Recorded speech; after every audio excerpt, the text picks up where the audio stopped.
All right.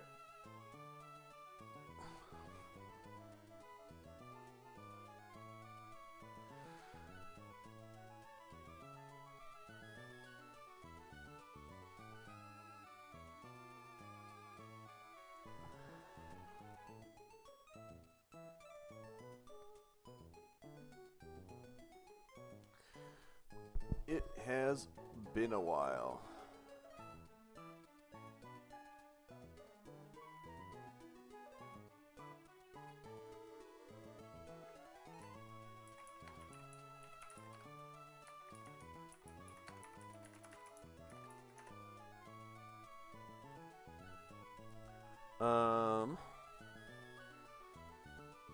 I guess a quick update on the past month.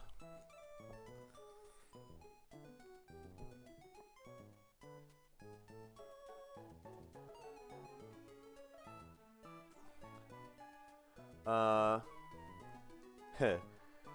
I currently am streaming at a time I normally wouldn't, because I no longer have a job. So that's that. I'm gonna go too deep into that one. I spent like 2 weeks playing Metaphor ReFantasio and put like 120 hours into that game.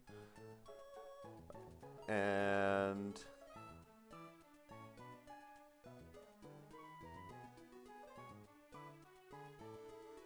Yeah. So that happened, and then I spent like the other 2 weeks finishing E4 calcs. So those are ready to go.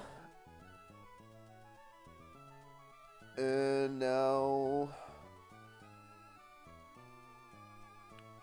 we're back into this game. I don't have all of Victory Road calced. I got a little bit of Victory Road calced.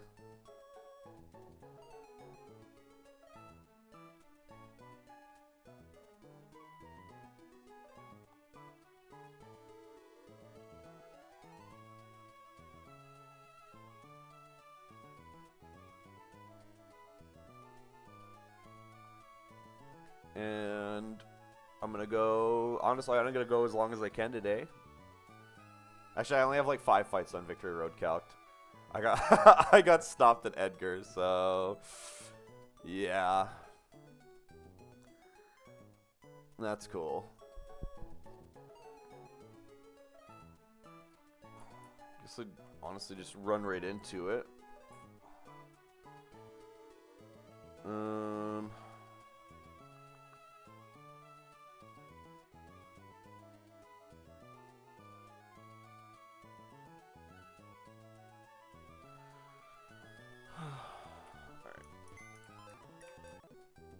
I don't want to listen to the PC music though.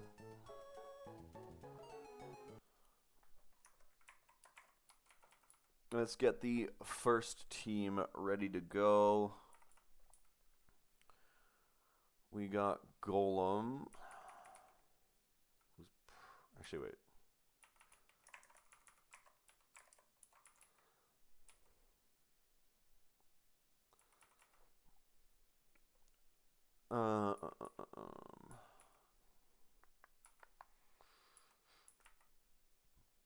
I should name a bunch of my guys. Someone has to make like the box too now.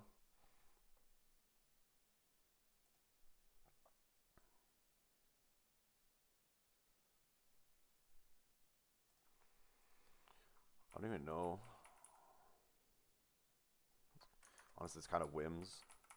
I have to go through and do like a naming spree too. That'd be a good idea. Let's grab Overquill.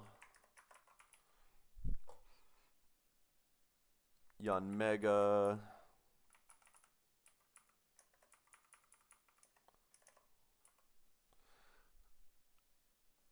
Hydra.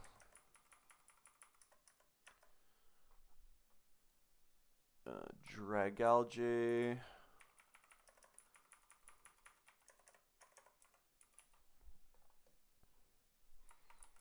Infernape.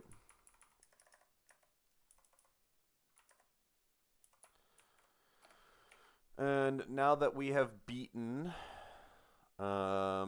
Flannery, we have access to oops. I gotta remember the good buttons here.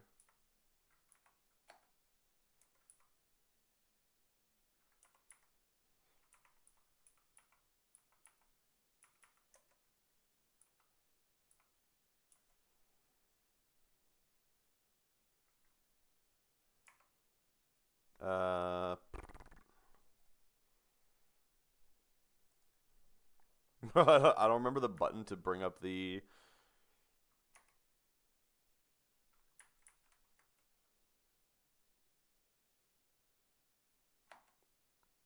tutor. Well, can I not do it here? Do I have to like fly out of here?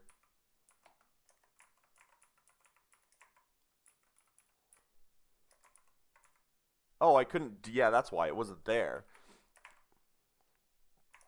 I don't know why you can't teach moves and shit to people right in the PC. Like, that's really irritating. We have Heat Badge. We have access to. We have access to Close Combat, Leaf Storm, Draco Meteor, and Overheat. Overheat we're going to give to Infernape right now. We do have a free slot.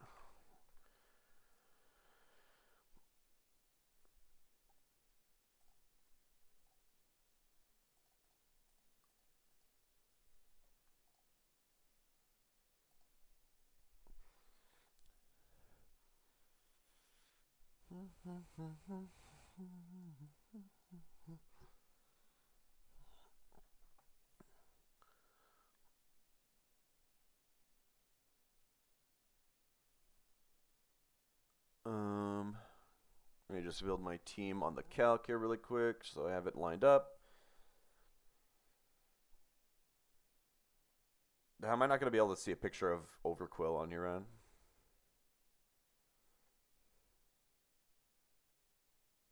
Am I fucking blind? Oh, there it is.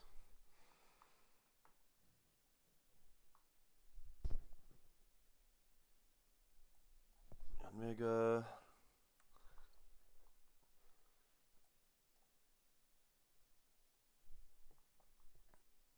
Hydra.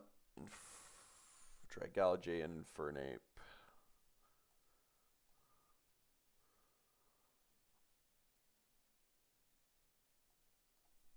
Okay, we're on the final split of the game.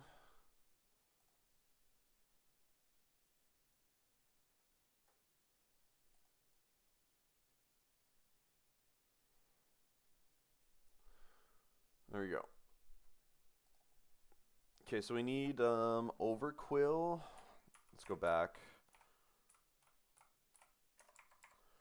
We need Overquill set to 110. Oh no, 118.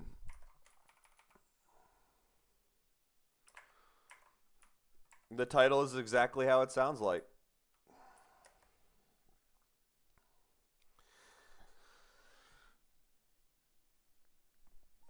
Not really playing with any words on that one.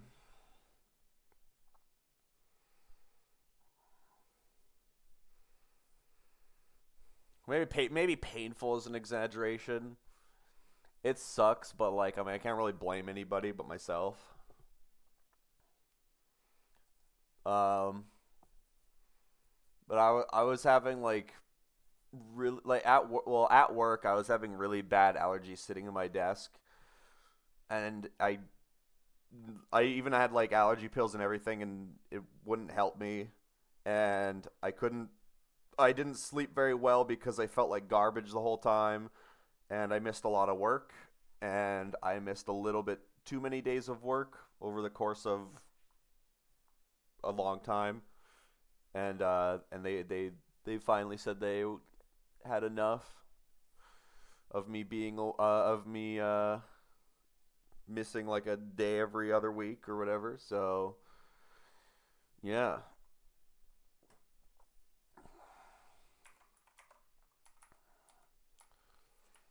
that's basically the short of it.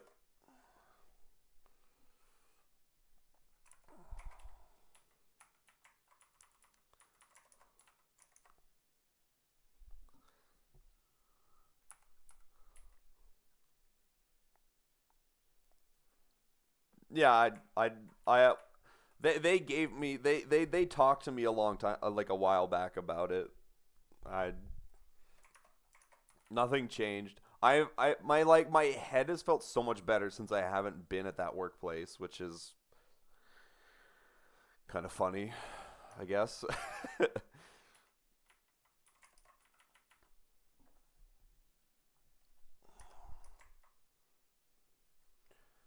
I don't know if I can, man. Well, I mean, I'll try, but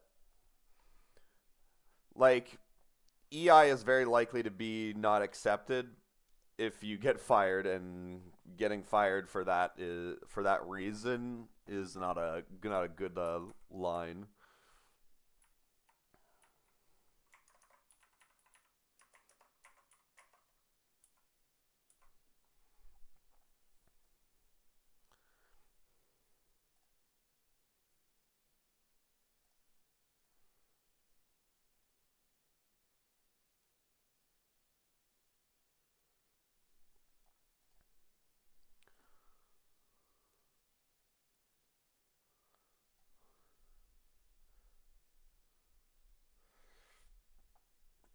That's all right, Charlie. That's true. Yeah, it's gonna be a weird time, but I'm gonna I'm gonna search for jobs and I'm gonna stream earlier and maybe get some more early traffic on the streams. Late night traffic doesn't seem very strong compared to the early days traffic. So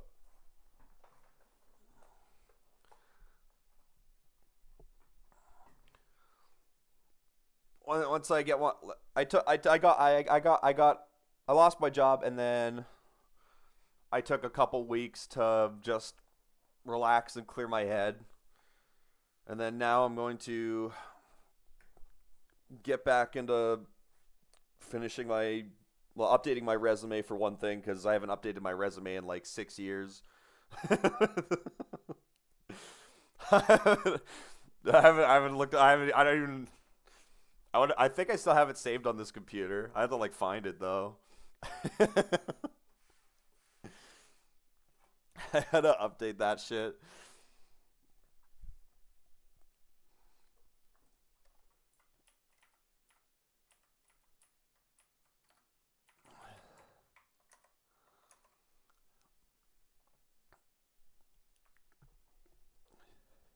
So we'll try streaming a little bit earlier, maybe a little bit longer than normal, and then when I'm not doing that, I'll work on my resume stuff and applying to jobs and whatnot. We'll see where it goes from there. I got a good backup, so I should be okay for a while. And honestly, if it comes down to it and it takes way too long, I'll go work out at the farm with my dad. And at least if I'm working out at the farm with my dad, I'll have steady pay and somewhere to lay my head for a while. Well, I mean, I'm not gonna lose my home, but the the way I said that made it sound like I was gonna lose my home. I'm gonna lose my home, but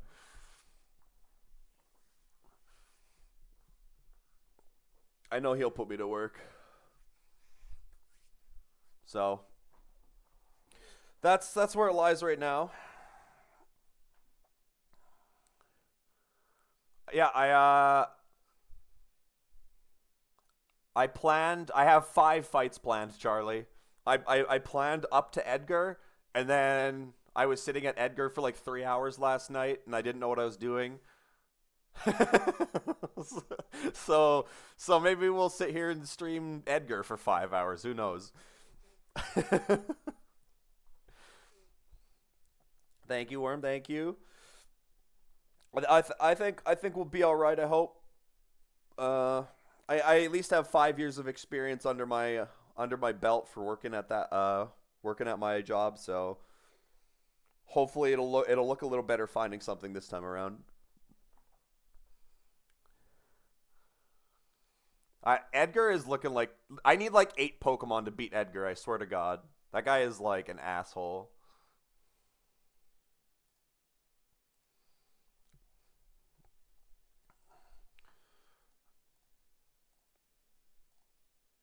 All right. Okay, double check my guys for this. We got Overquill at 118. I have Golem lead with a Custap Berry. Bless the speed boost walking lake. Yeah. I watched some VODs and there was like I saw Booster Energy Bundle killing Vish. I saw Bundle killing Vish and Chomp. I saw I saw Narth's last VR where he had the God box and like deleted Edgar in like 6 turns. I was like, what the fuck is that?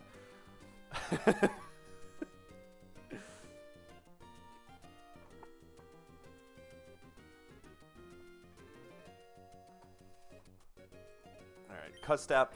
Oh. Yeah, Harry had Golurk as well, but he ended up sacking Magnezone and Golurk to win the fight still.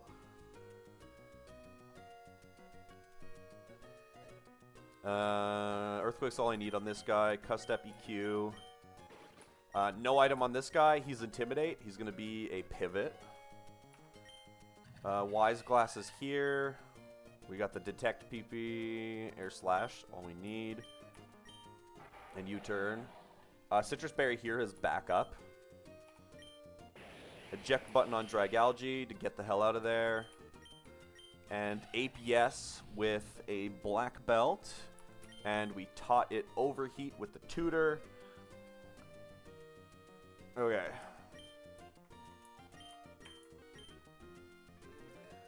If I wipe in VR and I spent 2 weeks calcing and 2 weeks wasting my time, I guess it is what it is, but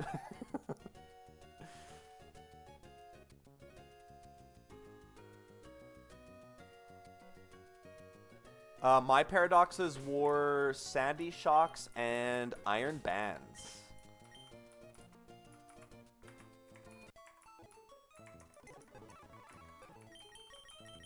I pulled the big Iron Bands, man.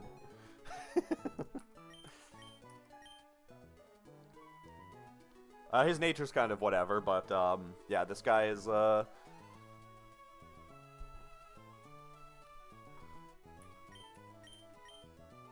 that I pulled that guy, and my Sandy Shocks was kind of meh, which is why it's in box 2. My Sandy Shocks was like really low speed, but like good special attack. It's a little weird.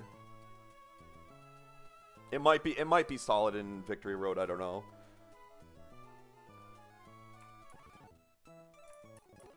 Yeah.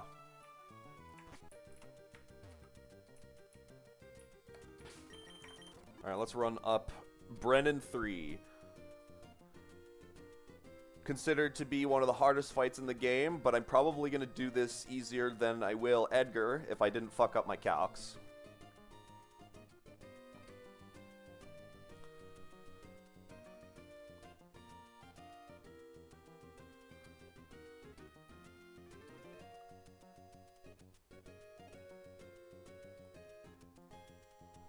So let's do this. I've made Big 6 before he even did this fight. I think this one's still kind of hard sometimes. With Infernape, Infernape makes this box a pivot box until you can kill 3 in the back. So it should be pretty straightforward.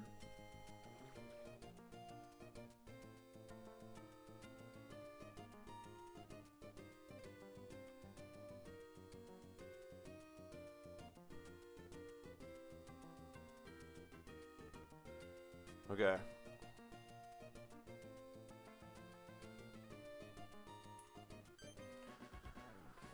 I knew I'd find you here.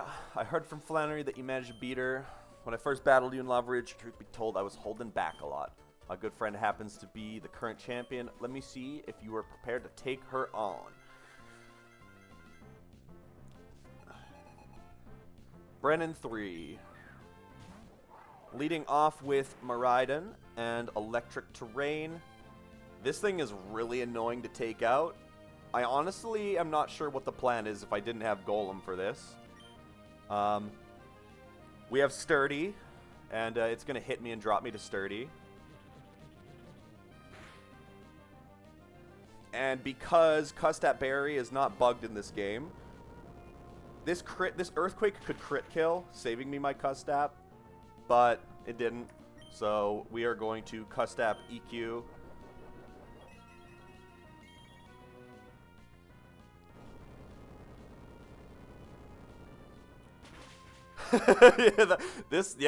Miraidon is something else, man. This thing is a demon when I was looking at the calcs.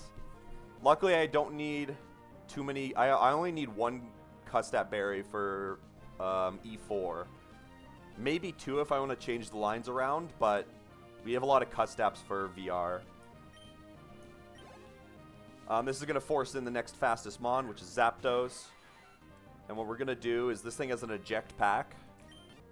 So we're going to switch to Overquill and eject pack him with Intimidate.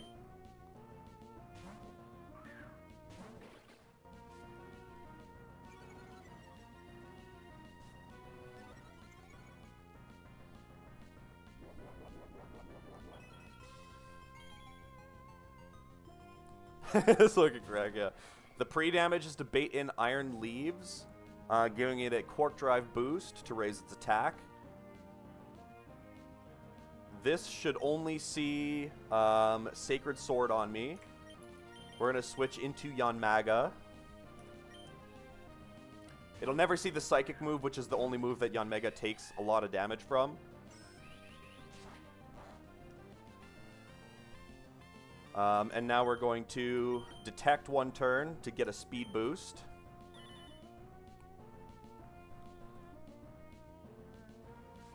You can thank Harry for that one. You can thank Harry for that one. All right, at plus one speed, we're faster than this thing. We're gonna U-turn this. We're getting guaranteed Psyblade right now. We're gonna go into Hydra.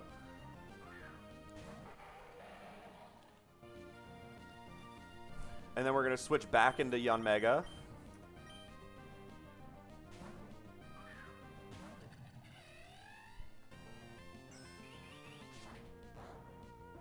We're going to do the Detect Speed Boost play again. Very riveting gameplay here.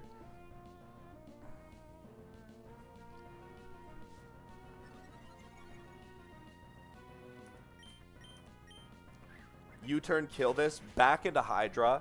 And Hydra is going to bait in Zapdos again, seeing only close combat as a kill and not Thunderous Kick.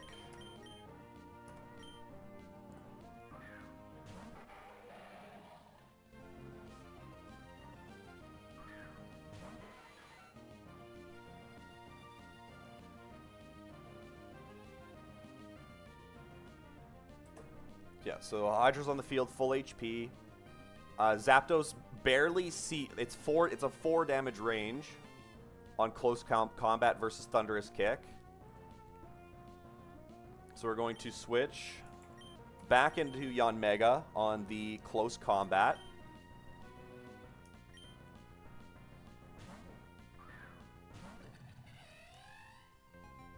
This is going to drop defenses, and it won't eject pack now.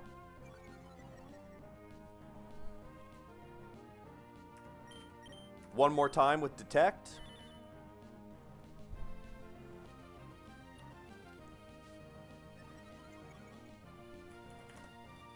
With the defense drop and a little bit of damage boost, I now fast kill this with Air Slash.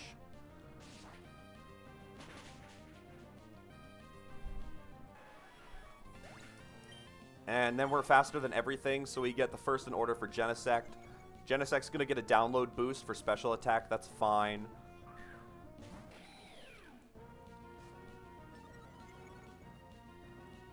We're going to be dead to basically everything except for Bug Buzz. We're going to use Dragalge as an eject button. Dragalge never dies to any kill or hit here.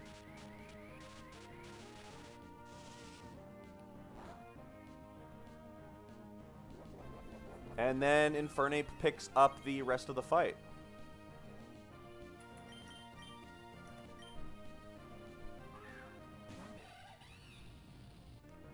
Faster than Genesect, we overheat this thing. And we fast kill Mamoswine and Chi-Yu with close combat with the damage boost. With Black Belt.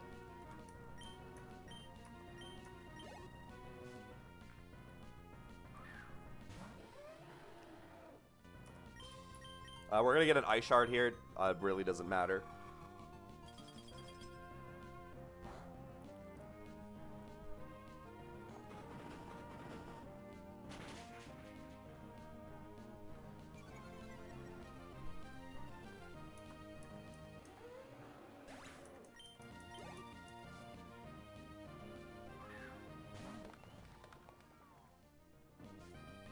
Beads of Ruin, and goodbye Chi-Yu. Excellent. That is Brennan 3, and the path into Victory Road.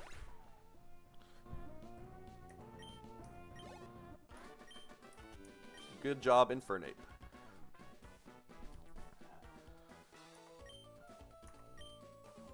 Oh, that would end. Victory Road is pretty tough. Good luck in there. I'll be cheering for your success.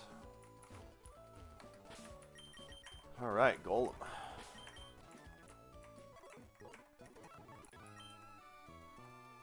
Okay. I could do... I didn't calc VR or anything with my encounter from Victory Road. I don't actually know what I want from Victory Road as an encounter.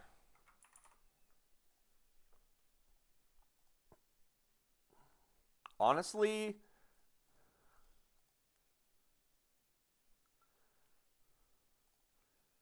I don't think there's any reason not to just take floor 1.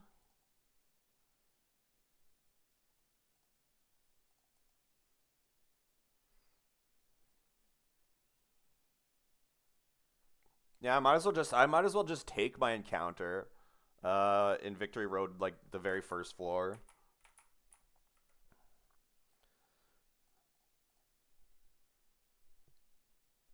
Alright. Brennan 3 is done. I have calced the Ninetales fight. That's next. Cool Trainer Albert.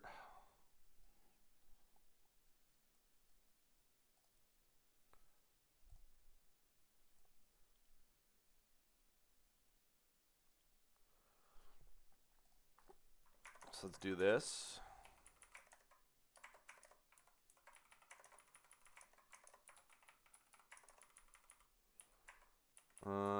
We have Azu. Oh, I never took my items off.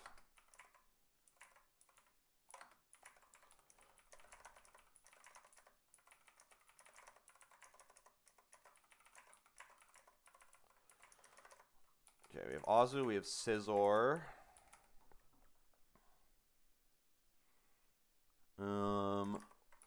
Lantern. Oh, there it is. I was like, where's Lantern at? Lantern.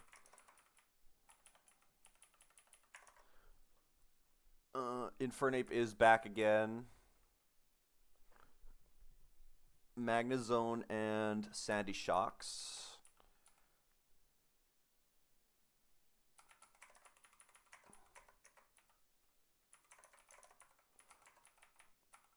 I believe I get the... I was told that I get the booster energy before Victory Road basically starts. So I should be able to go in and find it before fighting that guy up there.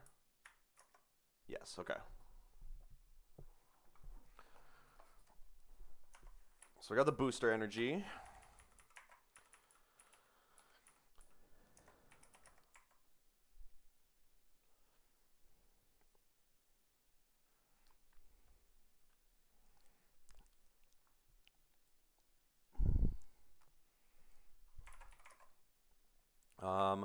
We want a metal coat here, a mystic water on Azu. I don't actually know if that matters, but Azu's item is kind of like whatever. Lantern was covert cloak. Infernape was eject pack. Eject button on... Oh, no, eject button. Just eject pack. Citrus Berry on Magnezone, and then the freshly acquired Booster Energy. Wait, where did Booster Energy go? Huh? What kind of item is it? Why is it in the... Huh? Why is it in the item slot? Okay. I don't know why it's over there.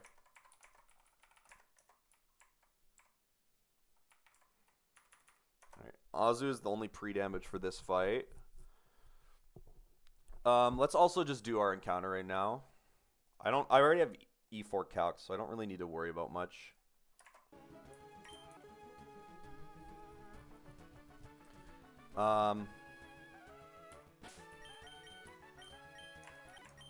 So this is, I don't have any dupes in here except for Gibble, so this is anything. I know that Poipole is very good for Victory Road. Um, I'm not 100% sure how any of the other ones do, so I'm not really sure what I really need here, but I do know that Poipole is, like, amazing.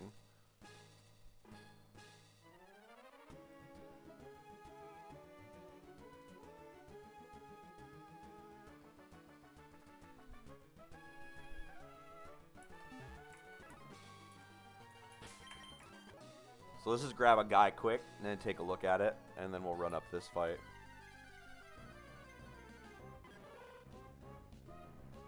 Larvitar. Okay. I don't know. I mean, this thing has, like, a really diverse move pool.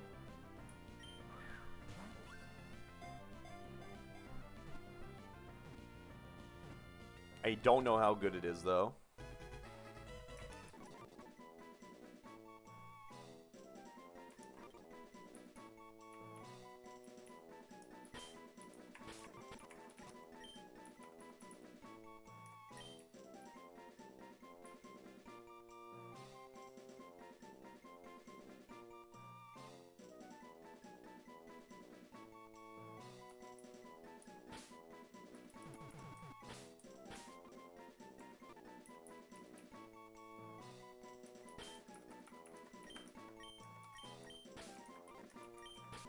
Alright.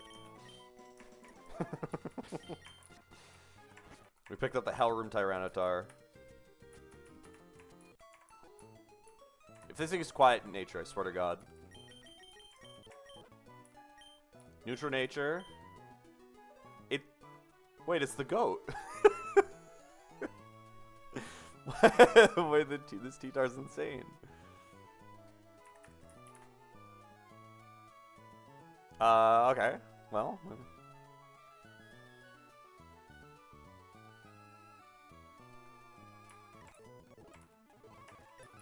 Let's just level it up really quick. And add it to the calc.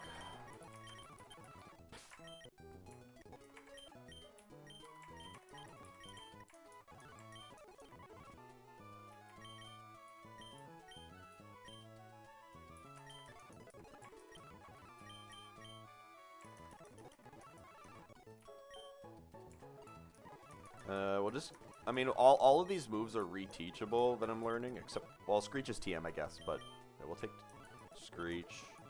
Smackdown I don't care about. Crunch is also reteachable, but it's fine. Rock Blast isn't. Scary Face kind of isn't. EQ is not, though.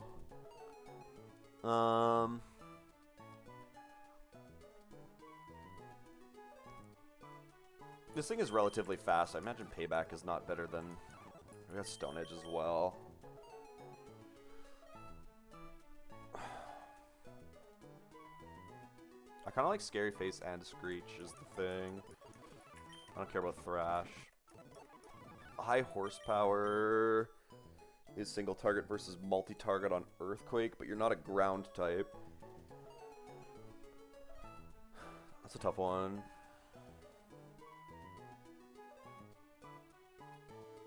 I think Scary Face is probably better than Screech, but I think I would rather have super power. And this thing has like a really wide variety of moves. So we're gonna leave Earthquake on there, and then we're gonna take super power over Screech, I think.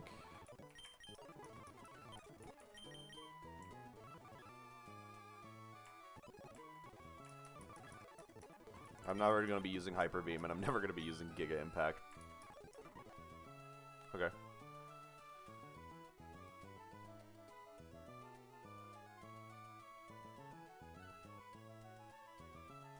Quick Tyranitar, add to the calc.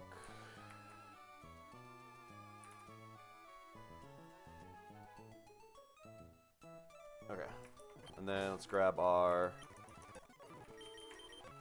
Sandy Shocks back.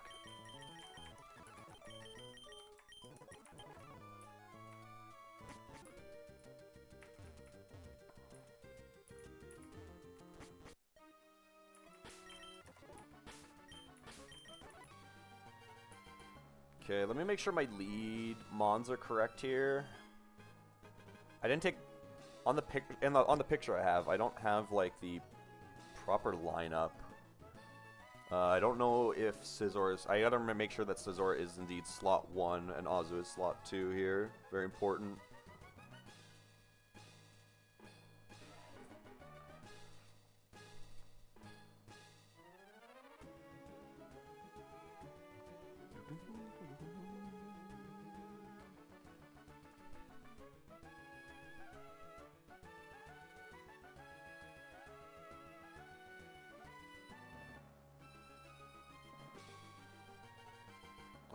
Sandy Shocks, Infernape, and Magnezone.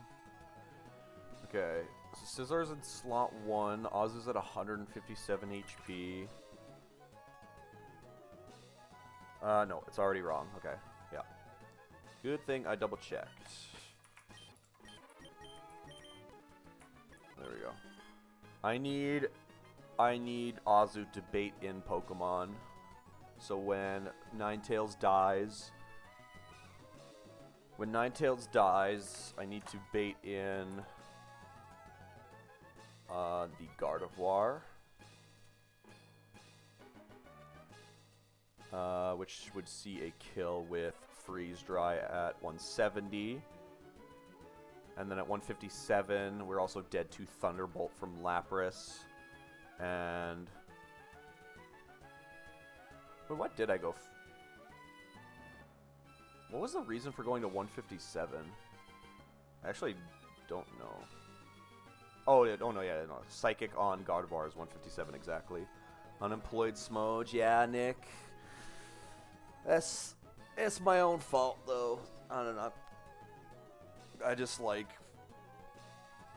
was not checked in at work for a long time.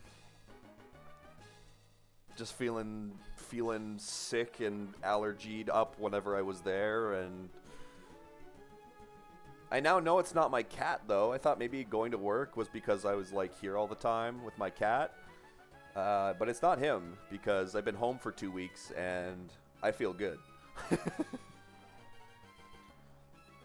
So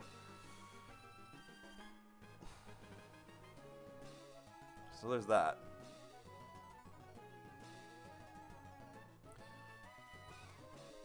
I think it's partially on my work's fault too, because it's like they a while back they pulled me aside and they told me about my absences from work, and I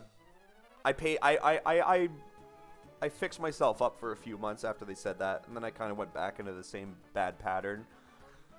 But they like the amount of work that I was getting felt like they weren't trying to push me, so I felt like I didn't need to. I didn't feel like there was enough there for me to do because they weren't giving me enough stuff, and it was kind of slowing me down too. So it's something. I imagine it's something that happens to a good amount of people. I'll get back in the swing of job hunting, and in the meantime, we'll do some early streams. How are you doing, Nick? I was checked out of the Nuzlocke scene for a few weeks there while I was figuring shit out.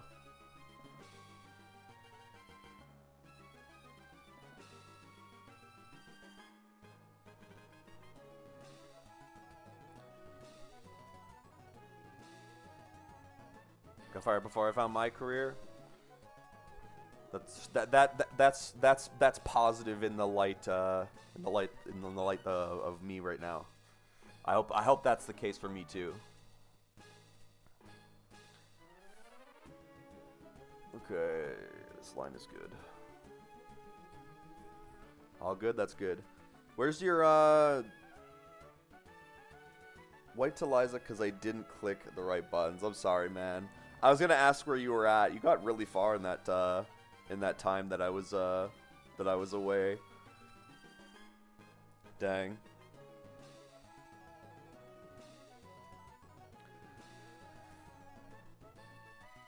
Did you just like, was it like a misclick or something, or was it just like you had to risk some stuff on Liza?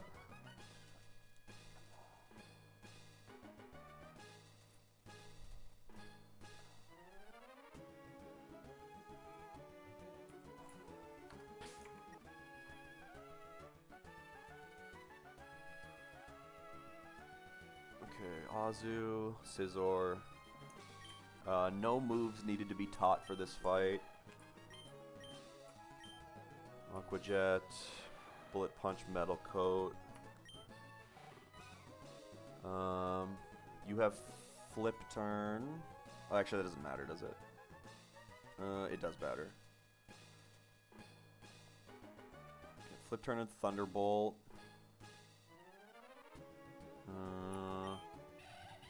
Your Eject Pack.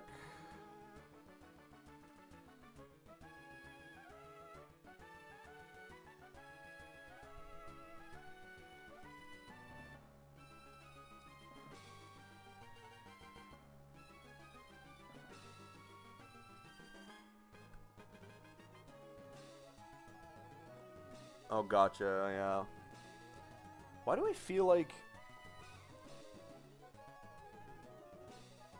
Did that happen to 2 people recently? Or do I remember that? But, like... Has it been a while? Dude, my memory's all, like... I didn't even know what day it was the other day, because I've been so out of the loop of the regular pattern.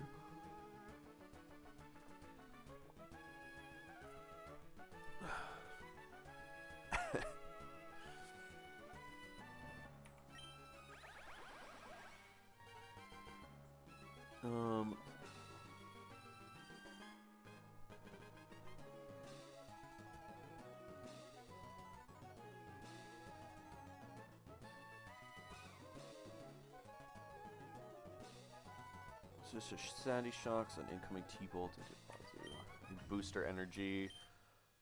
Booster Energy for special attack. It's been a while, dude, yeah.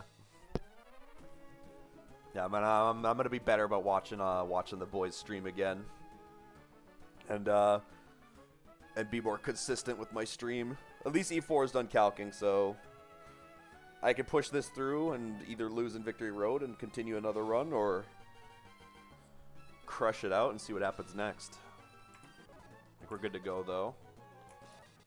Booster Energy gives me my Photosynthesis boost, which gives me a special attack boost. Okay. Alright, first real trainer of Victory Road. Double battle in the snow. Let's do it.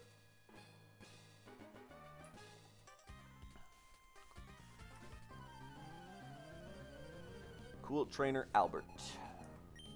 Ninetales and Sandslash.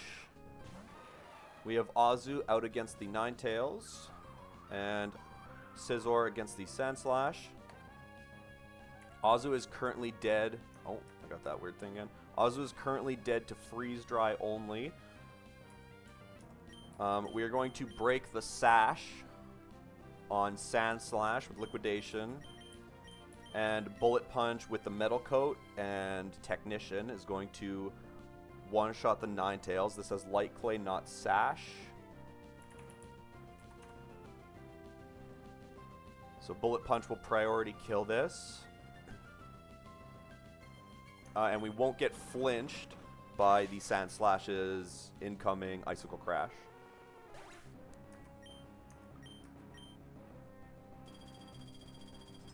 Sandslash can take a few of these, even if they're crits, so we can stay in for a while. Azu is going to bait in Gardevoir, seeing a guaranteed Psychic kill. Now, I had a range with Bullet Punch on Scizor here, because I'm not plus attack.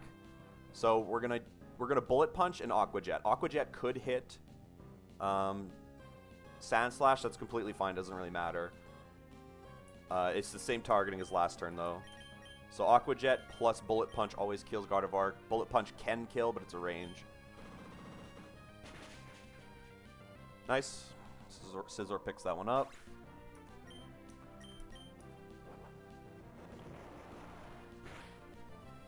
Okay, another Icicle Crash. That one was the crit. Okay.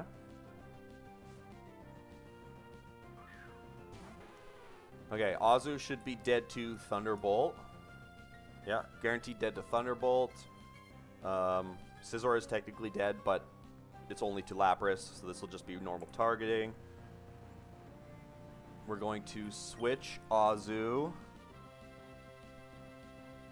We're going to switch Azu into Lantern on the Thunderbolt. And we're going to switch into Infernape on the Icicle Crash.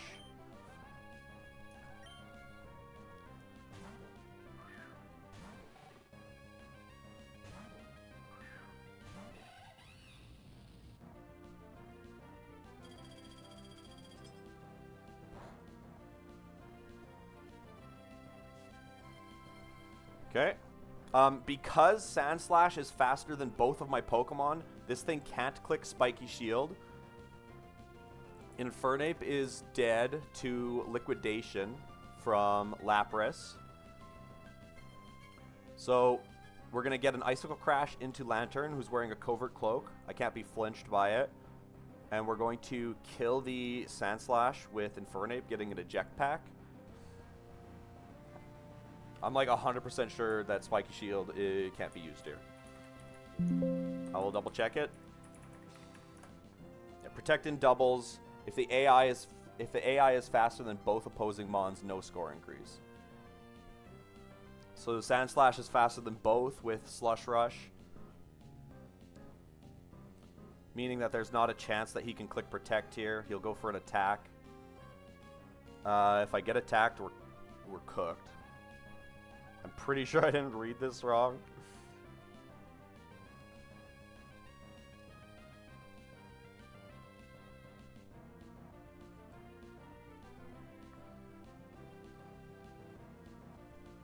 Yeah. Okay. I could just hit the Lantern with close combat, but ruins the line, so. We're going to Thunderbolt chip the Lapras. Paralyze is fine. We're going to finish Sandslash. Perfect. Hello, AG. Hello. Alright, we have an Eject Pack on, so we're going to kill the Sandslash, and we're going to Eject Pack.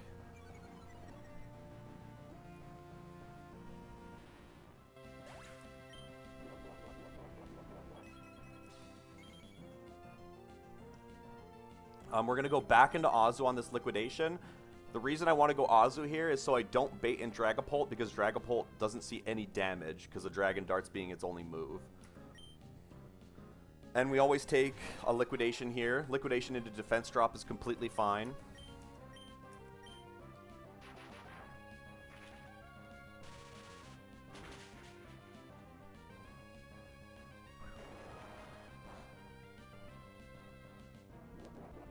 Yeah, Lapras is going to get a little bit of recovery.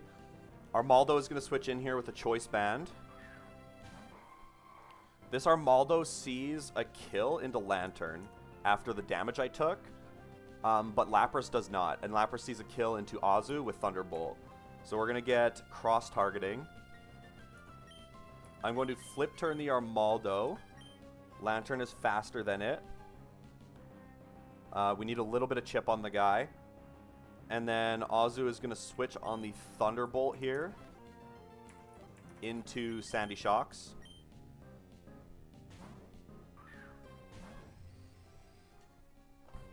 We're going to have Booster Energy for special attack.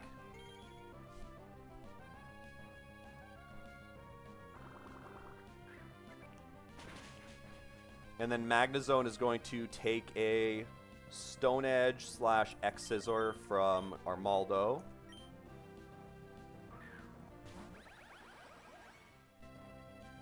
Thunderbolt, nothing.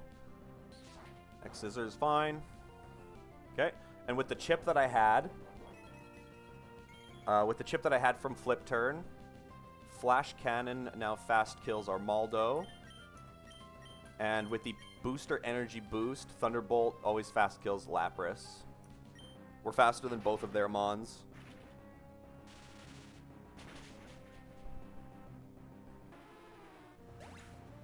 Well, Magnezone wasn't faster than Lapras, but that didn't really matter.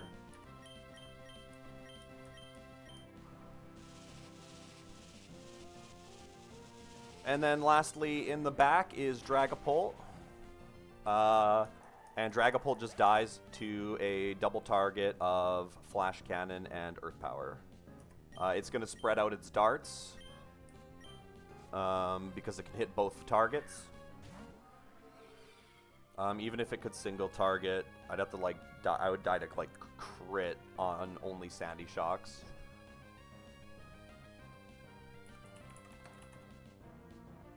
Yeah. In doubles, it tries to hit each foe each target once. Zone and the Grandfather together, yeah. Flash Cannon plus Earth Power. One dart there. One dart on Sandy Shocks. -1 Citrus, I guess. Something like that.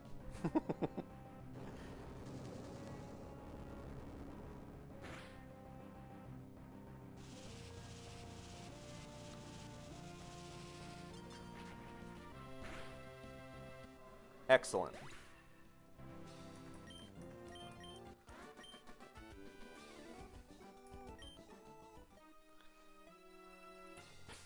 That's a good pairing right there.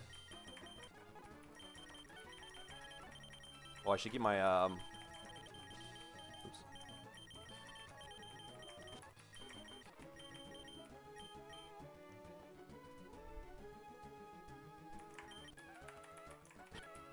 When I put mons in my team, I should give them nicknames. I'll take nickname recommendations. You don't even have to spend your points. If you see someone unnamed, just like throw something my way. I should have like a bunch of people named at this point, and I don't. Because I suck with names.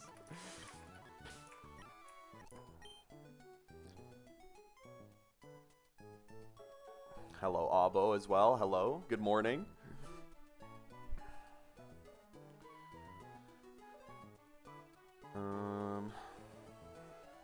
Next fight is a rain double.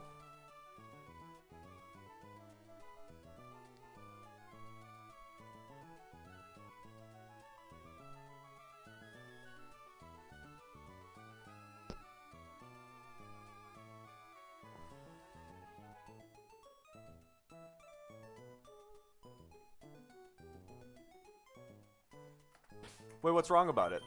Oh, I see what. Oh, okay. I'm not gonna lie, I was reading it as 8PS the whole time, but I forgot that I made it that.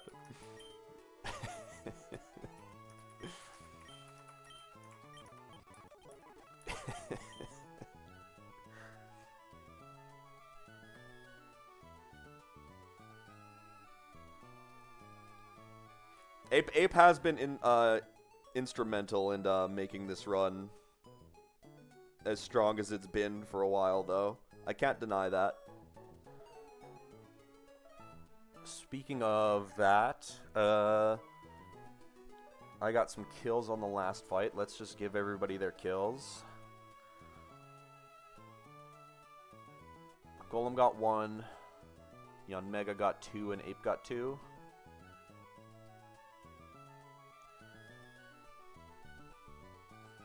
Or no, Ape got 3 on Brennan. Ape got 3 on Brennan 3. Scissor to Soycon 1. I love it.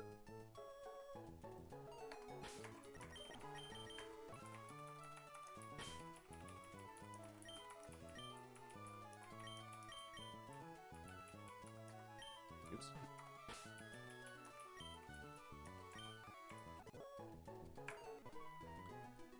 And then on that last fight, we had Scizor pick up. I don't even know where Scizor's at in this list. Also, let's not be listening to the PC music anymore. It's gonna make me go insane.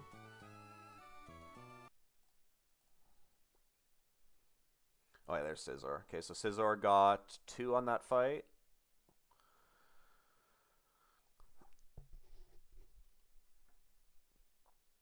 And then Infernape got one more. And Magnezone picked up 2. And Sandy Shock's got 1.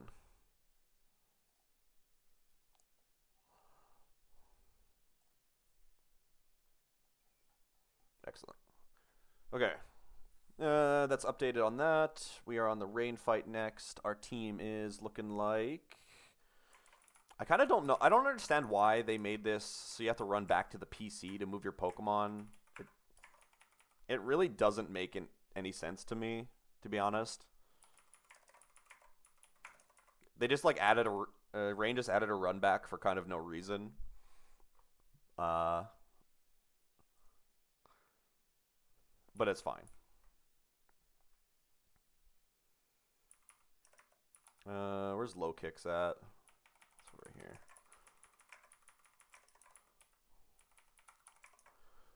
Low Kicks, Togi, Baraskeezy,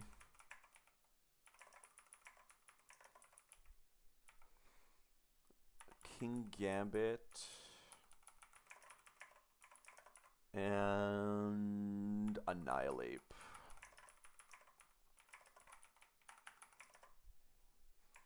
She can go back over here. If your speed was better, Sandy Shocks, there might be a little bit more hope for you. Okay, we need Low Kicks at 240 HP.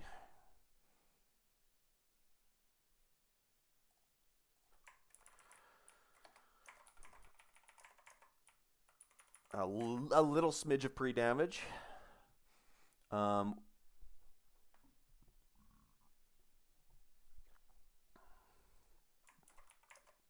We need a Bug Gem, which I can now use on you. Ogerpon needs a Miracle Seed.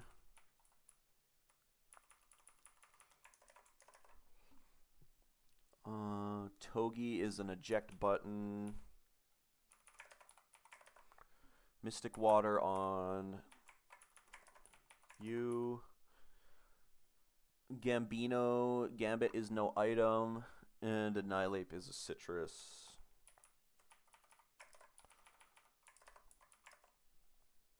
Wait, is it really no item?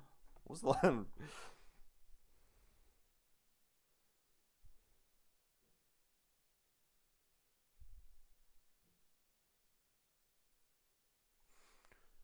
I think I do need an item. I think I need Black Belt.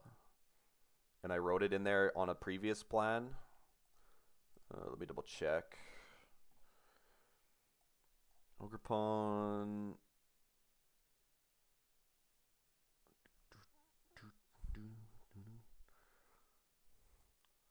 Scuda. Gambit. Togi.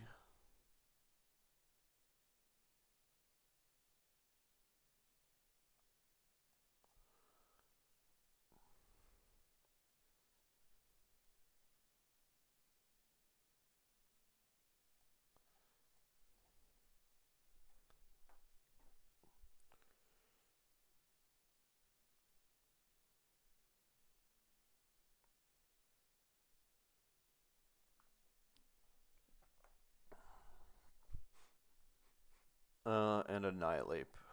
Where is that guy? There he is. So we are flip turning and sucker punching the Legion later on.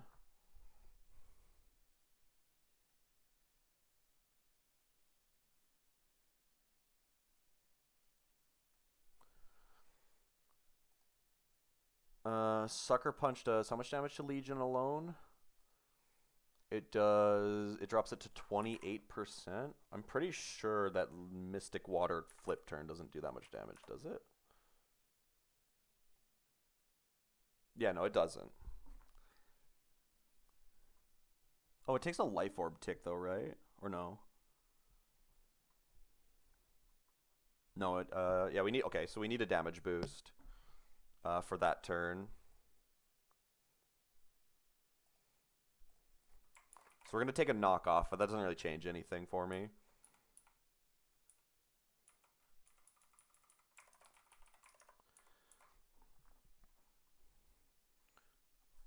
So you take out Polly. You with the bug gem take out you. And then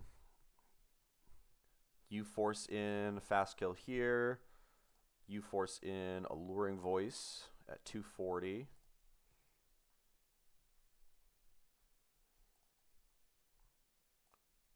Yeah. You spike your shield here to waste a turn. And you switch to Togi on Alluring Voice, eject buttoning into Scuda. Mystic Water Scuda.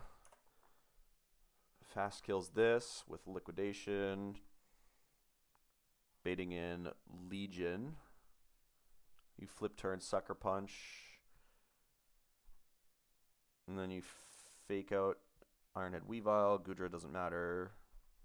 Okay. Okay, so low kicks is pre-damage to 240. We're good to go.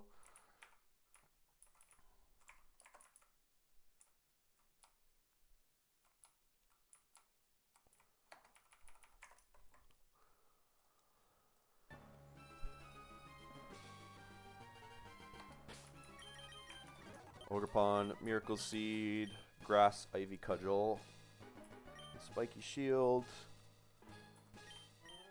First Impression Bug Gem, Togi is eject button, you have Mystic Water and Flip Turn on, that's all that matters. I don't need to change Chilling Water for anything, shouldn't change anything on the line. You have Sucker Punch Glasses. And you have Citrus Berry and CC. Okay.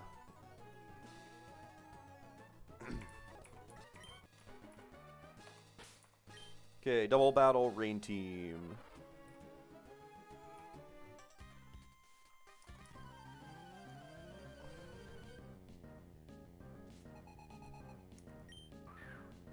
Alright, Politoed and Ludicolo lead. We got diagonal targeting on both here. Low kicks is dead to both targets. Hydro Pump in the rain, because low kicks is a frail bitch. Ogerpon's not dead to anything on the lead. So we're going to get Ice Beam into Ogerpon, Hydro Pump into low kicks. Oh, best viewers, wow. Ivy Cudgel, Miracle Seed. One-shots Politoed, and First Impression with the Bug Gem will one-shot Ludicolo. We don't need Swarm for that.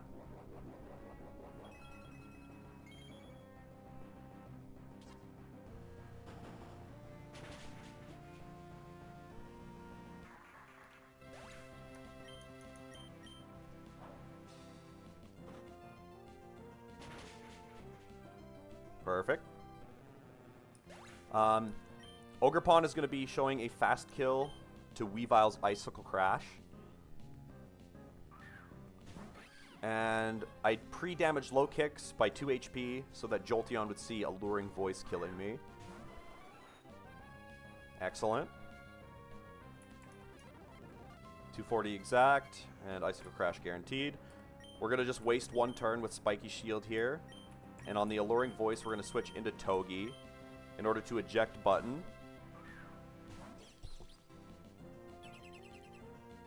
Weavile's not going to get hit by recoil because Icicle Crash not contact. That doesn't matter.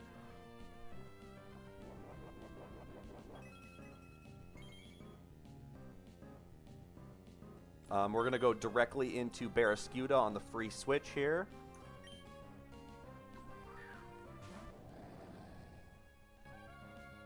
Okay. Now Ogerpon is going to switch into Gambit on the Icicle Crash. And Mystic Water, Liquidation. Always fast kills the Jolteon.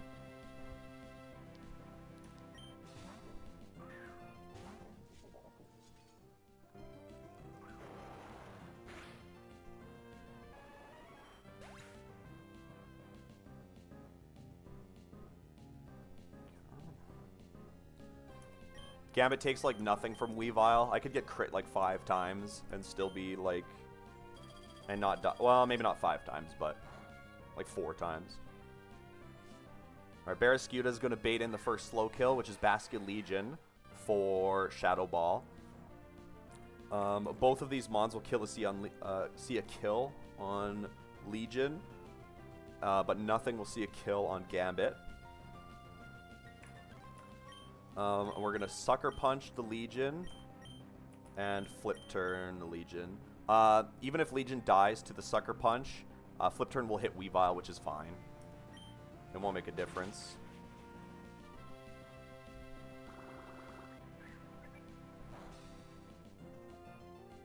Okay, Gambit's going to get his black belt knocked, or black glasses knocked off here. That doesn't matter. That's fine at this point. We're going to go into Togi for free.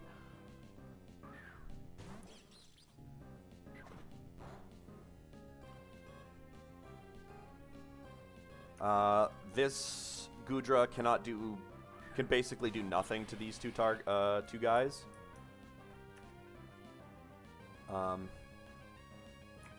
Neither of them are dead to crit at the moment anyway. We're going to Iron Head the Weavile, and we're going to fake out the Weavile. Weavile is Pressure and Focus Sash, so this will break the Sash, flinch, and then Iron Head will kill. Togi is safe here from this.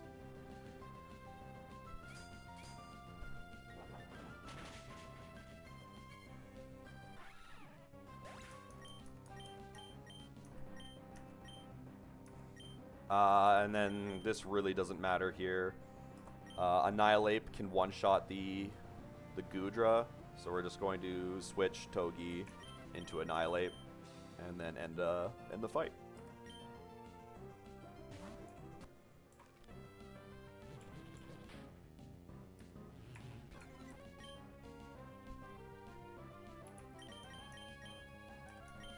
I was gonna say he could protect the waste of turn, doesn't really matter.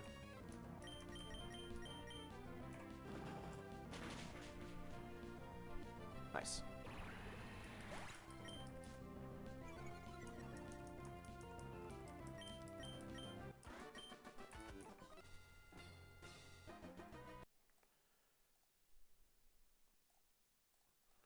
Okay, one more fight until Edgar, and then we are planning the fight, because I don't know what I'm doing.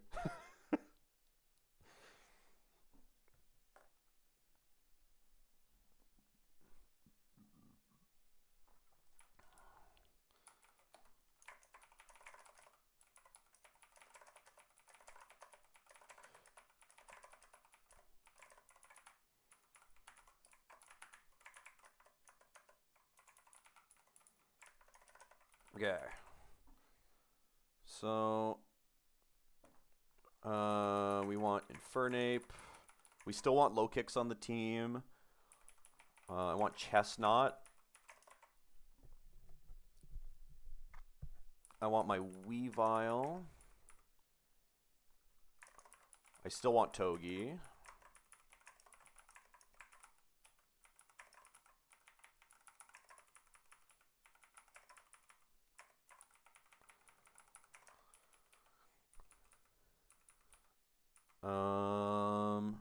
And we want Dondozo.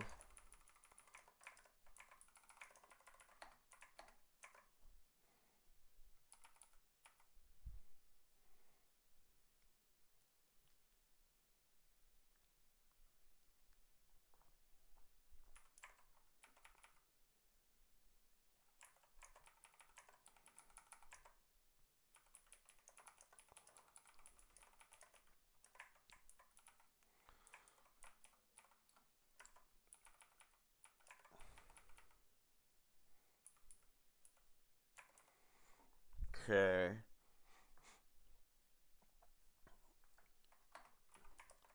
I wanted to pinch Healberry here. This is like a backup here. What is...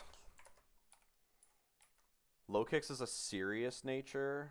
Okay, what kind of pinch berry can I give him?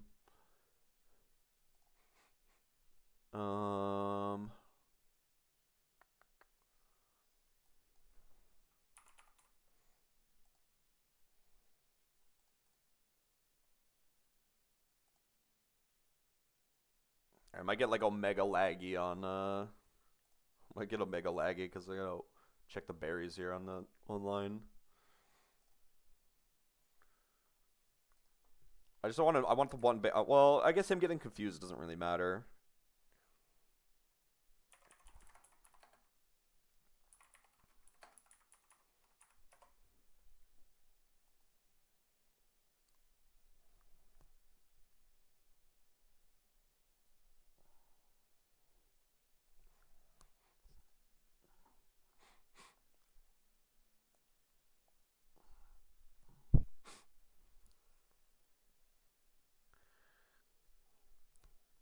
Do neutral natures not ever get confused by the pinch berries?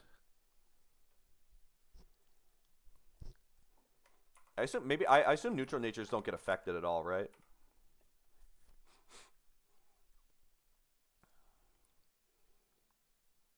Figgy is all the minus attack berries. Yeah, it's just all the negative things, I think.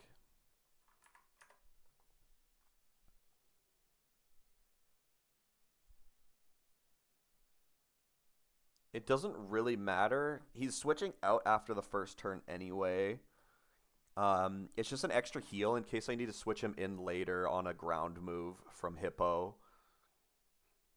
Is all.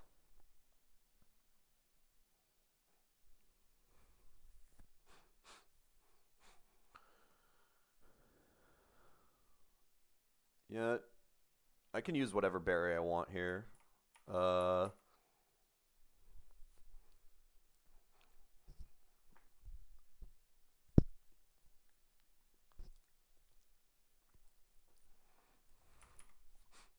um,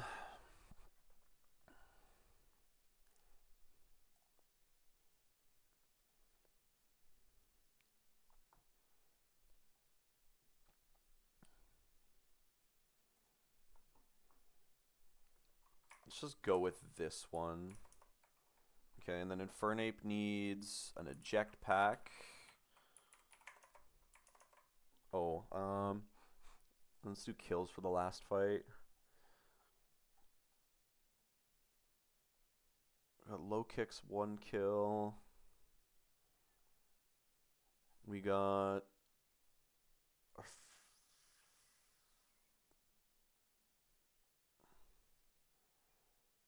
do I have Stellar Island on here? Oh, I don't even have Stellar Island as my encounter on here. Or Stella Island. Yeah.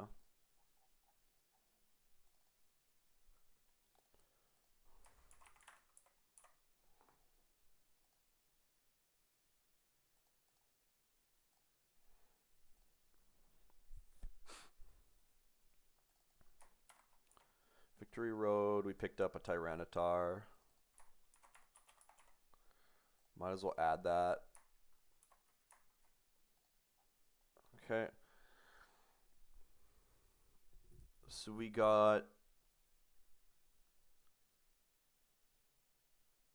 a kill for Annihilate.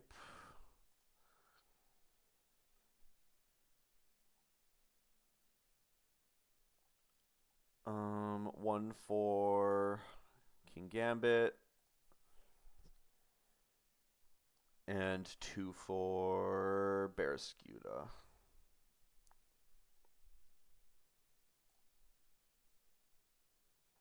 Are big. Okay, so what HP is exactly? I need to make sure this is a setup for the pinch berry. I just had 31%, just so I would remember. So it's like 59 HP, and then he takes a tick of Sandstorm.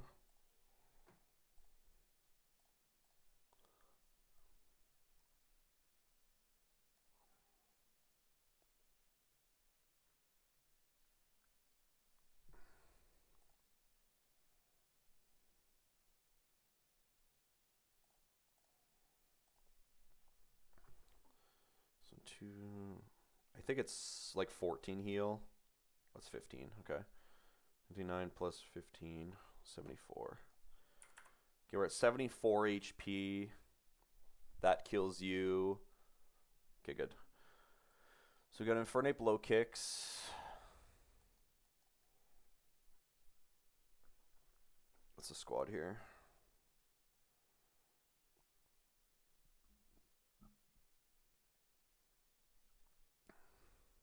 Infernape low kicks, Chestnut, Weavile.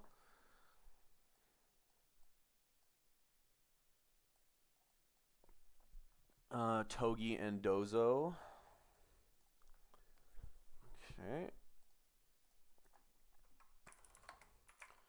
Ape is a Jetpack. You are a Figgy Berry.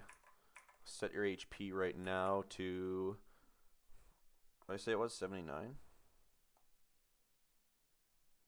74. Set your HP to 74.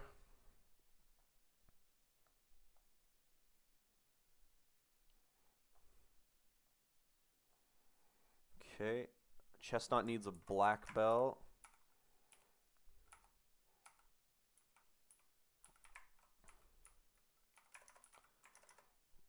Weavile needs the loaded dice. Togi is a citrus. And Dozo is an eject button. And then we need to teach TM's Icicle Spear to Weavile. We're just going to drop Night Slash for now because it's free to do so.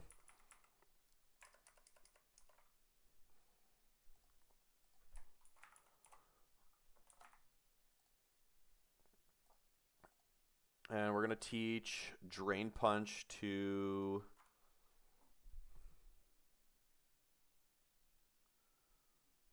We're going to teach Drain Punch and Leaf Storm to Chestnut.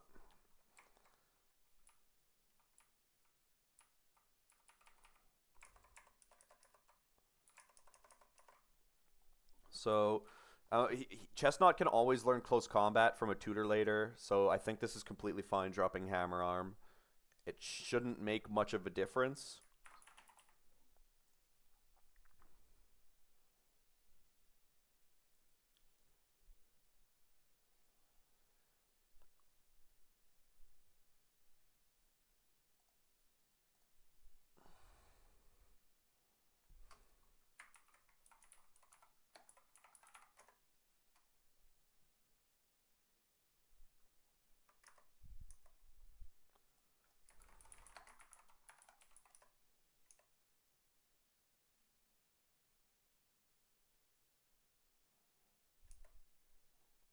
Okay.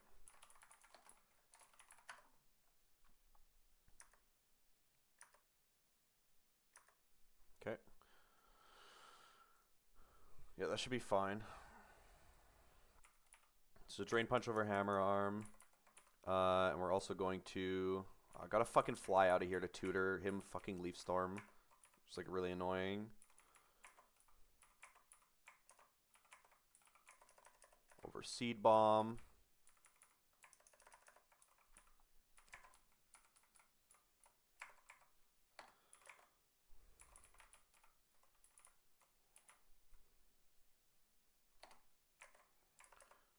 Eject Pack.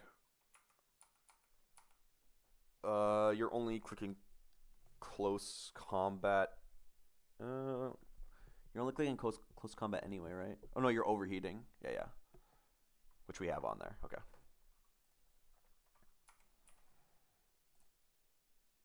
I should change that on here as well. This is overheat.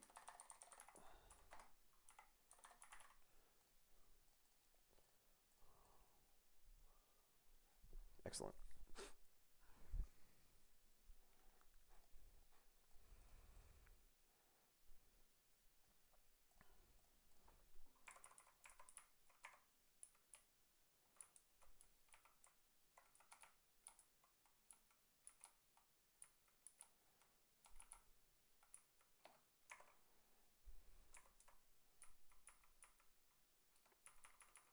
Who's this trainer? I'm scared.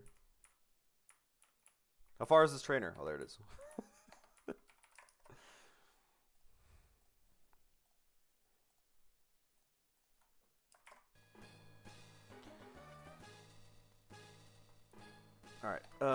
check items, eject pack and overheat.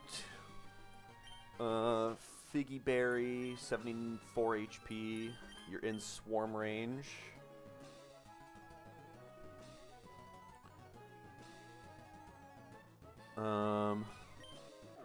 You have Drain Punch with a black belt on. You have Icicle Spear, loaded dice. You have Iron Head, Spiky Shield U-turn with the Citrus, and you're the eject button. I believe Dozo is only pivoting like one time.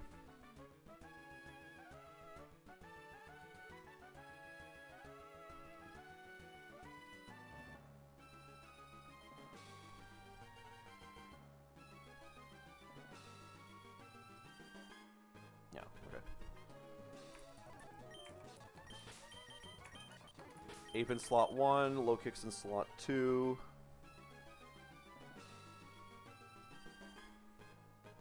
Okay.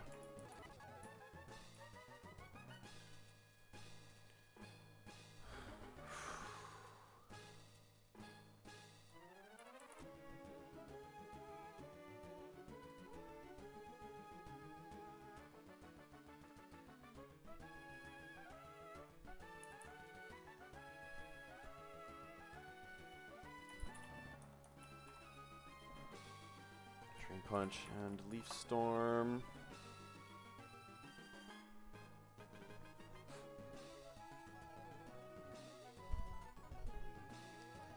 Icicle Spear. Okay. Good to go. Let's do this. One more double battle before Edgar.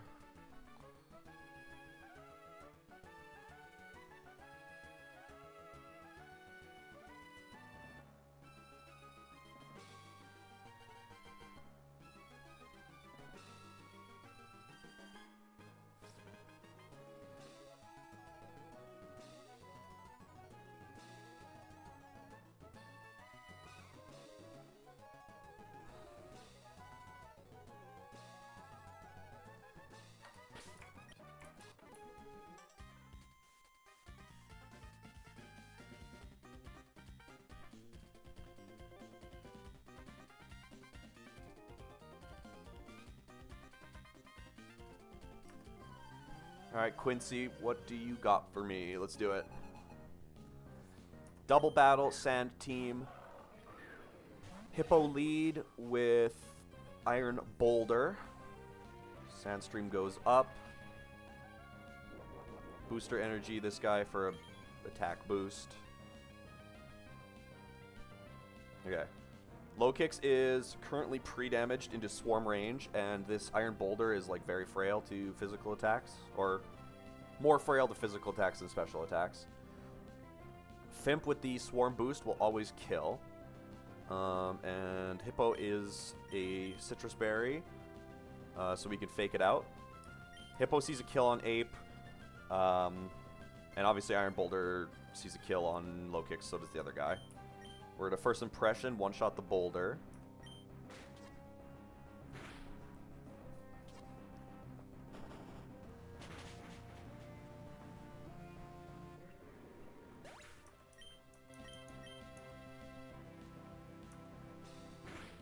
We're going to take a little bit of Sandstorm.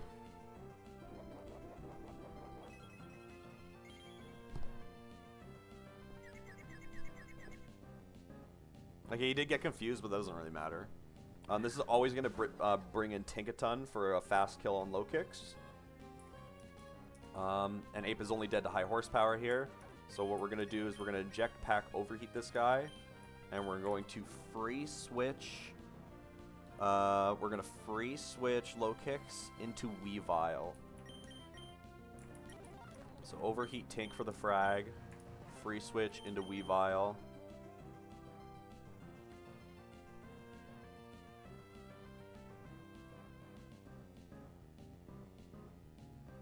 On the Low Kick slot. Overheat. Free switch Weavile. We have an eject pack on Infernape, which means I will be able to switch out. It's going to be a high horsepower. We're going to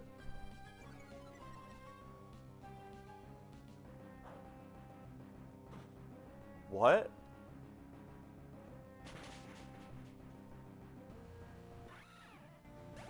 Oh no. That didn't kill. I didn't know that was not gonna kill.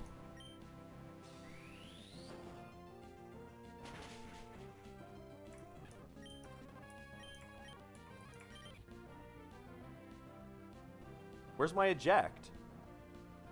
Oh, did I just fucking lose to this? I think I lost. I didn't have a jetpack on.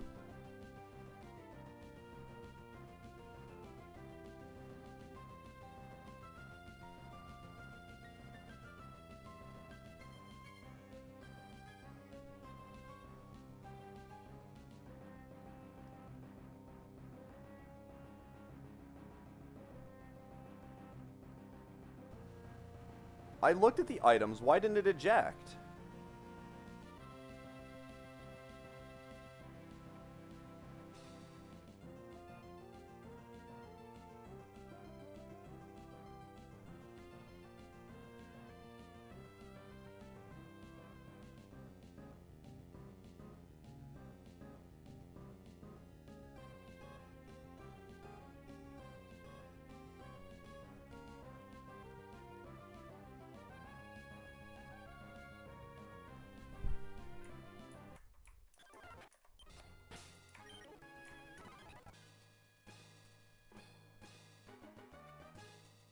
Well, yeah, it shows I have it. Huh?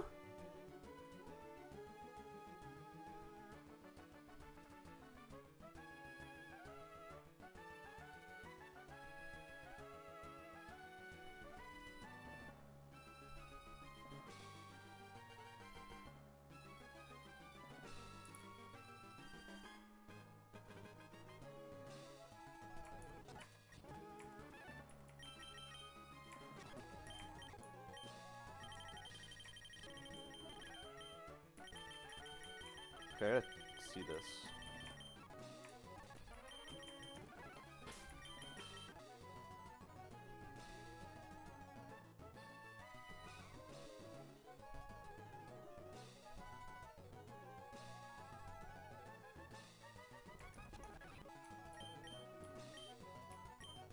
Am I insane? What is going on here?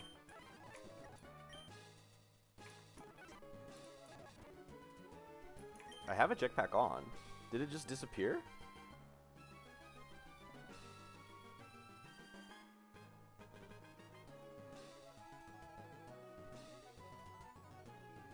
Your own tempo. Not mold breaker.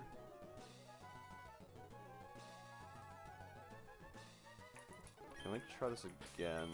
I don't know why it didn't eject me.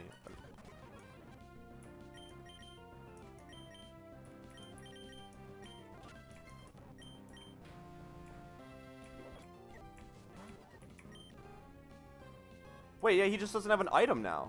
What is happening?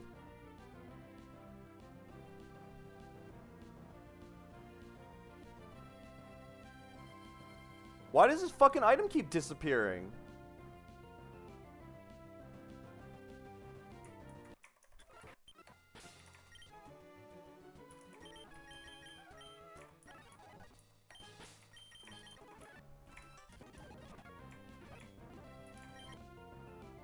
Is it because of the fucking pinchberry?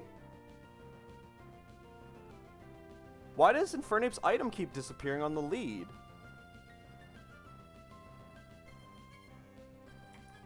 Because he has the eject pack now. So when the pinchberry would proc, my fucking item would disappear. So what happens if I... So I took off the pinchberry for this one.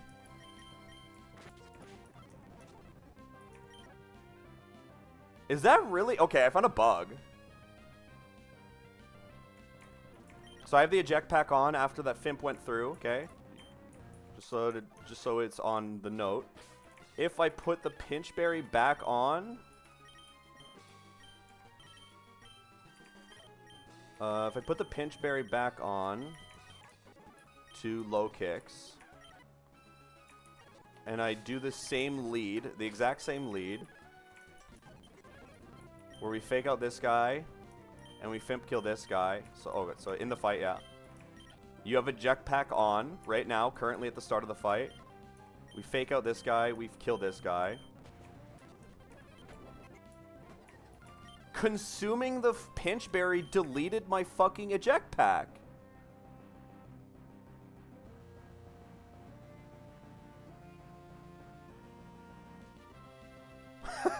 What?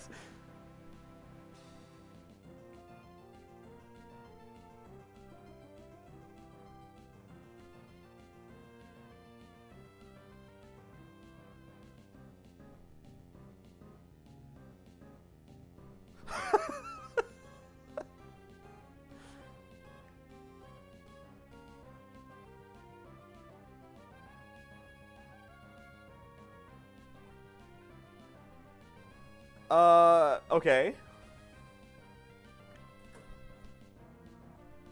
So I just can't go a pinch berry on him, I guess. And that's like a instant losing bug for that fight too. I did it a few times to show it. That's a new bug. I'm almost positive.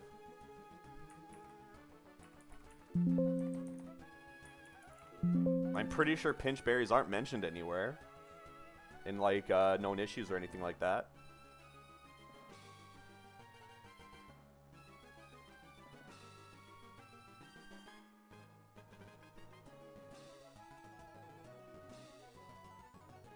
Yeah.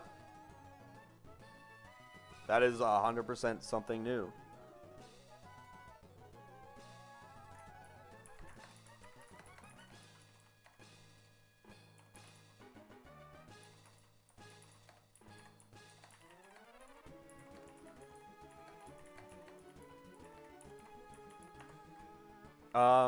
It doesn't really change the line at all, does it? Infernape doesn't need to have high HP because Infernape's never coming back in.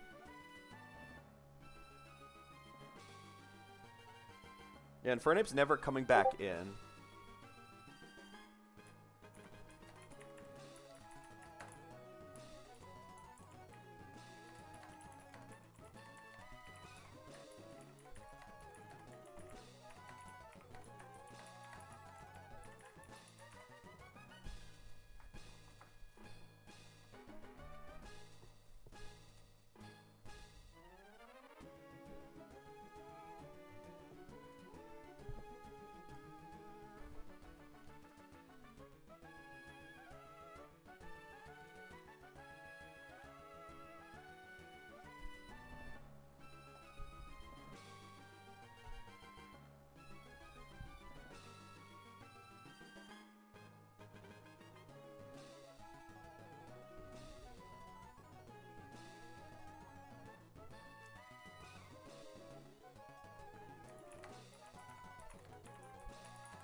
I was wondering why Infernape didn't eject out when I overheated the Tinkaton. I was so confused as why I died. I thought I didn't have it on.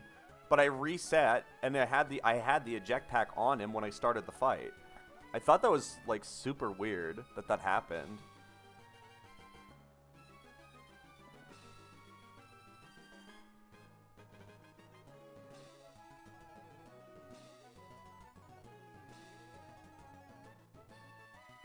What the fuck?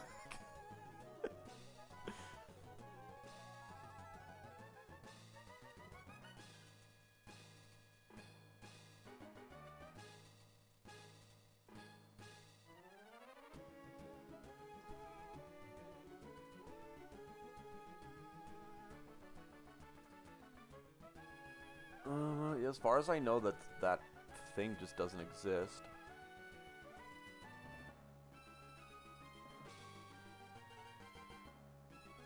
That's like a really niche scenario in a double battle, but like, yeah.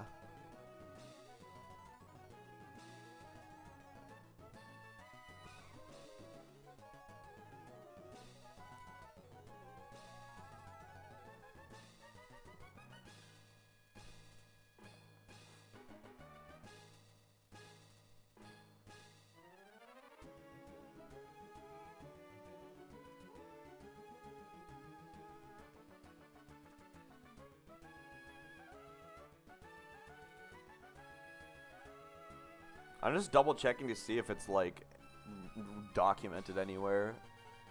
And then I'll continue the fight the exact same way that I was already gonna do it.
Okay.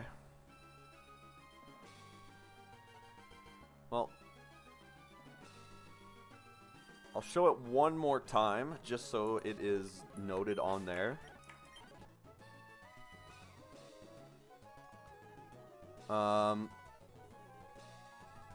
Just so it's noted that this exists on the recording. Just in case, one more time, you know. So, Figgy Berry on low kicks. Eject Pack on Infernape.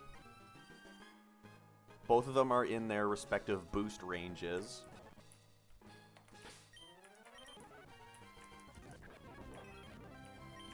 Infernape currently has the Eject Pack in the fight. We're going to fake out the Hippo, and we're going to kill this guy. Santa's going to knock low kicks into Figgy Berry range. We're gonna get confused. That doesn't matter. This whole line was just a backup in case low kicks needed to take a high horsepower later in the fight from the Hippo. That's the only reason I was doing this Pinchberry strategy. So we saw the heal prop. We saw the confusion, and wait, huh? he still has the Figgy Berry, and the Eject Pack is gone. What? He fucking wait. Wait.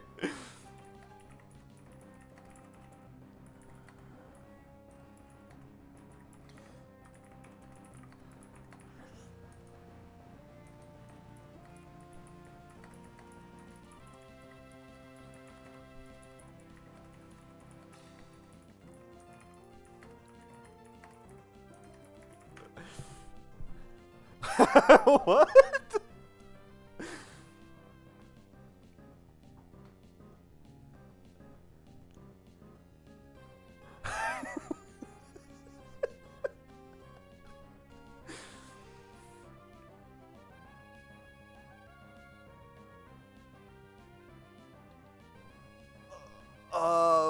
Hello?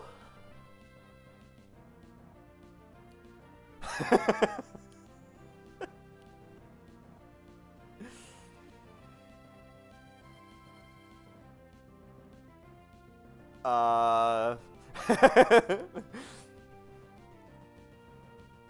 don't even know how you would explain that one in code. How the hell would you even explain that?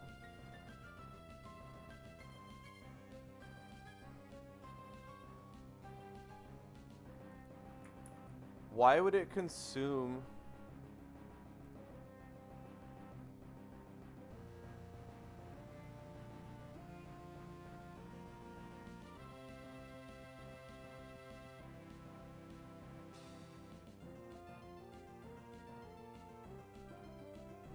Why would it consume that?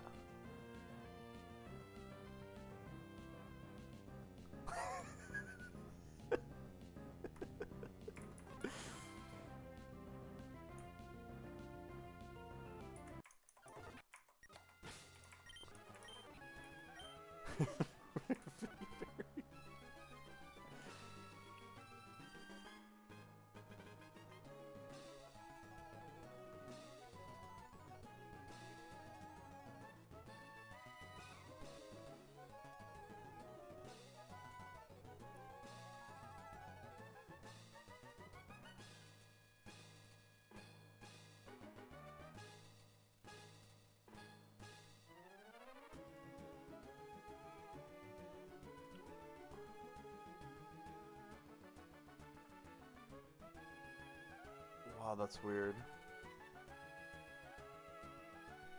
Okay. It really shouldn't change the line. I don't have Infernape on the like, we fake out the Hippo, we Fimp the Boulder, we overheat the Tink and kill it, and eject pack into Chestnut, and we free switch into Low Kicks, or we free switch Low Kicks into Weavile, which baits in Excadrill for a fast kill. We switch Weavile out into Togi, and then the Iron Barbs plus the Drain Punch from Chestnut will kill Excadrill, and we'll just take another hit on Chestnut, but we'll be at like full HP from the Drain Punch. Hey, buddy.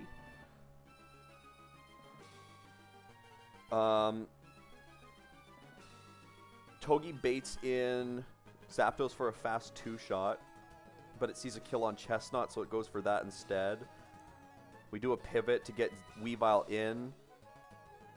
Weavile kills the Zapdos with Icicle Spear and U-turn Chip. Zapdos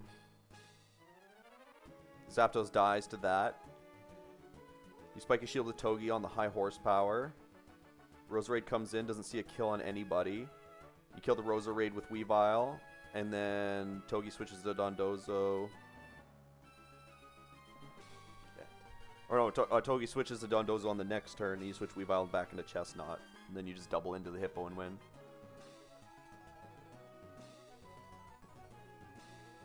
I don't know why it did that.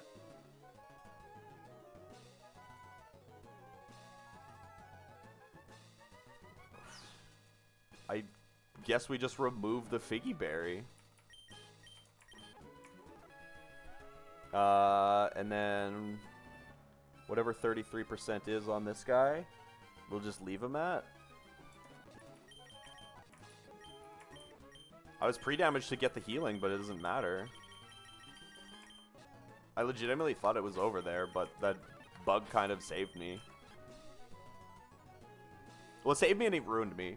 Tank not dying wasn't part of the plan, but it didn't really matter because I didn't eject, which means I didn't have Ape as backup to like help me win the fight, right?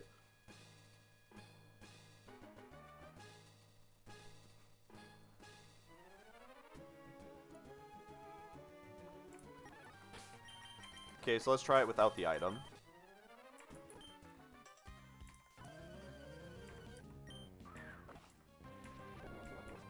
Alright, so eject pack here, no item on low kicks. Fake out this guy, Fimp this guy.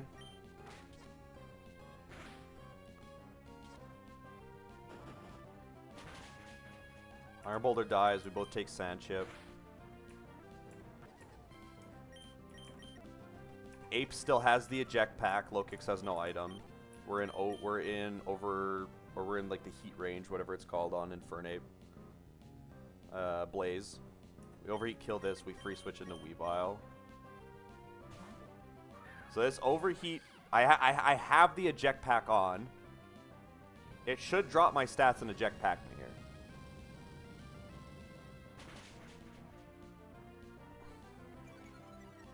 We're baiting random move from Hippo, but Chestnut really doesn't care which move he takes. Okay, so the eject pack, yeah. What the fuck? Dude, that bug, that Figgy Berry is so... Why did it consume... It, like, gave me another Figgy Berry, too. It's like I was saving resources by fucking myself. The Figgy Berry turned into an eject pack, and I ate the eject pack for half my HP.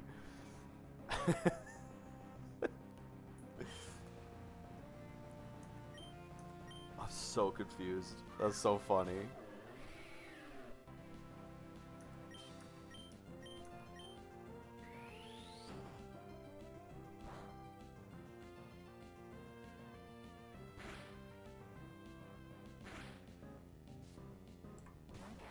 Alright, Excadrill comes in for the fast kill. We can't fake him out here, obviously. We're only dead to Ironhead, and Stone Edge does not see a kill on Weavile with only one chip of Sandstorm. We're going to Drain Punch the Excadrill. We're going to switch Weavile directly into Togi, who currently has a Citrus Berry on, which is good. Togi is going to Iron Barbs the Excadrill.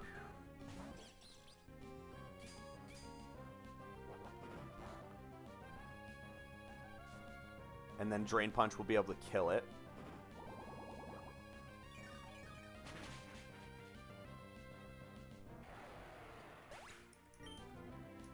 And then we're going to take another high horsepower. And I calc the crit here plus the Sandstorm. We're never going to be baiting Heat Wave from the Zapdos coming in.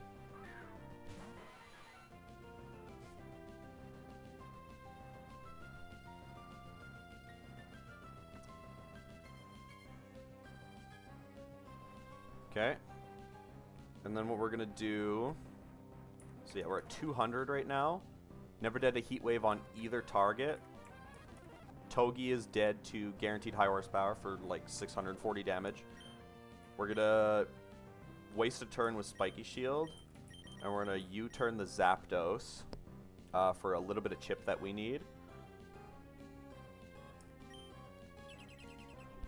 This chip is going to be just enough.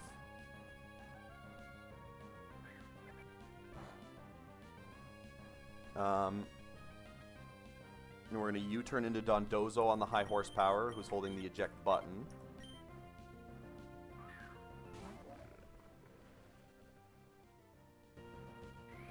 Dondozo is very tanky, so he takes not too much here unless it's a crit. And then we're going to bring in Weavile.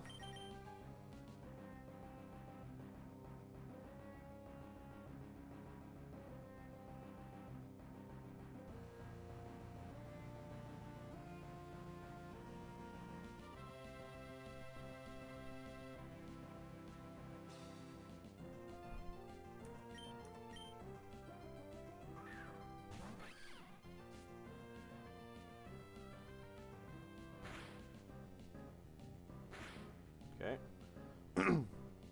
Now Weavile is dead to Stone Edge, and nothing from Zapdos.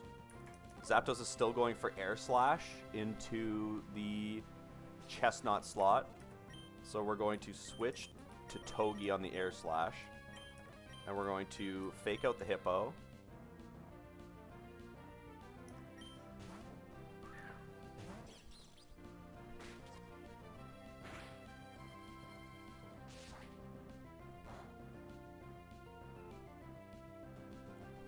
Now Togi will be in Heat Wave range, I think. Yeah, we are. So this is going to give me a killing roll. Weavile is taking, or Zapdos is supposed to be Heat Waving here. Hippo is supposed to be killing Weavile. Togi is going to fake out the Hippo. And with loaded dice, Icicle Spear, Togi's U-turn to Zapdos did a minimum of 26, dropping it to 260. And it has safety goggles on. And then 4 hits of Icicle Spear always does a minimum of 264. So this Icicle Spear will always kill, and Hippo won't be able to do anything.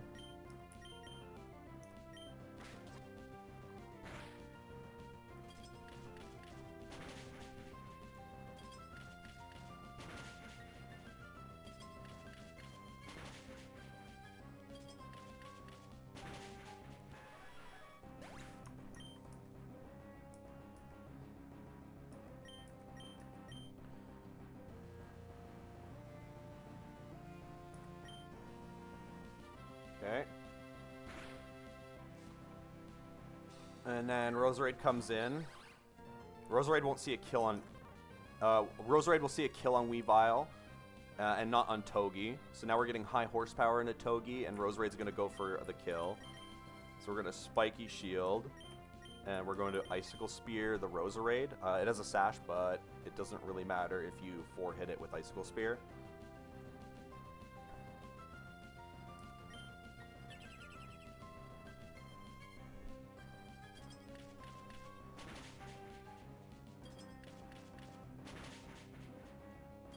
Three-hit works too.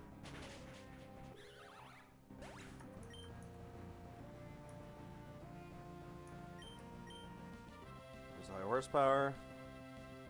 Okay, it's because this guy has a Citrus Berry.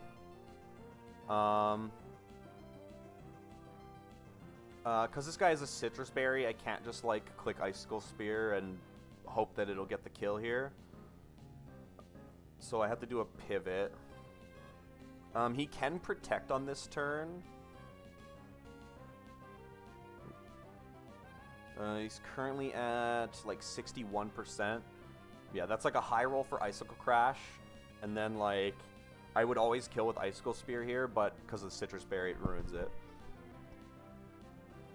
So this guy is guaranteed dead to Leaf Storm from Chestnut at his current HP.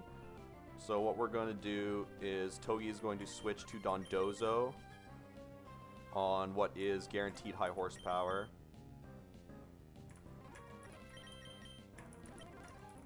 We're not going to U-turn because I don't want to proc his Citrus Berry. And then we're going to switch directly into Chestnut on Weavile on the Stone Edge / high horsepower. He did protect. That's completely fine. No one is at risk here. We're just going to go Leaf Storm in this. And Leaf Storm should just kill.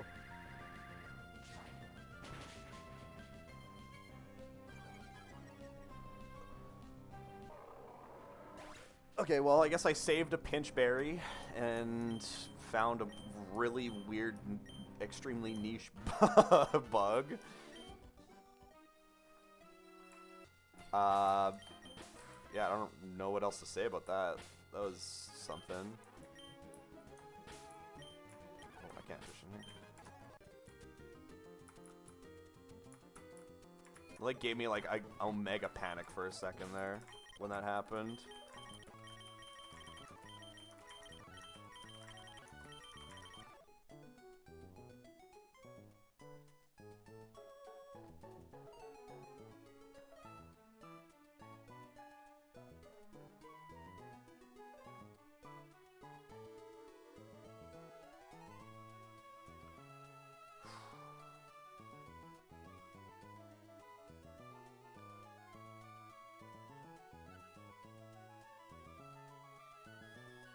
Let's turn off the PC. Okay, and now we're calcing Edgar. This is something that I haven't attempted to calc yet. Well, okay, I looked at it, but like I didn't get very far. One of the hardest fights in the game, if not the hardest. That one's up in the air for anybody who wants to take that one.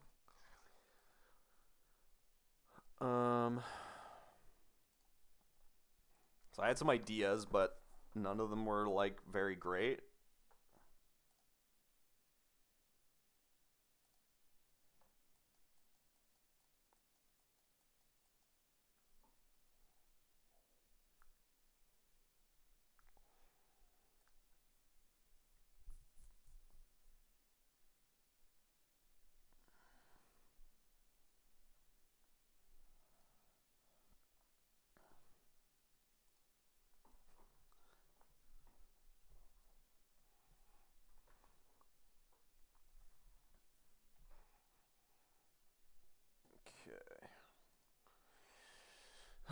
Yeah, so there was like, I mean, like, killing Garchomp for a fast kill after, like, an evasiveness drop is only possible for Weavile.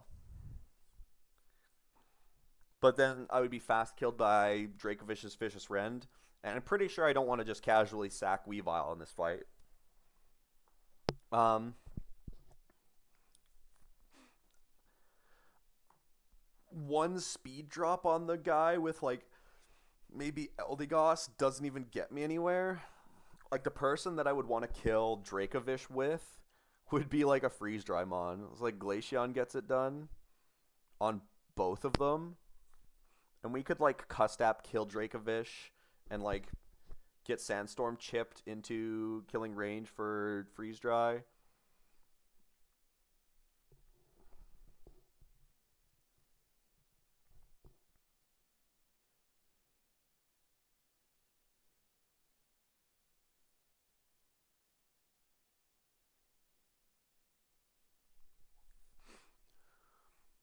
Um,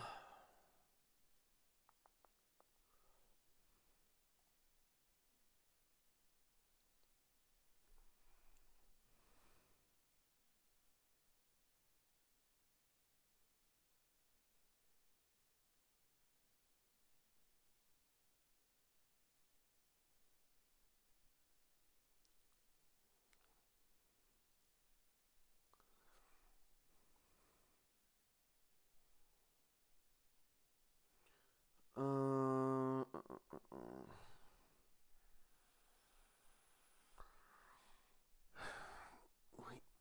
I just don't like gambling on the focus band is like ass, especially in a fight where it's super super risky.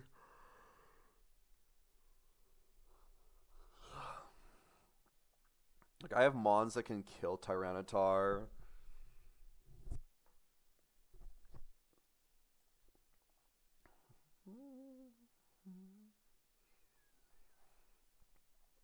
And if you let Stealth Rocks go up, you don't want Dracovish or Excadrill to be the ones that you're switching out on for that. Ideally, if you're doing an evasiveness drop, you do it with on Garchomp. Um, so like my knockoff Mons.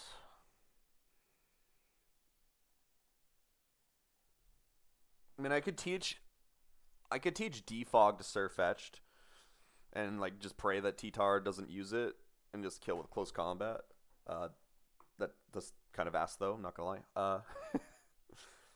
My knockoff guys are Obstagoon and Tink. I think are the only two.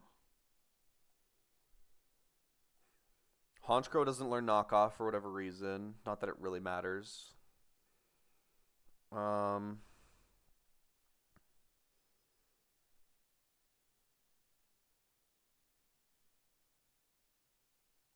no knockoff from Gambit. No knockoff on Absol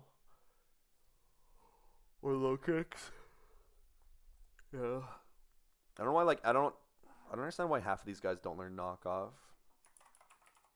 Like I feel like Honchkrow should learn knockoff. The Mon is not like amazing. There's no reason not to give Honchkrow knockoff, my opinion.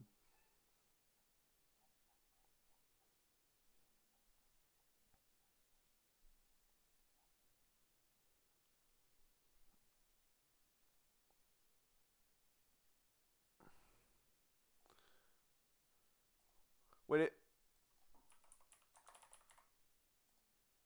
oh no worries. Salazzle can tutor knockoff, but none of like the actual dark types. That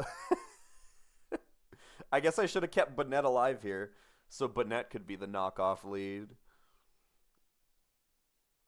I guess my freshly acquired Tyranitar can tutor knockoff. Where the hell does that get me? I mean, that doesn't get me anywhere either, though. Two does. Well, how many? I have. Oh, I gotta be careful. Because I have 6 scales used for the E4, which means I only have 2 scales as bonus. Or maybe 3, because I do need a couple Protect TMs, and you do get one for free.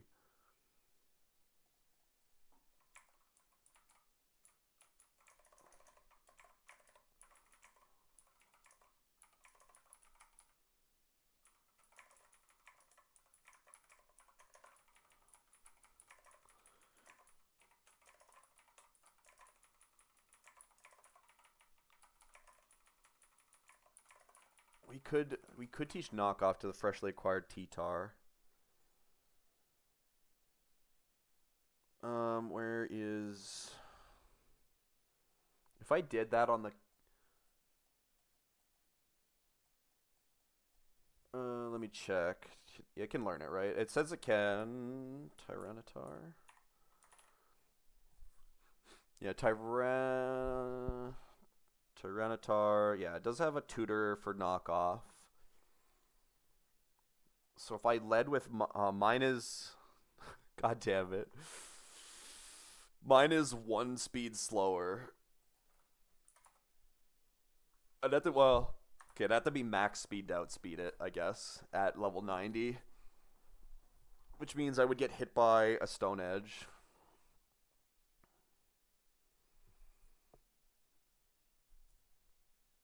Does Tyranitar help me? Does Tyranitar help me against anything in the fight, though, I guess, is the only reason that I would ever scale knockoff to do this. Obviously, I'm like Giga cooked against Garchomp. It's never doing anything to Ferrothorn.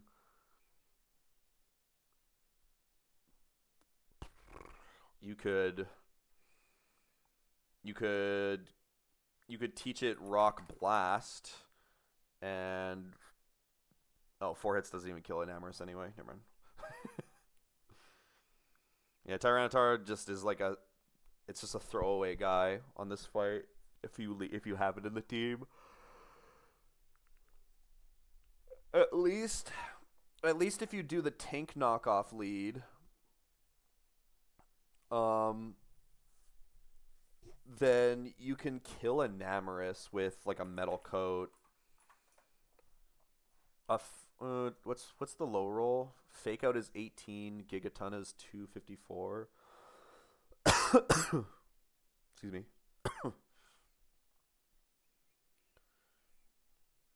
This is 272. What's the healing from 258 is 16, which means you're at 256. Yeah, so you'd have to go. My take doesn't have enough damage to kill with just that. It would be there would be a roll that didn't kill if I low rolled the Fake Out. Actually, it's not even low roll the Fake Out. It's like the top 9 rolls.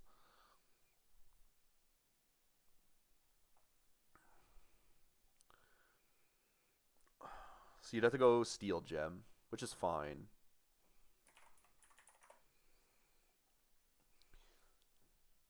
You can Fake Out, knock off this guy. You may or may not be showing it a kill if you have Steel Gem on. So it may or may not counter on the switch.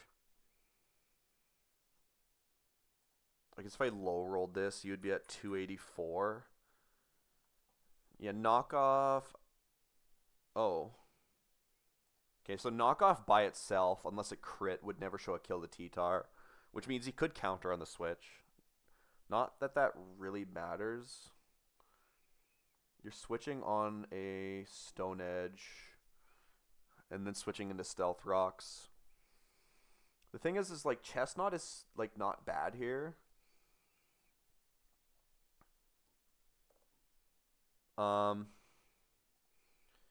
With the damage boost on like Black Belt, I could switch in on Stone Edge, take a crit plus Sand, and then like the lowest Tyranitar is down like 10%. So we're healing like 137. We're healing like 137 health, with which Tyranitar can never do with Stone Edge crit into.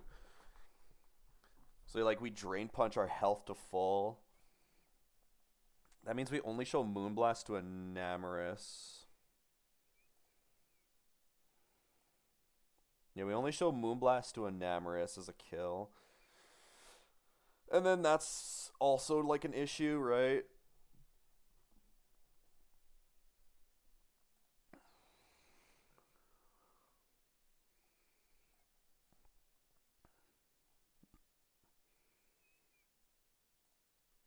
We could switch Arcanine in on Moonblast. And like And like we need a small damage boost, unfortunately. And we would take like 25% from rocks. And then we would take a Moonblast for like 20%.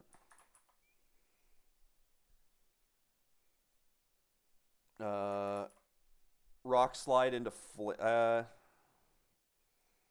yeah, we would always after one Moonblast and Stealth Rocks, we would just always be showing a Body Press kill to Ferrothorn, which is a fast kill. But we could be showing Power Whip. But then I have to bring like another fire type to deal with that guy.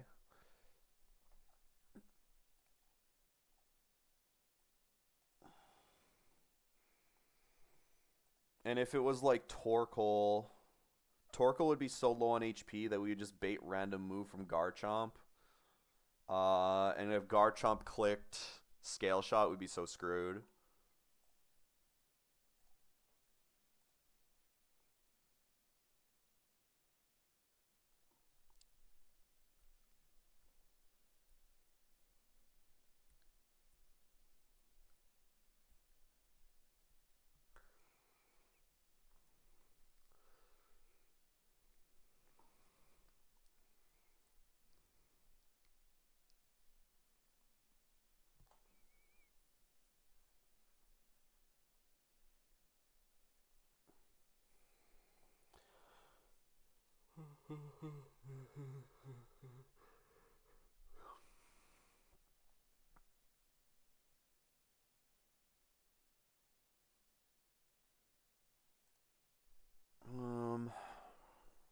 Yeah, so this lineup is some ass.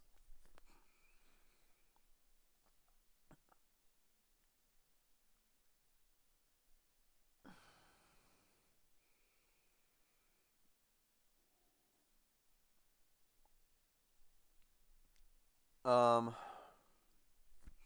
Another Mon that could like beat Enam is like Salazzle.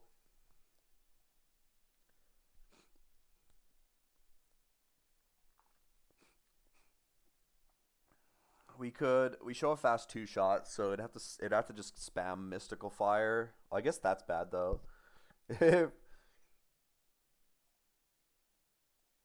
Yeah, that'll eventually show Garchomp a fast kill, which also could see a kill with Scale Shot.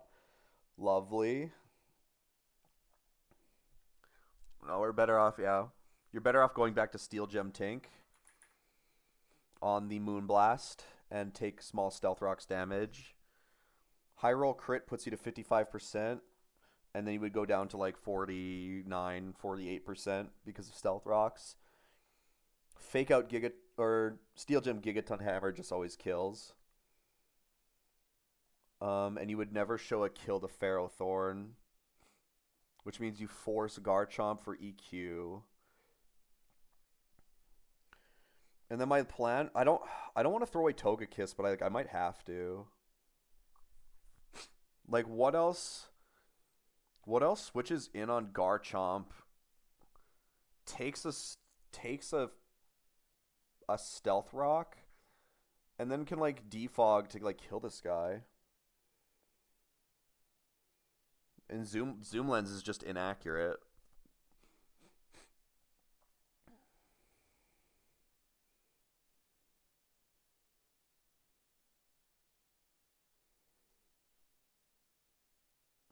You switch in for free on Togekiss. Uh, I would have to go Charty Berry. Is another problem. Well, I don't need Charty Berry for E4, so I mean, I guess I could consume it here, but we would switch in. We would take rocks down to 75, and then we would take sand. We wouldn't be dead to Stone Edge, which means I could defog to clear the rocks, and then he would Swords Dance to +2. And then I'm obviously dead to Stone Edge. But now at this juncture, I either let Togekiss die, so I don't have to use a slot.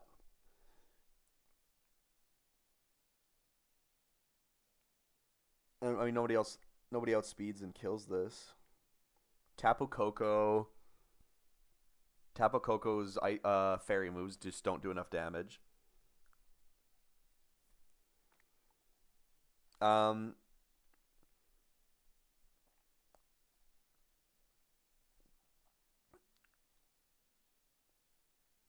I could bring. Well, I can't bring Noivern in on Stone Edge. I'd have to bring Noivern in off an eject, but like Draco Meteor damage boost. Actually, Draco Meteor. I would need to neutral nature my Noivern for a Dragon Gem to kill, which is funny. That would kill. Um, and Noivern would bait in fast out damage from Ferrothorn. You would be -2 special attack, which means the guy's gonna fucking use curse on you. I need to save my flamethrower TM as well, because I want Volcarona to teach it. Oh, that wouldn't even show a 2-shot. He sees he's faster than me anyway, so he could just like he would definitely just curse on me.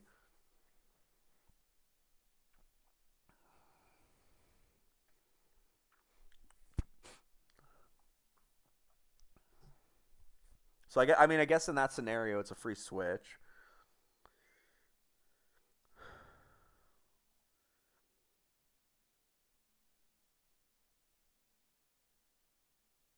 Um,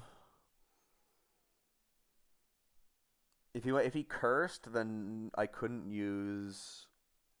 Actually, yeah, no. If he cursed, he would go +1/+1. If we switched into Arcanine and we had like Overheat on the move set, Overheat could kill, but I would be dead to Body Press, Quick Claw. Unless I went Choppleberry. If I went Choppleberry, oh, actually, that's not the worst. If I went Choppleberry, I would switch in for free. Actually, but that would. Oh wait, yeah. Where's Noivern at? Noivern. So Noivern. So you defog. Oh, so yeah. This is just assuming I can get Noivern in for free, or I'm sacking someone. I'm not a big fan of sacking double rock types, but the only Pokemon that could live a +2 Stone Edge is like Golem. I don't know if I'll regret that or not, to be honest with you. And the Stone Edge has to land for some Pokemon because then I could be dead to Scale Shot and that would be cursed.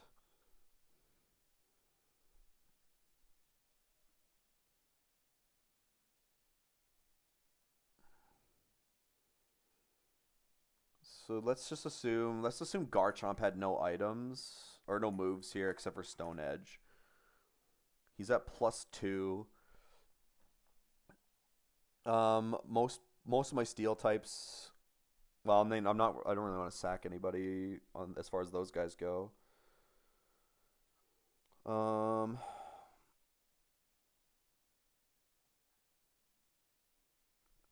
if we switched into Seismitoad with like an eject button and it missed, I'm almost positive I would be dead to Scale Shot. Yep. So that's bad.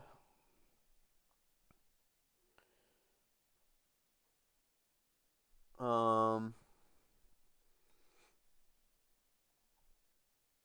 Solrock is dead to 1 Stone Edge, and then if it misses, also bait Scale Shot kill.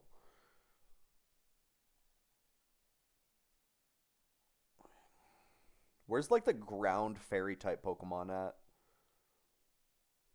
That would be like the perfect switch in here. But that shit doesn't exist.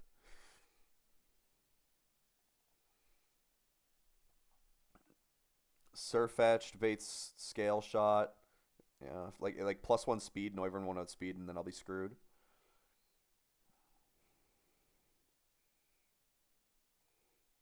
I could I could switch into Azu. Do we think that I don't want to sacking Azu would be some ass. Dondozo's the best switch in, but I don't want to sack Dondozo. I don't. I mean, I don't even know how I'm beating Dracovish, to be honest.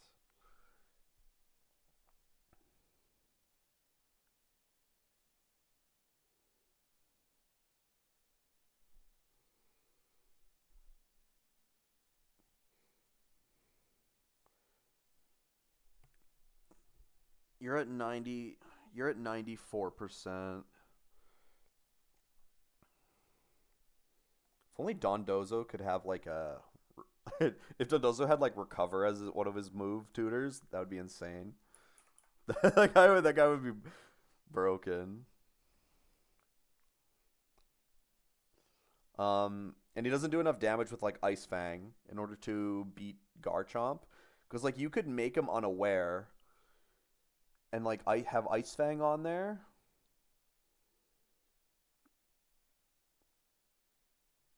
You know what? That's kind of interesting. What if we did like unaware Dozo, switched in on Stone? Am I dead to Stone Edge crit into Earthquake crit? With Sandstorm, I would be.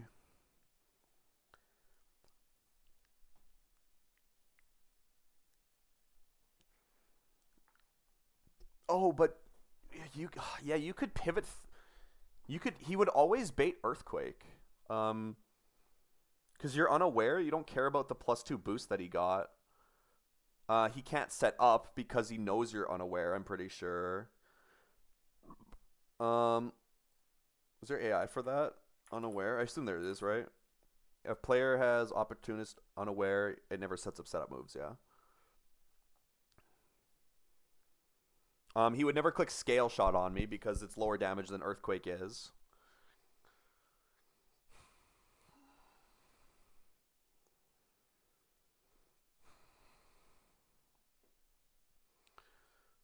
So Noivern comes in for free after you got rid of rocks and dropped his evasiveness. You, it's gonna get risky though. I think you're risking like 2 crits on Dozo. I think, because then, oh no, you're not.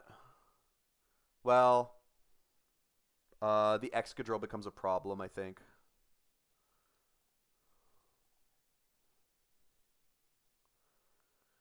Noivern would need to be dead to Ironhead, I think, to get a good outcome.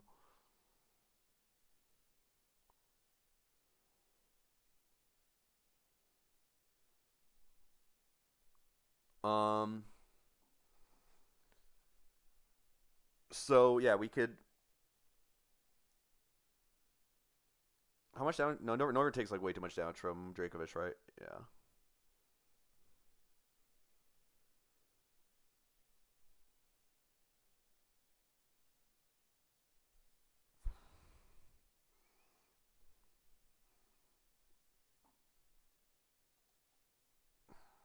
How much damage does Draco Meteor do to this guy?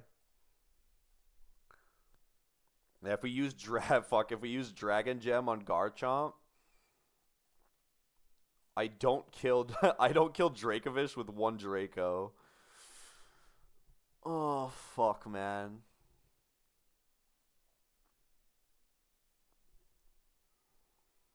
You like need 2 sacks in this fight. Sacking Dozo seems like so bad.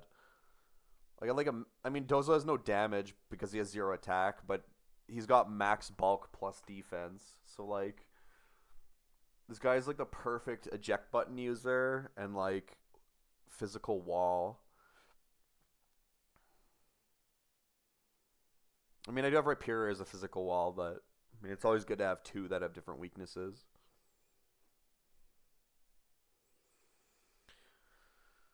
So you'd have to like you evasiveness drop the Garchomp. He sets up to +2 on your on your Togekiss holding a Charty Berry. You're now dead to Stone Edge and you don't show any other kills. You could switch to Dozo and change him to Unaware. Actually, you don't even need to. No, you do need to change him to Unaware, so he takes way less damage from the Stone Edge if he gets hit by it. So you switch into Dozo. He takes a Stone Edge plus Sandstorm damage. Baits Earthquake. He's unaware, so it wouldn't like set up on you. You could go to Noivern for free on the EQ. Kill with Draco Meteor Dragon Gem. And then that would bait in a fast 2-shot from Ferrothorn. No one would see a kill on you, I don't think. I guess you could set it up so that your HP is low enough to bait Iron Head from Excadrill. I don't really know if that's a good idea, though. Dondozo takes that well, and if he was unaware, would force an Earthquake.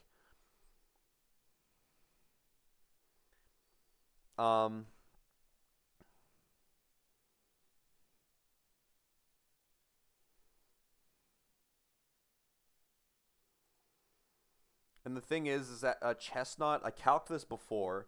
Chestnut with the Black Belt and Drain Punch.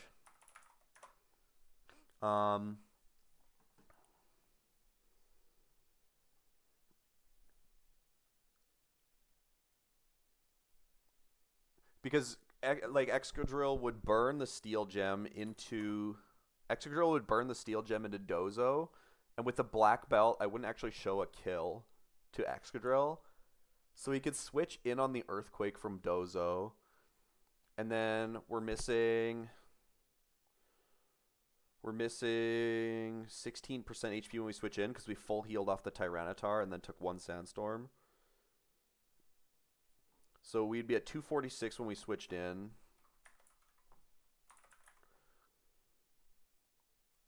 And then if we took an Earthquake crit high roll, actually it wouldn't even matter.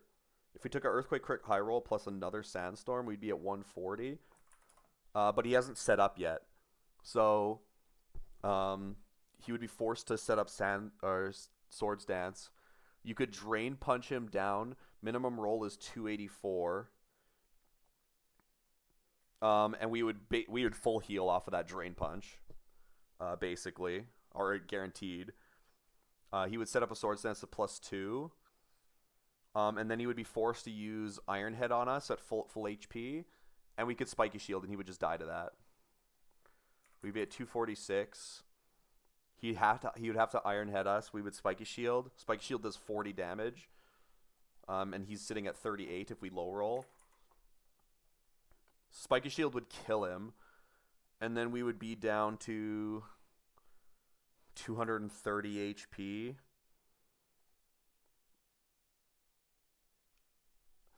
Vicious Rend would not see a fast 2-shot on us. But I would show a 2-shot to Ferrothorn. So that would force in Dracovish for Vicious Rend.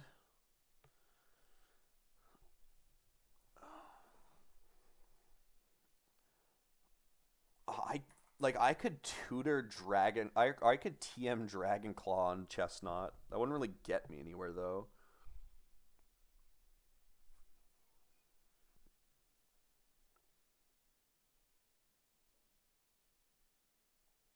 And then this is where the issue comes in, right? So Dracovish. I don't show Dracovish a 2-shot. So Dracovish sees fewer hits to kill as a fast kill. Chestnut sees a 2-shot into Ferrothorn, so we easily outdamage Ferrothorn. So Dracovish would switch in that situation.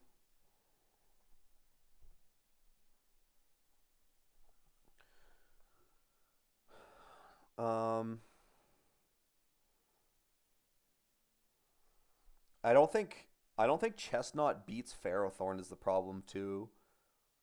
Reliably. Because like he has Quick Claw, so he assumes he's faster, which means he can set up with Curse. So if he Quick Claws the Curse, it won't see a two shot on me. Actually, no. We'd be at 82 because we'd heal the full, and then we would take barbs and yeah. So if he Quick Claw cursed, and I Drain Punched, I guess we need close combat on maybe. We could have Drain Punch and close combat.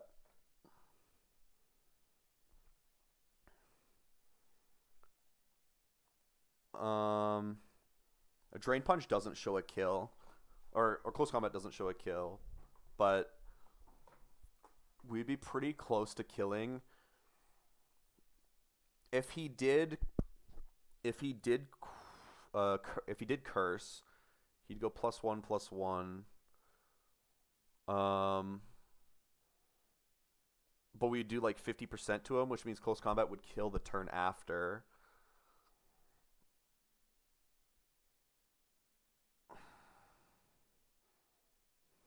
Like Chestnut can kind of beat Ferrothorn. It can finish the Tyranitar. It can beat Excadrill, and it can kind of do a little bit of Dracovish, and it can kind of do Ferrothorn.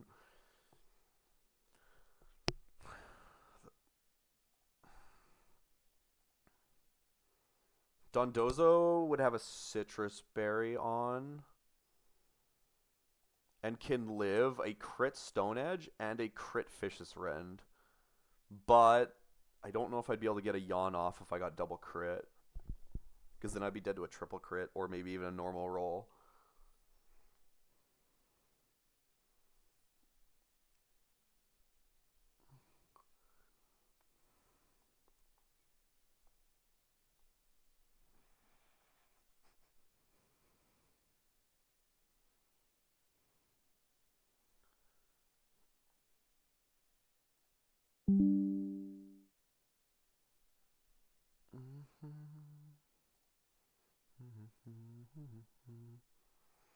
It's risky, but I think that would work. I mean, for the most part. So turn 1, you knock off the Tyranitar. He sets up Stealth Rocks. Turn 2, you switch into Chestnut on either Stone Edge or you have a Steel Gem, which means knockoff is a few damage off of Stone Edge, so you get Stone Edge. You switch Chestnut in on a Stone Edge. He no longer has a Focus Band. You take a little bit of Stealth Rocks, you take a Stone Edge. Drain Punch and Sand. And then Drain Punch would always heal you to full. You would take a little bit of Sandstorm Chip. Nothing would see a kill on you in the back except for Enamorus. So Enamorus comes in for a Moonblast kill. You go back to tank with the Steel Gem. And you just fast one-shot the Enam. Crit Moonblast plus Rocks would never put you in range of anything from... would never put you in range of Stone Edge from Garchomp. And would never put you in range of Ferrothorn's Gyro Ball. So Garchomp comes in for Earthquake. You go Togekiss Charty Berry. You take 70 or 25% from Stealth Rocks. You Defog, which always lands on Garchomp. Clears the Stealth Rocks. That guy goes to +2.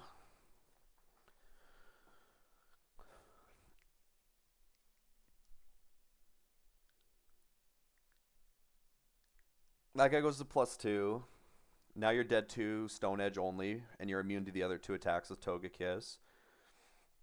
You can switch. You can change Dondozo to Unaware, so that you can switch in on Stone Edge without taking a big hit.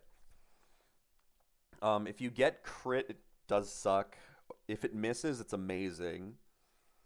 And you always bait Earthquake afterwards. He can't set up on you, and he can't click Scale Shot because he's already faster. So Garchomp would go for highest damage Earthquake. You switch into Noivern for free. You Draco You change Noivern first of all to neutral nature, so you're not minus special attack. And then you'd have to go Dragon Gem in order to kill this guy one hit with Draco. Uh, oh, that is true. I was like, that's not true necessarily, but if he misses Dondozo, like you could go Dragon Fang. You could go Dragon Fang and get the kill, but if he misses Dondozo, he doesn't take Life Orb damage, which means you're kind of screwed.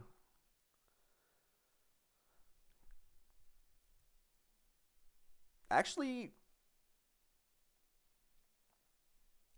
we could make Dondozo would take like more sand damage, but we could go Dragon Fang hoping that he would hit the Stone Edge, and then switch into Noivern after that happens.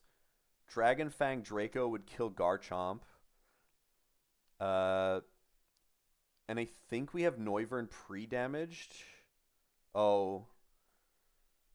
Oh, Noivern can't bait in Excadrill. Fuck. I could force in Dracovish for Vicious Rend. But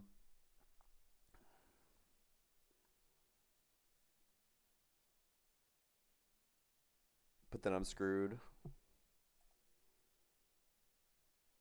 I'd have to go to Dozo, get like a speed drop on Dracovish. That's just like way too many turns. Dozo would not have enough HP to risk that. Especially if I got crit by the Stone Edge. And I would like Dozo to take an Iron Head from Excadrill as well. I just don't have that kind of HP.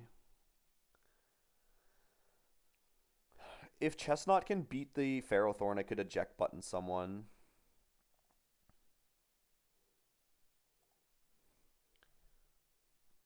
I could risk Eldegoss on the Switch. That's kind of good, actually.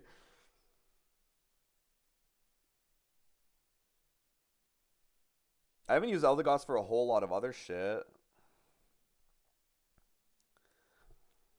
So we could go Dozo. Switch Dozo and Togekiss back and forth until he lands one Stone Edge on Dozo. If he misses a shit ton, we might take too much sand damage, but it is what it is. After Dozo gets hit, he takes the Life Orb damage down to 90%, which means that Noivern can switch in with Draco Meteor Dragon Fang. Draco Meteor Dragon Fang and a neutral nature. Draco would kill, and we could be pre-damaged to be dead to Dracovish after a Sand Chip. So Dracovish comes in for a 180 damage move. We switch to eject button Eldegoss. If Eldegoss gets crit, it lives like... If Eldegoss gets crit, it lives like 2 rolls. But it'll always speed drop Dracovish. And then at -1, we go back into Noivern. Draco Meteor kills that guy. And then we would be dead to, after that Sand Chip, to Iron Head from Excadrill. We can switch to Dondozo on that.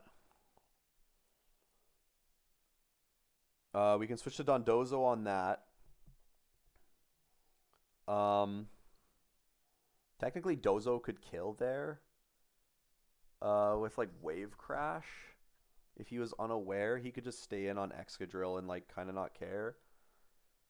Doesn't really get me anything though. We're better off just going, taking the Iron Head and burning the gem, and then going straight into Chestnut.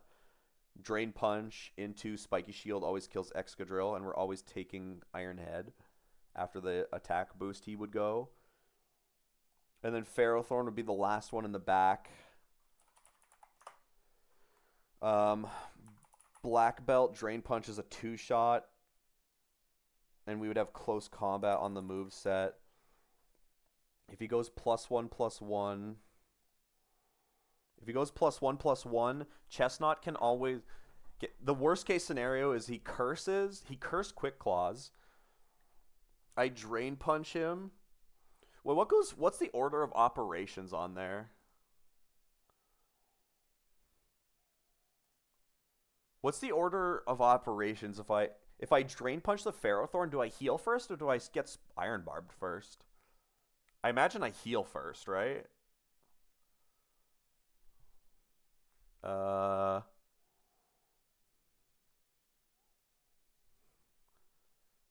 that is an interesting question. Uh,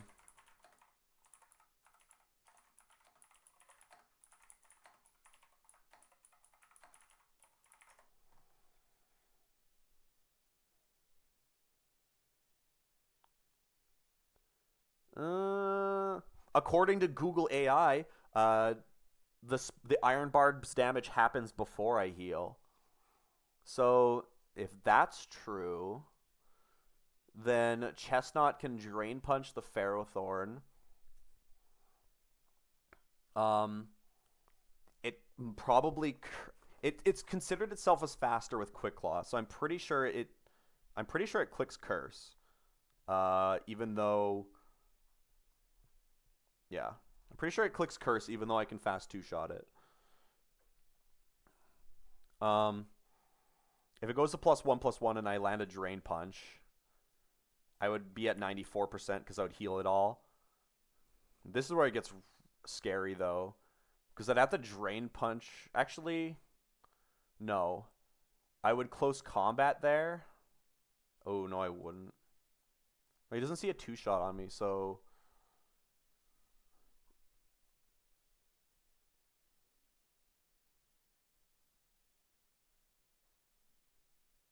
I might have to sack one of these guys anyway, and like an extra one. I think this mostly works. I kind of want to just run this. We had to change Dozo to Unaware. We had to change Noivern to Neutral Nature. Let me write it out on here. See if it lines up. So, turn 1, knock off Focus Band. Switch to Chestnut on Stone Edge, maybe counter, doesn't matter. Drain Punch Fast Kill. Drain Punch Fast Kill, Tyranitar.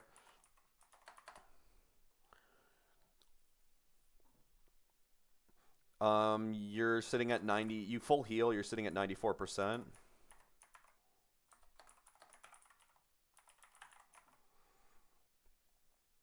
Enamorous comes in for Moonblast kill. You switch to tank on Moonblast. You Steel Gem, Gigaton Hammer, frags.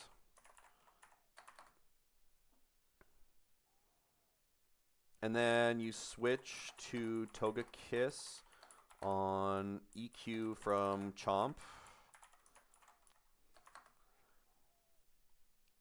You have a Charty Berry on, so after the Stealth Rocks, you're not dead to a Stone Edge. Stone Edge crit could kill you, but setup should be +3 and crit kill should be +2, I think, right? Yeah. Score is increased by 250% of the time. So he can't kill me with crit Stone Edge. Or he can kill me with crit Stone Edge, but it's +2 over +3 for setup on Swords Dance.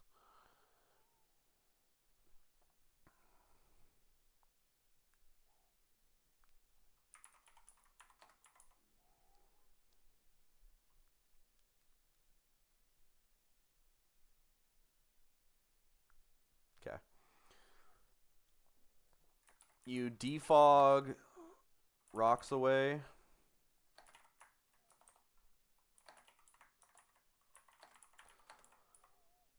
You defog the rocks away, and Chomp sets up.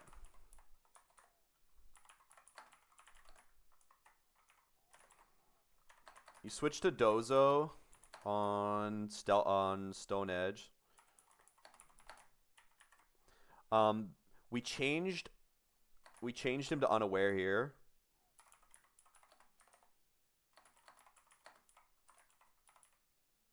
with one of our ability capsules. So he just takes the base damage from Stone Edge.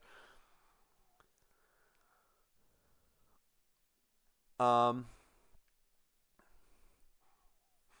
he takes the base damage from Stone Edge. And he doesn't take Stealth Arcs damage because they don't exist anymore. That gives a little bit of chip damage to Garchomp from the Life Orb. And if it doesn't land, we're going to switch back and forth until he does land one. Dozo's HP should be okay with the line that we're doing. So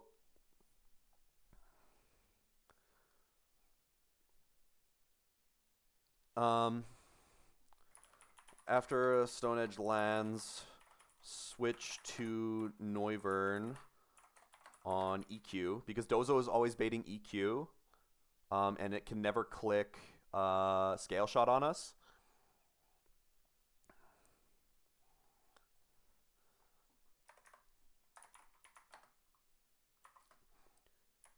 After changing Noivern to a neutral nature, Dragon Fang Draco will kill after the 1 Life Orb tick.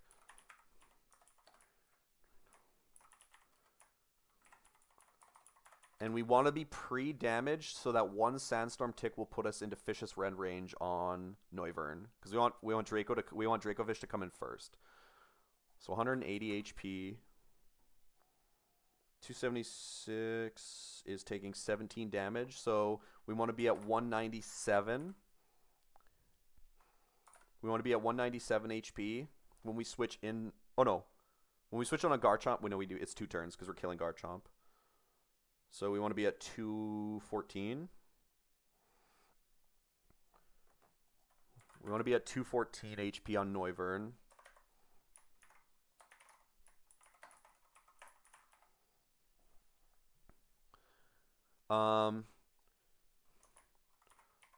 You switch to Eldegoss.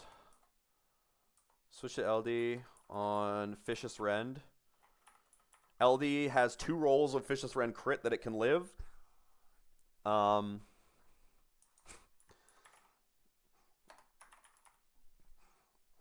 it will always get a speed drop with Cotton down. So it'll go -1. And regardless of what happens, Eldegoss is at an eject button.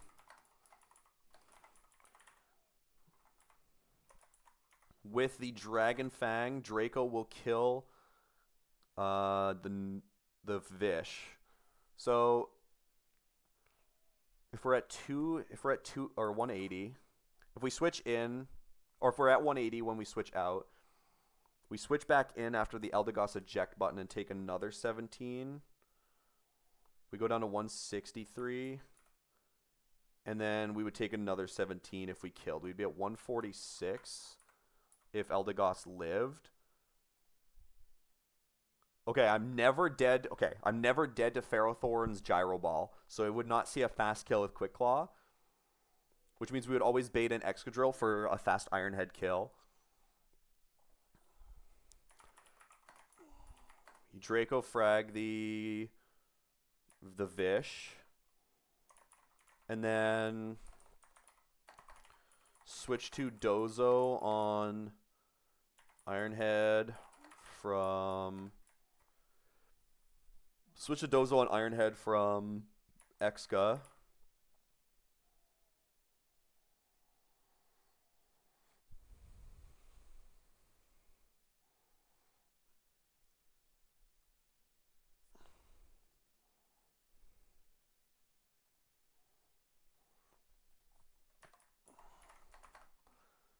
And then you switch to Chestnut on EQ.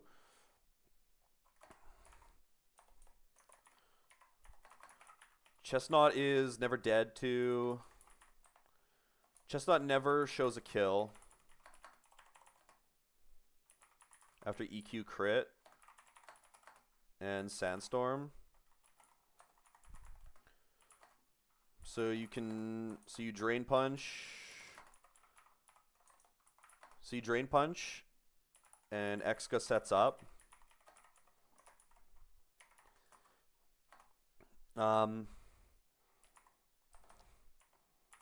If Exca lives, Spiky Shield will kill.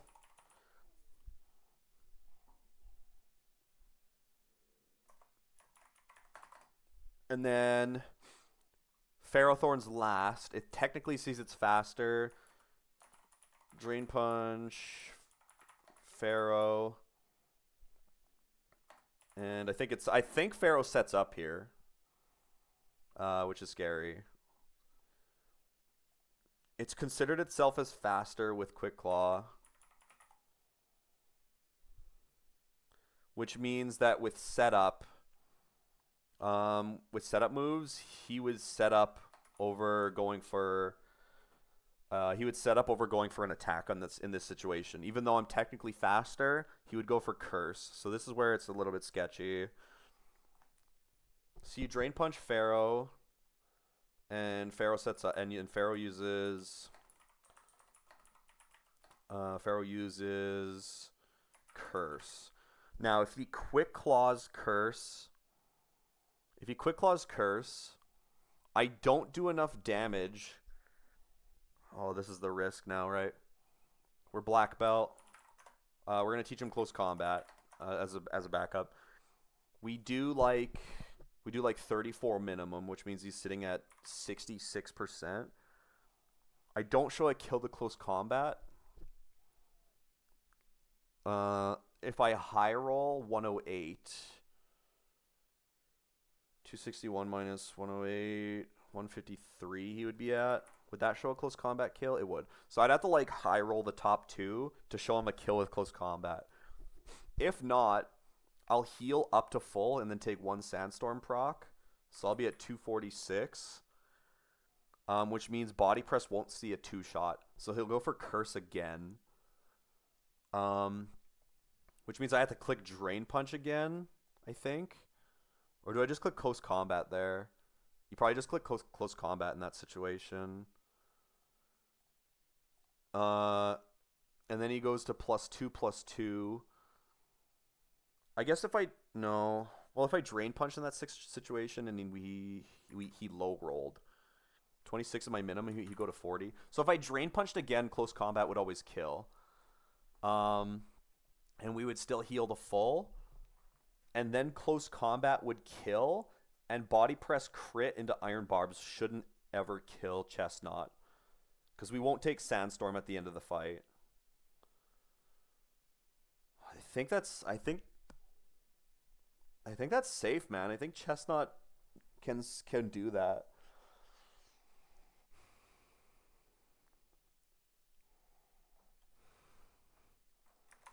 So teach Chestnut close combat.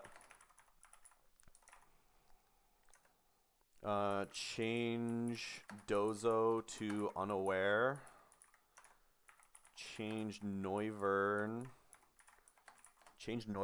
to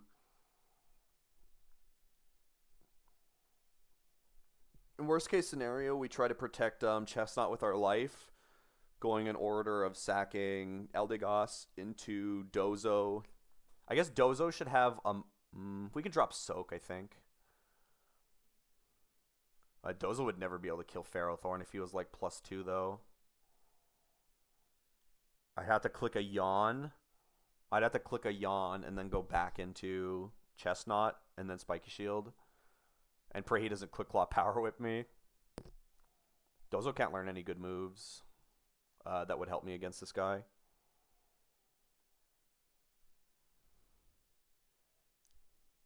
Yeah.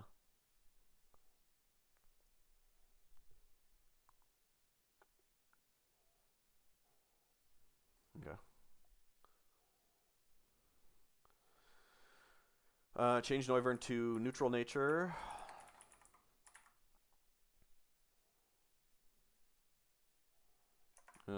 Teach Noivern Draco. Meteor. And then the items that we need. Tink is Steel Gem. Chestnut is Black Belt. Toga Kiss is Charty Berry. Oh, I have to teach Defog to Togekiss as well.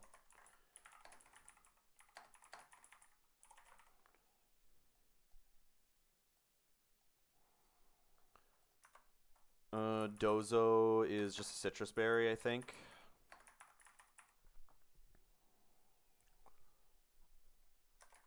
Noivern is Dragon Fang.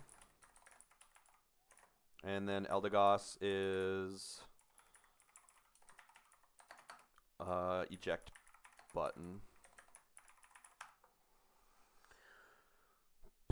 Okay. Let's just build the team really quick, and then I'll get everything set up here. This has got me really nervous, man.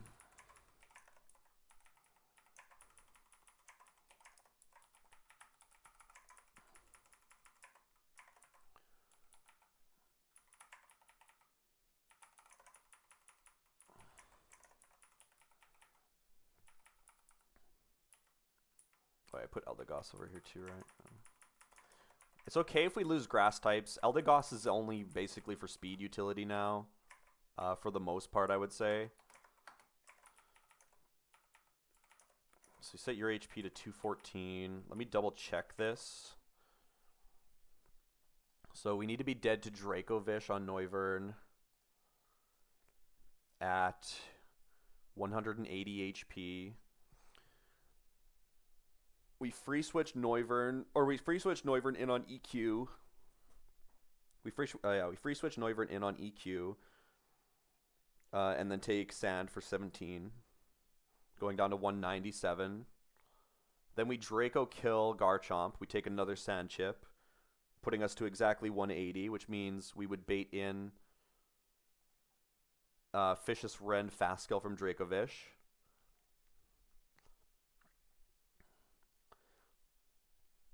We switch to Eldegoss. Eldegoss eject buttons into Noivern, which means we take another Sand Chip at 180. We're down to 163. With the speed drop from Cotton down, we're now faster than Vish. We Draco kill it. And then we take another 17. So we go down to his minimum is 146 with that pre-damage. 146 is not in range of Ferrothorn, which means we're in fast kill range of Iron Head only. Okay. So let's teach everything that we need for this. Let's go with... Oh, I have to fly out of here because you can't move Tutor here. We need Close Combat on you, which could be dropped for Leaf Storm. We need Draco Meteor. I wonder if would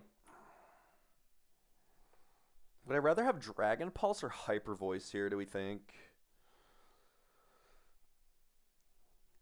I think I want to keep Tailwind just in case, for sure. Hyper Voice.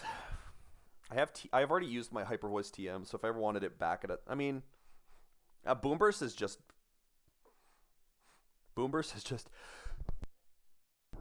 Hyper Voice on crack. Technically, my Noivern doesn't have Aerolate right now, so it hasn't really done a whole lot this game without Aerolate, to be completely honest.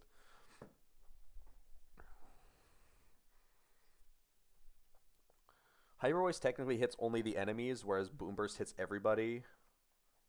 I think it's fine to drop Hyper Voice though. And we'll leave Dragon Pulse on there. I doubt Noivern's ever chaining with Dragon moves, but it does help if you don't want to drop your special attack for baiting, I think. So let's drop Hyper Voice. And then we want to... I should have 4 ability pills. We only have 2. Is that fine? I don't need an ability pill for E4.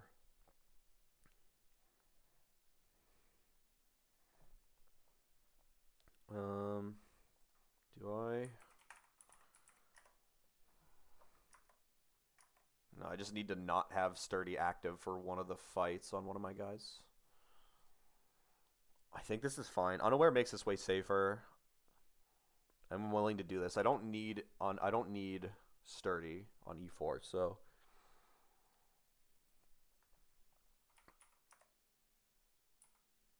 we have one left just in case. So let's just do this. Change Dozo to unaware. And then neutral mint Noivern out of its horrible ability or nature.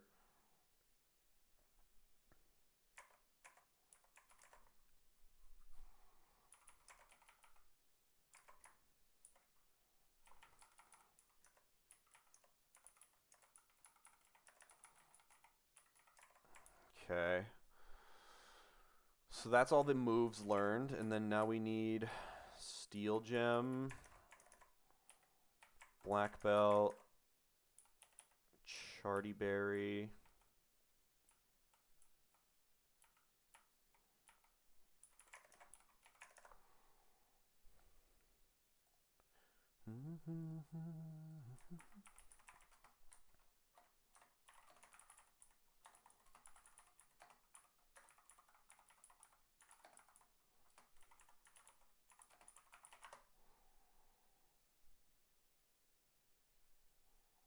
Wait.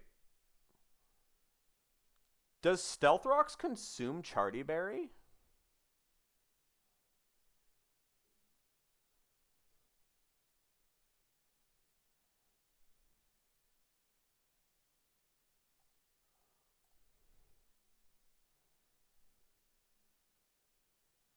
It shouldn't, right? Well, it says a super effective rock type attack. Technically, Stealth Rocks is super effective. uh.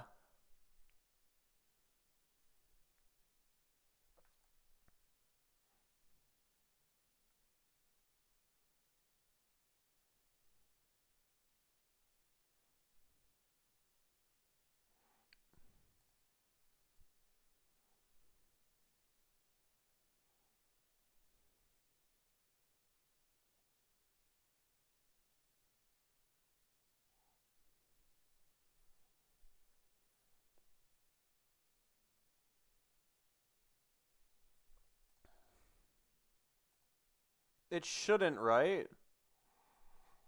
Dude, fucking Google AI said it does, and I'm panicking now.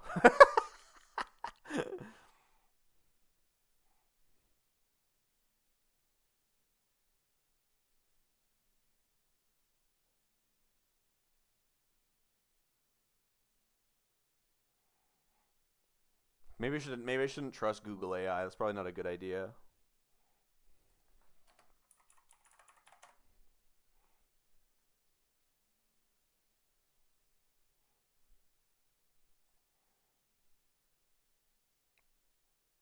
It's actually so fucking bad if it I don't, dude, I have no idea.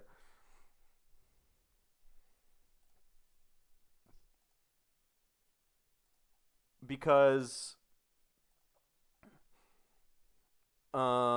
because after one sandstorm chip, Togekiss is still dead to Stone Edge, so I can't switch Togekiss in for free and not be dead to, oh no.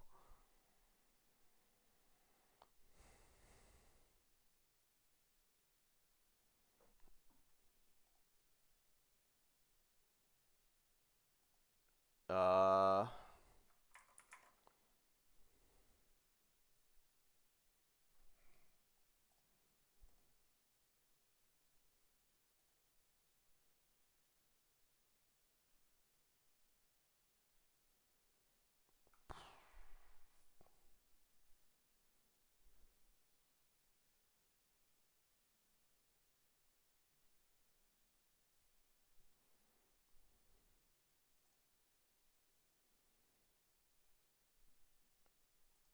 mm, mm, mm, mm.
Oh, this line was like it would work so well until this point if that happened.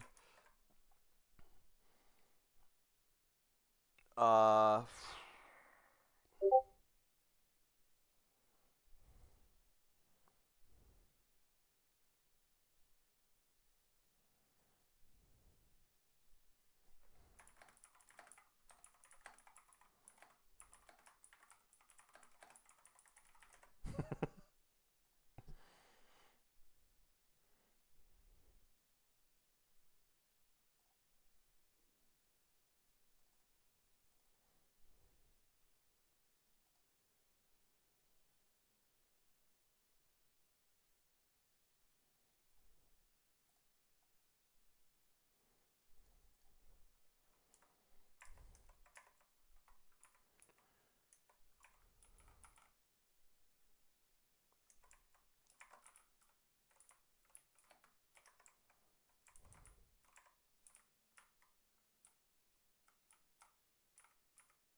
okay, I don't based on a cursory search and a question ask, shouldn't do like a Google AI maybe make me panic for like no fucking reason basically.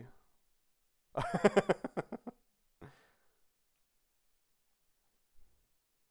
probably saw like a Reddit post where someone was theory crafting it and determined that it was indeed a yes.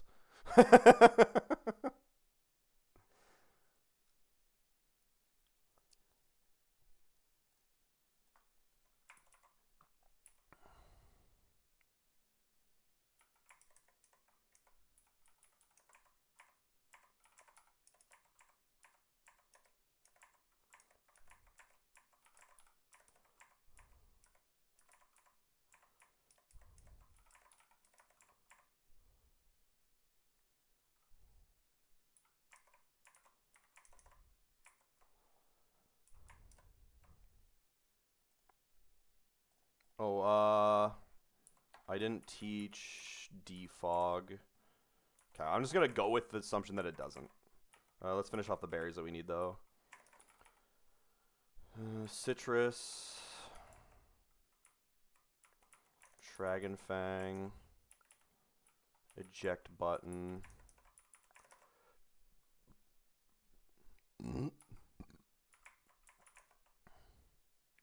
And then we needed another TM, which was defog.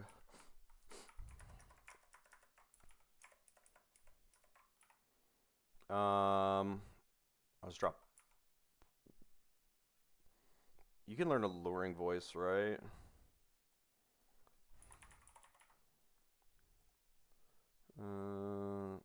I think I dropped Dazzling Gleam and just keep my normal move set right now.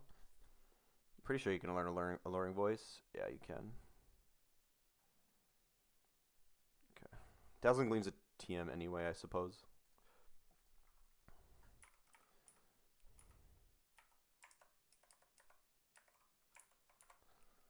Okay.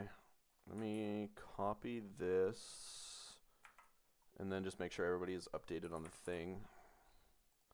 Okay, you have defog now. You have close combat. You have Draco Meteor and are a serious nature. You have Unaware.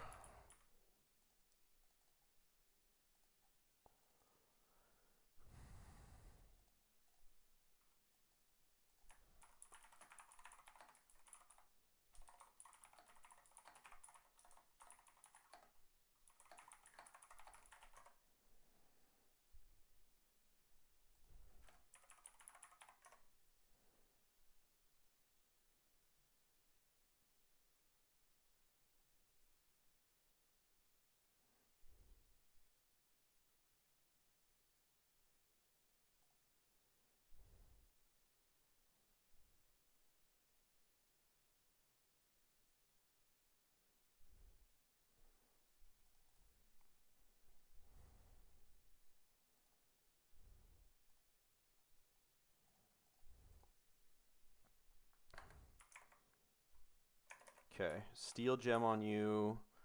Gigaton Hammer and Knockoff are all I need. Drain Plunge close combat with a black belt.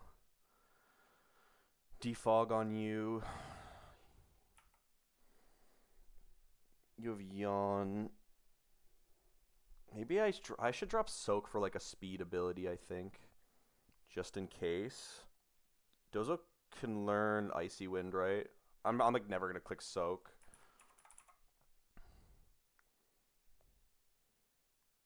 Oh, he can't. Oh no, he can learn Bulldoze, right? Yeah, okay, he can learn Bulldoze. I was like, he can't learn Icy Wind, can he? This is gonna be like a backup move, I think. Really can't learn Icy Wind, huh?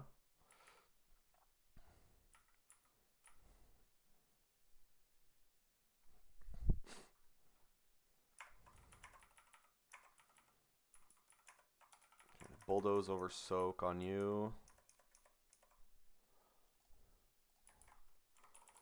That's a backup in case things go wrong.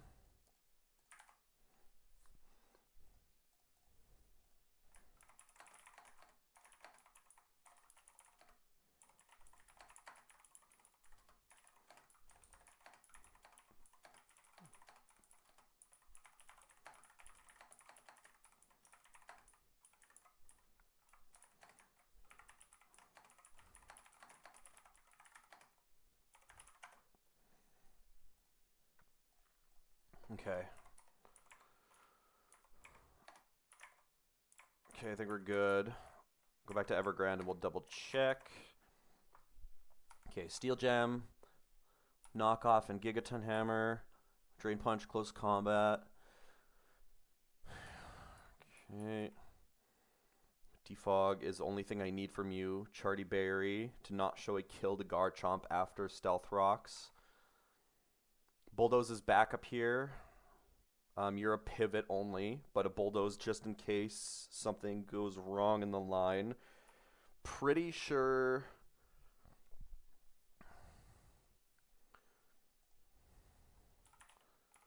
Dragon Fang, Draco will do enough damage to you after Life Orb, and it'll one-shot you. Pretty sure Eldegoss's Cotton Down always procs, even if I get crit. And die. If for whatever reason that doesn't happen, I have to bring in Dozo to get a speed drop. And then I probably have to sack like Togekiss or someone else to get Noivern in for free to get the kill there. That means Dozo is going to have to come in and Bulldoze. And it's going to be weird. I'm pretty sure Cotton Down will proc even if I'm dead. It has to kill me with a crit, though.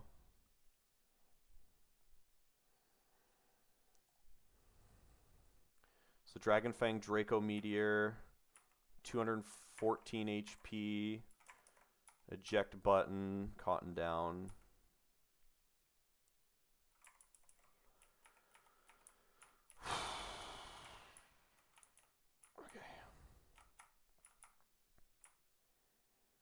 This way, fought that guy down here.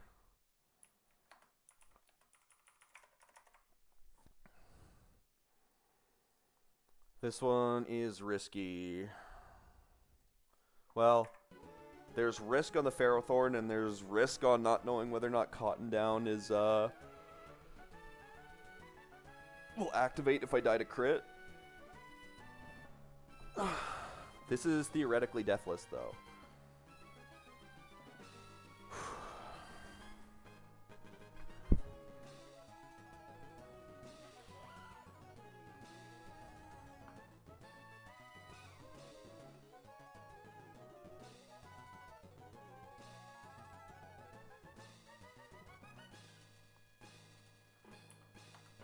Oh boy, okay, okay. One more double check. I want to make sure my items are good here. This has to be like perfect. Steel Gem, Gigaton Hammer, Black Belt Drain Punch, and Close Combat. Charty Berry. Charty Berry on Togekiss. switch it on EQ, and we're never dead to Stone Edge after Stealth Rock's damage.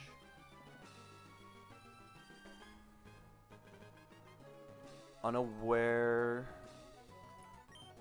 Citrus Berry Dozo has Bulldoz's backup, Unaware. So I don't take boosted damage from Garchomp after it goes +2 with Swords Dance. And also for potentially not baiting Swords Dance on Excadrill. It shouldn't bait Swords Dance on Excadrill because I don't care about it. I show Excadrill a kill anyway with Wave Crash.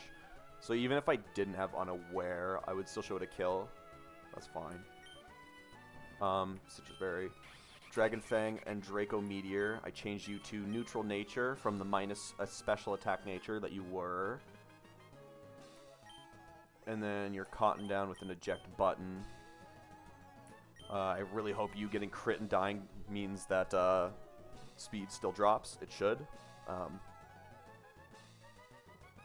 It doesn't say anywhere that it doesn't.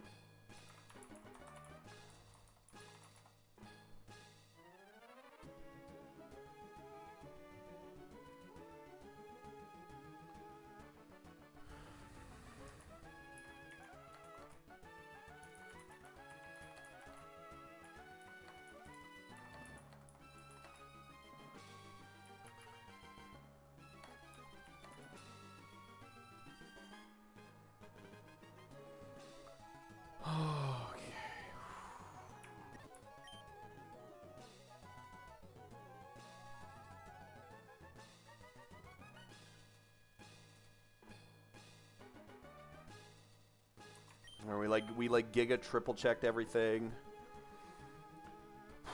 Here we go.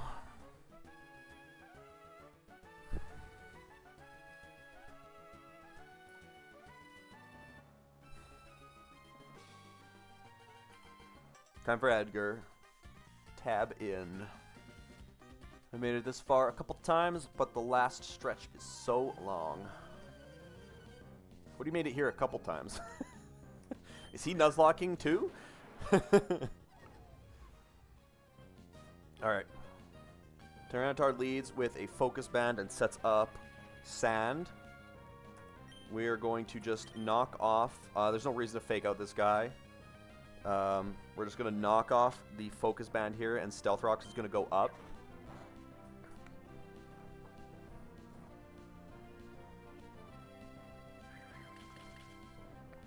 Okay. Now we're going to switch into Chestnut on what is only Stone Edge.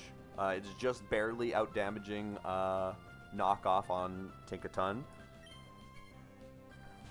Stone Edge landing, missing, or critting, none of that matters.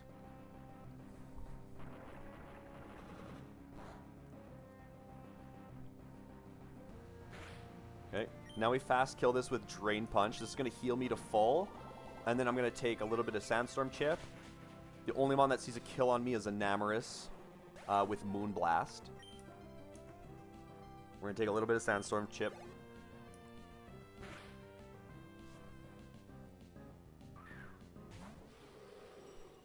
Tinkaton can switch in on this guaranteed Moonblast. Crit into Stealth Rocks. High roll crit into Stealth Rocks never baits in Ferrothorn for Gyro Ball. It's close, but it's just barely out of range. Which means Tinkaton always baits in EQ from Garchomp. We have Steel Gem, so that we can one-shot this with Gigaton Hammer.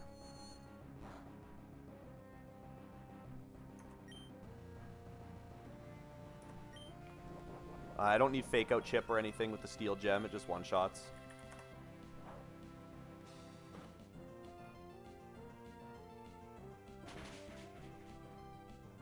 Giga crit on that one. Okay. So this is always going to be EQ from Chomp. Now the way I understand it is I got kind of bamboozled by Google AI. I think Google AI read a Reddit post about a theory craft of Stealth Rocks removing Charty Berry from a Pokemon and reducing the damage. Obviously believing that is like stupid, but you know, it makes someone panic. But this is always Earthquake. So we're going to go into Charty Berry, Togekiss. After Stealth Rock's damage, I don't show a Stone Edge to Garchomp.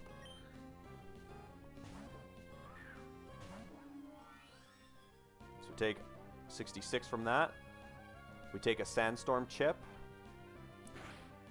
And we should never be dead to Stone Edge. We're not. So this forces Garchomp to click Setup here. We're going to Defog to clear the rocks and remove his Sand Veil stat boost. Or evasion boost.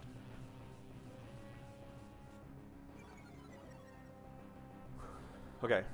And now we're always baiting Stone Edge. And we can't bait anything else because we're flying and Fairy. So we're going to go into Dozo, who I changed to Unaware for this fight. He doesn't take that much damage from this. We need Stealth Rocks to land.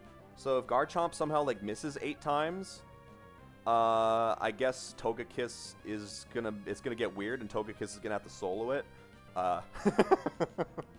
We need him to land one so that he takes the Life Orb chip for Noivern to kill it.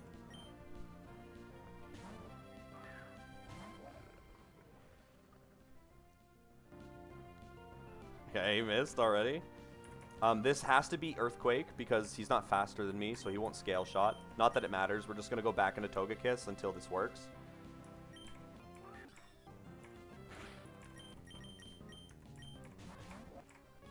Okay, there we go. No crit is good. Helpful for later, potentially. Okay, so there's the Life Orb damage. Now we're baiting EQ. And never baiting Scale Shot. We're going to go into Noivern for free.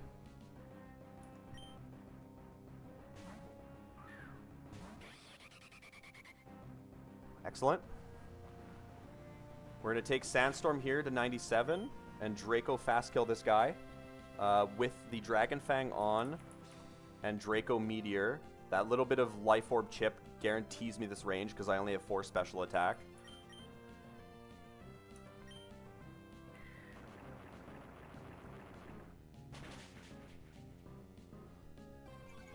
And we'll take another Sandstorm chip down to 180, which shows a kill to Dracovish with Vicious Rend.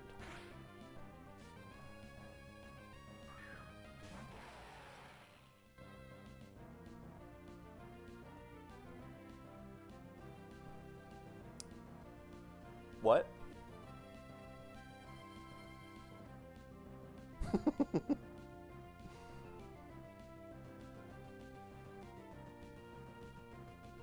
So why did that come in?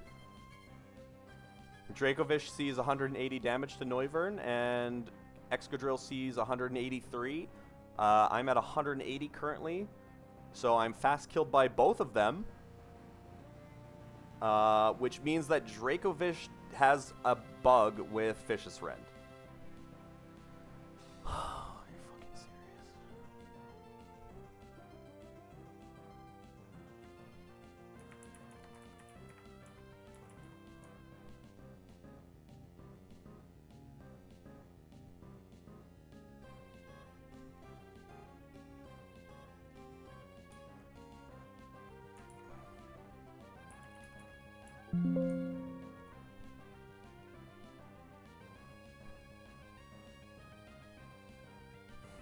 Okay. I mean, this is probably okay. We're still beating the Dracovish the same way.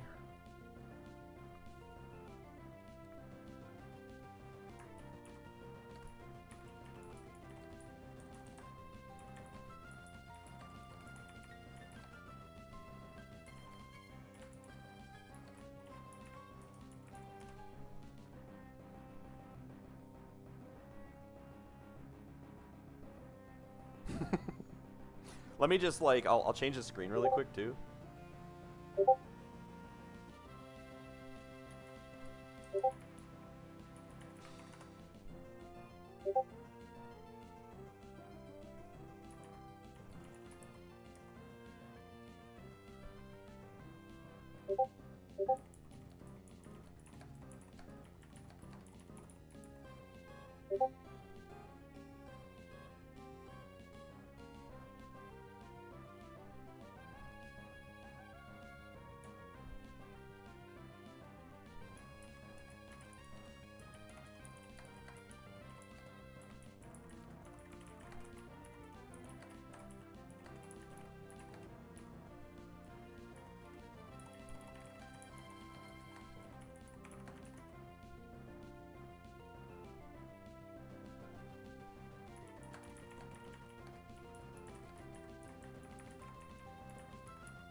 I mean, this shouldn't change much.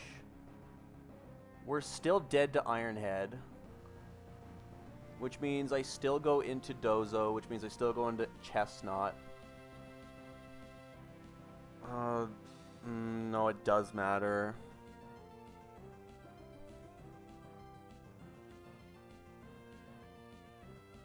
This fucks it all up.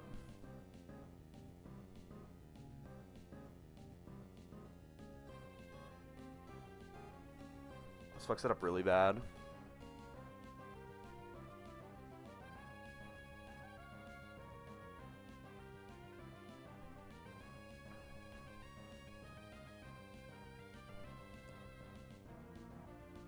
Unless...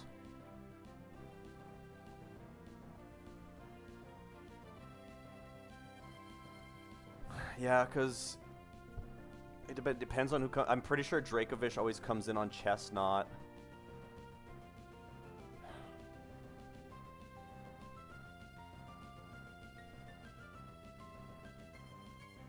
The fucking Fishious Wren doesn't see a kill on a Pokemon even though it's faster for Switch in AI. Which apparently is a vanilla mechanic, which is stupid as fuck.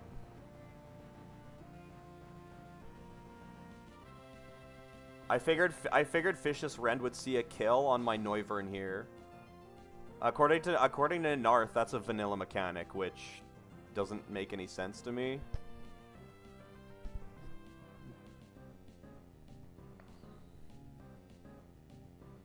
So Excadrill's seeing Ironhead kill on me here, which is fine. I have a way to deal with Excadrill. It's just that if I kill Excadrill with Chestnut, Dracovish comes in. Dracovish always comes in before Ferrothorn because I'm not...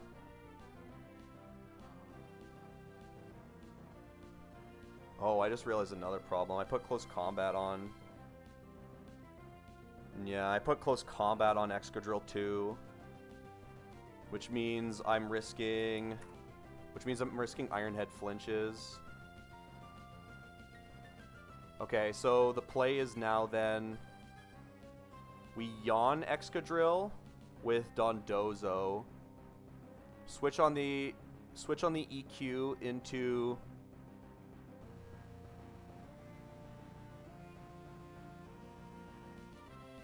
Chestnut. Or do I just kill... oh, maybe I just kill, actually, you know what? I just kill Excadrill with Dondozo, I think.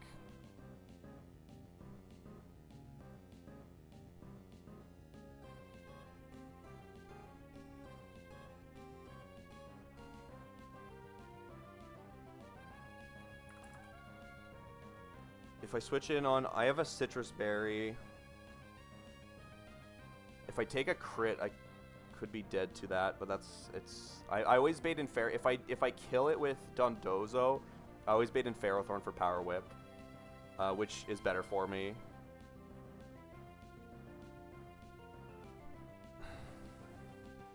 But then if Dondozo is too low and Cotton Down doesn't get the... if Dondozo is low and Cotton Down doesn't work off of dying to a crit from Fishious Wren, I can't get a speed drop on Dracovish, and then I'm in a bad spot again.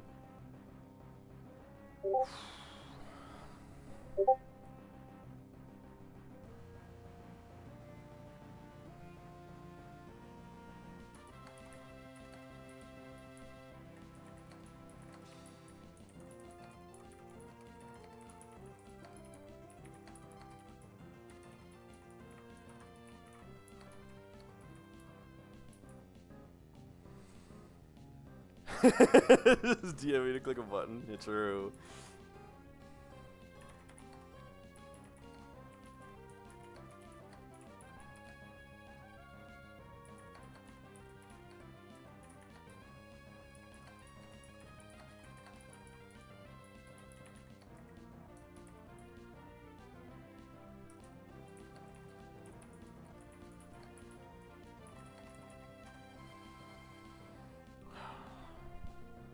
So, we switched to Dondozo. He didn't take a crit from Stone Edge earlier, which is good. Dondozo's unaware, so he can't set up on me. This Iron Head is going to knock me into Citrus range with the Sandstorm. EQ crit into Wave Crash would kill me. Wave Crash doesn't always kill, though, because I'm 0 attack.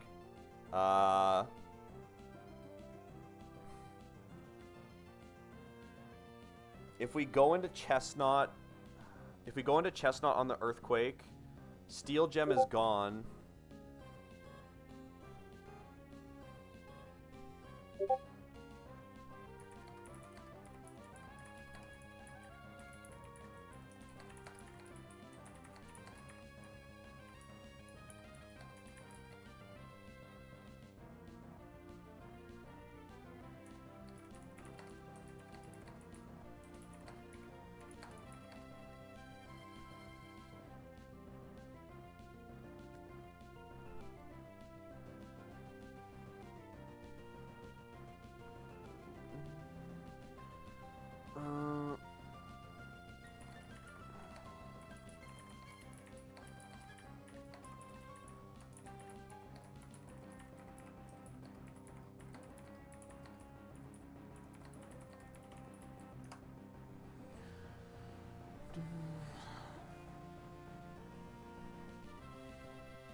Well, I don't know that Chestnut can beat Excadrill now. I gave it close combat to help deal with Ferrothorn, which is already a flaw to the plan. Close combat is ruining my chances against Ferrothorn anyway, because I'm risking Iron Head flinches on Chestnut now. So I kind of have to sleep this with Dozo, which is a fine play if Dracovish was already dead. Like, Dracovish was already supposed to be dead here. So if Dracovish was dead when Excadrill came in, then I would be able to go to Dozo, sleep the Excadrill, and then switch to Chestnut. And then I would be able to do the same play to kill Excadrill.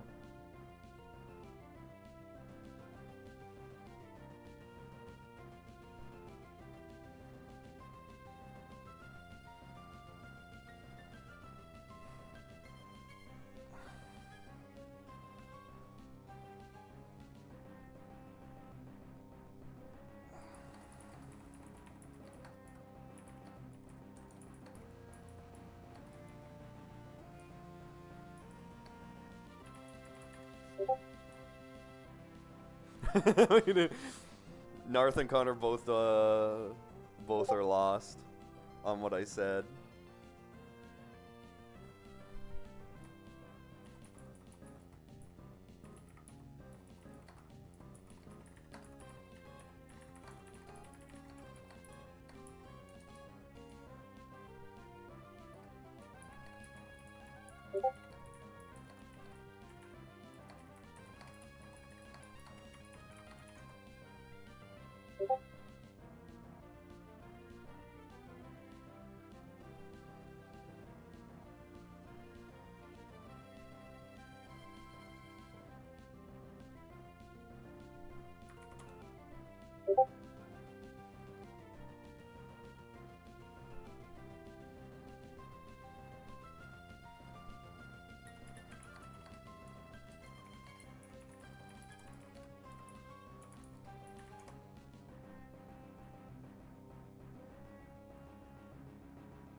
I'm just trying to figure out that, like, if this is truly a bug and not vanilla, then I have to decide now.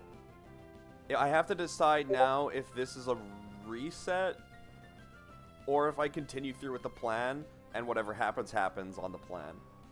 I gotta make sure that I know if this is like a bug in this game or not. This game is pretty fleshed out, and the fact that I found 2 bugs in Victory Road fucking back to back is insane.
So I guess what we could... Oh, like, Excadrill was supposed to come in first. If I kill... If I show... I can't... The thing is, like, with this line, I can't get Noivern any chip damage in order to kill the Dracovish. Is the problem. So, like, if I kill Excadrill with Chestnut, there's basically no way to bait in Ferrothorn before... There's no way to bait in Ferrothorn before I bait in Dracovish, which means I kill Dracovish with Noivern. Noivern is not in range of dying to a Gyro Ball. And that's like a huge problem, because that means Ferrothorn goes for a guaranteed curse instead of an attacking, a killing roll on me. Switching on a Gyro Ball and Chestnut would be fine, but the way that Excadrill came in first for whatever reason means that he sets up on my switch, so he already goes +1/+1. So Chestnut's on the field for free. It has Quick Claw, which means it doesn't see that I kill it in 2 hits with close combat. So it goes +2/+2, and then I'm doing like no damage to it. I'm dying to Sandstorm. After +2/+2, it would finally see a kill, so it would start using Body Press on me. And then we're like, yeah, we're in a weird spot.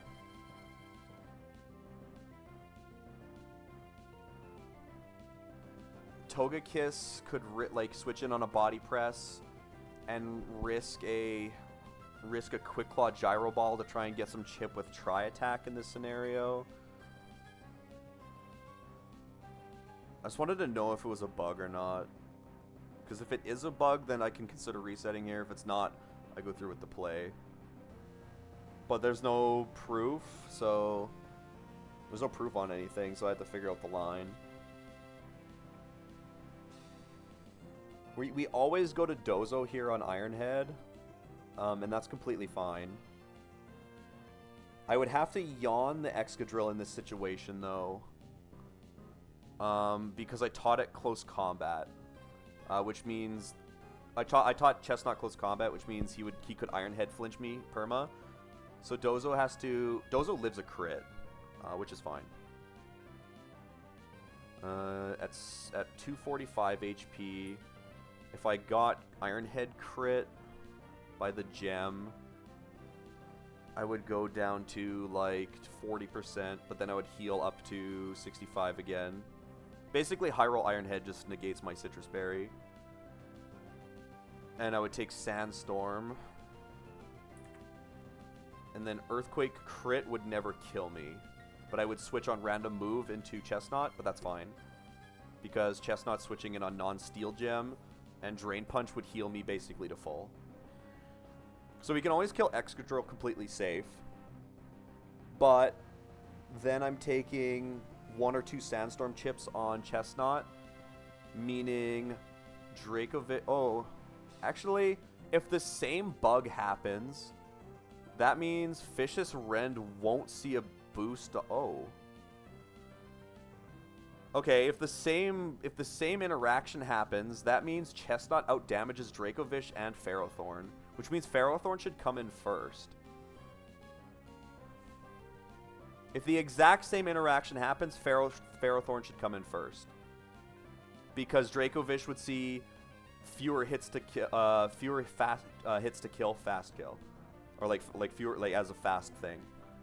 Because Dracovish is 2-shotting, or well, 3-shotting Chestnut after 2 Sandstorm chips. But so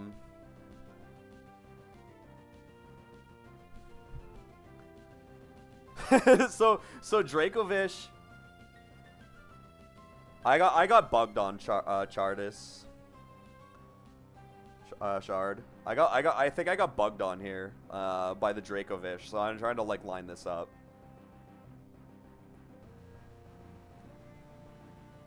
I thought Dracovish was supposed to be Vicious Rend boosted damage on switch in for kill.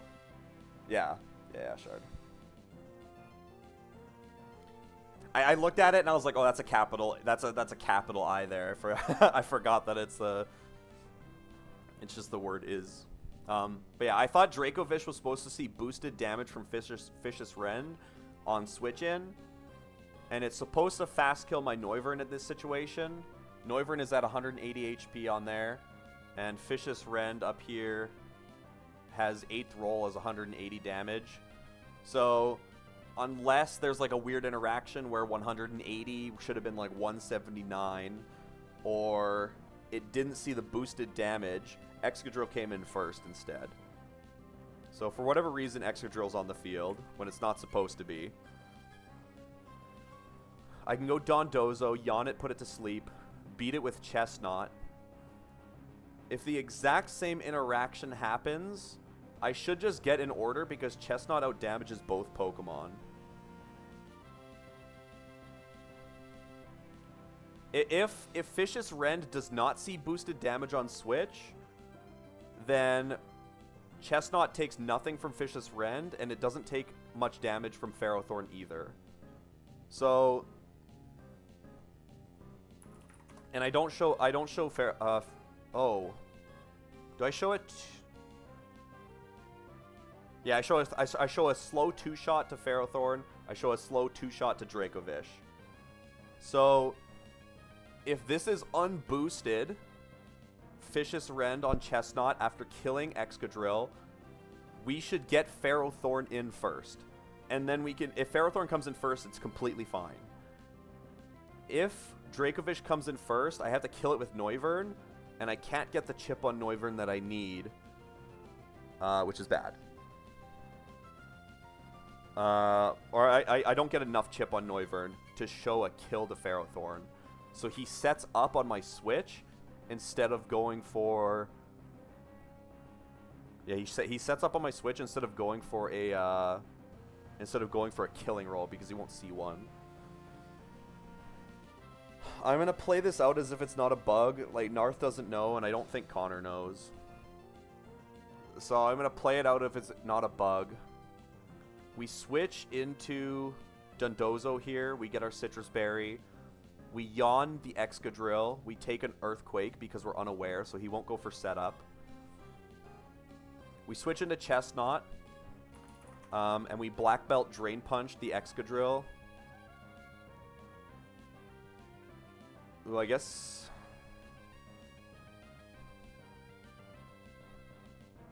Another problem is the spiky shield on that is annoying.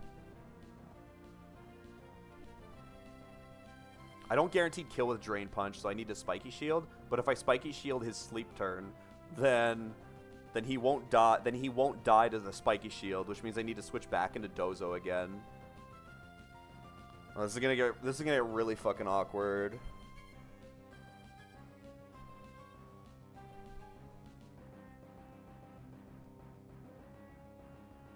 Yeah, this is gonna get really, really awkward.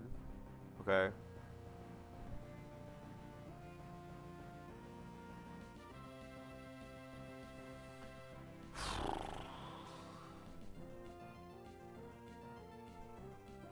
I have to keep Chestnut alive. And I can't use Eldegoss HP too much. Well, no, I can't use Eldegoss at all. If Eldegoss takes one hit, my eject button is gone, and then Dracovish becomes a problem. I might have to sack Togekiss. I don't really want to sack Dondozo, but depending on what happens with Excadrill, I might have to sack Dozo as well. Oh boy. Okay, so this is always Iron Head. We're gonna go into Dozo on that. Burn the Steel Gem.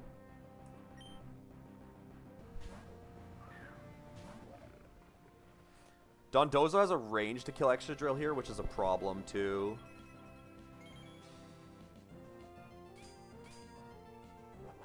So I can't just go for Wave Crash to try and kill this guy.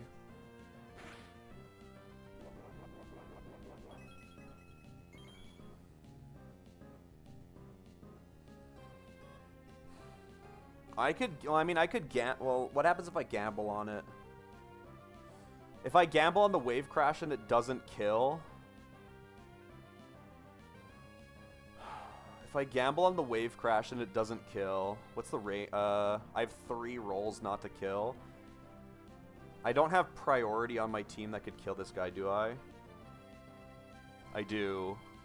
But Fake Out... what's the damage of it? The damage of Wave Crash... He would have 10 HP left. Yeah, I could priority kill him with Fake Out from Tink. If I could get Tink in for free. The only way to get Tink in for free would be to waste my eject button on Eldegoss. Which means Eldegoss is guaranteed dying to Dracovish.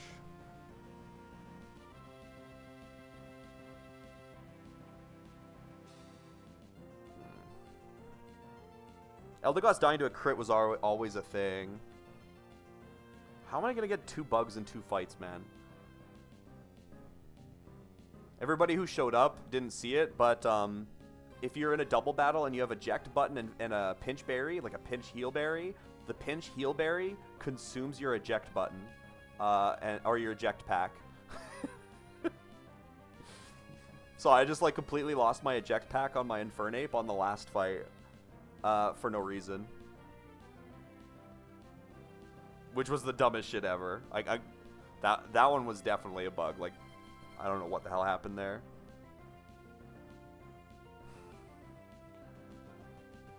Okay, I think we... Bulldoze doesn't do anything for me against Excadrill. It was supposed to be for Dracovish.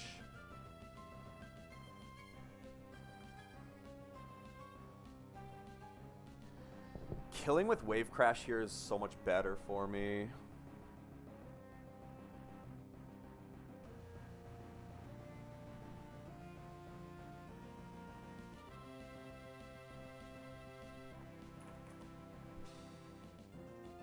And then I'm baiting random move from Dozo, though.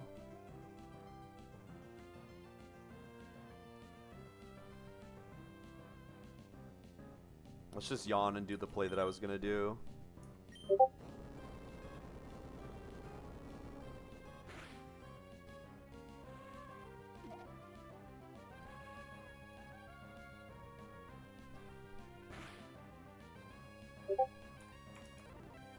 Always EQ still.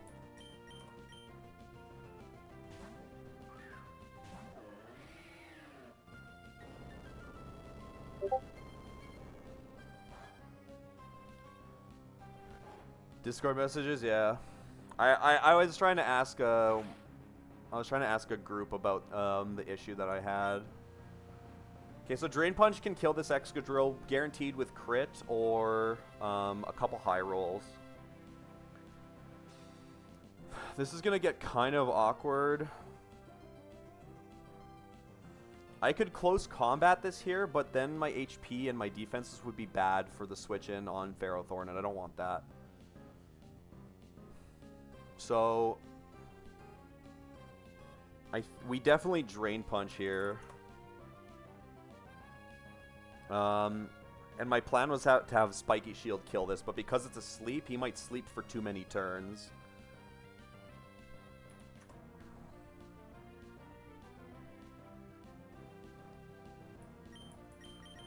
So we want to get a crit here, or we want to get a top 4 high roll.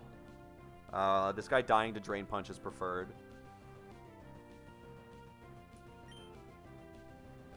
So there's one sleep turn. So now he can wake up next turn. Okay.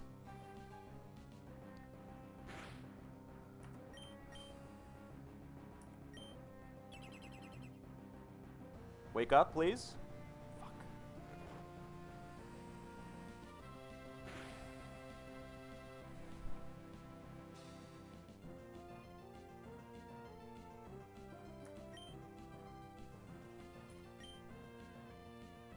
He's not...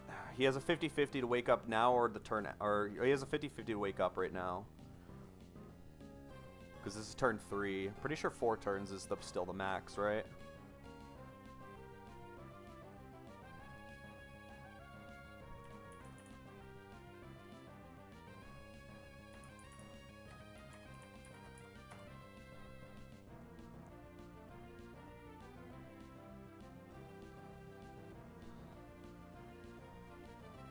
Oh no! Oh no! This is a guaranteed wake up here.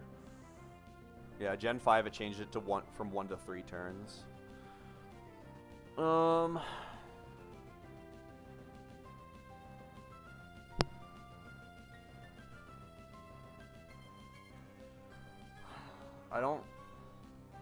don't really want to gamble on double Spiky Shield. That would be... I mean, I could. It's a 50-50 as well.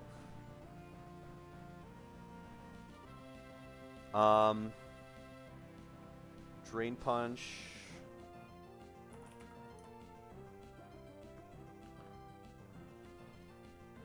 Drain Punch doesn't put that in... That's not in range of Fake Out from Tinkaton right now, though.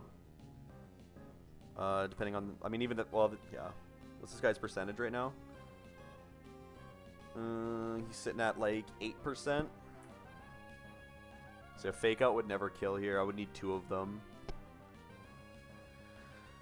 I could go to Dozo at 125 on Iron Head and then just bait random move. That doesn't really get me anywhere. I have to stay in here. So the question is do I Spiky Shield again or do I just go for a Drain Punch? Spiky Shield means I take no damage if it lands. But then I can Spiky Shield the turn after if it fails, so he'll always be dead to that. If I Drain Punch 8% of his health, it gives me 13 HP. I don't think that really helps me. But it does save me a turn of Sandstorm.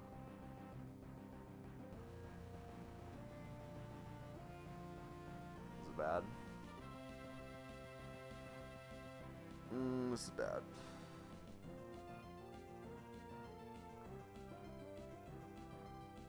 At -1, is Noivern faster than this guy?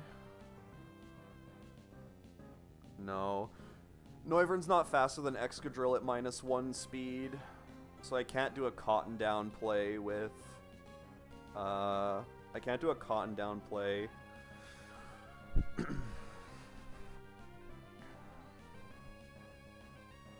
with Eldegoss.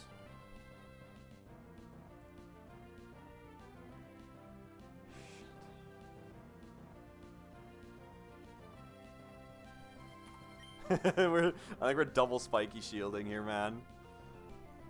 He slept 1 turn. He slept the spiky shield turn, so he's guaranteed to wake up now. It worked! It worked, it worked, it worked, it worked, it worked. It worked. Yes. The double spiky shield worked. And I got so excited I hit my knee on the table. Okay. This shouldn't be Dracovish. If it's the same bug, why does he come in here? Why?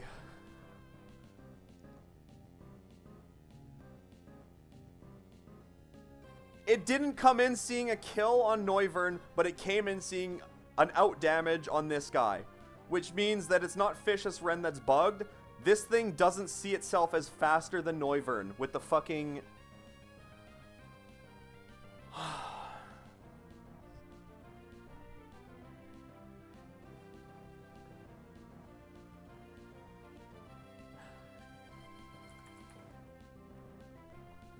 This thing doesn't see itself as faster.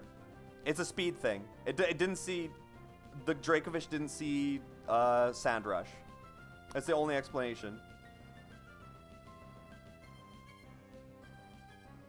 Because Noivern would show a fast 2-shot with Draco at -2, and Dracovish would not see a fast 2-shot if Vicious Rend was unboosted. Dude.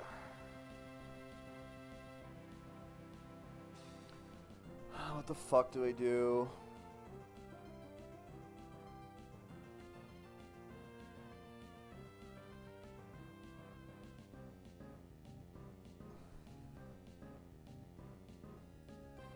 I'm like at the whims of Quick Claw now. I can't switch Noivern in on this. I'm at 180 HP. I'm just dead to the recoil.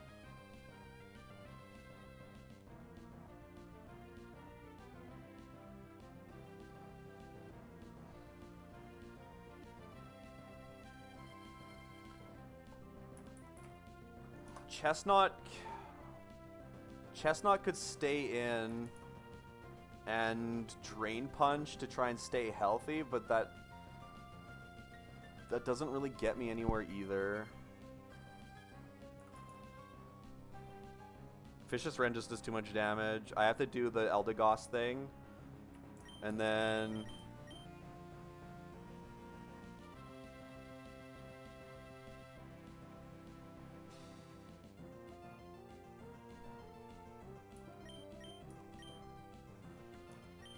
Oh, this Ferrothorn's gonna fucking rinse me, man.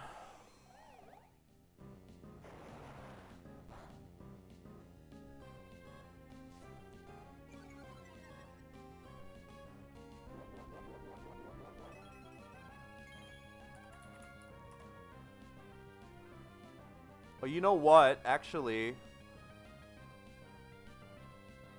But hold on. Okay, no, this can still work. It's risky. I'm faster than this guy now.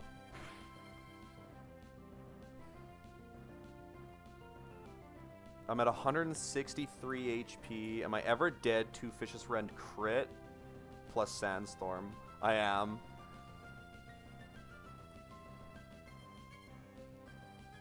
Fuck. I could take one Vicious Rend and like live on no HP instead of Draco Meteoring here.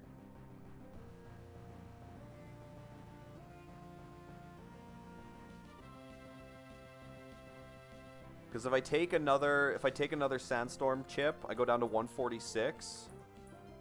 And then Ferrothorn doesn't see a kill on me with Gyro Ball. So it sets up with Curse on my switch out, which is really bad. If I tank a hit from if I risk a hit from Dracovish here and just like boom burst this guy,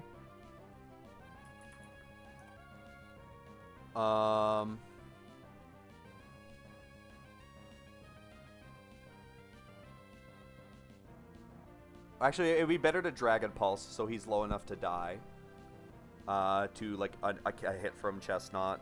Dragon Pulse could crit kill, though. So, it's either a crit from Draco Vish and I go for Boom Burst for slightly lower damage, or it's crit from me Dragon Pulsing here and killing him. But 1 in 16 on both outcomes is like kind of bad.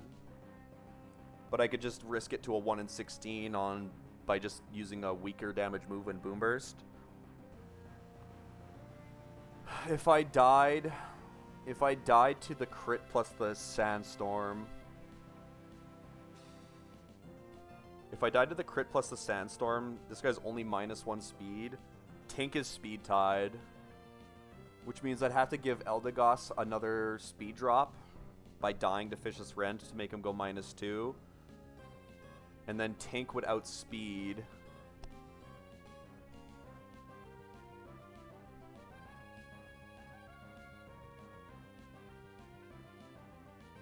Tink would outspeed and still take an insane amount of damage, and it wouldn't be able to kill with Play Rough.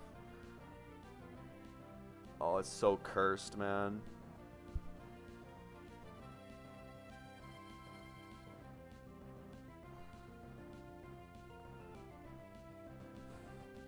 Let's go for the Dragon Pulse play.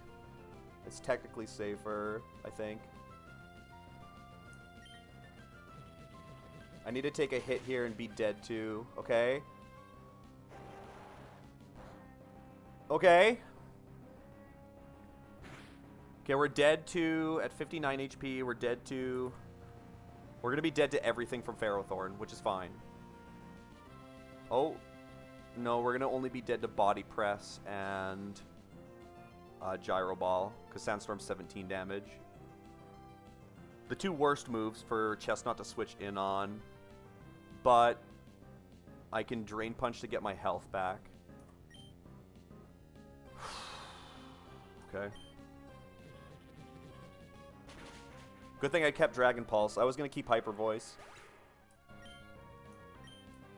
Okay, we're gonna go down to 42 HP.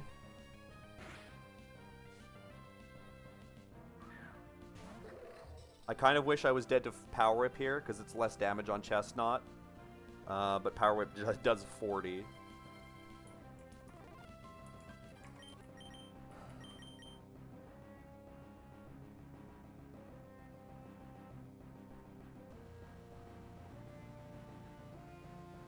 I could go Dozo.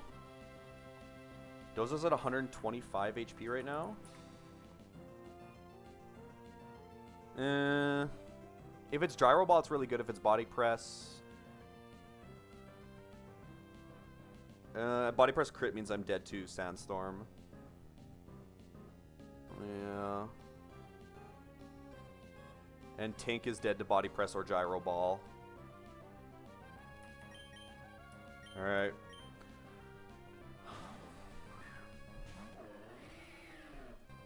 Okay, worst move. Okay, I need to not see Quick Claw Curse here. Okay, good. We're gonna get basically all of our HP back here.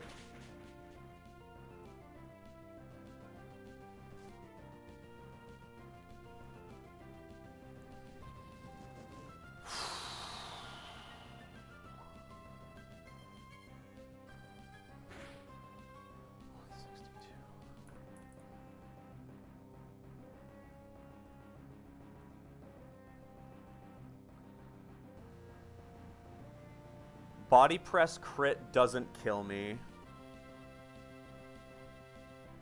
At 162. What's my health? What's my health go down to? I have to close combat this. Fuck, man. Close combat kills here.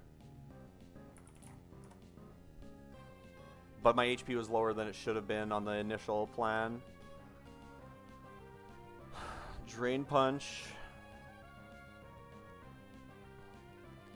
If he Quick Claw crits me with Body Press, I'm gonna die to fucking Iron Barbs. If I Drain Punch here, there's a chance to kill, and I don't die to Barbs because I heal first.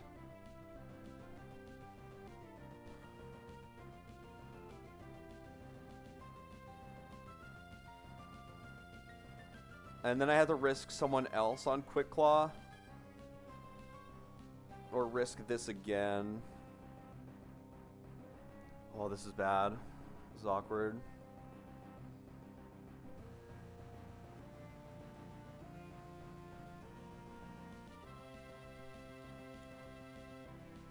If I spiky shield here, how much damage do I take from weather? 16, I think it was, right? Yeah. So I'm at 162. I go down to 146. Okay, if I spiky shield the body press here, he should go... What's his HP at right now? 40... Is that like 41 or 40? We'll say it's...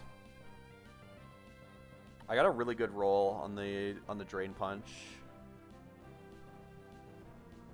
I'll say it's 40.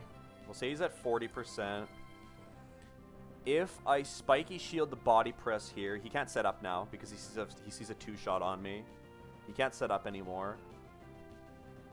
Body press is contact, so if I spiky shield, I go down to 146 HP from the Sandstorm. And he takes, we'll say he's at like 104 or something like that. 261. So he's going to take 32 damage. He's going to be sitting around 72 HP. 72 HP is always a kill with Drain Punch. I heal 50% of that, so I heal 36. How much damage do I take from Iron Barbs? 32. Okay. I think I always live the body press crit here. So body press... Oh. Oh no, I had the... Oh, never mind. I lied. What was I looking at before? No, I'm always dead to body press crit at +1 defense, +1 attack. Why did I think I... Oh no, this is just the base... No. I don't know what I was looking at then. It must have been body press crit without the defense boost. Fuck. Body press kills me. Body press crit Quick Claw kills me 10 out of 16 rolls. It's a 5 and 8 chance to die to a crit off of Quick Claw.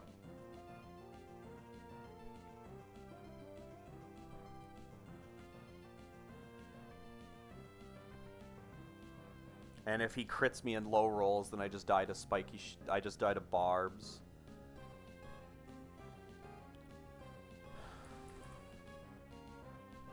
Oh no, sorry. I'm dead to 5 rolls of Quick Claw crit.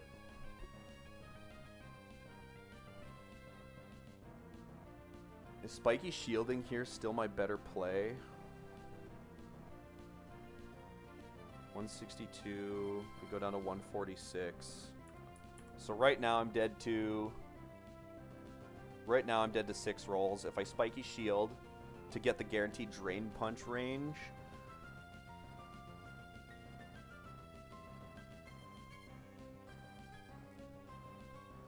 I don't know which line is safer. I wouldn't be... Look, this is going to be slight spoilers for anybody still hanging around. I wouldn't risk this as much, or I wouldn't consider risking this as much if this guy wasn't my E4 mon. So you might be questioning why I'm like trying to save Chestnut's life more better. That's why.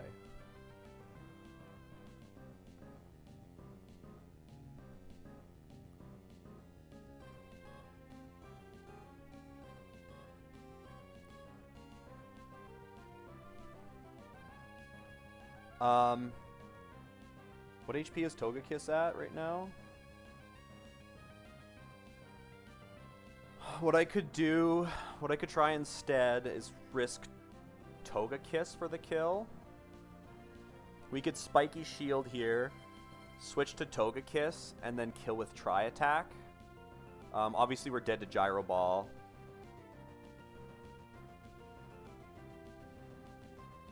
And then it has to be Chestnut to get the kill. No one else can get the kill after Chestnut.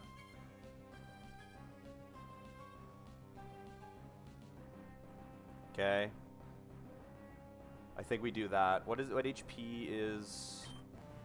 You're at 152. We switch in on this body press. We're always dead to Gyro Ball. If we Spiky Shield... If we Spiky Shield, I'll be able to kill with Tri-Attack. But I'm risking a crit. Or I'm risking a Quick Claw. And I'm risking another Quick Claw onto Chestnut.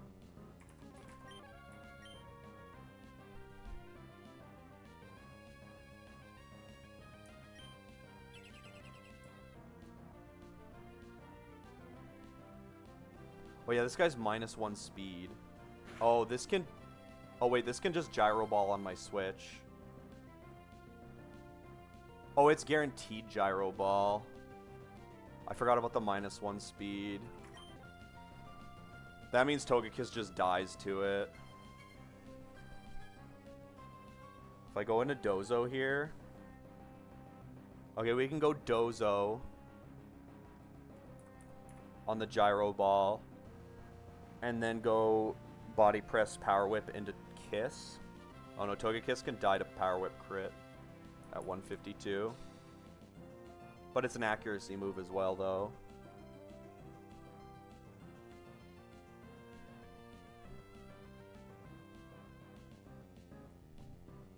I'm willing to risk that, though. So let's do it.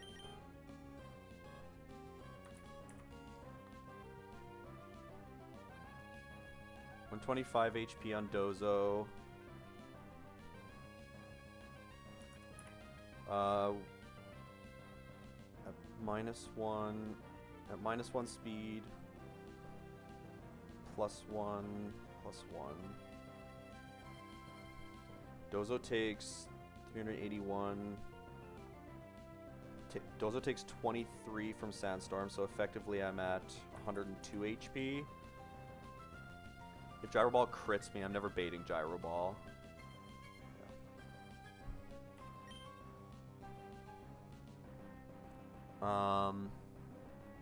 If Gyro Ball doesn't crit me, then I'm only baiting Power Whip.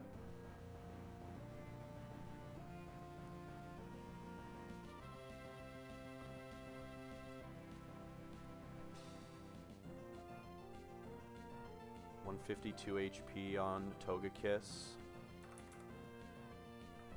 Togekiss is never dead to Power Whip plus Sandstorm, only to the crit or the Quick Claw.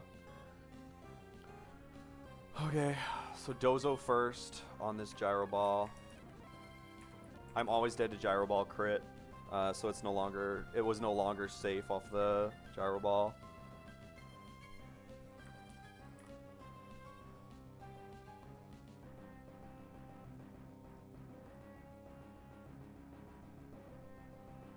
I always live a Gyro Ball if I Drain Punch and he Quick Claws it, though, I think. Yeah. Okay, so go to Dozo on the Gyro.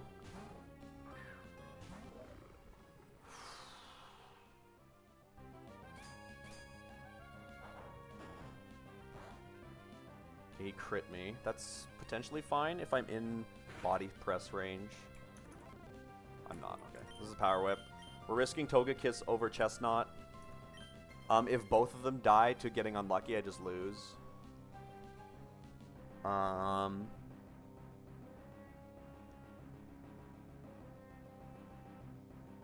Or I can go into Togekiss and try and knock off the Quick Claw in order to win. But Togekiss can't kill it at its current HP, not even close. And I'm guaranteed dead to Body Press / Gyro Ball.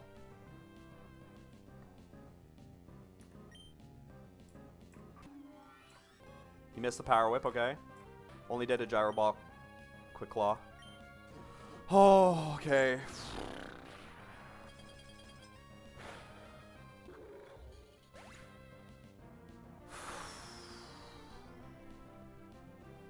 Holy fuck, man.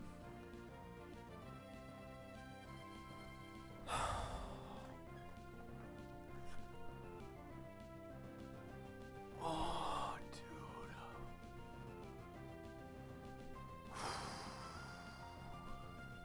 dude. Realize Iron, I was lurking for most of this fight. I had to do my best to save my boy, my chestnut. I had to do my utmost best, or I would have been recalcing. I would have been recalcing and back into not streaming mode.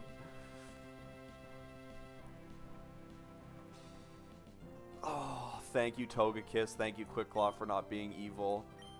I don't know why Dracovish, Vicious Rend didn't see a kill on Noivern when it's seen a fast out damage on...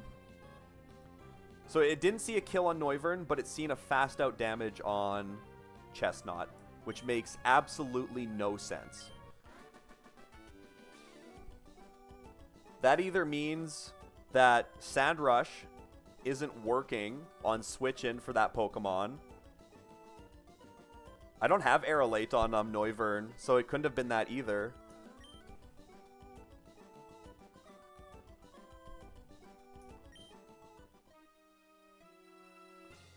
Yeah, I had Draco Meteor, yeah. I can, like, this was... So this was, yeah, I'll just as a quick, like, recap on it. I didn't know if I should reset there, so I just, like, toughed it out. But yeah, Draco Meteor, Vicious Rend here is 180 to Noivern if it sees a fast, if it sees it's faster. So if Vicious Rend sees it's boosted and faster, then it sees that it kills me. But it didn't see that it killed me, so Excadrill came in. Which means that it saw that I fast two-shot it with Draco Meteor, or... Yeah, even if it was non-boosted... No, it wouldn't have mattered. If it was non-boosted Vicious Rend, it still would have two-shot me, I think. Yeah, Vicious Rend still two-shots me, but Excadrill would have seen Iron Head. So, it either didn't see boosted Vicious Rend. No, but then, yeah. But then Chestnut was on the field, and all he took was 3 Sandstorm chips. So Chestnut was sitting at 246, 230. Chestnut was sitting at like 214. Chestnut was sitting at like 214 from the Sandstorm. Vicious Rend, if it's seen it was boosted, sees a fast 2-shot on me. So it's seen Vicious Rend boosted on Chestnut, but it didn't see it boosted on Noivern, which makes no sense. This guy, if this didn't see boosted on my guy, it should have never came in, because with Black Belt, I outdamaged this guy. I outdamaged this guy with Black Belt. I 2-shot it with close combat. So Vicious Rend would never have seen it's like way under damaging if he doesn't see the boost on it. So on one Pokemon it seen a boost, and on the other one it didn't. Which makes absolutely no sense.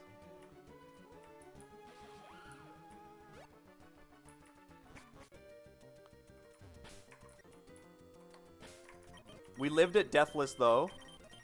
I was planning on sacking Eldegoss if I had to, but the way that the line worked out, there wasn't a good opportunity to do that because it didn't change anything for me. We beat it deathless though, with or without whatever that interaction was. How do I contact Rain Charlie? Is there a place where I can send like a... Is there like a Discord that I can send to or something? Do you know? I definitely care. I had 2 bugs back to back on both of these sand fights, and I'm like, I'm kind of confused. The eject pack bug was like extremely funny though, and definitely plausible, which is exactly what I did. That was insane. That bug. Thank you, Gemini. Hello as well. I seen you streaming League of Legends last little bit. I'm so tempted to play again, but I don't know if I want to bury myself in it again, you know?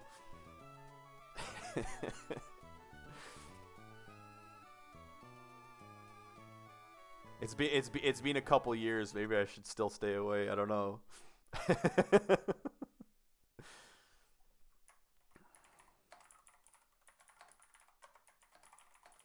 Let me get my music back on here. We'll start calc on the next fight.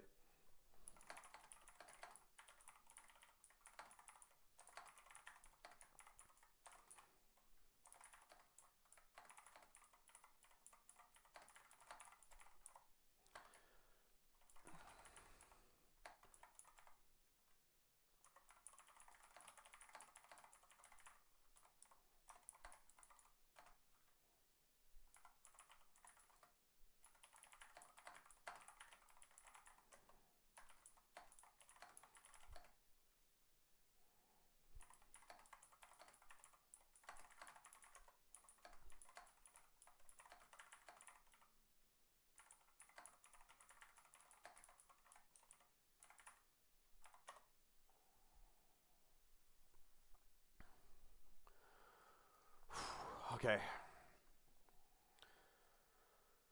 Oh, that was painful, but we got through it.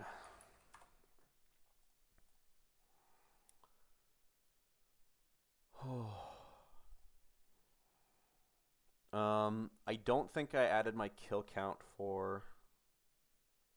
Yeah, I didn't add my kill count for the previous sand fight, the one before that. So let me do that quickly first. So we had low kicks get a Fimp kill. We had Infernape get an overheat kill. Weavile picked up 2 Icicle Spear kills. Chestnut picked up a kill on that fight. And what was the other mon?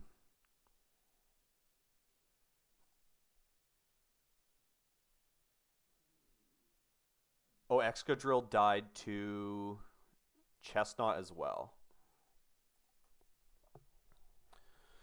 Whew. Okay. Oh, I didn't mean to minimize that. Let's bring it back up. Okay, Edgar's done. Now we have the double battle perma-grassy terrain, perma-sunlight with Focus Sash. Okay. What the fuck? Or guarding the Focus Sash. This one's really a double battle too. Oh my. Okay.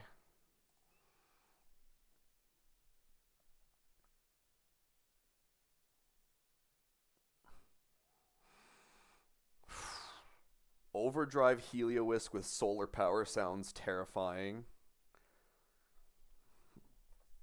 Focus Sash Torkoal, the usual.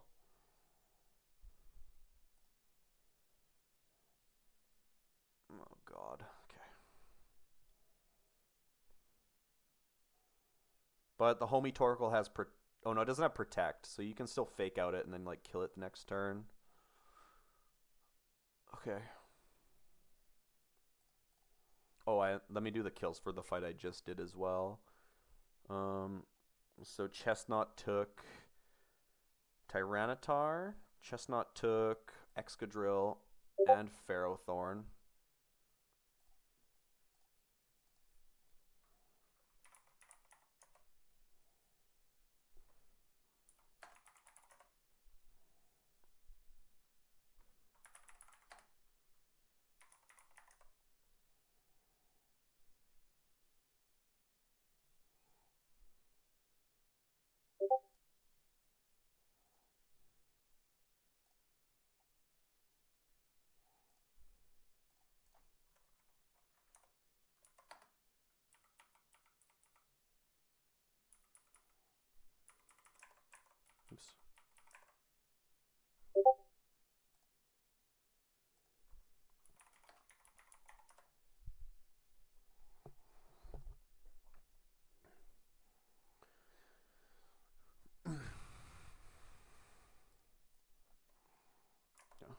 So that's on patch 1.2.5.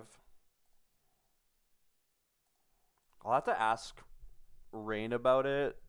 I'll ask someone who knows Rain's, like, where I can ask about it. Those two specific bugs.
Okay. I give Chestnut the kills, and then Tink grabbed one. I don't even know where Tink is, to be honest. Tink's down here at 9. Tink grabbed a kill, and Noivern picked up 2.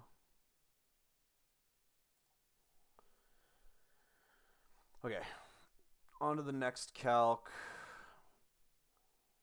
Perma-sun, perma-grassy terrain. Is Overdrive considered a spread move? It fucking is. God, that's terrifying.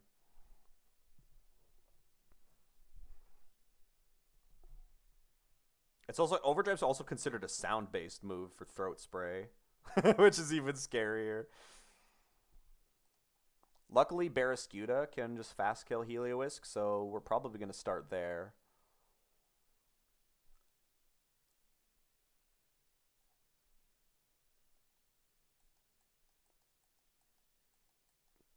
I'd rather not let Torkoal get rocks up. Does Torkoal see a kill on... I can show Torkoal a kill and he won't set up stealth rocks.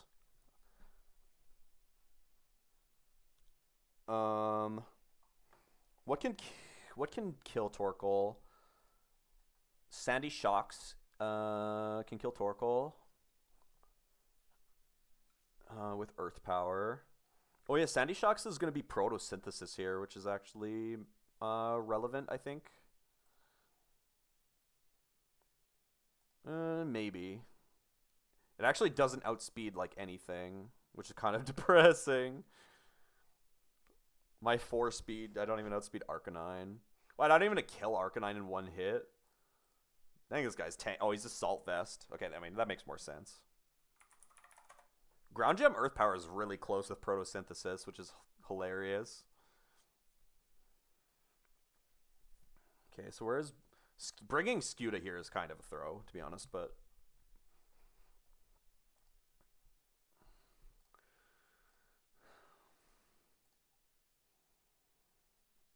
I can show Skuta dead to body press with pre-damage and do like a close combat eject on this guy, maybe. If I lead him, then I bait in Venusaur for Solar Beam Sludge Bomb. Which is some ass. What are we beating Venusaur with?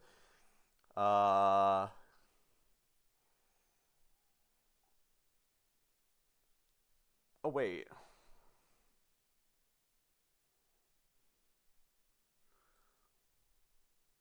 Is Salazzle dead at full HP to...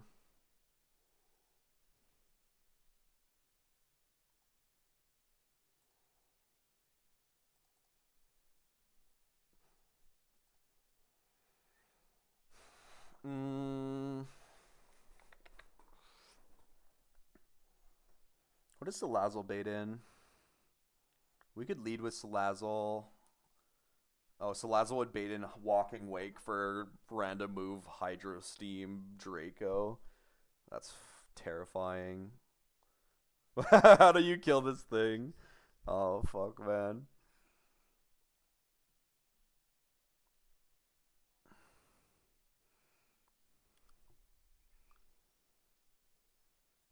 How much damage does Garchomp take from... Solar Beam does so much damage to Garchomp from Heliolisk. Okay. Um...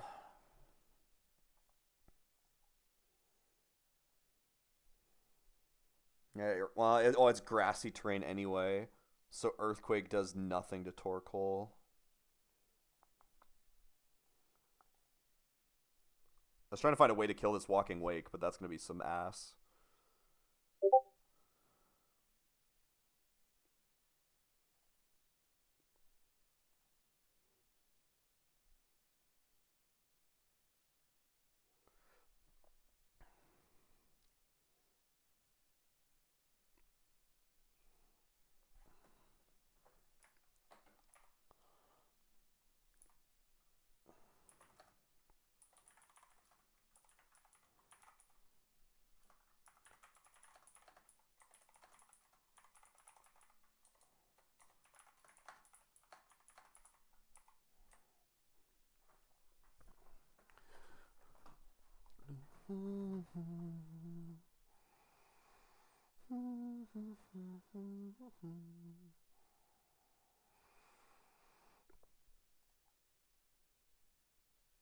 Solar Beam. I don't know, like, I probably don't have any fake out guys that can... What are you dead to? Oh, you're dead to everything. That's not good.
Okay.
Okay.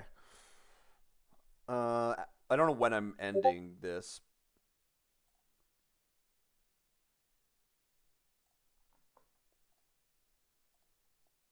I don't know when I'm ending this. stream, but afterwards I'll have to clip. I'm gonna clip the chestnut, the chestnut Noivern thing, and then also the figgy berry consuming my eject pack. I'm glad that one. That one was like really. That one was really funny, and that one. I'm like that one wasn't a legitimate bug too. That figgy berry eject pack thing. So like I don't feel bad about like redoing the start of that fight without the berry on. This is funny. Like you eat the berry on the one guy, and then the eject pack disappears. But then the guy keeps his figgy berry and heals, which is the stupidest shit.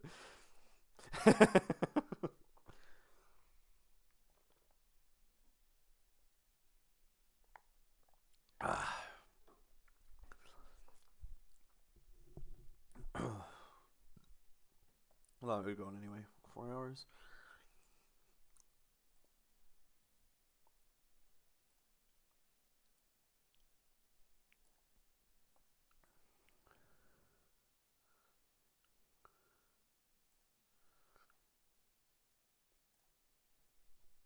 Okay. Back to. Oops. This lead is pretty awkward. The only way to kill Heliolisk reliably would be to use Barrascuda on it. And then we're risking like rocks going up from Torkoal if we did like a bait play. So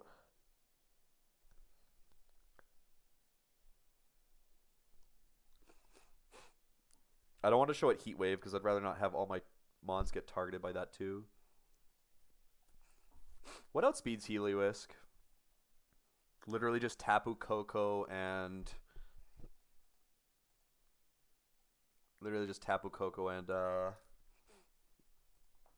Barrascuda.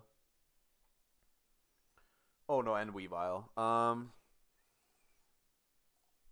Weavile wouldn't be able to kill with. I would need chip damage, and then it would be kind of ass. Well, yeah. Icicle Spear loaded dice.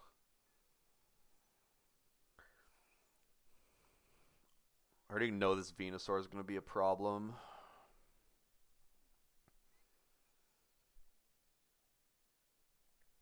What is Weavile dead to from Heliolisk? Just Weather Ball. And you're only dead to... Oh, you're not dead to anything on Barris. Oh. Then I would get mixed targeting. That'd be ass. Yeah.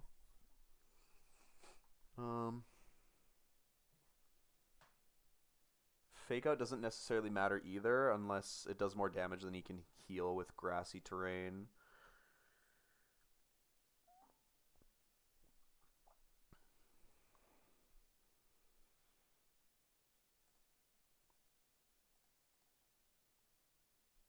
I can I can Rock Wrecker the guy, and then immediately bait in Venusaur for Solar Beam for killing me.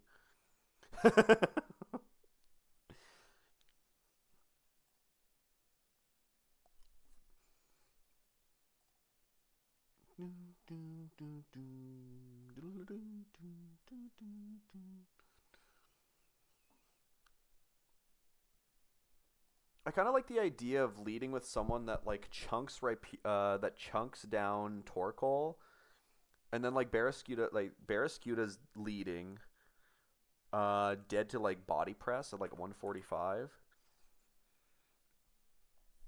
That guy kills Heliolisk and like eject packs into someone else. If I lead it out and I stay in, Venusaur comes in for completely random move. And that sounds like some ass. Although Dragalge, can Dragalge learn anything that could hurt Venusaur? Like yes and no. I could sit there and I could switch in and sit there and and use Icy Wind one time. At -1 speed. At -1 speed, Infernape and... Okay. At -1 speed, Infernape and, like, Noivern. Well, I had to change Noivern to Aerolate, I guess.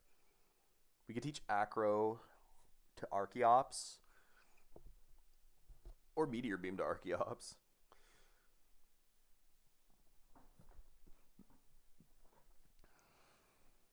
I'd have to do well, I haven't did the power herb fight, but I mean, I have so many options to use. I could do it at any point.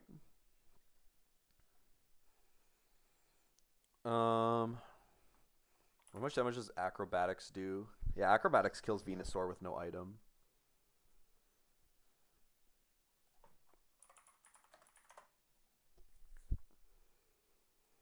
Power Gem into Torkoal does a solid 86%. Okay. There's some stuff there with him too. So we fast kill Heliolisk with CC. We're showing a kill to Torkoal with Body Press.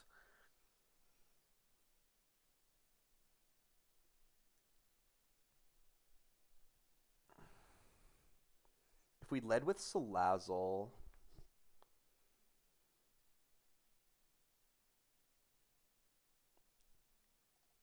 oh no, I don't even need to be dead to Body Press actually. If I go -1/-1, I can show a kill to Body Press at -1/-1 instead. Flip turn would do enough damage to kill this. We could lead with like Infernape then.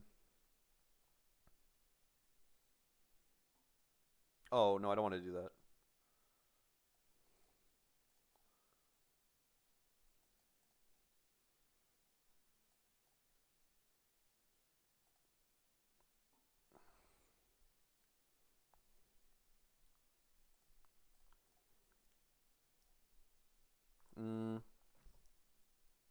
It wouldn't work with these two.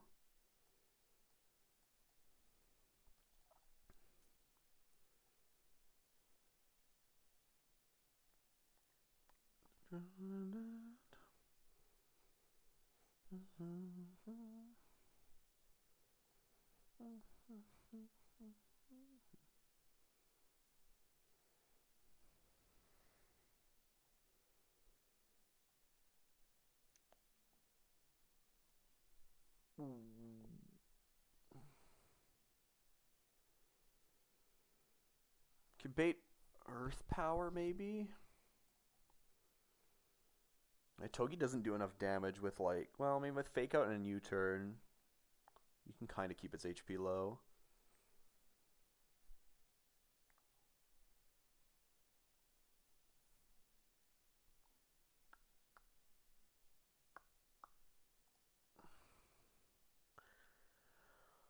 If Archeops kills in slot 1, we bait in Sneasler for close combat, fast kill.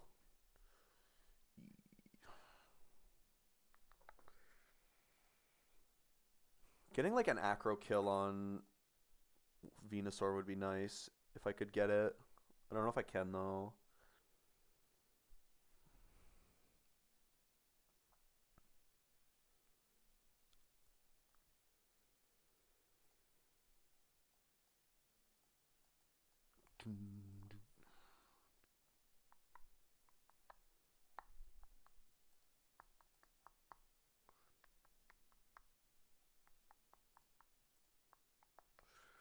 Beats Solar Beam.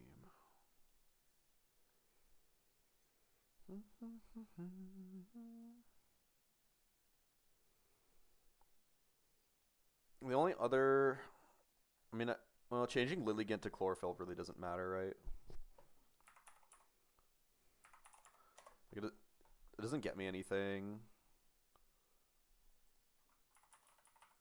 Grass Jam Leaf Storm doesn't even kill Heliolisk. Grass Gem Leaf Storm doesn't do enough damage to Walking Wake. You could maybe Alluring Voice.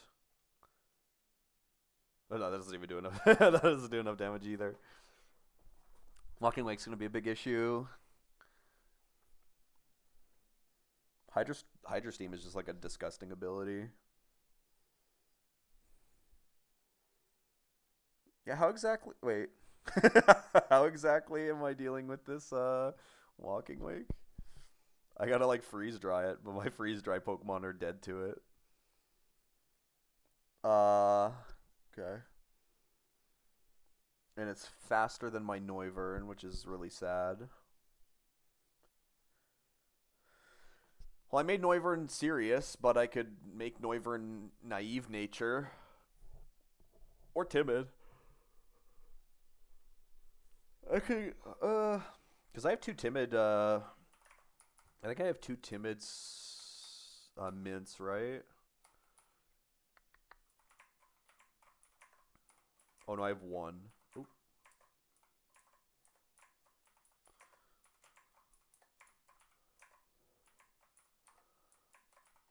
Um,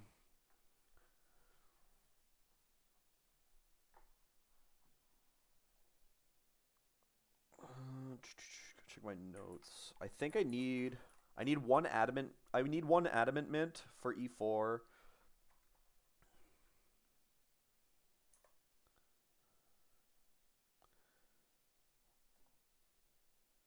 Yeah. Oh no, I have to use I have to use my modest mint for my E4 as well.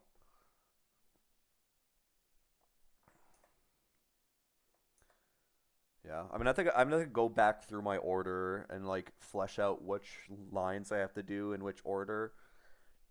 But yeah, I need modest mint on you for this annoying ass fight. Okay. So I need modest. I need. Well, I have two adamant mints. One of them is going into E4. I have my jolly mint is going into E4. So I have, and maybe I think maybe the careful one, right? We'll double check a calc.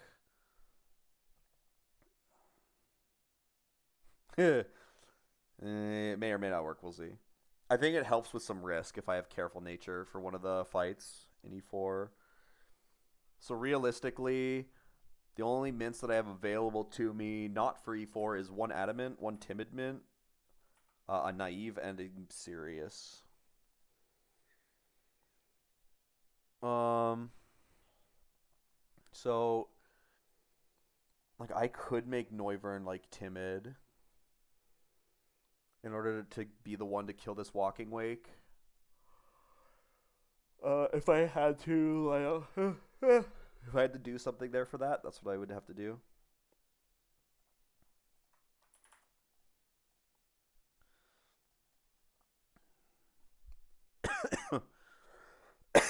um, Noivern can't kill Venusaur without a flying gem, but I can't kill Walking Wake without a dragon boosting item.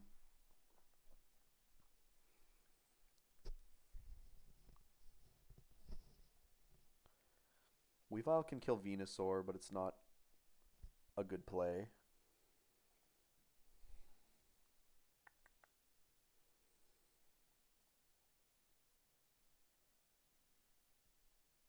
My Ogerpon is some ass.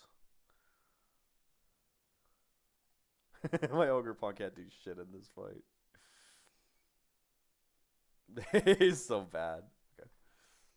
No, it's a fire pawn anyway. If it was rock, maybe it would work.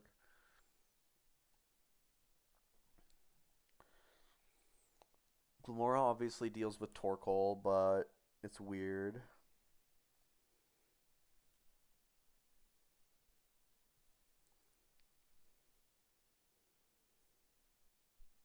What are you dead to from this? You would bait Overdrive because of positive effect.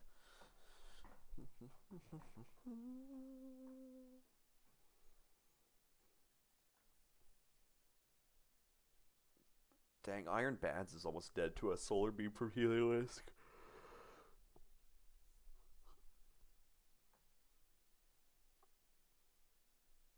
There's only Fake Out user that can live a hit, though.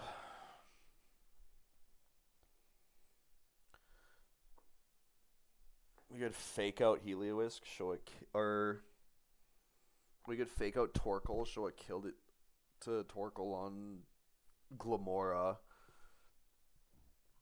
What is Glamora bait in? Hi, buddy.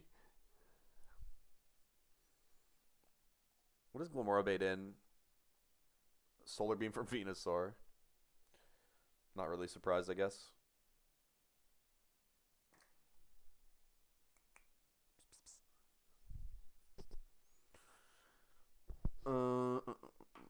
Is Venusaur's problem? I can't Fimp kill it with low kicks. Doesn't get enough damage boost.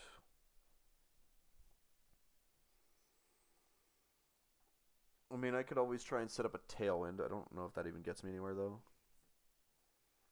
Wait, do you have Chlorophyll? Oh, you have Chlorophyll. your speed with Chlorophyll is 228. Fuck, that's sad.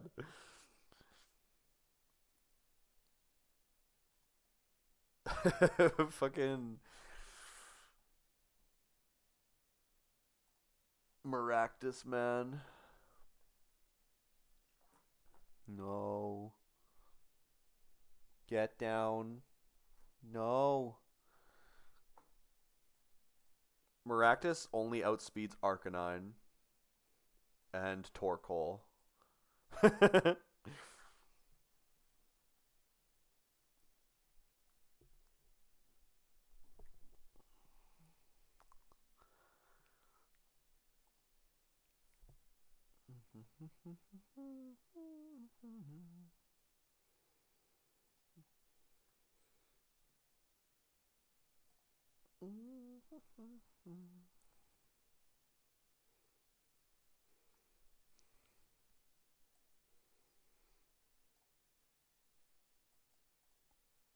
I mean, that's kind of an interesting lead.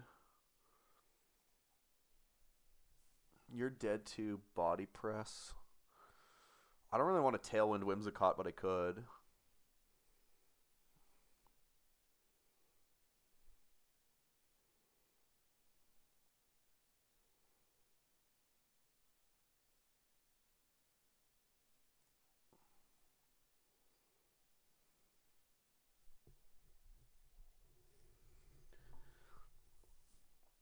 We could close combat eject pack Heliolisk. Dead to Torkoal's Body Press.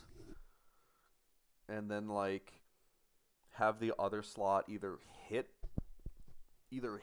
Torkoal for some good damage, or switch on the Body Press and then kill him afterwards. What is Whimsbait in? Oh god, it's Sludge Bomb and Weather Ball from Venusaur if I stay in. What if I Occa Berry? If I Occa Berry, I can guarantee Sludge Bomb.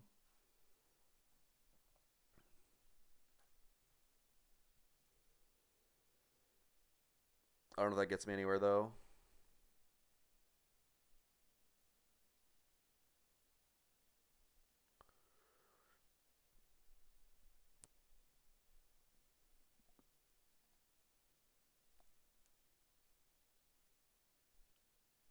You could Tailwind with... I don't want to teach Tailwind to Whimsicott, to be honest.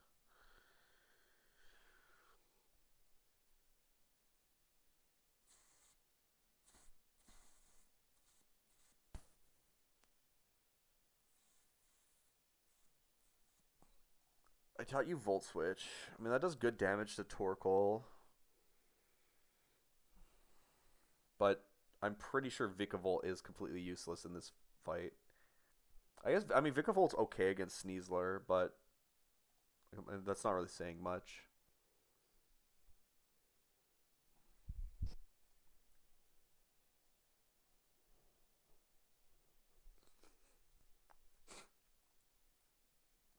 You could maybe lead Kabutops. Kabutops is dead to everything from Heliolisk. So is Barraskewda.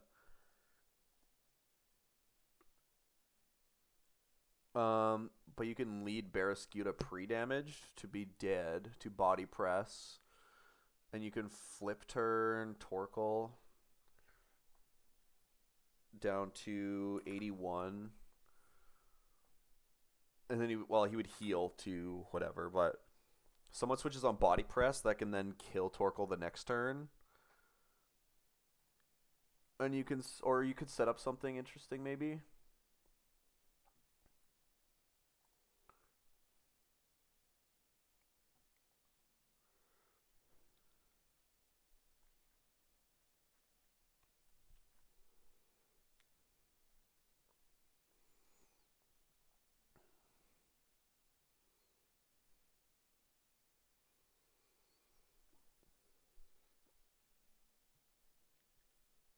It's possible I just let rocks go up here. We could flip turn. Oh no, I don't want to flip turn into you. I don't want to take a body press on you either.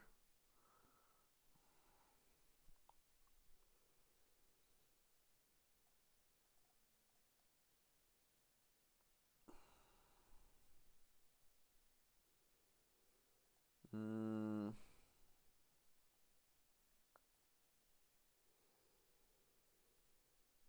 I'd like to find a way to kill the Venusaur, but that's not looking like it's really that easy.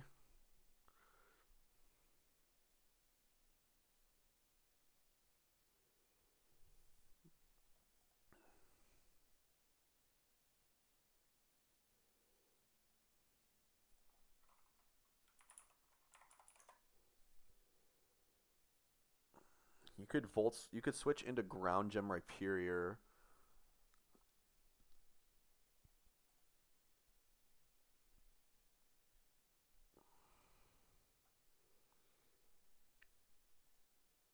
How am I gonna kill this Walking Wake? I mean, Azu with the Fairy Gem is pretty solid against Walking Wake. We need like a little bit of like fake out chip or something, but you can switch in on a Draco. What does Hydro Steam? Does Hydro Steam have burn chance as well? Okay, no, it doesn't. Okay, that's good.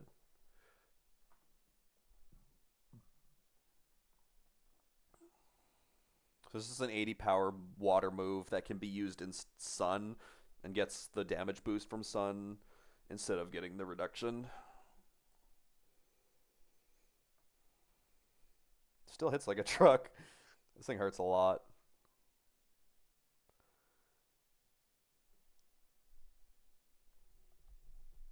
Boom, boom, boom, boom, boom, boom, boom.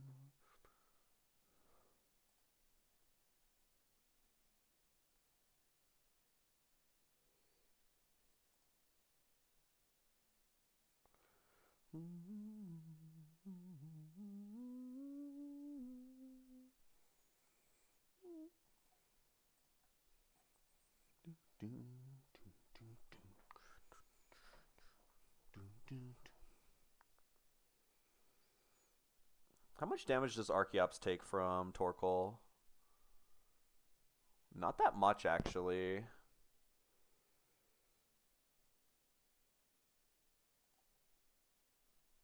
Archeops is dead to Solar Beam from Venusaur, though. Which means if Weavile's dead to Torkoal, Body Press slash Heat Wave, yeah. That means we would get weird targeting.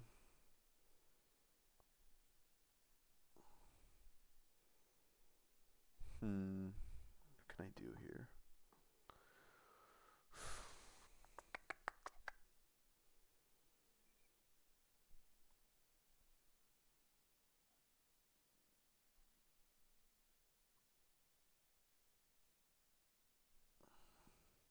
What can Sandy Shocks learn for attacks? Sandy Shocks. Sandy. Oh, that's how you spell it. Sandy Shocks.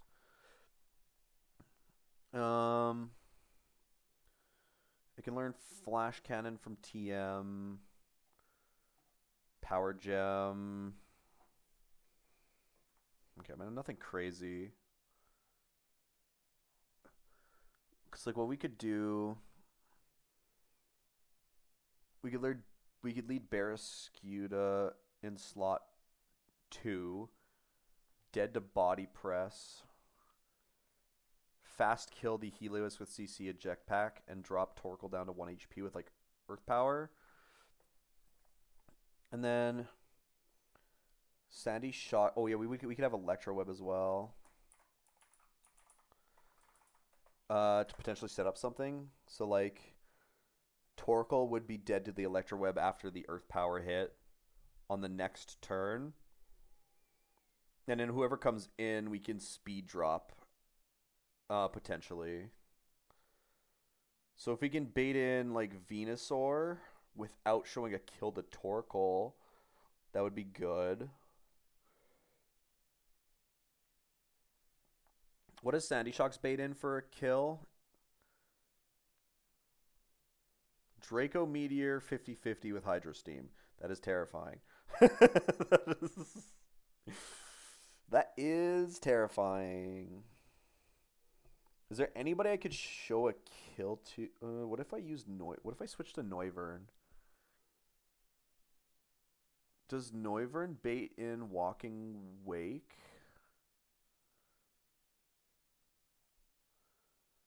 Yeah, Noivern baits in Walking Wake for Draco Meteor if I switched into you. Neither of them would be dead to Torkoal. So Sandy Shocks could do like a free Electro Web and drop your speed by 1.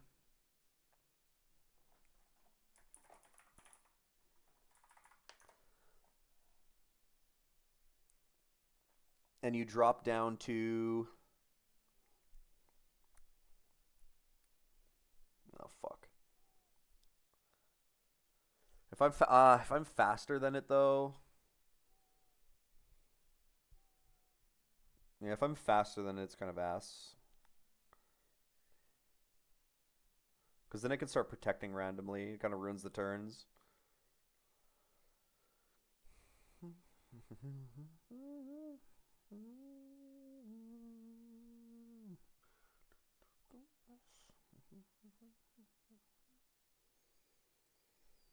Maybe it's better to bait in Venusaur then.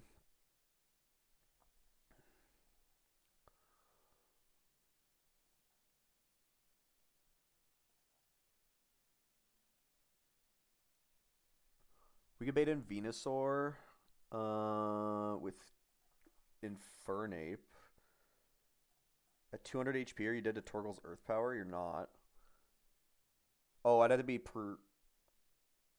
pre-damaged to heal into it, though, which is fine. Because we could fake out the Venusaur, go for an Electro Web. Then this guy goes -1 speed. Sandy Shocks kills the Torkoal and baits in Walking Wake. And then Infernape. Oh, shit. No, we need Infernape to be dead to... Oh, God.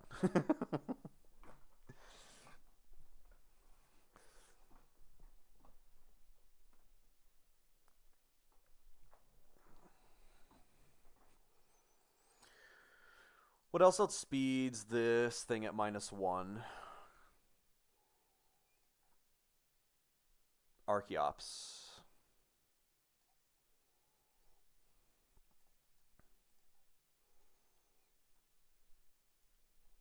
I mean, Archeops outspeeds it at -1, but I would have to like fake out or protect.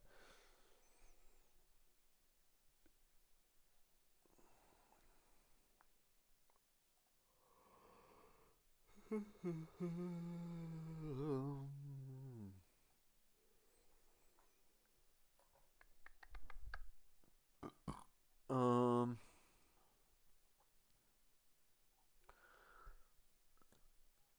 this Walking Wake is awful. This is what, like, Tapu Fini probably Giga Walls this Walking Wake, I'm betting, right? This is where, like, the fishing encounters really come into getting the right guy.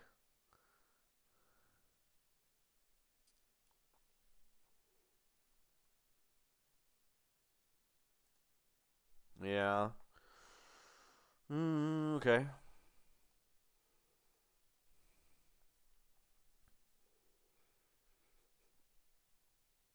I, I hate double battles, dude.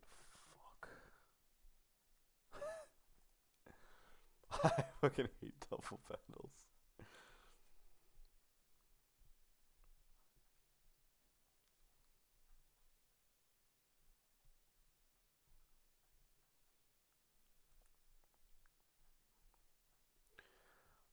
Yeah.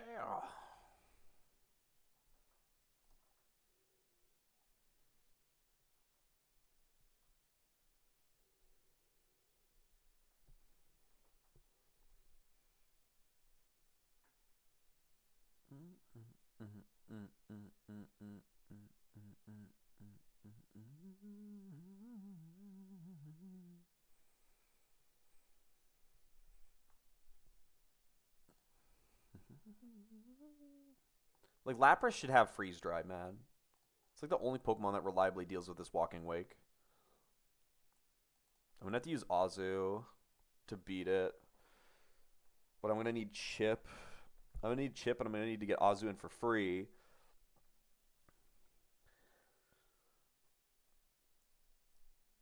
What do you bait? Wait, where are you? Oh yeah, that doesn't work. I was gonna say, what if we had a Rindo Berry? I'm still dead to Venusaur Solar Beam with a with a Rindo Berry. Despair.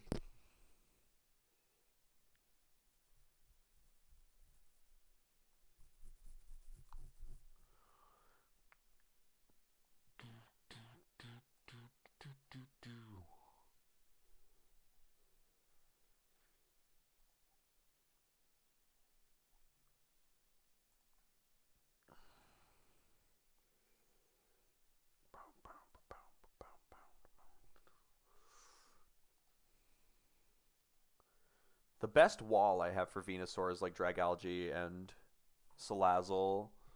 If we're showing Venusaur a kill, if we're showing no Venusaur no kill, it's gonna fucking set up.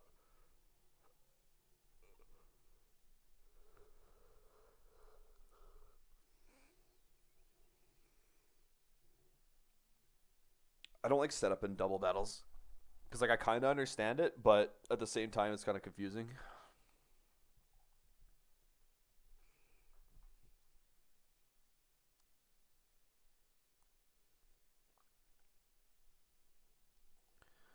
What if we switched?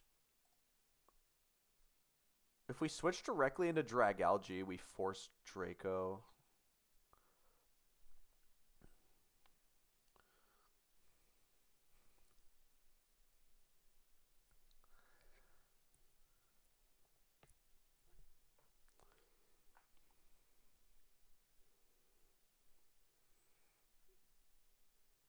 Oh, how much damage does Azu? Oh no, Azu is gonna be dead too. Like both things are Venusaur, right?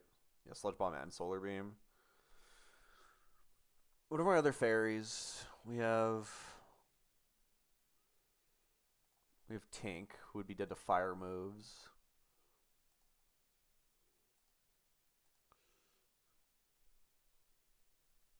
Tink would never be able to kill Walking Wake though.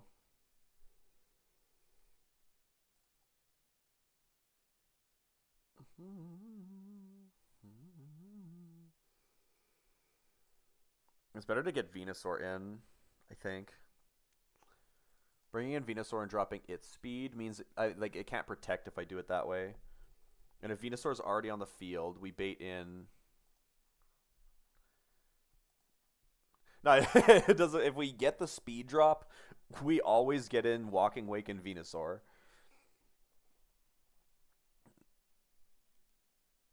But like we can't have Torkoal fucking. We can't have Torkoal doing whatever it wants. What else do I have that can like drop Torkoal down to 1 HP?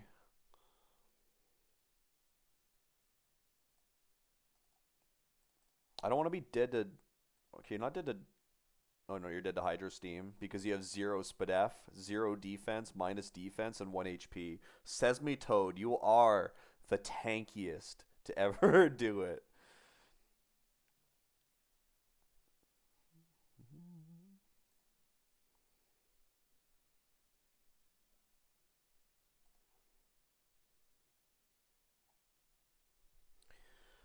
Garchomp is not going to be doing it.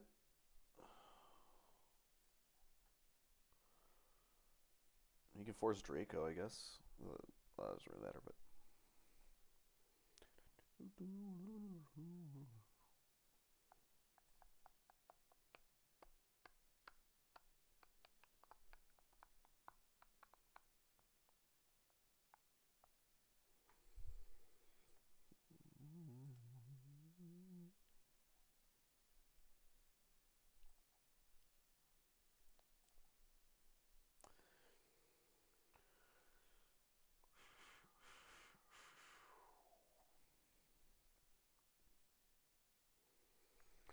Rhyperior can high horsepower Torkoal, and then high horsepowered again.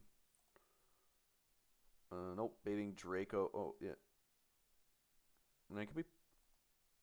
Now if I'm pre-damaged on you to be dead to close combat, I'm also going to be dead to Earth Power.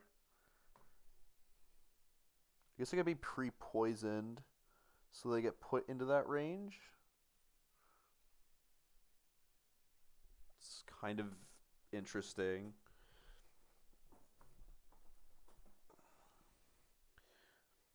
How much damage do you take from you? You're dead to that.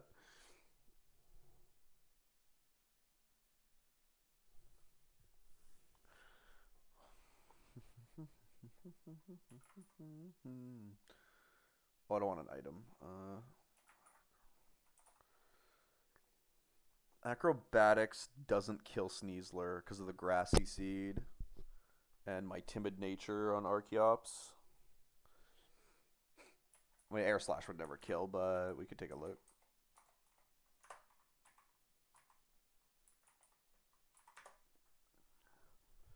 That's close. Not quite there, though.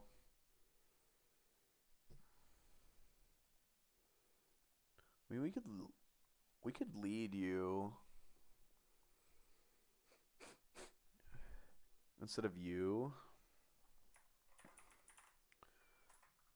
Oh, that's not moves again. Power Gem. Power Gem and a Torkoal drops it to like Omega low HP. Archeops baits in Sneasler instead for CC.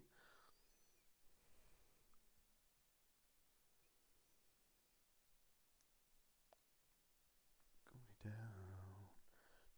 Take over. Nothing's gonna be the way it was.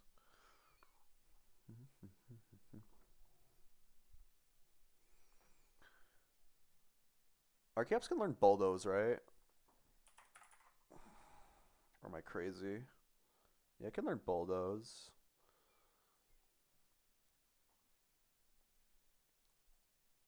If we have Power Gem and Bulldoze on the move set,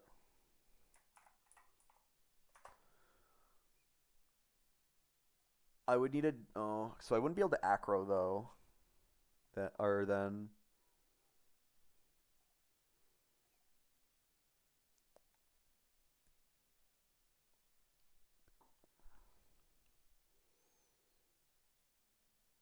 yeah, I wouldn't be able to acro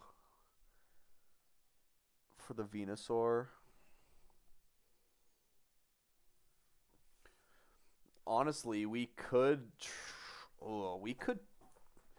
I could do. Okay, let's assume that we taught this Mickey Beam. We had Meteor Beam.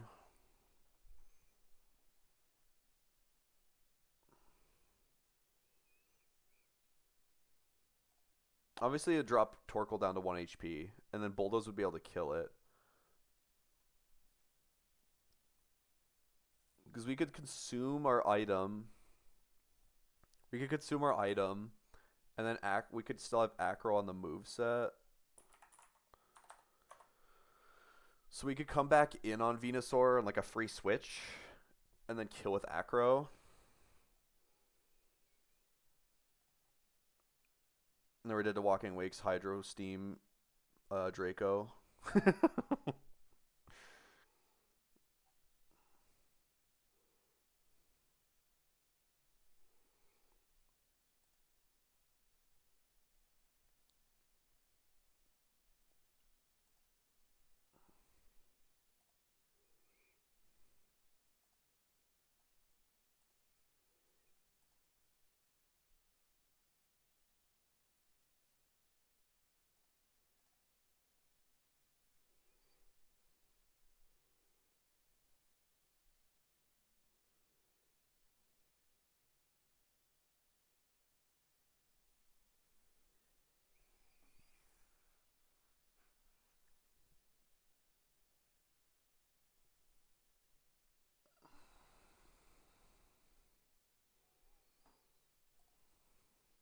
Also takes a little bit too much damage from Hydro Steam, so like switching on the random move is really bad. If I was gonna use Azu to fight Walking Wake, I'd have to switch in a guaranteed fucking move.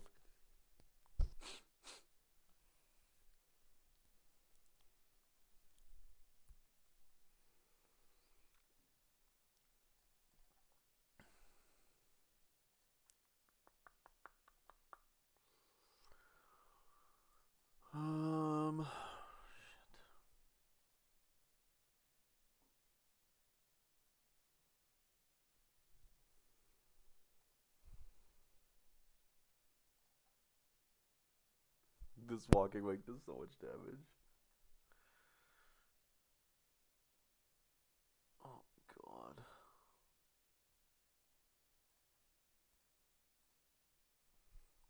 Boom, boom, boom, boom, boom, boom. Boom, boom, boom, boom, boom,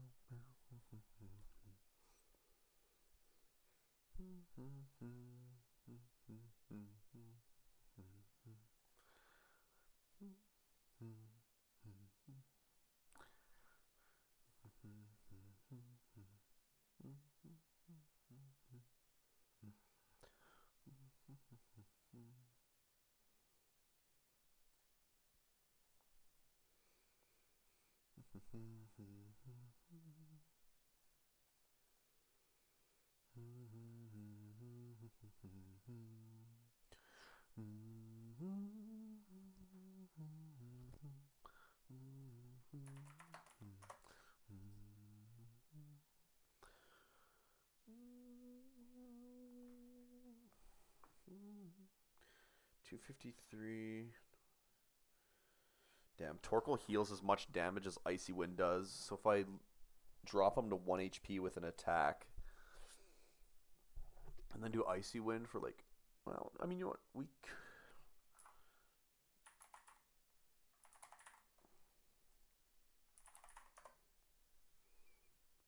Nevermelt Ice would do enough to kill Torkoal and drop the speed of Venusaur.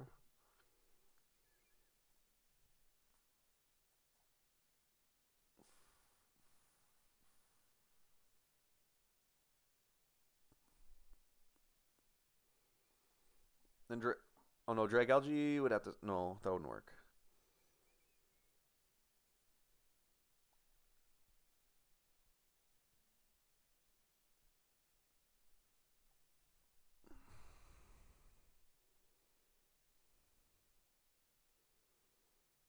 I could just let Stealth Rocks go up.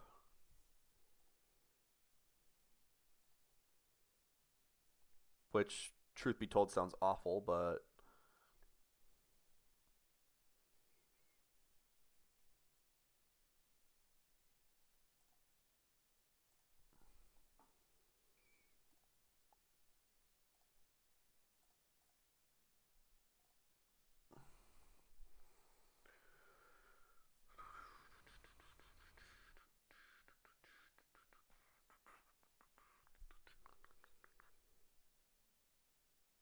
it would be the easiest way to kill the Walking Wake, I think, right? Because we lead with somebody who has like flip turn. Like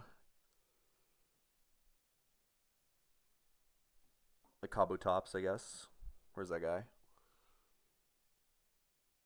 Down here. Kabutops is dead to Heliolisk's attacks, but not to Torkoal. And we have Barrascuda in the lead in the second slot with Eject Pack, and he fast kills Heliolisk with CC, ejecting into Dragalge, and you flip turn the Torkoal into Noivern. So Dragalge takes a body press, and Noivern doesn't take anything.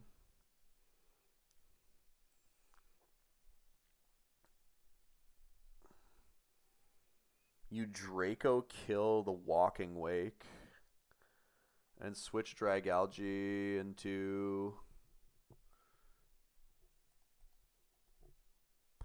I don't even know.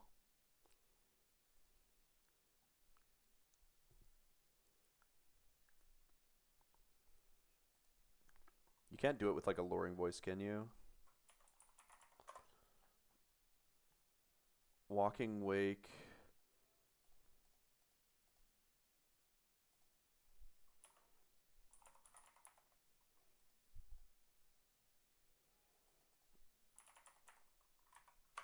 Fairy Gem, Alluring Voice, Togekiss. My special attack's quite low.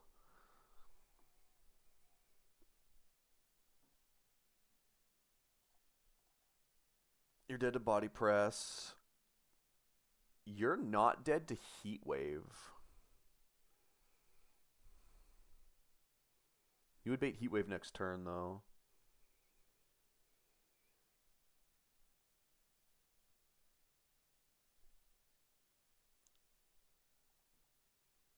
Dragalge would have to switch out.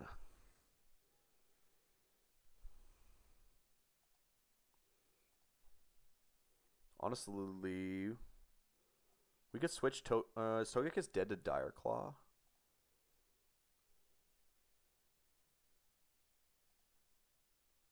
No. How much damage does... Oh no, we would have to Draco Walking Wake though. Which means I'd lose my special attack, which means the Mon that came in next, I wouldn't be able to kill.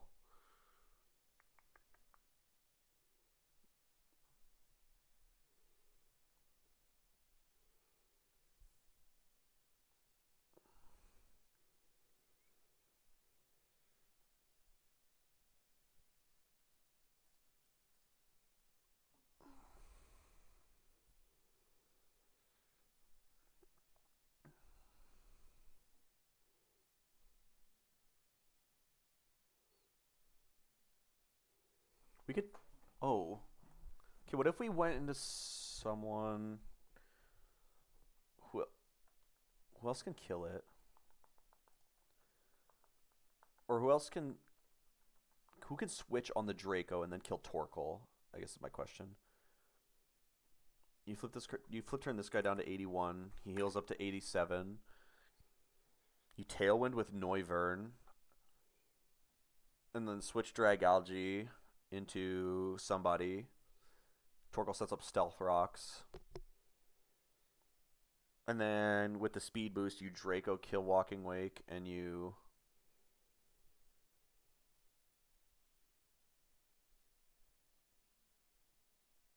Oh, do you need to? You don't even need to do that. Wait, how much damage do you take from Torkoal? You take like nothing from Torkoal. We're raiding Heat Wave. Because you could like defog.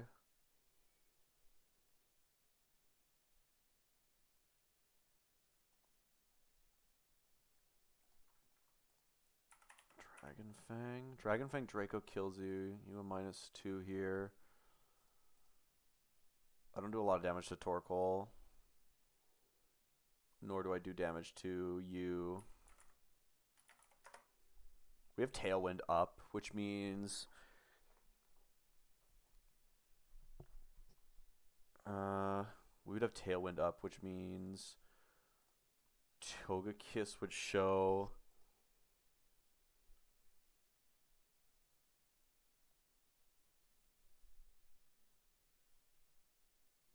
Honestly, that's kind of fine.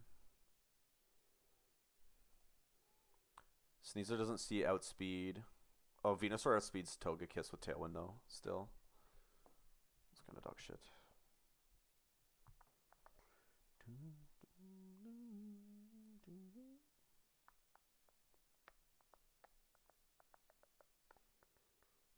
What does Noivern bait from Torkoal? Bait's Heat Wave. Oof.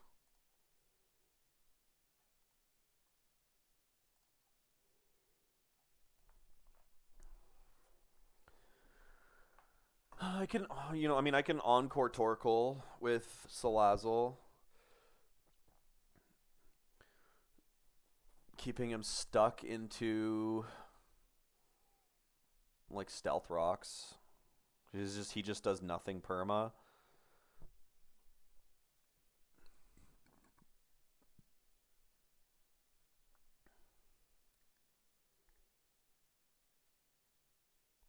Actually, I kind of like that.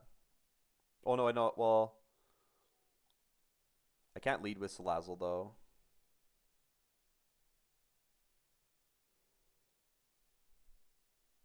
I could if I let a Shuka Berry on. Shuka Berry Salazzle lead could work. We like fake him out.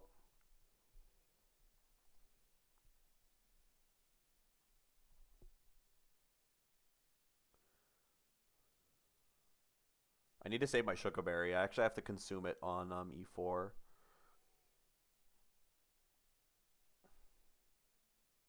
Gotta be careful with that, though. We could keep him perma-locked into Stealth Rock, though.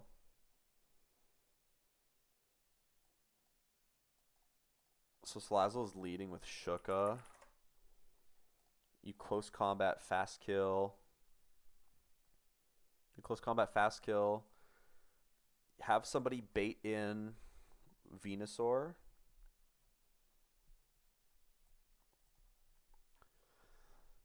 Like Weavile.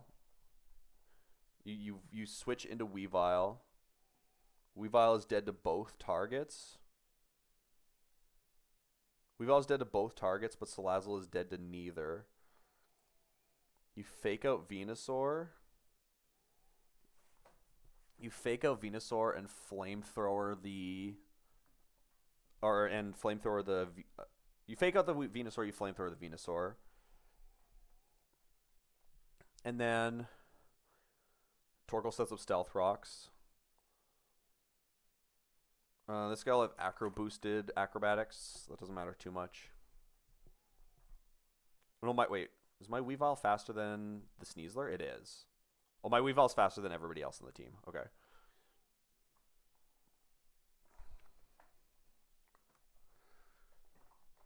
So Weavile baits in Sneasler for close combat.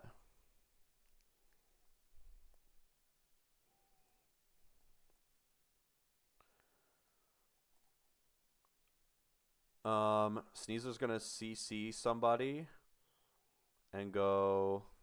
What does Grassy Seed give again? It's defense, right? Yeah. So he's gonna have no item. He's gonna be neutral defense and -1 Spadef.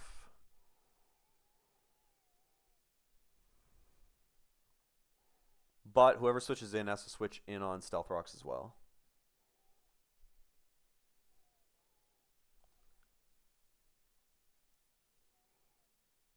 It's going to be unburdened, though. So, actually, it's going to be 492 speed. I could just do... Oh, I could just do a fake-out pivot. Back into, like, Weavile. Weavile would be dead to everything from Walking Wake. If I did that, Torkoal would be seeing no kills because of his thing.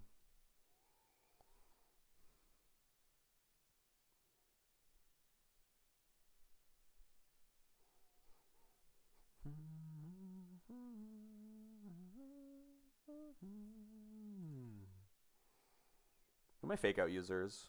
We have Weavile, we have Ape, we have Tink. Tink baits in Walking Wake for only Flamethrower.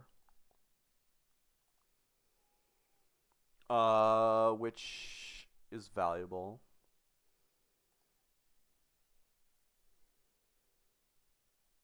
Okay, let's see if this lines up. Let's start numbering it out. So turn 1, we fake out Torkoal and CC Helioisk. Eject packing into Weavile. You fake out the Venusaur. Or no, sorry. You flamethrower Venu. And then Weavile fake outs Venu.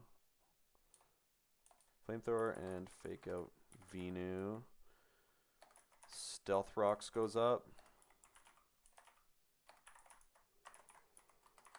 You encore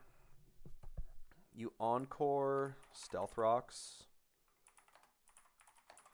You encore Stealth Rocks on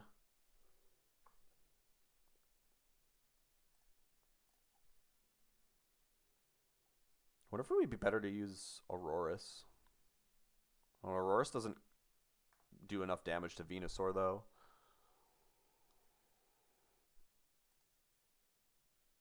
You Encore Stealth Rocks on Torkoal. And switch to... Someone has to switch on a CC and take Stealth Rocks. And then, like, I think we're going to eject button here.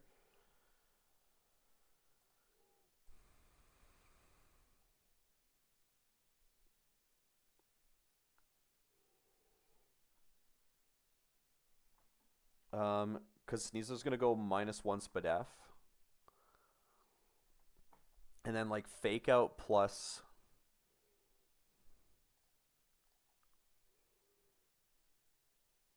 we could go Infernape. No, Infernape's not good enough. Who did I say had Fake Out? Tink. Tink would not be dead to Heat Wave after Stealth Rocks. And neither would... well, actually, the other one doesn't matter. So we take a CC, we eject, and we take a Stealth Rocks.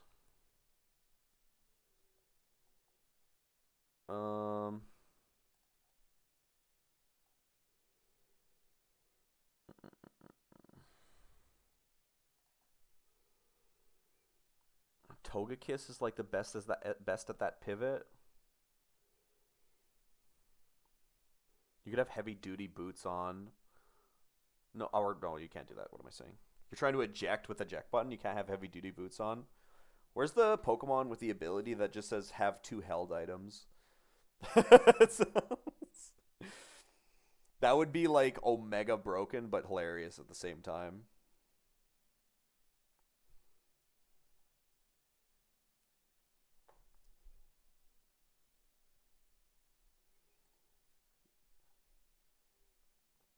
We can switch to Venomoth on the CC with eject button. Because Venomoth can be a potent sack for the fight.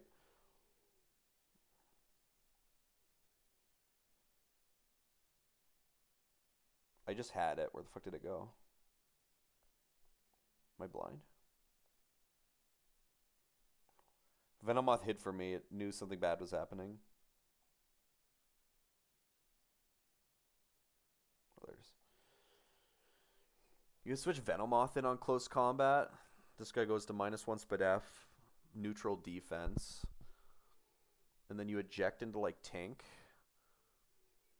And Tink Fake Outs the Sneasler. Not dead to either target. Oh yeah, so Venomoth on CC and eject button into Tink. This is turn 1 of Encore. And then you Flamethrower and Fake Out Sneasler. You Flamethrower and Fake Out Sneasler. This is turn 2 of Encore.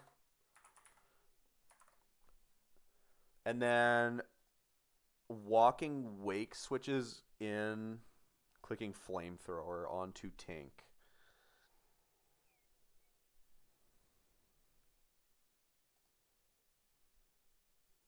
We could Encore Walking Wake into Flamethrower.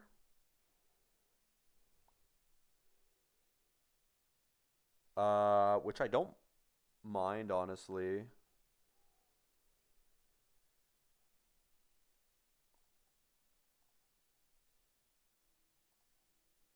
Flamethrower does a lot of damage to Salazzle still. Even with like 28 plus Spadef. What else can we do?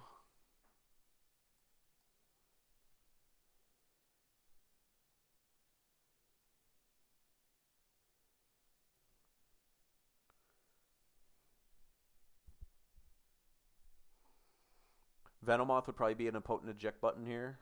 Like a second eject button.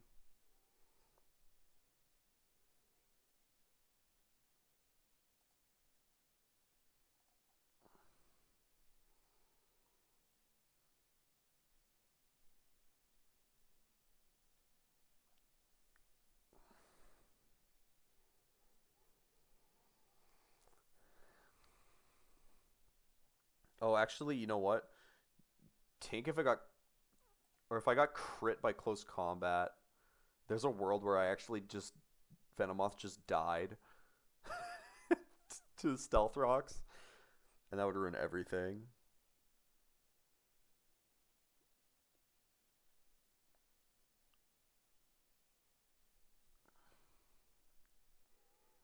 Maybe not so potent of an double eject button.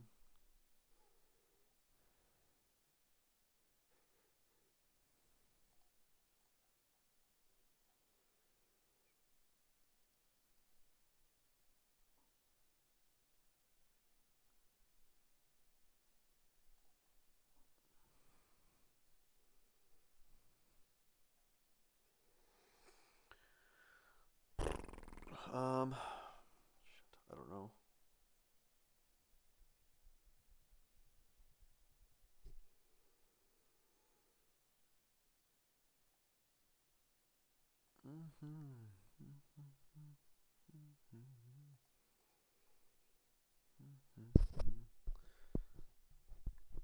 How's the suffering? We made it through Edgar without losing a Pokemon. We somehow pivoted that really strange situation, and now we're looking at this Sun Double, which this Walking Wake without Tapu Fini is like disgustingly hard to deal with. I imagine most people use Tapu Fini on this thing, and it like walls it pretty well.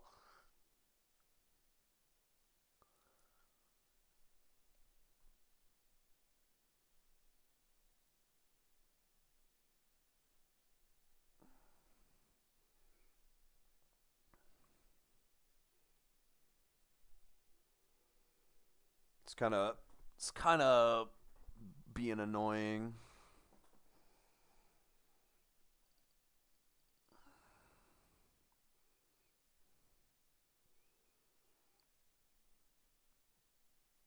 Oh, you know what? I could Akaberry Tink. Akaberry Tink would force in Arcanine for Flare Blitz.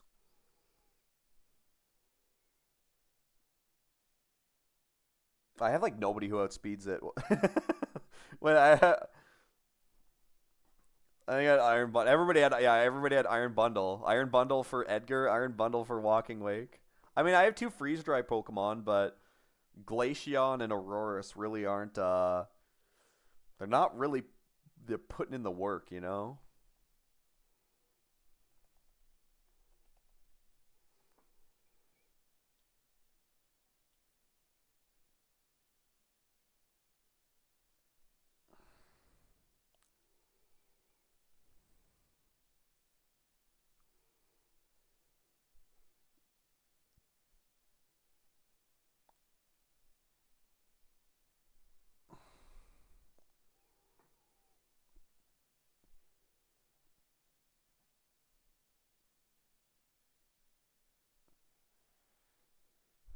Oh, I take 1,000 damage from Sneasler's close combat on on Aurorus.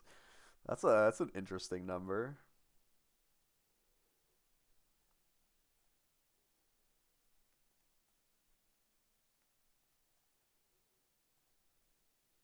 Because you could like Choppleberry to like.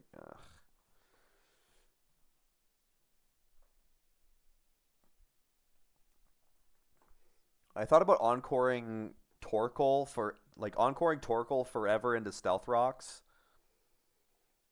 What's the PP of Stealth Rock actually on double Stealth Rock? Okay, you'd have to go through 32 Stealth Rocks. I could keep them encored for the entire fight basically.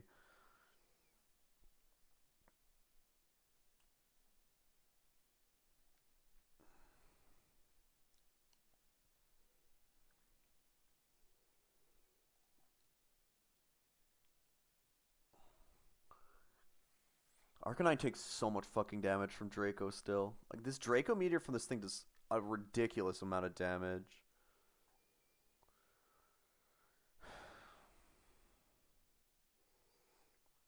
Like Tink's on the field baiting Flamethrower after taking a small chip from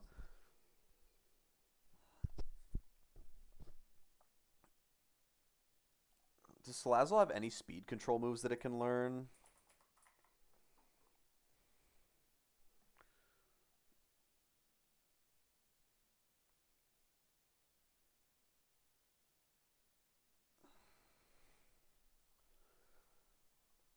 No. I mean, it can gain speed, but it can't lose speed.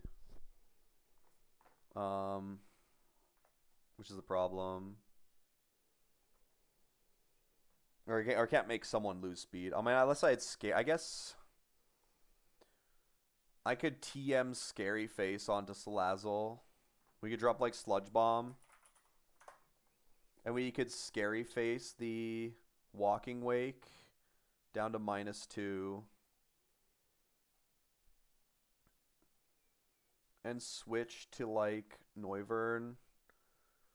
We could switch to like Noivern on Flamethrower, and then like Dragon Fang boosted Draco kill it. And then Arcanine comes in.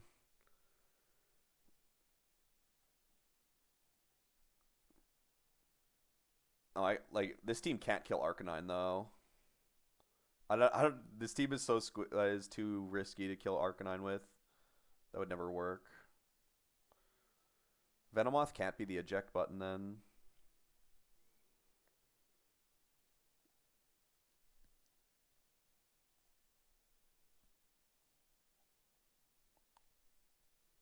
Arcanine does a lot of damage.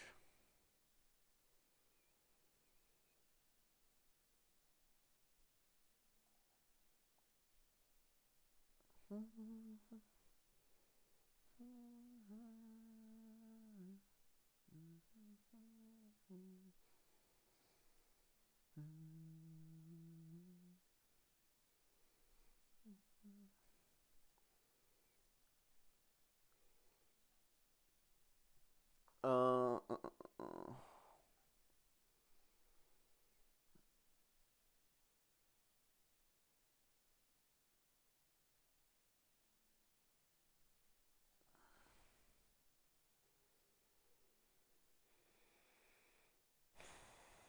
Close combat crit. You could, well.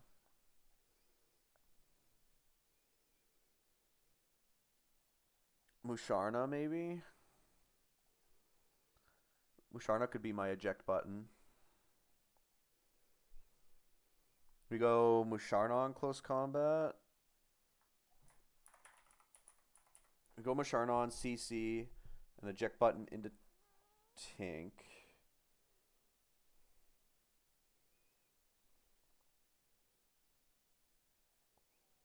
And we could go back into Weavile. Actually, going back into Weavile would work.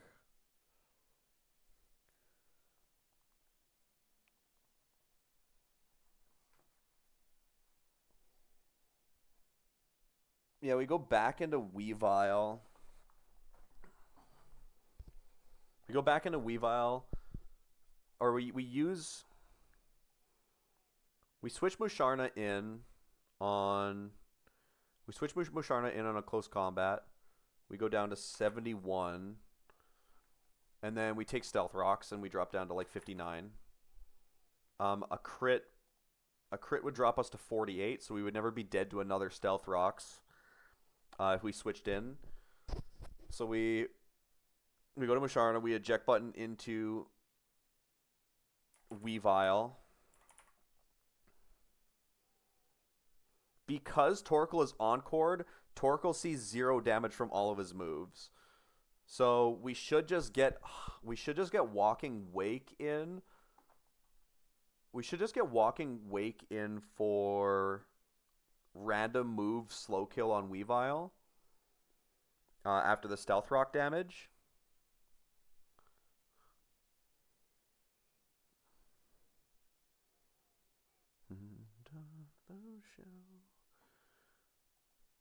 Yeah, we Flamethrower fake out Sneasler. Sneasler dies because of the Spadef reduction. And then you Scary Face. You teach Scary Face to Salazzle over Sludge Bomb. I don't need the Sludge Bomb TM for anything later, so if Salazzle still needs Sludge Bomb for something else, we can always give it back. I don't think I'm really worried about that.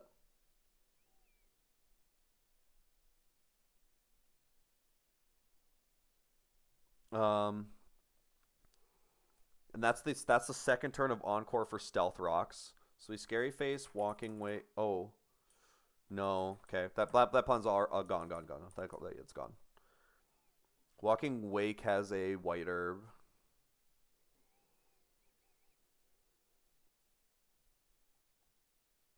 Yeah, Walking Wake has a white herb. So if I click Scary Face and it wasn't using Draco, I'd be screwed.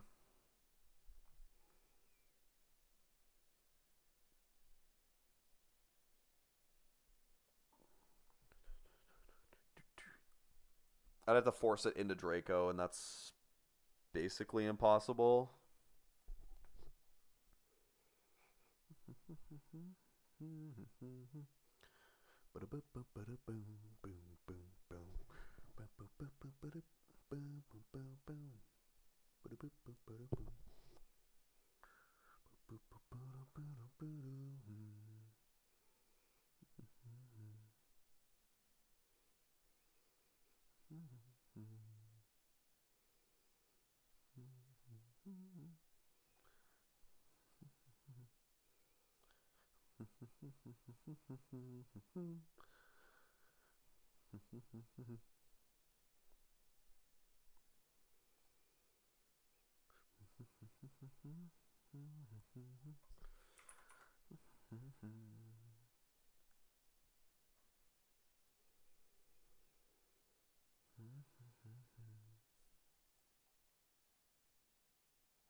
Um, this is some ass, man.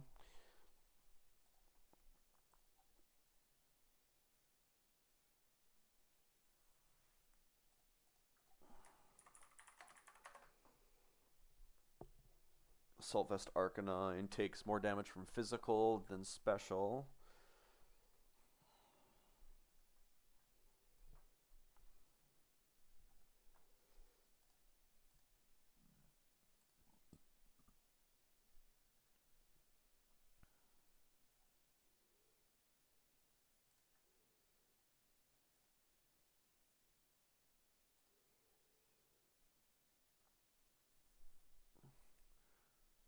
Having Stealth Rocks up is a benefit and a fucking curse. Like both of them are like in one scenario it's good to have the guy constantly stuck in Stealth Rocks, and then in the other scenario it's like it's some ass, man.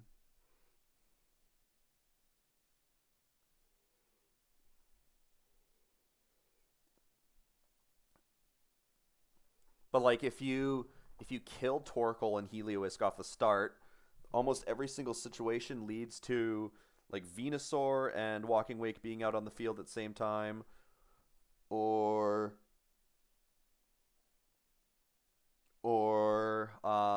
Sneasler and one of the two at the same time.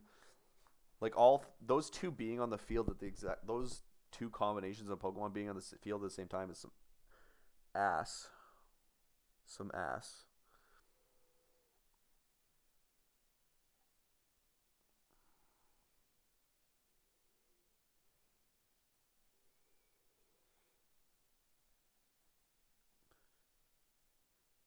There's not really much of a better lead though than Barrascuda. Killing the Heliolisk with Barrascuda seems like the play.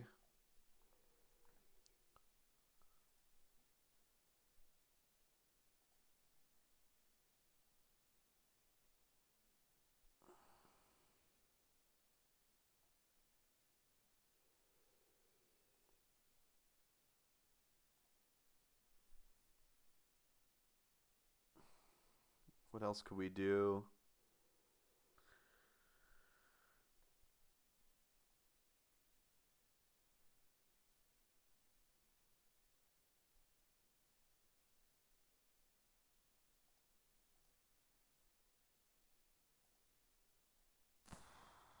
Um,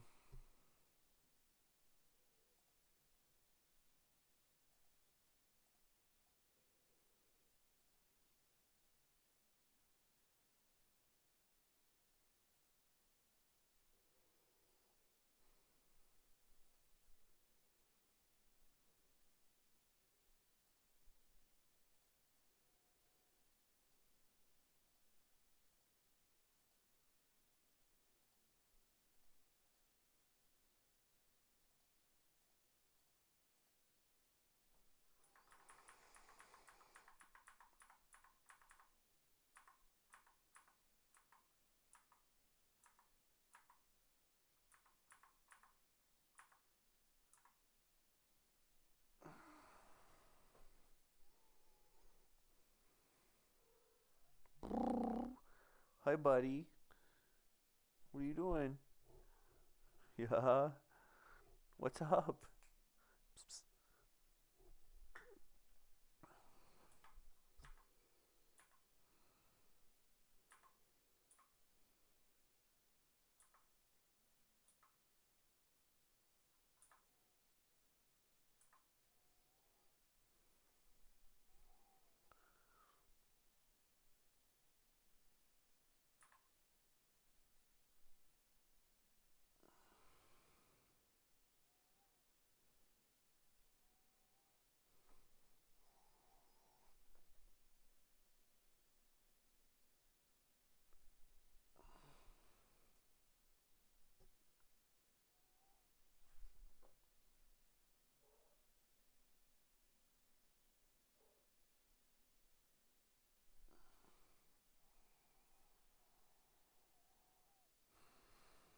Maybe there's like a Tailwind play somewhere.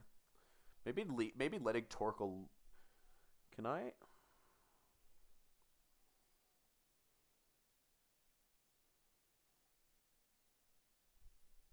What if I led with Barraskewda and like a Tailwind setter?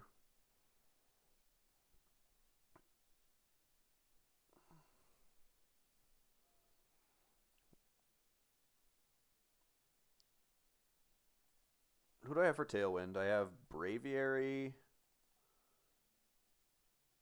Does Staraptor does Staraptor need to TM or to where's Staraptor? Staraptor needs to. Yeah, that's the problem there, I guess. Staraptor needs to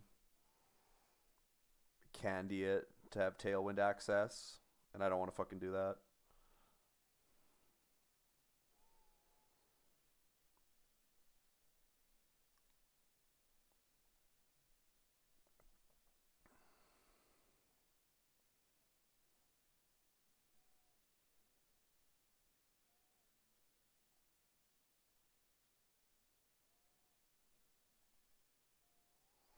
You don't know that you're not faster and dead, which baits in you.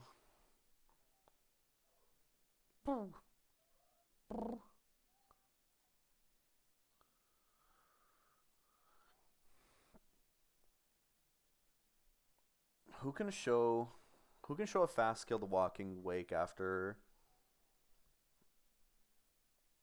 a Draco? Or no, sorry, after a Tailwind goes up. Where's my Garchomp?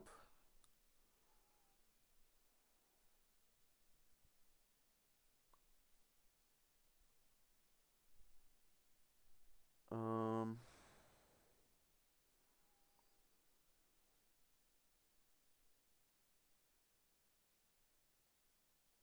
like we have you, you're a dragon, and like what do you bait in though?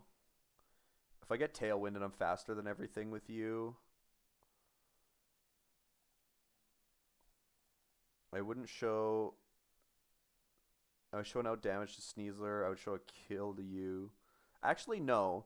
If I don't go, if I don't go damage boot, if I don't go damage boost on Noivern, I don't show a kill to Walking Wake, which means Walking Wake comes in for Draco slow kill.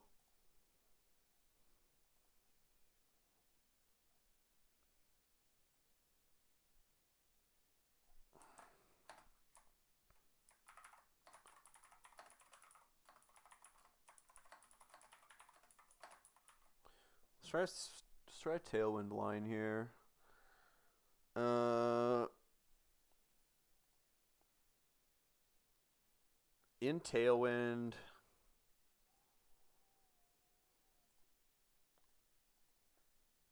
well, you wouldn't be faster than Venusaur though, but you'd be faster than Walking Wake, which is hilarious.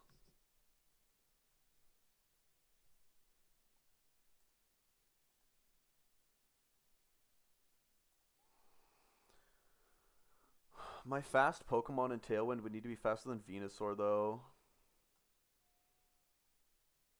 and the only one that's faster than Venusaur in Tailwind is Noivern, and Noivern can't one shot.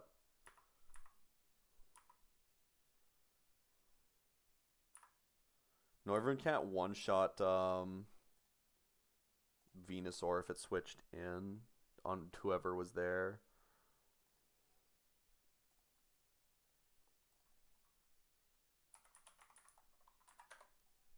Oh, Garchomp shows a kill to Walking Wake with a Dragon Gem, but doesn't actually one-shot it. Oh no, it doesn't even show a kill. It's actually it's 300. That's cursed. I have a 29 attack Garchomp, which means you need plus attack in order to one-shot Walking Wake. I'm not changing. I already changed it to Jolly, so I'm not changing it to Adamant for this.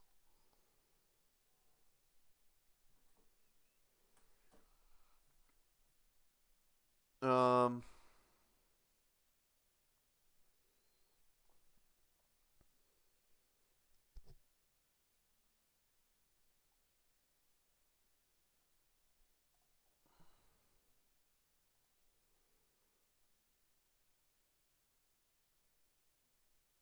if I have damage, if I use Noivern and I have damage boost, who comes in? I need like a Dragon Fang. I show a fast 2-shot to Venusaur. I show a fast 2-shot to Sneasler. A fast 1-shot to Walking Wake. And oh, I would show a slow out damage to Arcanine. That's some ass. Yeah, that's not good. That'd be a horrible bait in from Noivern slot there. What if we switch the roles around and we ejected into somebody who baited specifically? What is Garchomp?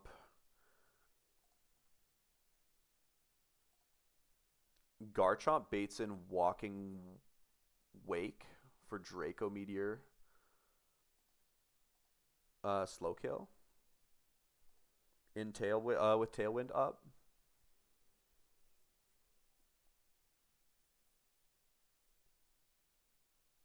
And then Noivern could have a Dragon Gem on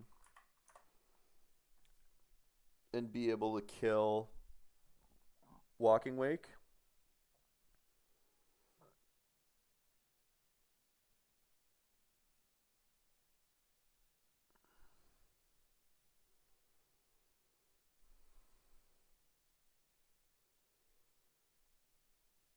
What do you bait in? If you Draco'd the Walking Wake,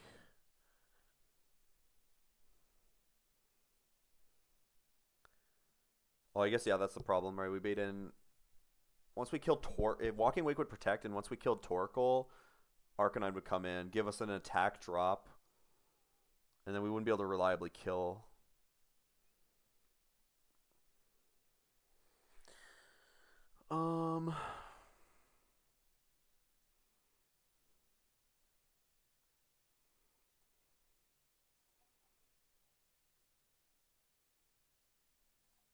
What if you use Braviary is not faster than Venusaur though.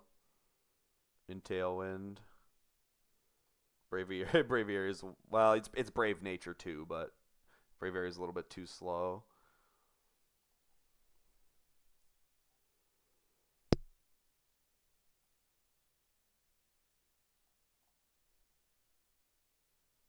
Time for a Meteor Beam play.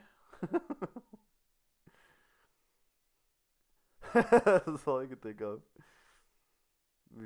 Hilarious though. Meteor Beam time. Let's see it. How fast are you with Unburdened Active? 492. I literally can only beat Sneasler with like... Oh, that's not what I wanted. Does Fire Gem Ape kill it in one hit? Fire Gem Ape Overheat can kill Sneasler and Tailwind as an outspeed kill. And then that's it.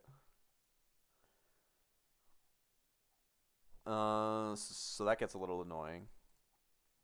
I mean, we can give Air Slash to Noivern, but we're speed tied. Unless it goes plus speed nature. Which is some ass.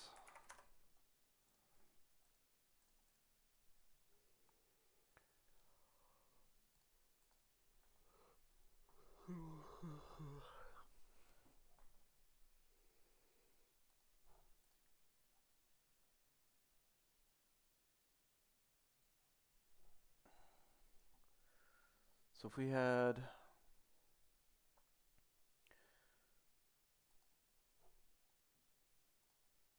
not dead here, not dead here,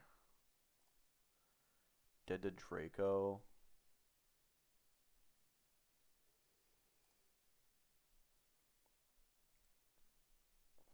Noivern in that slot is not good though. But Noivern's the only one that shows a kill to this fucking thing. This Walking Wake. Nothing shows a kill to it.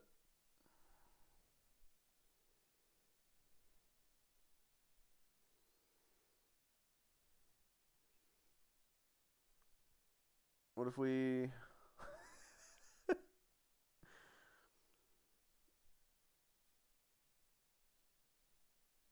Or what are you dead to? Oh no, you're right. I mean, you're way too slow anyway. Like, what does this guy die to? Fucking nothing.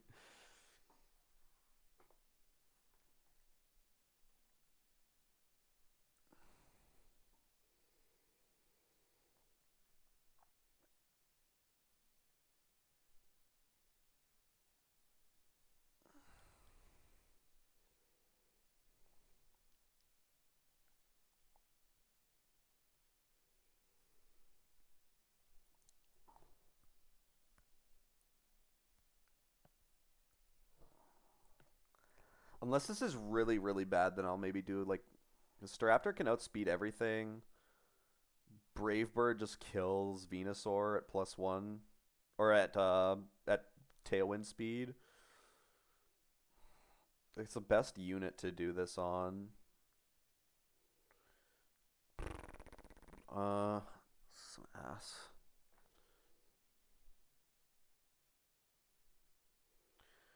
I am back, Toon. I am back.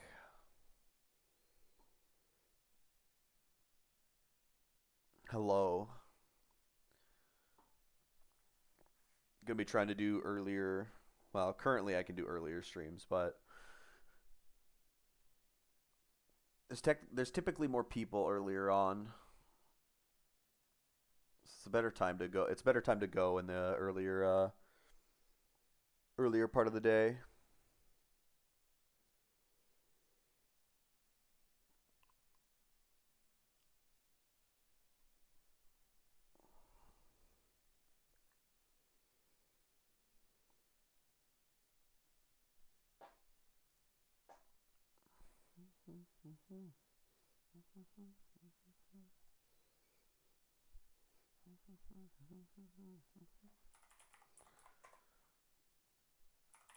Does Dragon Gem? Oh, not even Dragon Gem shows a 2-shot to Arcanine.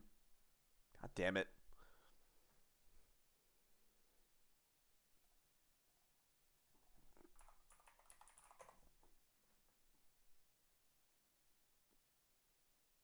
Now imagine if Noivern could learn Meteor Beam. Noivern learning Meteor Beam here would be something else.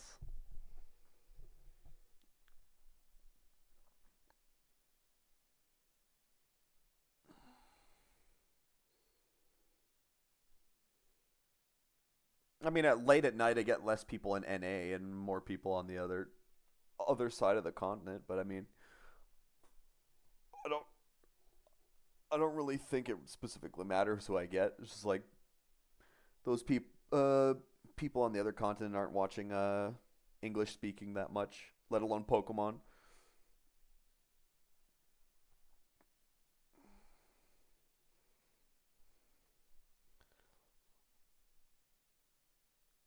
I think most of the Nuzlocking community though is on during earlier hours, like midday for me.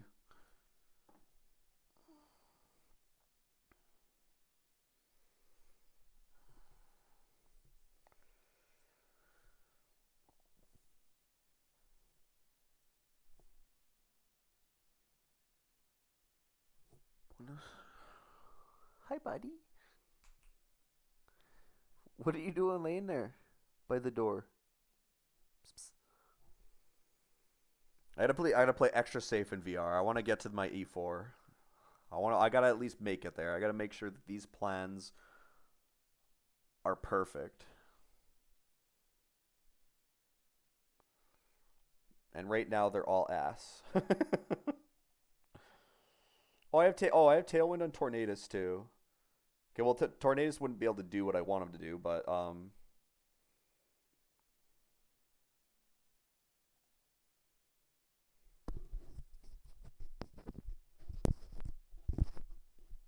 how many fights till E4?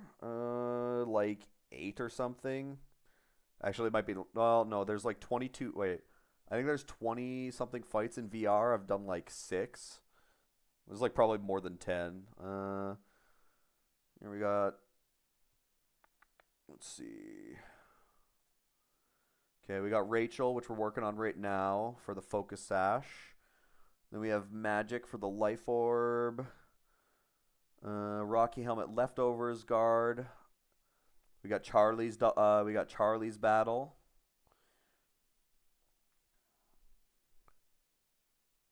And then let's. I already lost count. 1, 2, 3, 4. We got this guy, Mental Herb. Mental Herb is kind of ass, so I don't really know why this is such an insane fight, but who knows? I don't know why Mental Herb would be so guarded. I feel like Mental Herb is like a dog shit item, personally. There's 4. That's that. This fight is 5. We got Diane, 6. Permanent Psychic Terrain fight, my favorite. MBF I've heard is kind of annoying as well. Fluttermane with the Focus Sash is already like dog shit fucking setup, so that's cool.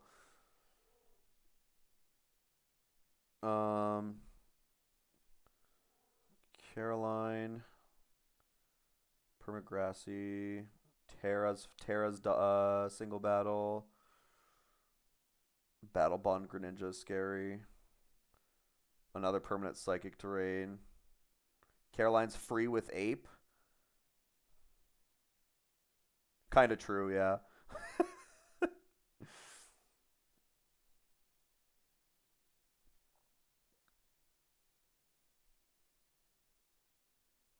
What else are we looking at? Yeah, Terra. Red. Michelle. The Assault Vest fight. After the Assault Vest fight, there's like 4 fights, I think. Drew, I've heard Druid is kind of annoying. I think, right? I think Druid's fight is really can be kind of annoying. I mean, yeah, red card sturdy fucking Skarmory is already like one of the most annoying leads in any team.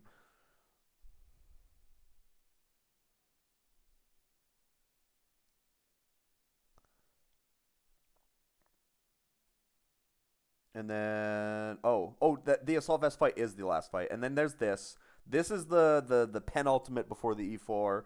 It's a leader maxi fight, Sun team, and then you have to go immediately into the next fight with the same team against Archie.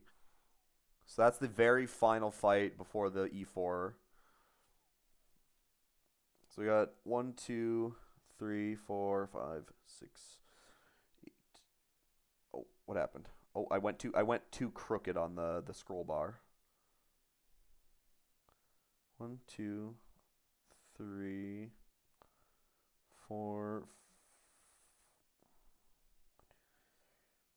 5, 6, 7, 8, 9, 10, 11, 12, 13, 14, 15. I got 15 fights. And then the E4 for 5 fights. E4 champion for 5 fights. But yeah, 15 before E4. And I can't even beat Rachel here, so like we're like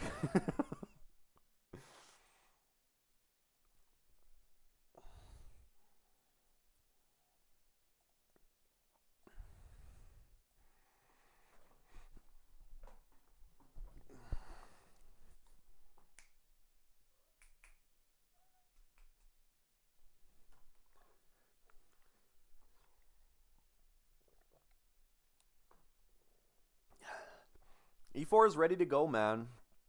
I uh I just gotta get there. And then we can set a date for when to start it. Realistically, I would like to beat Victory Road this week and then do it on the weekend. Would be the ideal setup.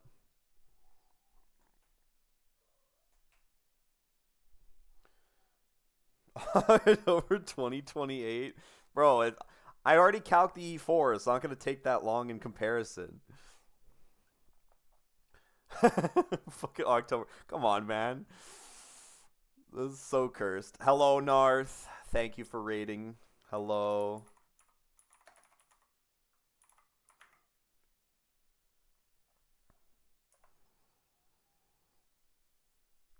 How are we doing, my friend? Hello, Raiders.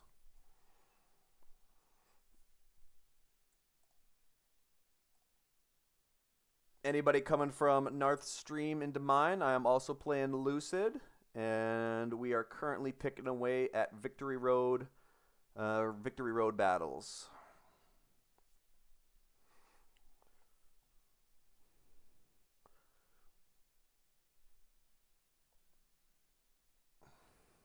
And I almost got completely bodied by Edgar, but we made it through. So now we're on a sun fight, which I can't reliably calc because I suck.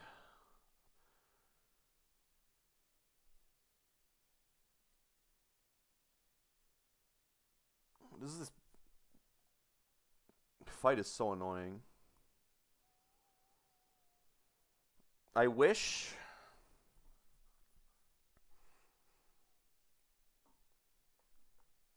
How's it going, Narth? I think I saw you with a good run, but I think I don't want to like push too much into it. I think I saw you in pond though. I don't know if you got another good run underway when I was peeping streams. You did reset, okay.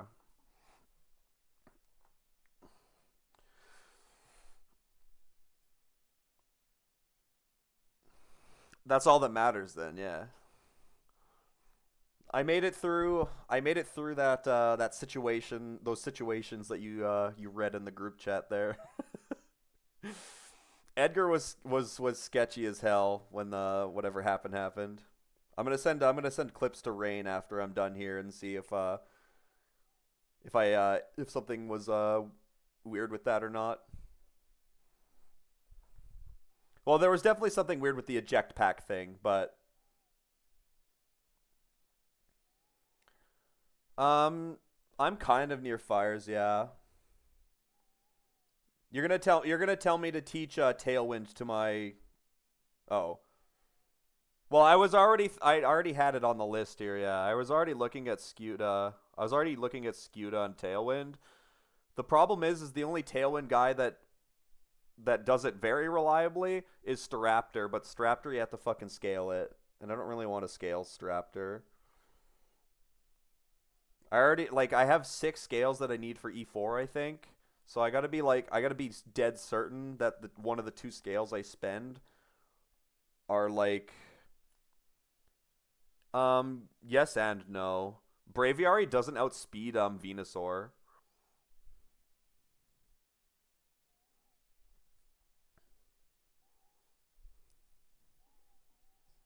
Oh, I know, but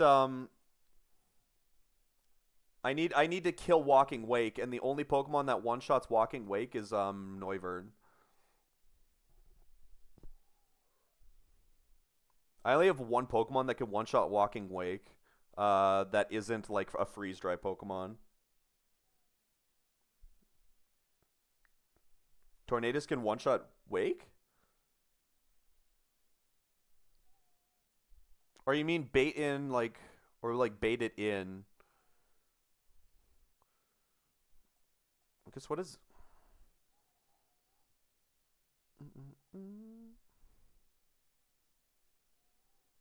Oh,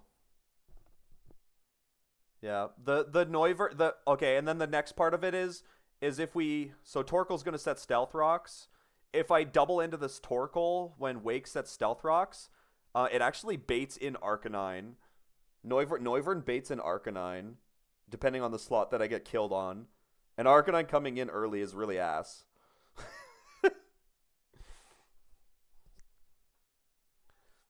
Meteor Beam Noivern, I wish. Yeah. Noivern doesn't have enough damage, or has too much damage on the other guys, and not enough damage on Arcanine.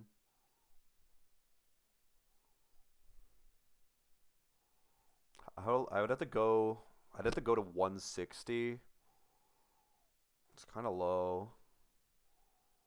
But then can I kill Torkoal? Dragon Fang. Dragon Fang in order to show I killed a Walking Wake.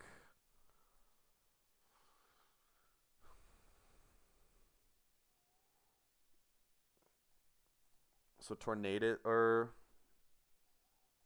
also needs to be pre-damaged so that I'm dead to Draco at 252.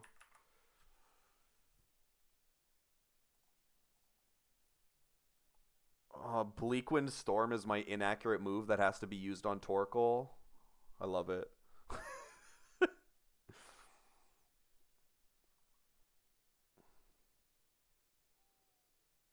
Can any of these guys learn like a special attacking rock or ground move? Probably not.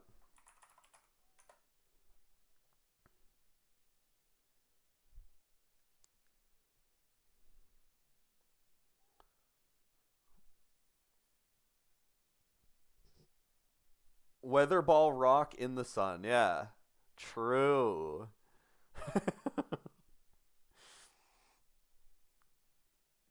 Yeah, Tornadus plus Noivern can't kill Torkoal together unless I'm risking accuracy attack on Torkoal. That's some ass, man. You need plus attack Garchomp in order to kill Walking Wake with a dragon move, which also sucks.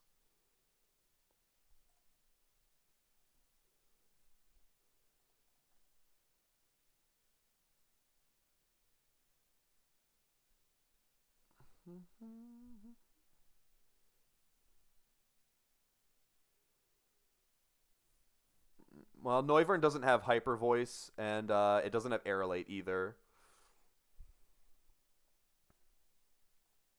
And I need Dragon Fang in order to kill Walking Wake. I need a damage boost for Walking Wake for Draco.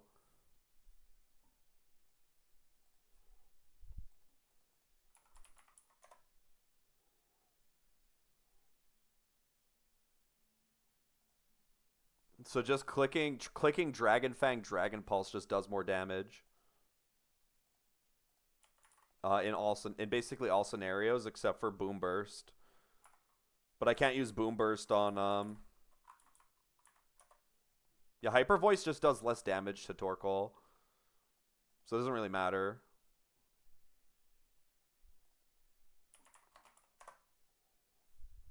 Yeah, Dragon Pulse just does more damage to Torkoal overall. I have one pill left though.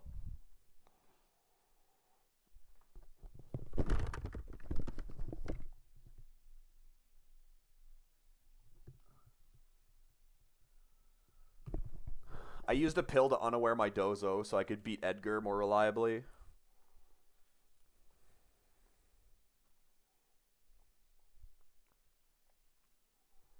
Unaware Dozo was very good for a pivot on Garchomp and a pivot on Excadrill.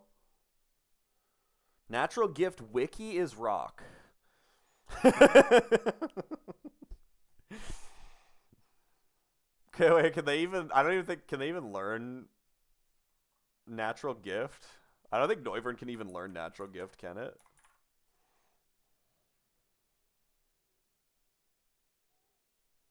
It doesn't look like it. It's also physical, true. Yeah, that's physical too. I think Natural Gift should change its typing and like attack typing based on the berry you use. It would give it like it would give it such a wide range of potential if it had like special attacking moves and physical attacking ones.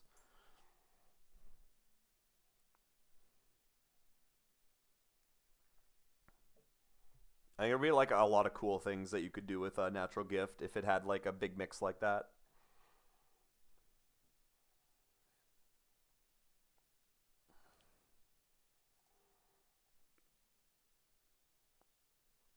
I wish Archeops had Tailwind, man. I wish there was a Tailwind TM as well, truth be told. If Archeops was able to do the Tailwind thing here, it'd be good.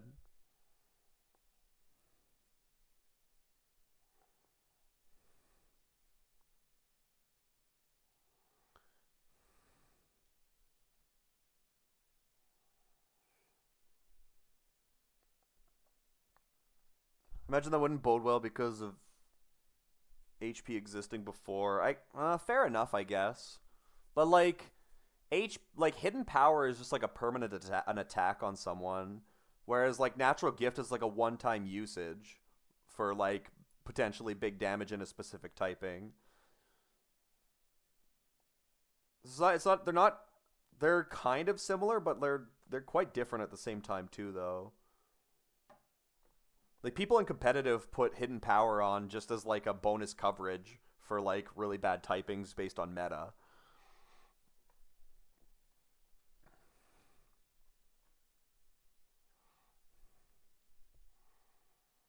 In competitive, natural gift probably wouldn't be very good anyway.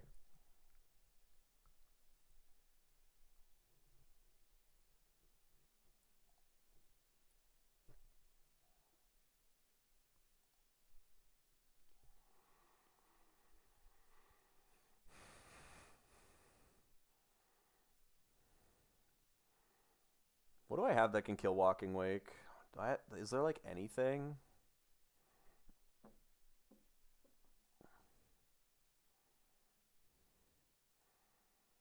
I mean, obviously Glaceon and Aurorus can one-shot it with Freeze Dry, but they're both at risk of Venusaur.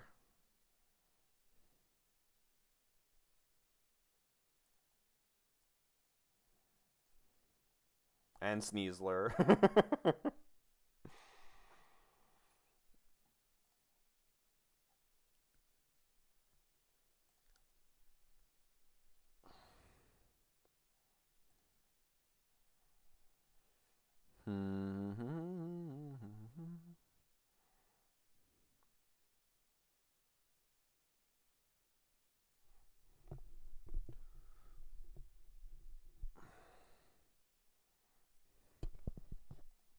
What's the accuracy of Bleak Wind Storm? Is it 95 or 90? That's fucking 90.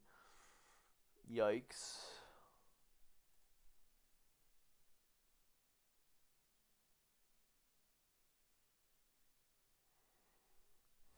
If walking wake is put to sleep, is it considered walking slumber? I don't know.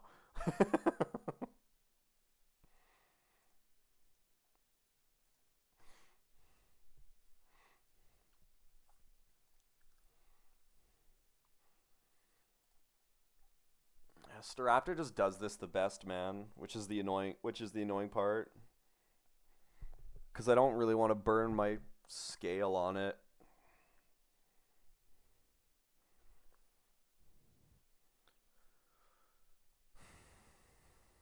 What's the scales? I have one Protect TM right now, right? You get a free one? Yeah.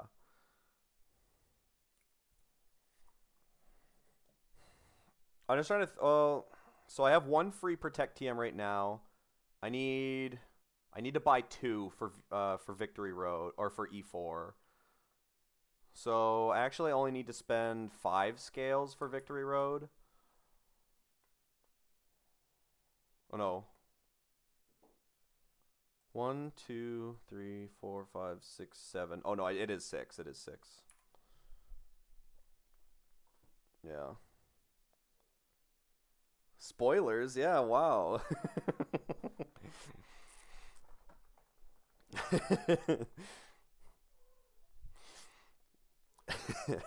who would have thought protecting in double battles? Hmm.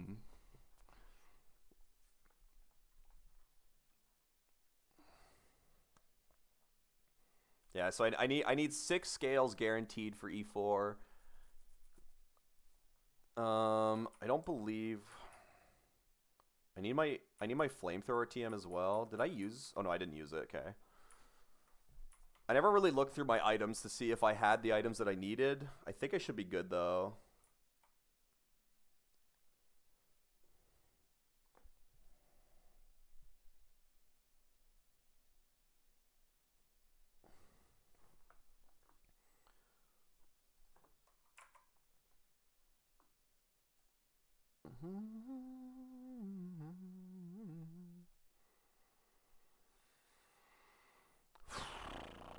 Um,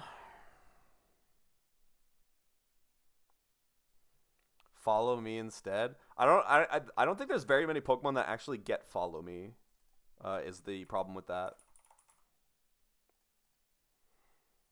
No, you got Electabuzz and Magmar, which are two eggs, but they have to keep follow me and they have to keep follow me through the entire game, which is kind of a slot waste. You can't get Indeedee, you can't get Sentret and Furret. You can't get Volbeat or Luma. Yeah, there's only two Pokemon in the entire game that get follow me that you can actually use.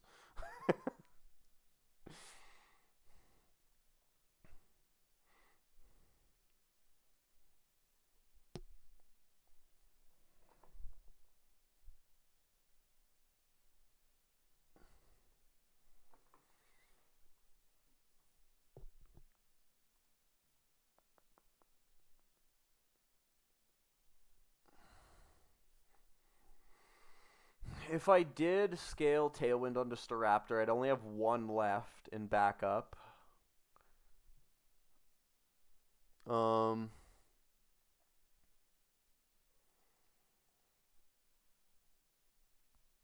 I would. Well, the thing is to show I killed a Walking Wake, I would still have to use. Oh, you know what? No, I could just switch into Aurorus.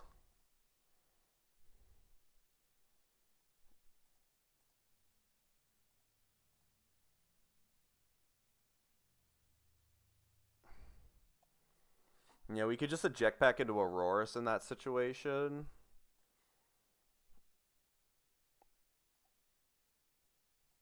And then Aurora shows a kill to Walking Wake when it switches in.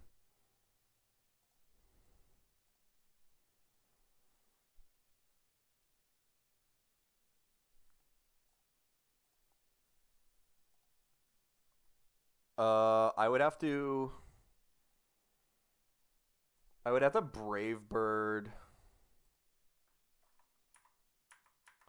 I'd have to Brave Bird Torkoal. Is that okay? Yeah.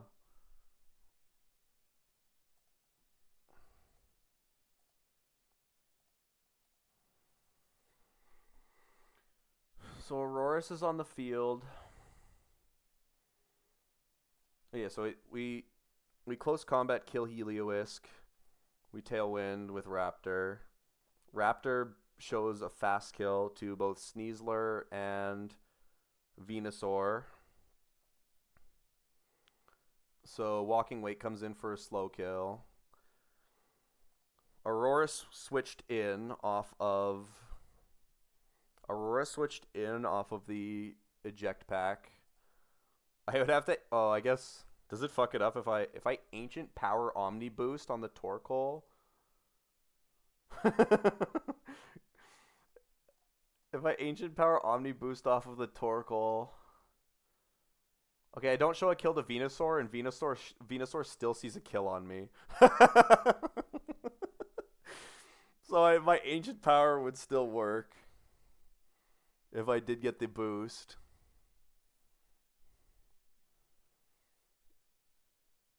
So you'd Ancient Power Torkoal for 60% minimum, or you could damage boost it. And Staraptor is minimum Brave Bird of 40. I'm not betting on it. If Omni Boost happens, it can sometimes fuck you more than help you, especially at this point in the game. Luckily, Aurorus doesn't have enough damage to kill Venusaur. Unless I go damage boost for ice moves, which I don't need to do. So Venusaur comes in for Solar Beam with the Spadef boost. Slow kill. Oh wait, no. Oh yeah, if I got an Omni boost, I would outspeed Venusaur, which means I'd get close combat fast. Oh wait. No, that's not true, because it doesn't Sneasler doesn't see Unburdened on Aurorus. It doesn't see Unburdened before it switches in. So it would be Venusaur for Solar Beam. Even if I got an Omni boost.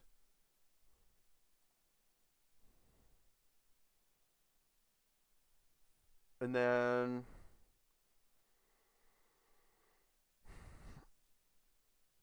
eject pack. Let's see if this works. I don't know if this works or not. We set up Tailwind. Turn 2 Brave Bird and Ancient Power and Brave Bird Torkoal. And then you freeze dry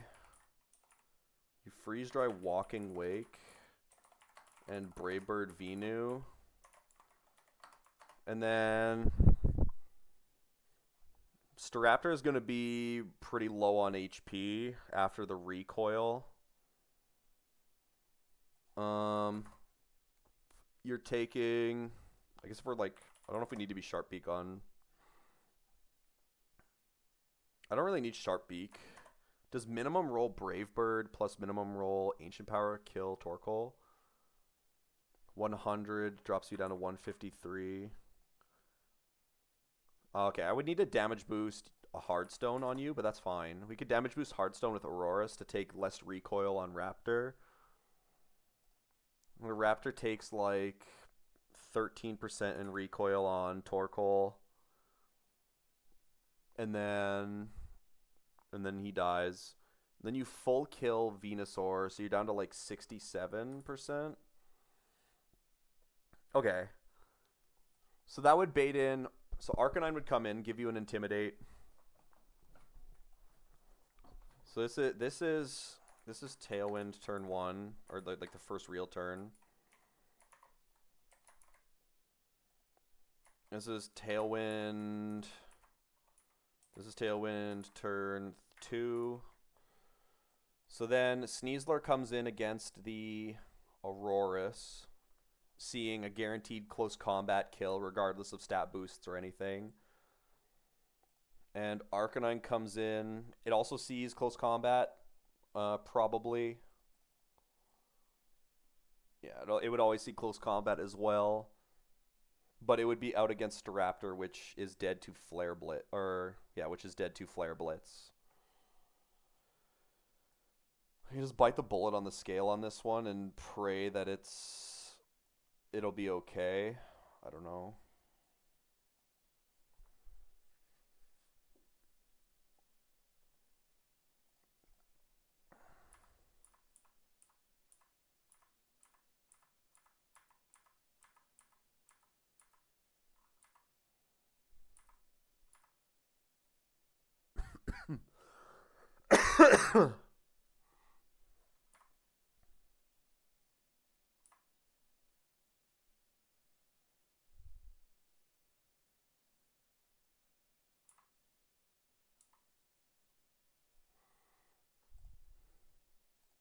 So we have 3 slots. We have 3 slots to work with now. So we have Flare Blitz. So Tailwind's gonna disappear on this turn. So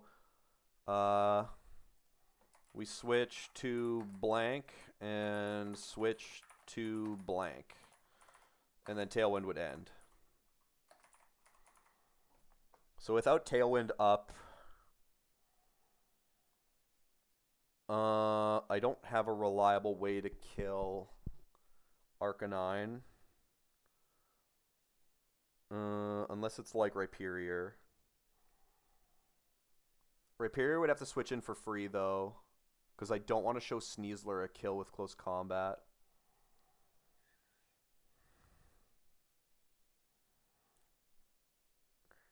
Who wants to switch?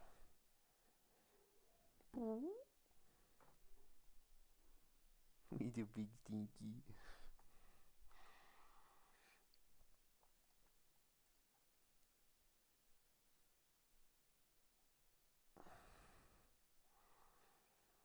Who wants to take the close combat from Sneasler? And then show Sneasler a kill. So Sneasler's on the field, clicking close combat. It no longer has the grassy seed, but it does have a +1 defense boost.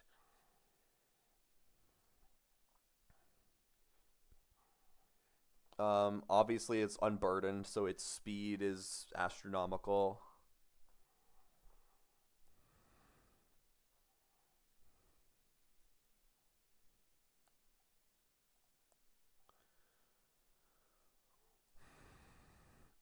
Dondozo is a very good pivot for the eject button, and doesn't really take damage from the rest of the other hits.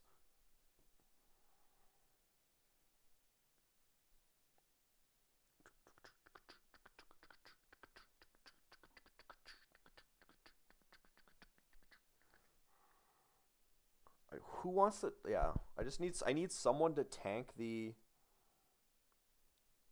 I need someone to tank the CC and show a kill. Yanmega can.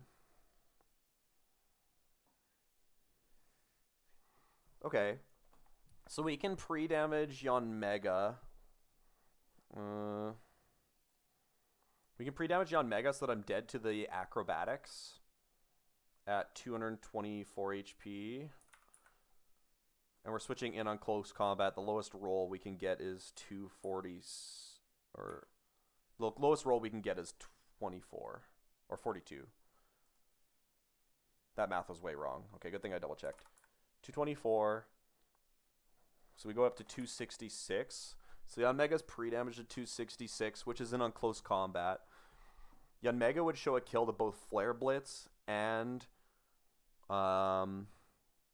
acrobatics. But that doesn't matter.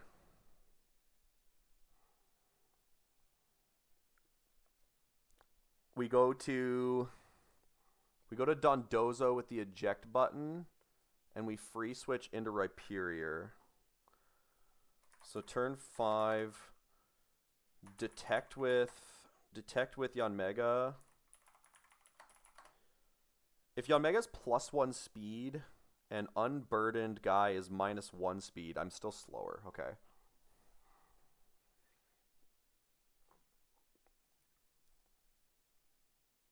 Close combat crit from Arcanine would never show a kill though, which is interesting.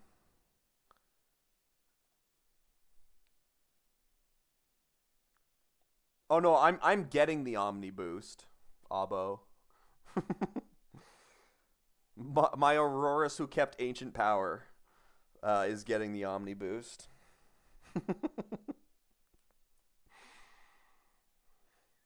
It really doesn't make much of a difference, but it's funny. So we detect with Yanmega, and bulldozing wouldn't matter with you.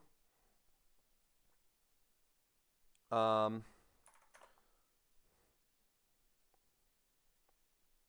Sneasler close combats and loses its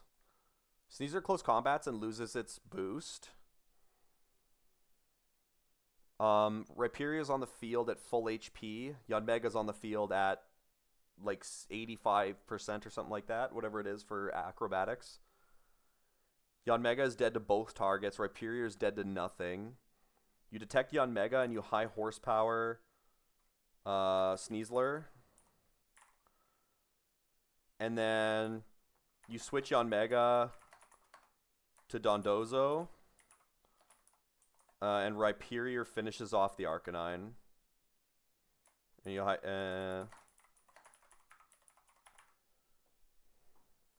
I'm pretty sure that all works. So you CC eject pack Heliolisk into Aurorus. You have to scale Staraptor with Tailwind, but it's like the easiest way to get through this fight to kill the Walking Wake and the Venusaur reliably. You Ancient Power in and Brave Bird the Torkoal. That's the first turn of Tailwind. Then you Freeze Dry. You're faster than the Walking Wake with Tailwind up. I'm pretty sure I can one-shot it with Freeze Dry, right? Yeah. Freeze Dry always kills one hit even without a damage boost. So you freeze dry Walking Wake and you Brave Bird Venusaur, who came in for the slow kill on, or well, it could be a fast kill or a slow kill. It doesn't matter if we get the Omni boost. If we get the Omni boost, it's a slow kill on from both Sneasler and Venu. If we don't get the Omni boost, it's a fast kill from Venu, but Venu's gonna die to a fast kill from Staraptor anyway. And then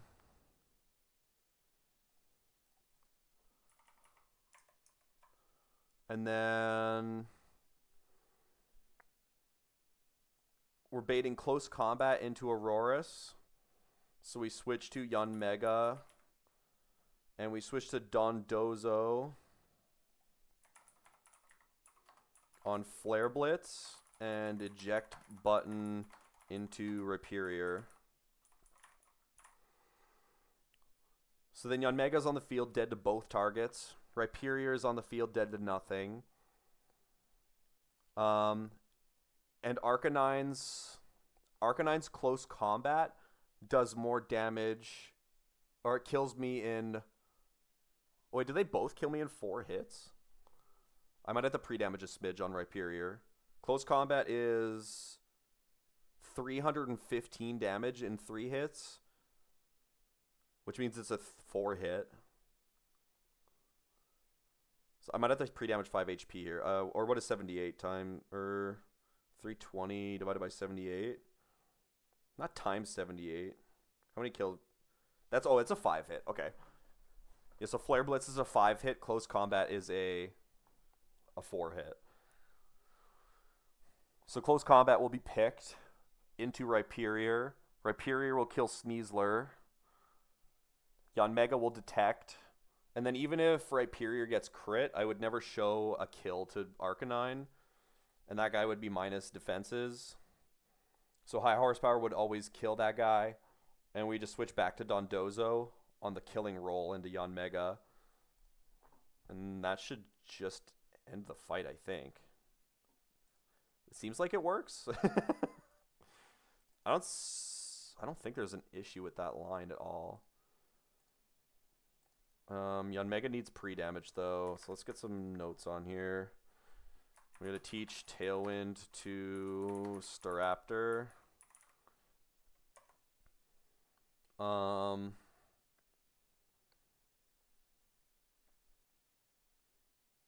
don't need to teach anything else, I don't think. But we do need pre-damage on Yanmega. So Yanmega's going to take 224 from Acro without this Grassy Seed. We need a close combat low roll of 42. So 224 plus 42, 266. So 266 HP on Yanmega. And then Staraptor doesn't really need a damage boost. Honestly, I could just go like a healing item.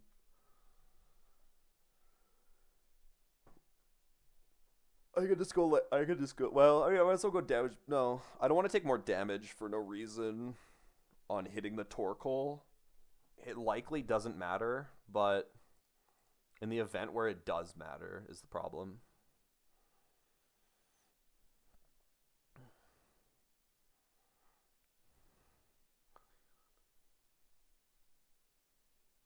Yeah, let's just go Citrus Berry. So Scuda is getting an eject pack. Raptor is getting just a citrus. Aurorus is a hard stone. Yanmega is citrus as well. Dozo is eject button. And Rhyperior is just a citrus too. Rhyperior doesn't need a damage boost if we're getting defense drops with close combat.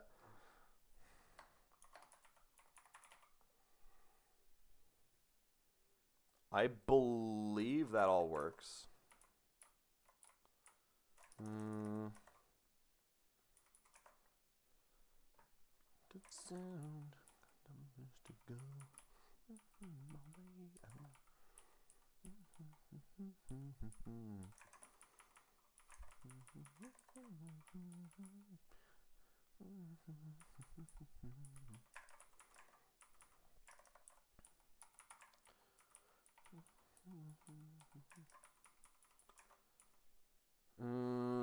All looks good.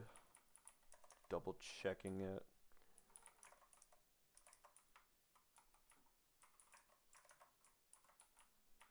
Follow me.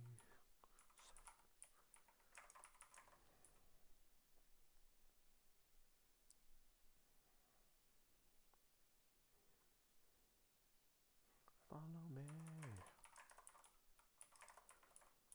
Okay, let's...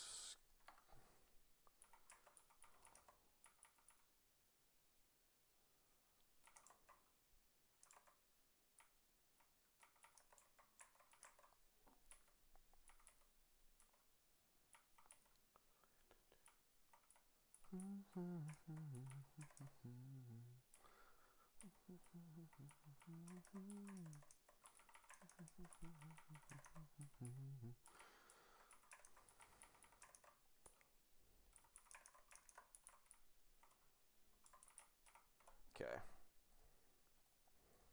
So let's grab our guys. Scuda. Raptor. Mega. Dozo's still in the squad. Oh yeah. Togekiss and Rhyperior.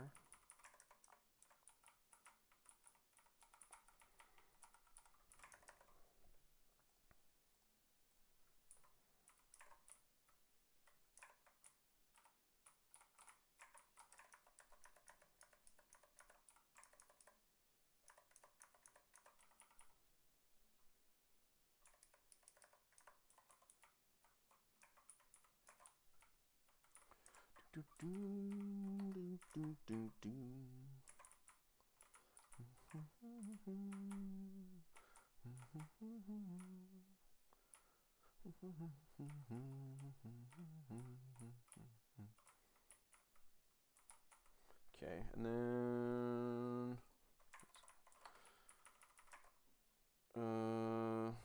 we need good, he's wiping today. Really, really good to hear the confidence from you, Faulty. Really appreciate it.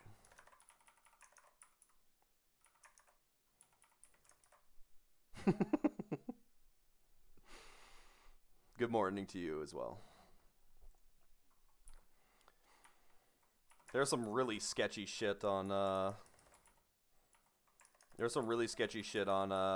last two fights that are maybe bug related that I just like fought through the pain on. Let's see how that goes.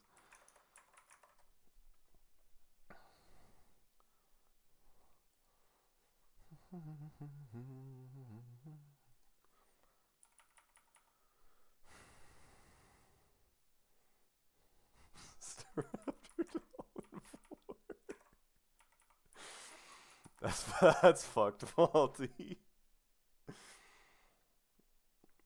Well, we do the Straptor doesn't have a nickname though, Faulty. So do the do the name Amon one, and I'll refund you the 5,000. There's two on there because I didn't want people to like, yeah, I didn't want people to like just name someone else's name for cheaper. If it was someone else's name, then you'd have to pay more. That one's complete. That one is points back. There you go.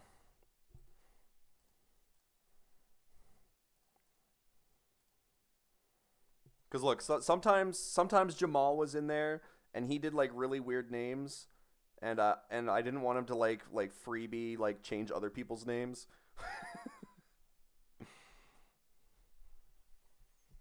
I was away for a long time for calcing E4 and stuff. That is true. Playing another game. Oh, playing another game plus E4 calcs. I honestly haven't seen him in a very long time. I'm not even sure if he lurks or not. I don't know.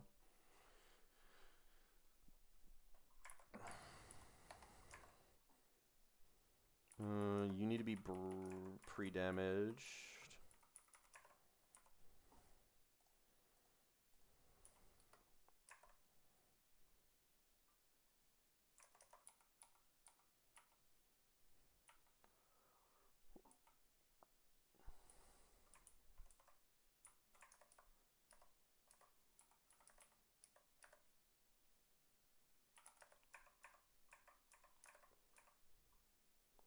Oh, I'm switching. Oh, you know what? Yan Mega.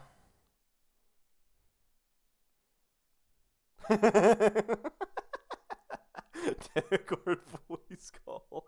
Um, Yan Mega's gonna be switching in on a Stealth Rocks, so I need to go. I need to pre-damage, but I need to go heavy duty boots, I believe is the item. I'll need to go heavy duty boots.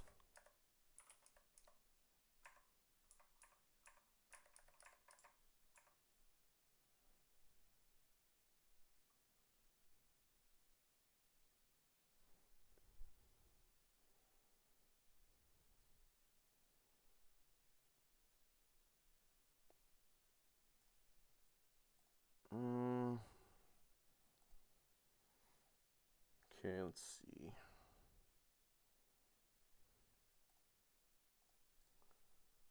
Let me check.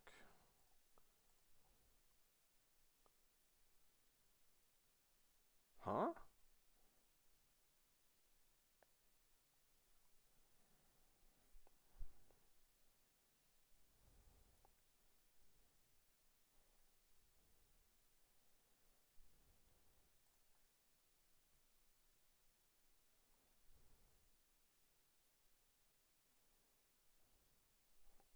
And then with like protect AI, Aurora's definitely kills a walking wake in one hit, right? So we set up Tailwind. We set up Tailwind. Walking Wake switches in. Both Auroras and Staraptor should be faster.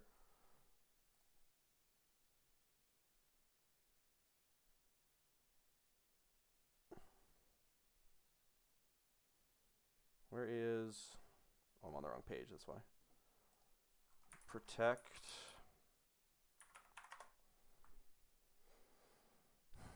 If either mon has... Oh. Oh. Oh, this line is actually not good anymore. I would have to drop on... I have to drop Encore on Auroras for this to work.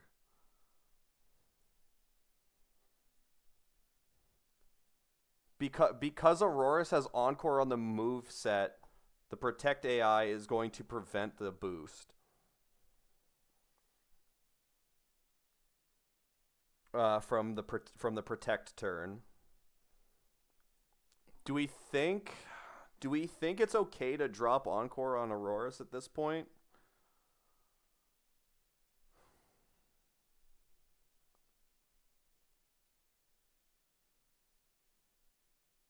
I mean, Auroras probably doesn't need Encore. I have another Encore Pokemon.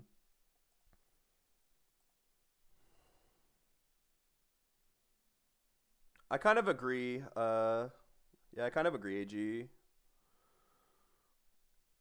Yeah, E-Forest is definitely not coming.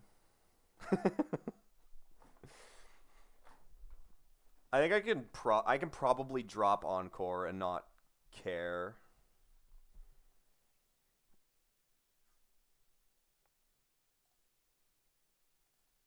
Uh, I mean, Auroras hasn't even seen a fight for I don't even know how long.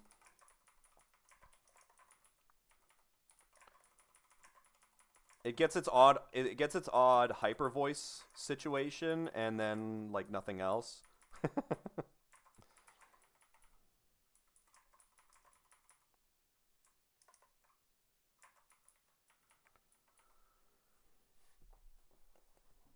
Um, what's a good filler move for Auroras to have? I guess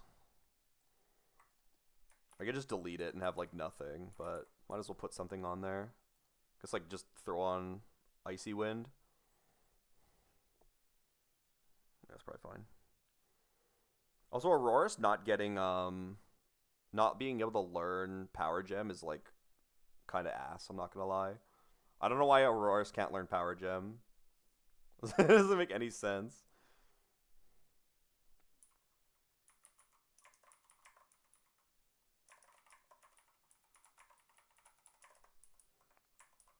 No, here I'll show.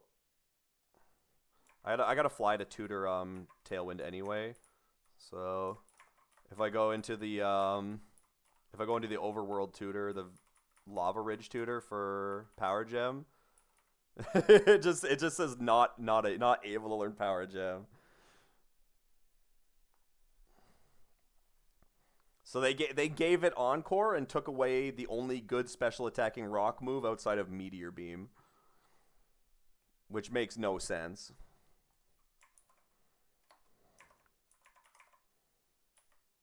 Um, Heavy duty boots prevents traps on the field.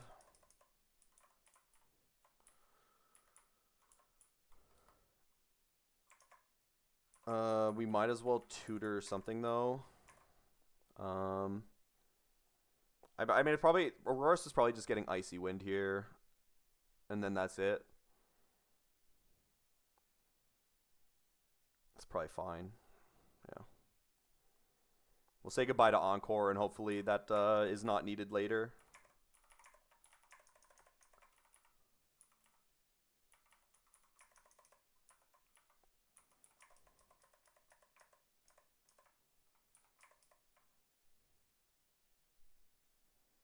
Uh, 15 faulty, 15 fights. This is gonna take a while.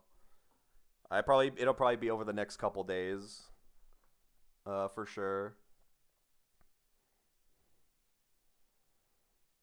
But E4 is done cooking, so E4 is done cooking. So all I need to do is order. I need to order my notes so that I can teach. So I know what a bit like natures and moves I can teach at which sections, and then we'll go from there.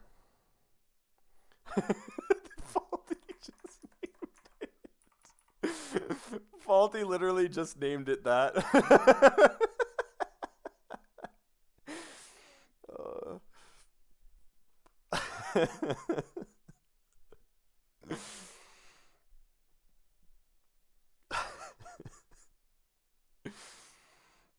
uh.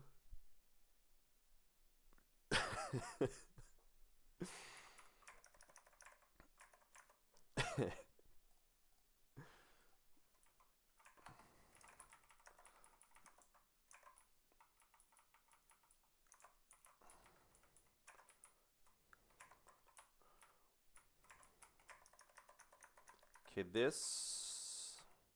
this should work now. I think. With Encore gone off of Auroras, there shouldn't be... The Protect AI should be fine. Let me see. No mon has Encore.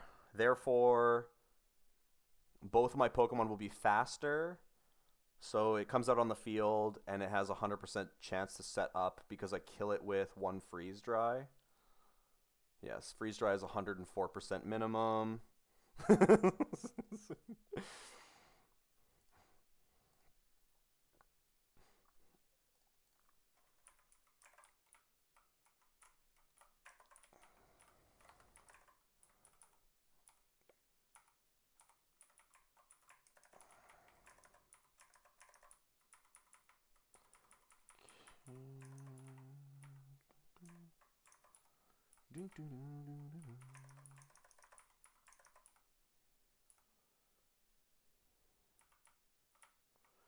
Okay.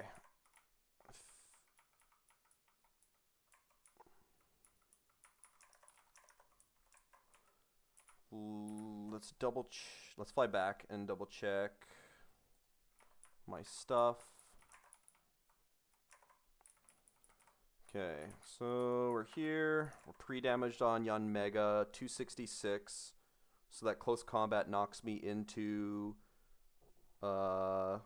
acrobatics range from Sneasler. We have eject pack, close combat.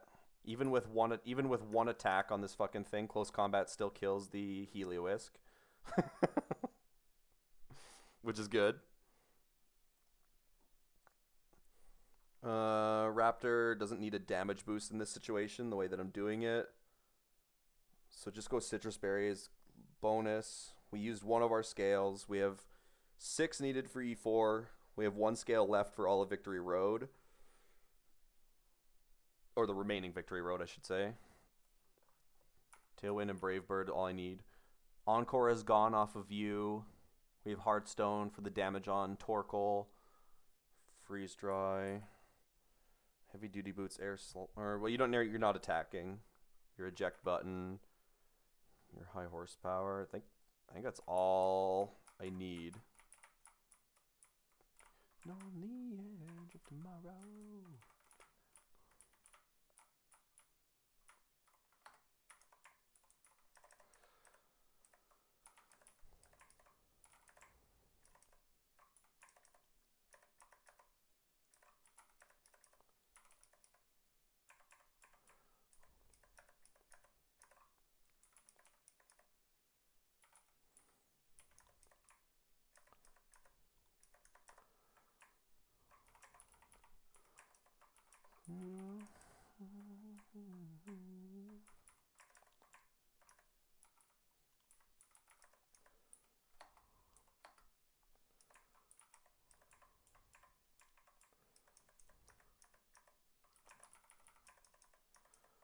Okay.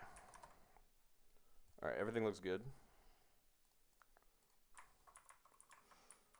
Confirmed the calcs, confirmed the item set.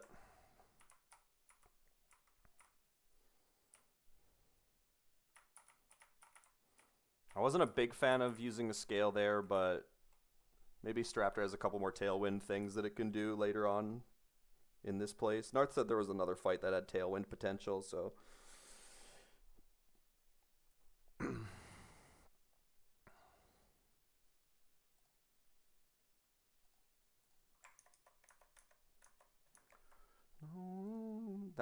that calc took way too long. Alright. That is not music. There we go. Okay, one more. Eject pack. Close combat. Braybird Tailwind. Hardstone. Ancient Power. Removed Encore, so Tailwind, or so the Protect will go up from Walking Wake. Your Heavy Duty Boots for the Stealth Rock damage, so I don't take 50%. You're just an eject pack or eject button for Flare Blitz on Rhyperior. And Rhyperior is just a healing item and will be one-shotting both of the guys with the ground move. Okay. 266, good. Okay. Slot 1 Scuda, slot 2 Raptor. So that Raptor baits in Walking Wake for the for the, not the only kill, but the fastest kill. Or the only kill that doesn't kill, die to something.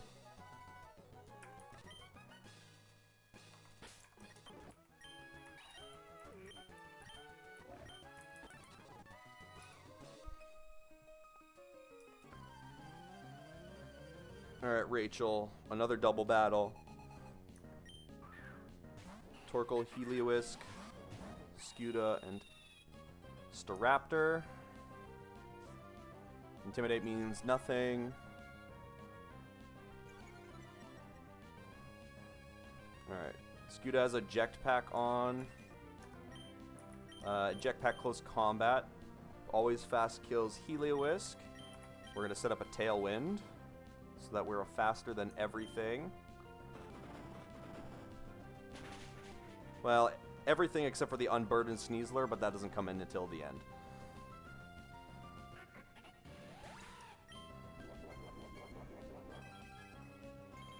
Eject Pack. We're going to go into Auroras here, and then Stealth Rocks is going to go up from Torkoal.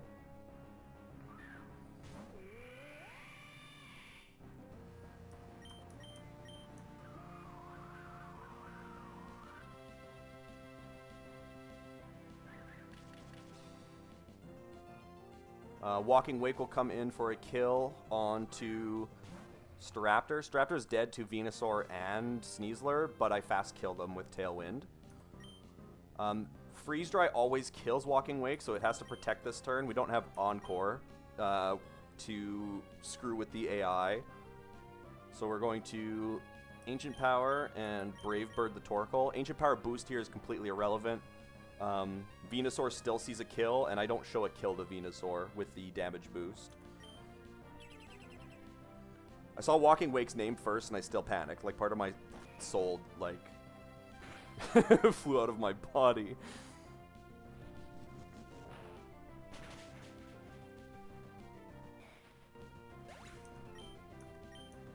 Alright, no boost. This will bait in Venusaur. We will now Freeze Dry, Fast Kill Walking Wake, and Brave Bird Fast Kill Venusaur.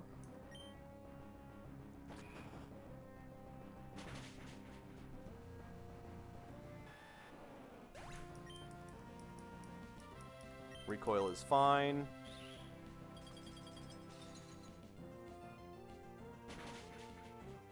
Excellent. And then Auroras shows a kill to both targets. Staraptor shows a kill to both targets, so it'll just be diagonal targeting. Sneasler close combating into Auroras, and Arcanine Flare Blitzing into Staraptor. Yeah.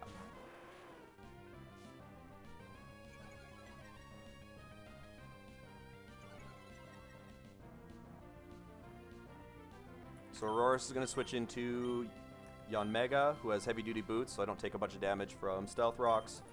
We're going to switch to Dozo on the Flare Blitz here, because he takes it the best as an eject button.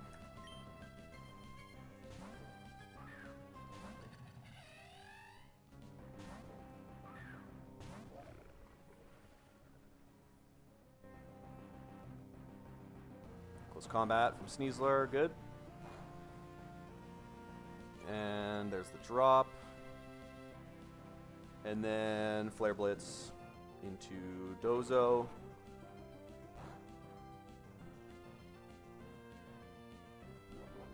Eject button into Rhyperior. My Rhyperior needs a good nickname. This guy has, like, been so good for my team. Tailwind's gone, that doesn't really matter. Alright, we're going to detect the... We're at 219. We're going to detect the incoming acrobatics from Sneasler. And we're going to high horsepower kill the Sneasler.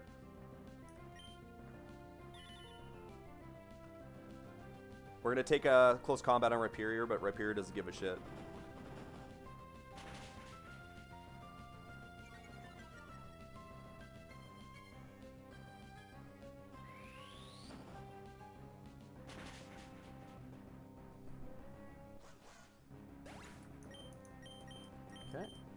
And then, because we're dead to Flare Blitz, we're going to get Yun Mega out of here, back into Dozo. And High Horsepower will finish off Arcanine. And that will be the Sun doubled down, and we get to pick up a Focus Sash.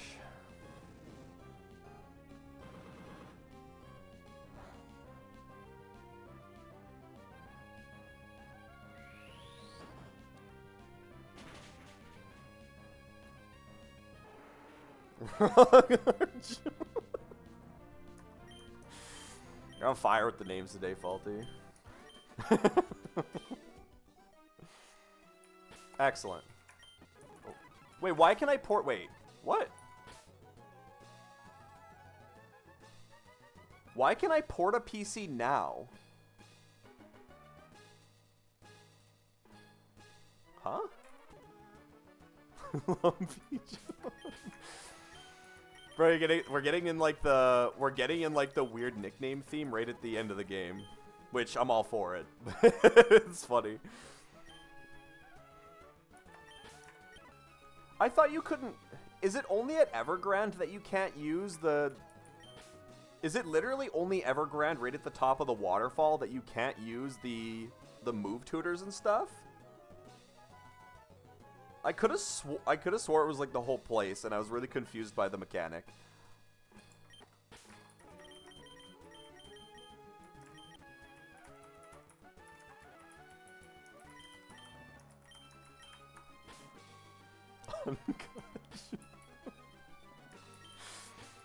Bro.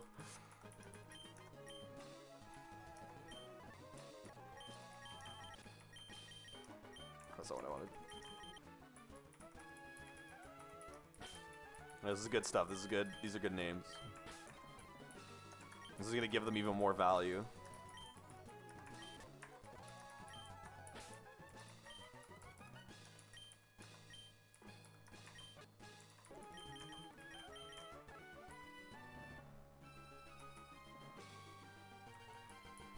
Uncut.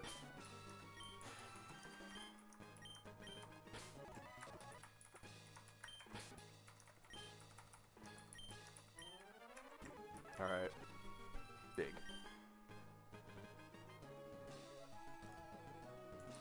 Alright, it's back to music. And let's scroll. We got Expert Magic with the guarding the life orb. Well, I don't know what I'm not sure what's confusing you, Abo.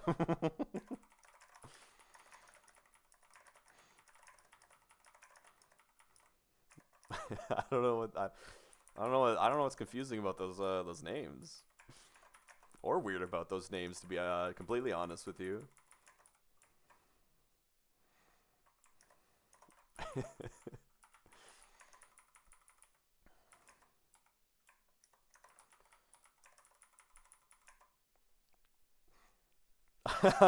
This is hella uncut, true. You know what? Dozo deserves a place in box 1. I hated Dozo when I got him because he had 0 attack. And I was really bummed out by that.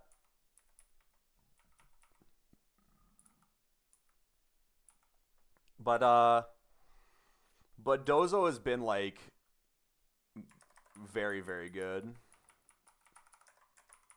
Although his very good comes from this like this defensive stat. Like this guy does no damage, but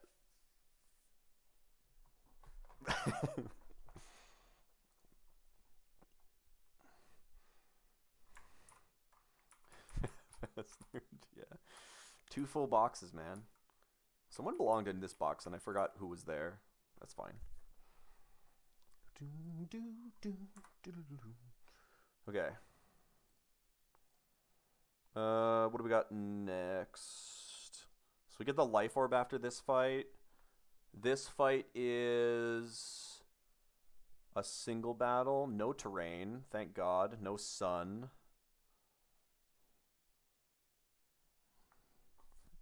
We can use the focus sash as well. Somewhere ahead of me, I assume. I'll just grab it really quick so I know. I don't want to run into a trainer. Oh, it's right here. I was gonna say I don't want to run into a trainer by accident. All right, we're good.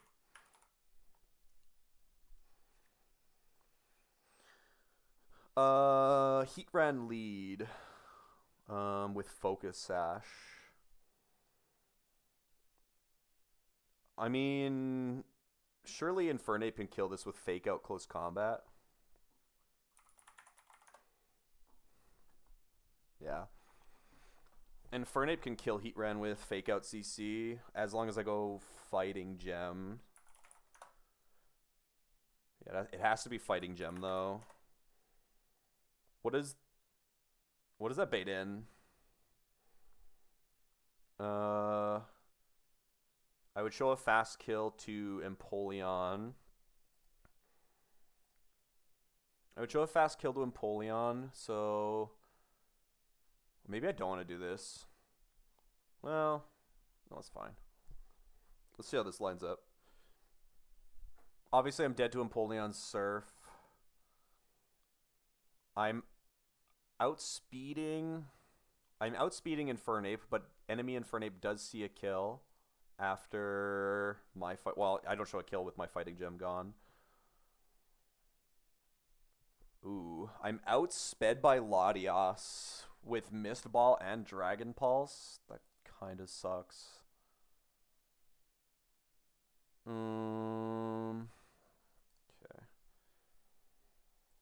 We're outsped by Latias. Mist Ball can drop special attack. Dragon Pulse. Take-a-ton kind of walls it, actually.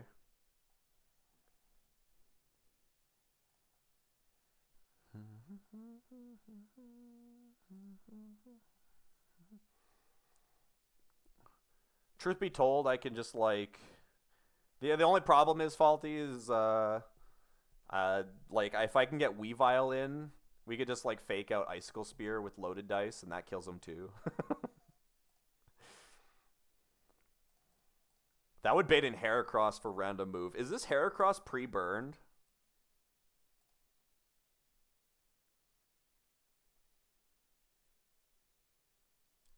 That's fair.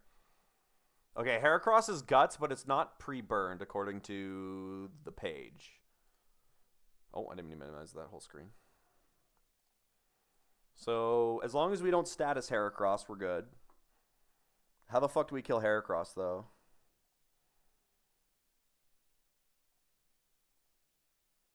Oh, we just go to we just go into Yanmega, detect once, get a speed boost, and then kill.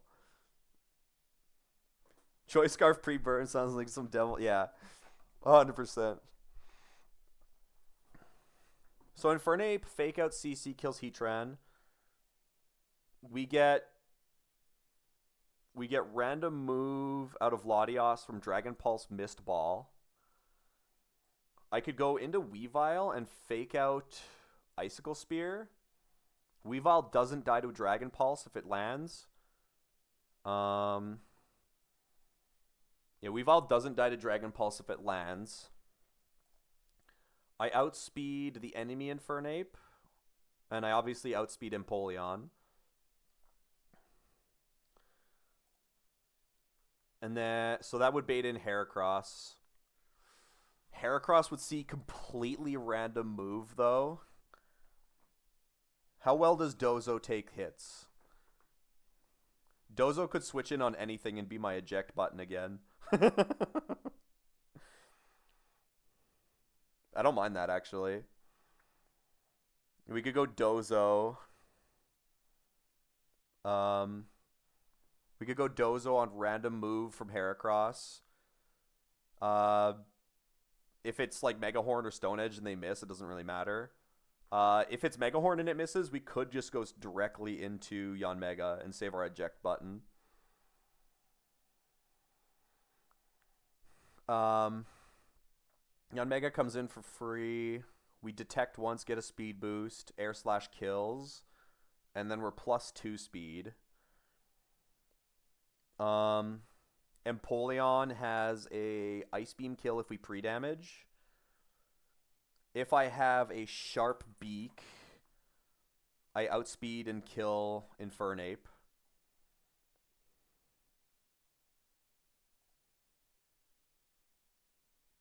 Or we bait in Jirachi for Meteor Beam. Okay, that is some dog shit.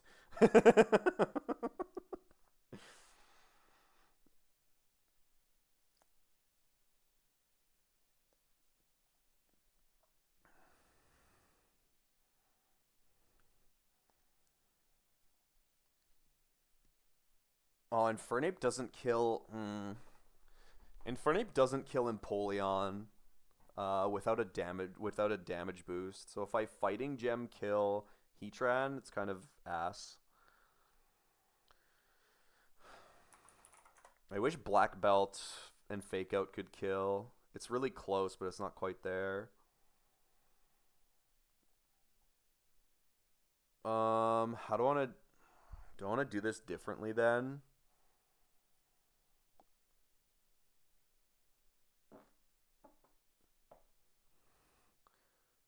Infernape doesn't like one-shot Jirachi either though, unless I'm in Blaze range. If I wasn't Blaze range though, I could potentially line up a chain on. Well, I'd have to kill. I don't. It's kind of weird. So we're getting.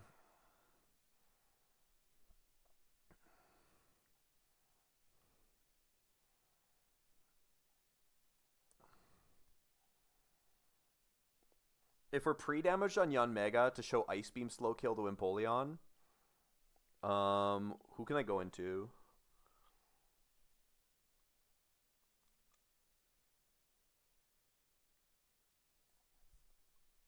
It can set up Stealth Rocks if I don't. Oh no, it can't set up Stealth Rocks because Latios and Heracross would be dead on this line. So it would have to attack me. We could go to Dondozo to bait Surf. That doesn't. Well, that's kind of good. If Dondozo took a close combat crit and went down to 44%, and then switched in on an ice beam crit, and I could be baiting random move. I don't want to bait. I don't want to bait that. We can U-turn into somebody else though.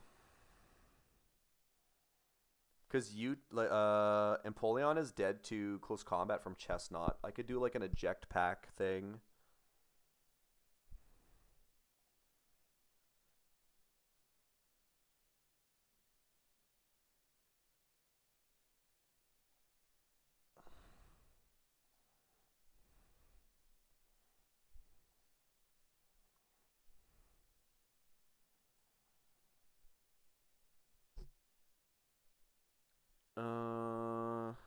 Okay. How else am I beating? How else am I beating Jirachi? Oh. Oh, Jirachi gets absolutely screwed by King Gambit. Wait, Jirachi has no fucking chance.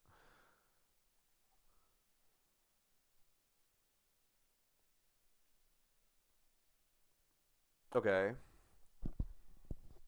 So we air slash kill you, bait you in for Ice Beam. Who do I switch into on that?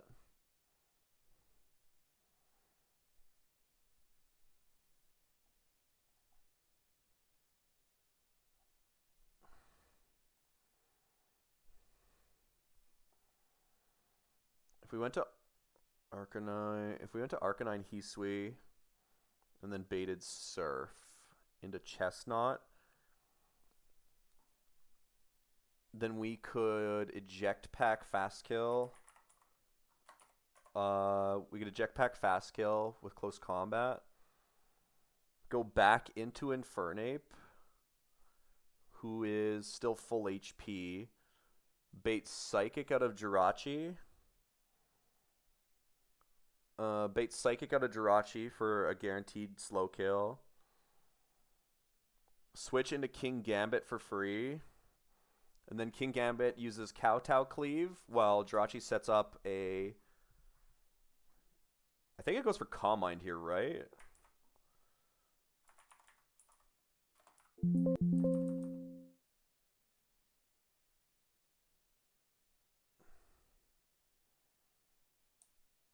I'm pretty sure it goes for setup. It doesn't really matter if it goes for Calm Mind or Meteor Beam, though.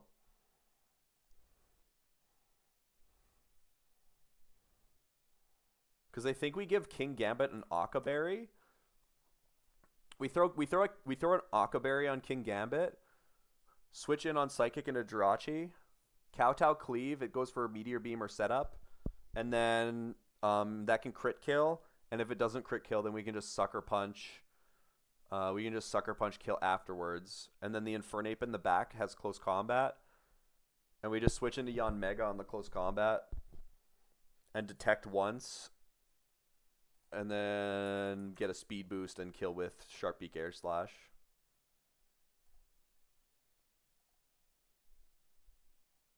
Seems good to me. I don't think I see any problems with that. CC or Fake Out Heatran. CC Frag. Switch to... Oh, wait, no. I'm missing a team member. I'm completely missing a team member. No one kills Latias.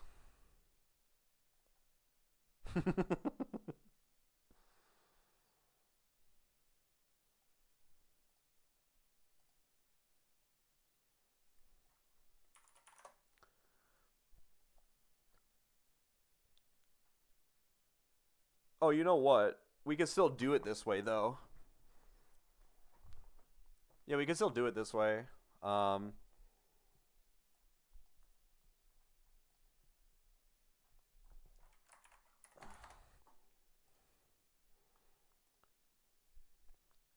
Infernape is outsped by Latias. We're dead to Mist Ball, Dragon Pulse after the Spadef drop from CC.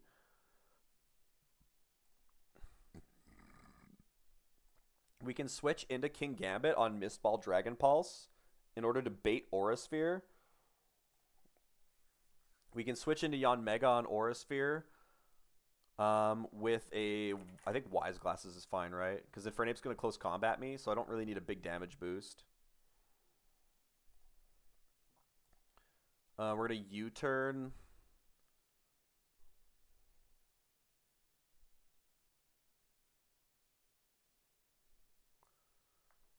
Latias sets up on me, though. With... Yeah, Latias sets up on me with Calm Mind. Ooh. Wait, that's actually fine, right? We switch on an Aura Sphere.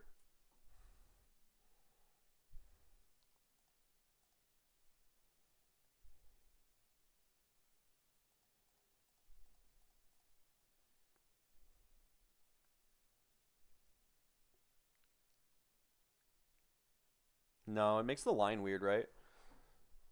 If I killed Latias with Yanmega...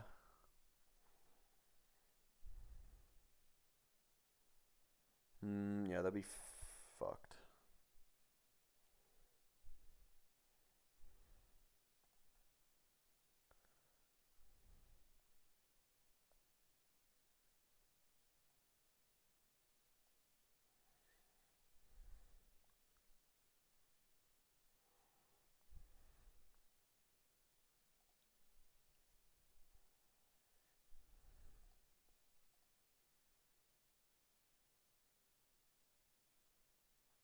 Oh, no, it'd be fine. It's just a different order of how I kill stuff.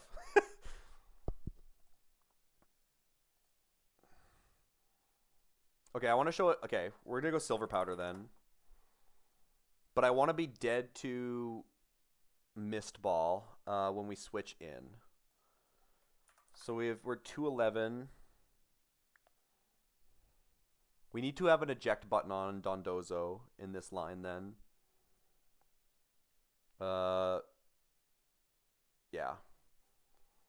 So we're 211 is missed ball. We need to show it a kill on the first Aura Sphere. So add 23 to that. We're at 234. We show a kill. Do I ever get crit by Aura Sphere and dropped into Dragon Pulse range?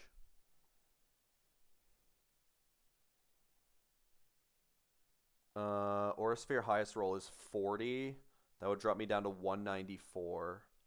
Okay, Aura Sphere crit could never drop me into Dragon Pulse range, so we're always baiting Mist Ball. That's good.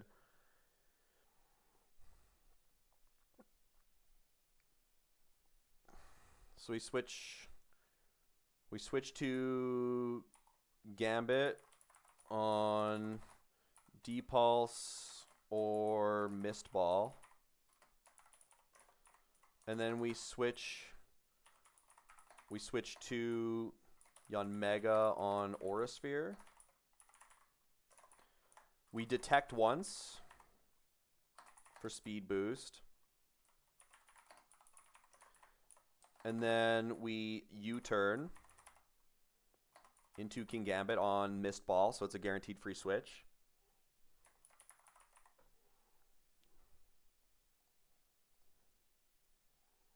Gambit is always dead to Aura Sphere at full HP, so we don't need to worry about him setting up against Gambit. We U-turn into Gambit on Mist Ball. Switch back to Yanmega. Detect for speed boost.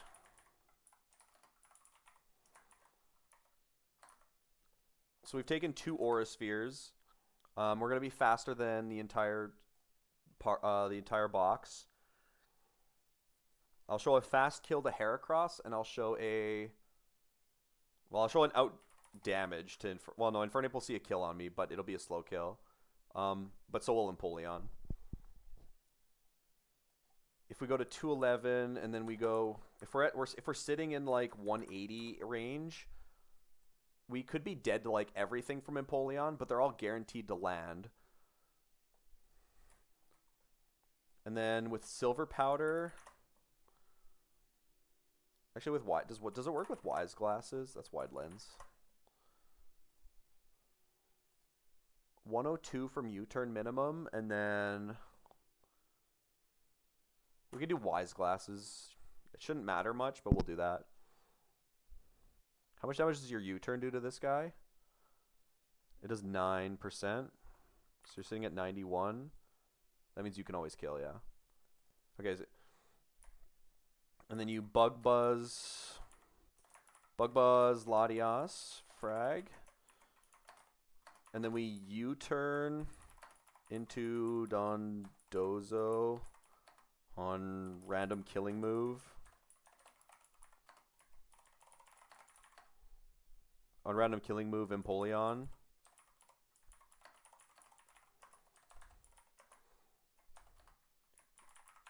And eject buttoning into Chestnut. Don Bozo, am I right? That's what I was saying at the start, man. But that guy's a giga tank. He's come around. We close combat. Empoleon for fast kill. And eject pack into Infernape. We eject pack into Infernape. Infernape does not show a kill to Heracross at full HP. And does not show a kill to Infernape at full HP. So we will get Jirachi in for slow kill Psychic. We switch to Gambit on Psychic. Jirachi will go for setup.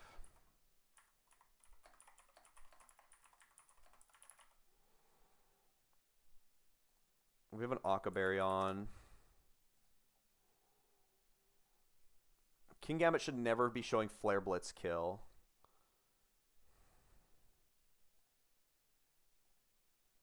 I'm pretty sure Jirachi goes for Calm Mind, because Meteor Beam is not considered as setup. It's just considered as positive effect when it kills something with power herb, or with like like if it can full charge in one turn. So it should just Calm Mind, and you eat.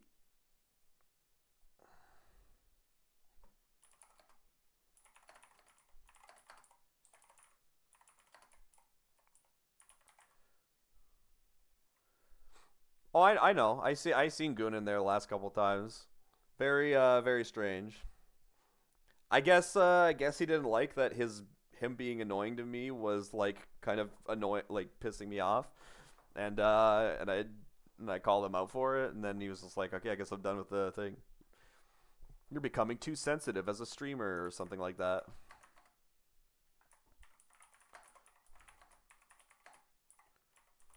Sucker Punch Frag Jirachi. Infernape comes in for fast kill, close combat. So you switch to Yanmega on CC.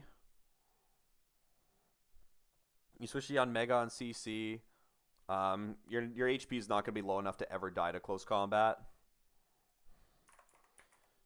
You detect for speed boost.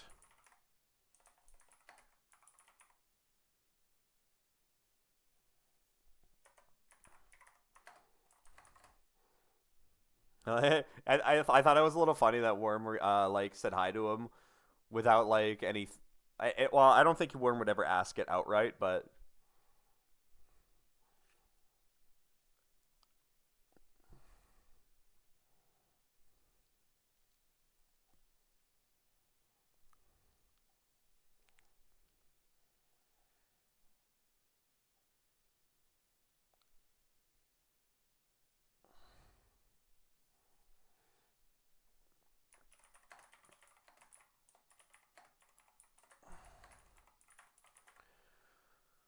uh, Infernape goes -1 on his defenses. We go +1 speed from speed boost. Air Slash kills him. Heracross comes in at the end, but we're already faster with a plus speed boost, and Air Slash kills him too.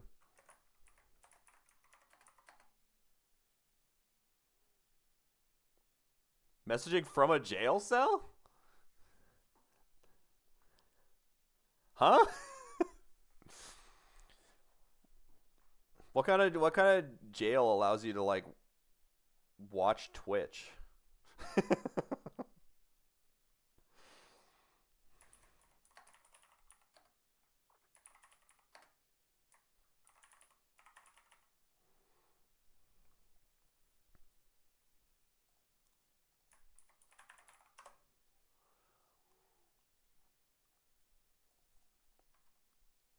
You have Flash Fire, right? Yeah, Flash Fire Focus Sash.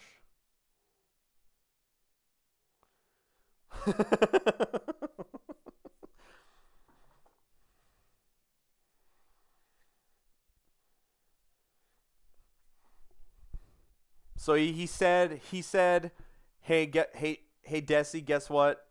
I'm done with your I think it's time to retire from your streams. Then never says anything about it, or explains why or anything like that. Then goes into Worm's chat and says he's chatting from him from jail. So that means he left my stream for another reason other than going to jail, or he would still be here. If that all lines up as true. I wonder if I should ask Worm. See what he thinks.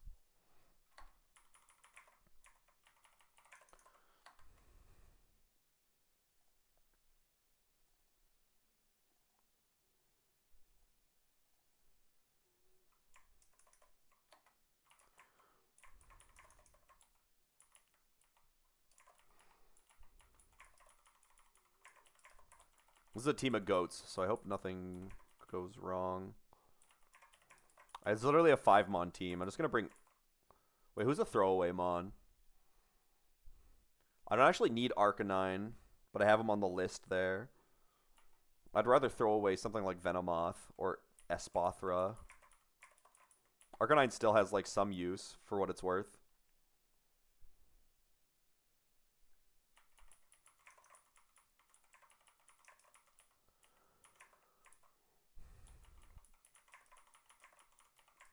Come on, faster. Wanna do something fun right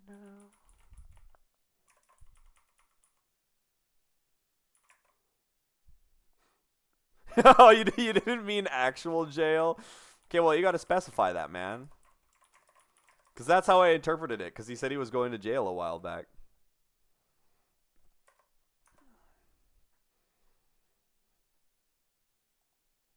What was Yon Mega's HP? 234, right? 211 HP for Mist Ball. Aura Sphere does 23 minimum. 234.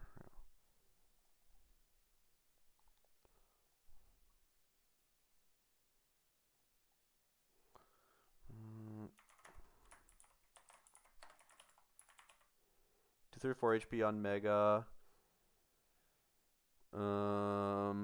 I don't need any other pre-damage.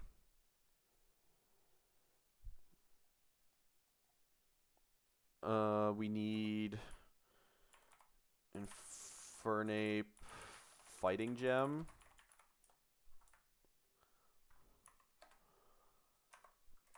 Gambit has Akaberry. Yon Mega has Wise Glasses. Dozo has Eject Button. Chestnut with Eject Pack.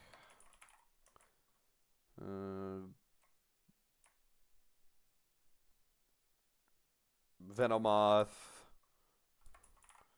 Triple question marks, because it doesn't really matter.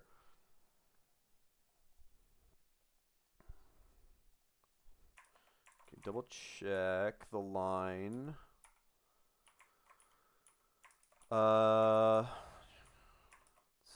That looks good.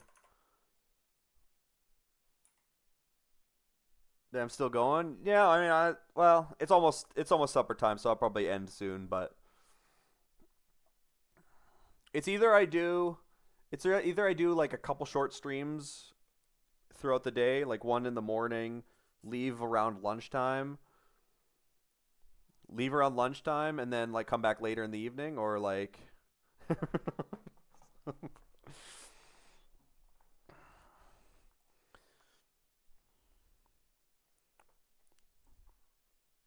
Yeah, we're talking about how handsome you were.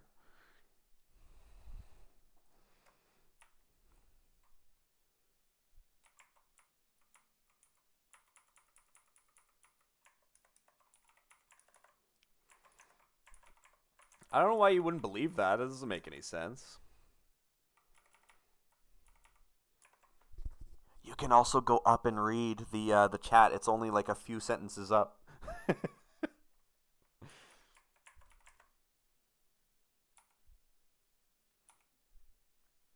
That too, yeah.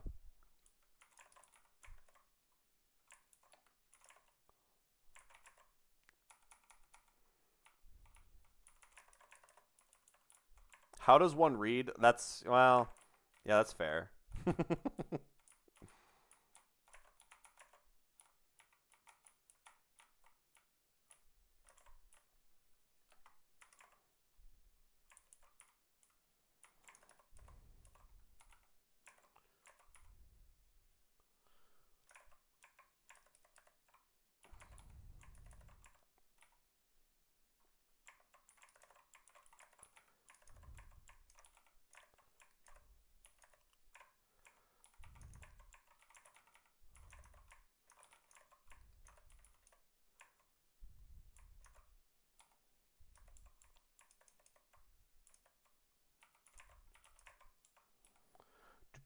Okay.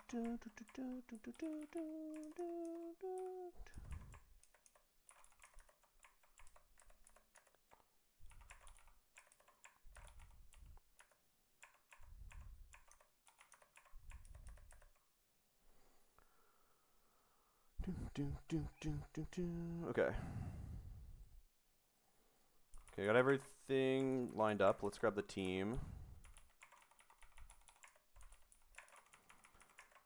Infernape.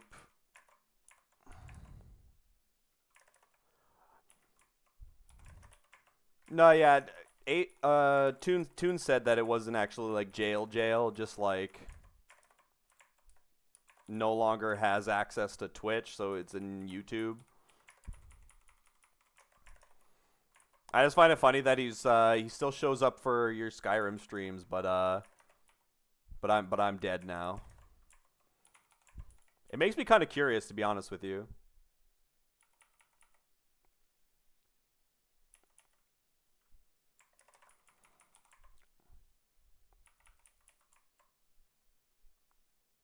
I'm not playing Night Rain. What does that have to do with anything?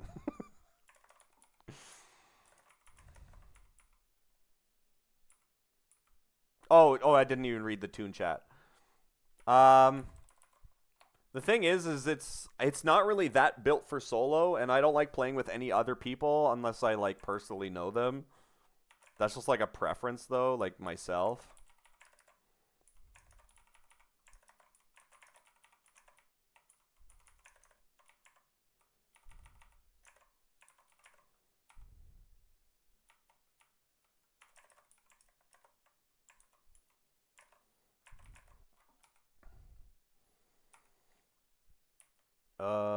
What am I missing here? Oh, I never went wise glasses. And fighting gem.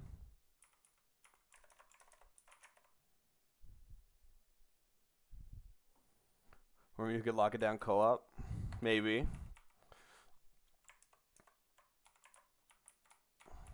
I'd have to wait for the price to come down too, though. Like, I'm not going to be playing it anytime soon.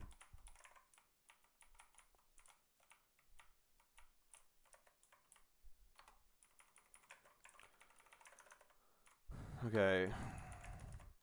Fighting gem. Full HP. Fake out close combat. Kowtow Cleave, Sucker Punch, Aka Berry.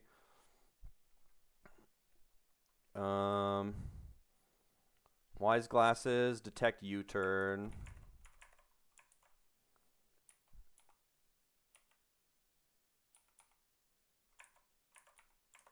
Eject button, you're switching it on random move from Empoleon and then ejecting. I just want a home, so I'm not buying it anytime soon. I mean, that's kind of fair, you know? Close combat doesn't really need much chip for you to die. And then Venomoth, okay. I think we're good here. Streaming next Wednesday, hopefully, yeah. Are we gonna do, I guess we should, well, I guess we could talk to the guys later about it, but are we gonna do like a weekday stream the week after? Or like the week after this weekend? Just because we have a few guys that are gonna be gone on the weekend of the 20th. I figured we probably would. You said you'd be able to do like weekday streams again, or like weekday sessions again for D&D.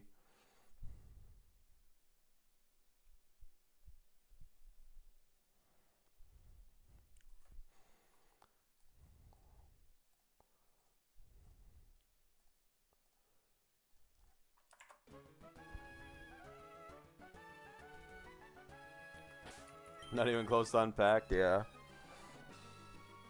I moved with like nothing, so like honestly, unpacking didn't really take that long. It just took a while to get some of the stuff up and down the stairs. when I moved.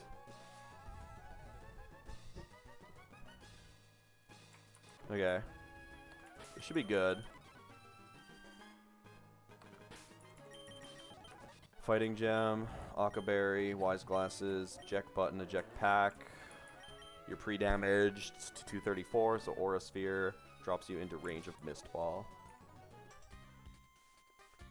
Okay.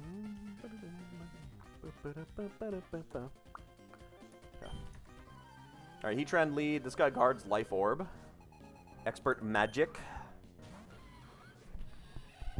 Infernape has Fighting Gem, so I can one-shot this thing, but it does have a Focus Sash. So what we're going to do is we're going to Fake Out,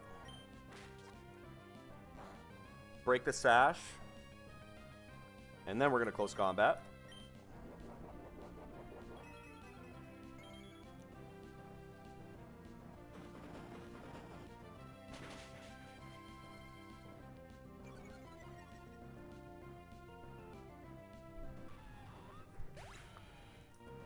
This should bait in Latias for a fast kill with Dragon Pulse or Mist Ball. It shouldn't matter overall, but we would rather see Mist Ball here into the free pivot on Gambino.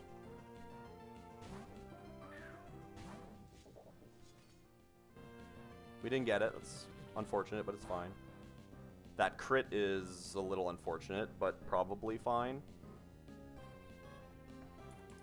We're always dead to Aura Sphere. We're going to go into Yanmega.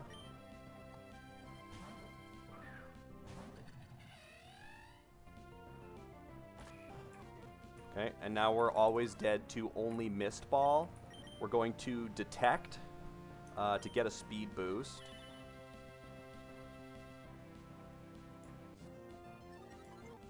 And then we're going to U-turn to get some chip. Out into Gambino. I could kill this with Gambino's Sucker Punch. But it would make my line weird, so I'm not going to do that. We're just going to go another Aura Sphere into Yanmega.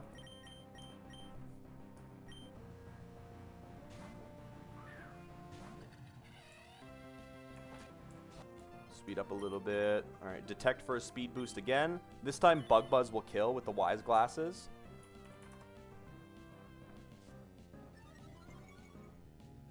It does a minimum of 65%, which this guy is easily in range of. So we'll Bug Buzz, finish this.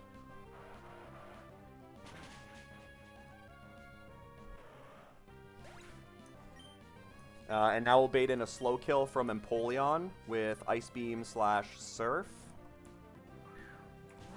We didn't get low enough for Flash Cannon. I got to U-turn chip this a little bit. Go into Dondozo.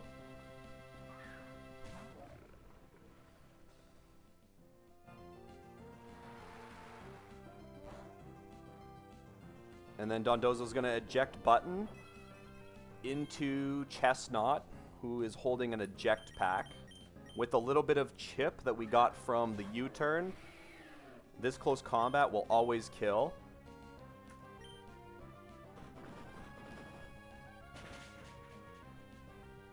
Especially if it crits, get absolutely wrecked. We're going to eject pack into Infernape. This is to show a kill to Jirachi only with Psychic. So we're going to bait Jirachi in here.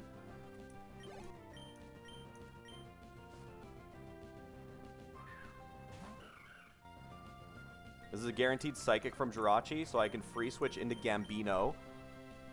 And because the way that the setup AI works, Jirachi has to use Calm Mind on Gambino. So we're going to Kowtow Cleave. This can kill with crit. It doesn't really matter if it does, because next turn we can Sucker Punch and kill the Jirachi.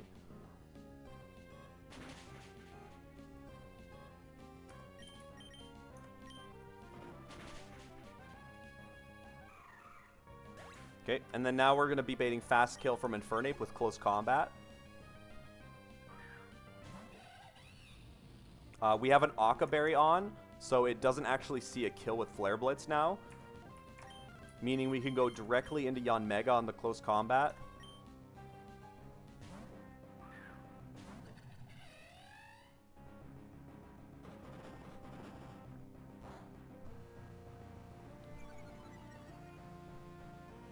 I do need a speed boost in order to be able to kill this, so I will Detect one more time.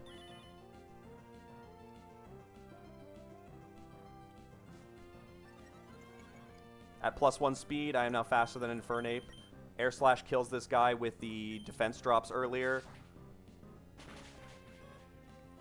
And then Heracross in the back with the Choice Scarf is outsped by my guy, and Air Slash kills that guy too.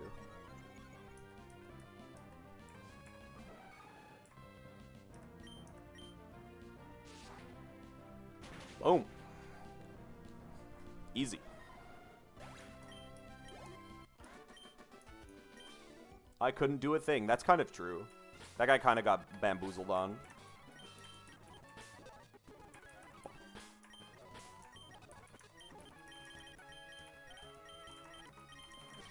Venomoth was there for moral support.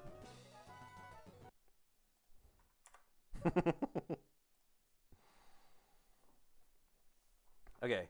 Oh, I never added the kills up for the last fight. This one here. Let me do that really quick. So Heliolisk died to Barrascuda. Straptor killed the Venusaur.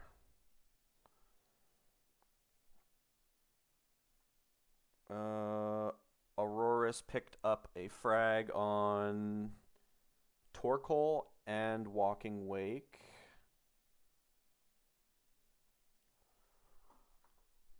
And then Rhyperior, my goat, picked up 2 kills at the end on Sneasler and Arcanine. Perfect. Okay. And then now we'll scroll back to the next fight. In where Infernape picked up 1. Chestnut picked up 1. And Yanmega picked up Latias, Heracross, and Infernape.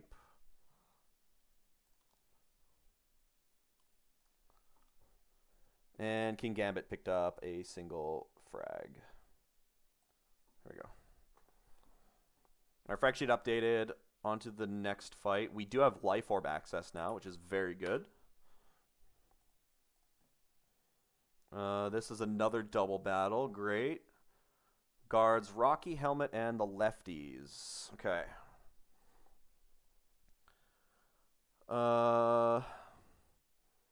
Let's grab the Life Orb really quick.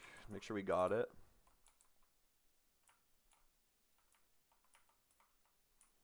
Okay, that's the next fight up there. Life Orb is probably over here then. Yeah.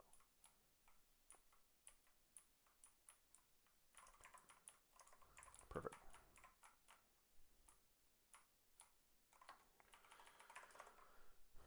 Down to the other side. All right.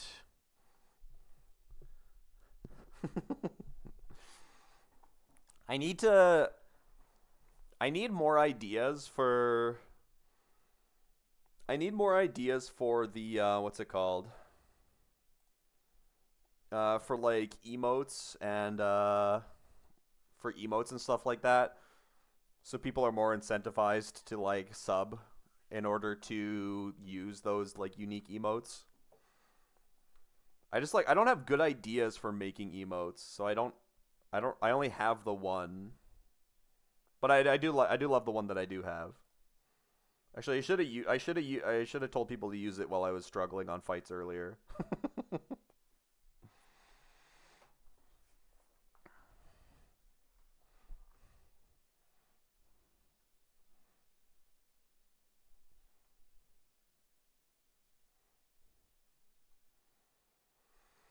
All right, Covert Cloak, Intimidate on Salamence. Very lovely. Calculator emote. At this point, any Nuzlocker and their mother would do that.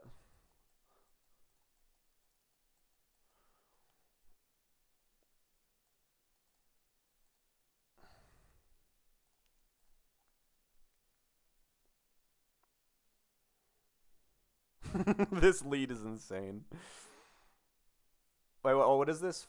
This fight is in... Oh, no, it's just a double battle, no terrain. Oh, sick.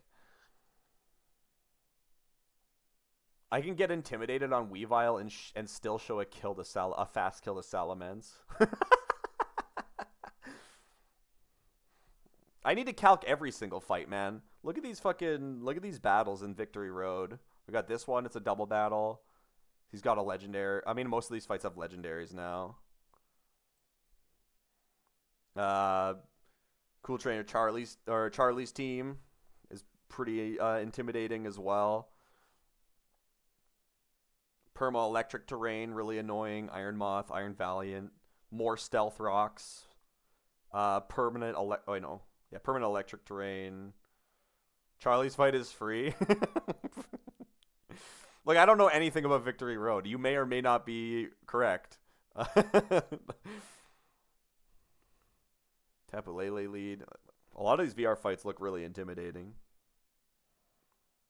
I can like one-shot both of these guys on the lead though, with Weavile and like Volcarona or like somebody else.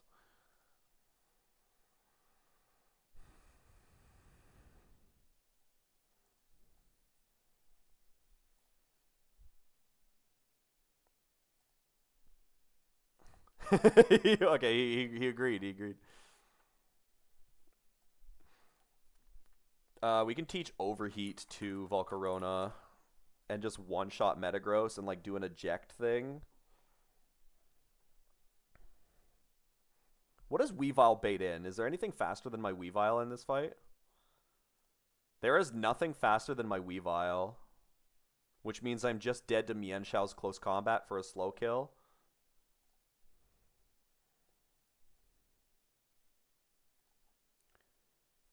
Which you can switch Tapu Koko in on and just kill with like D-Gleam, or go Alluring Voice and one-shot it without doing that.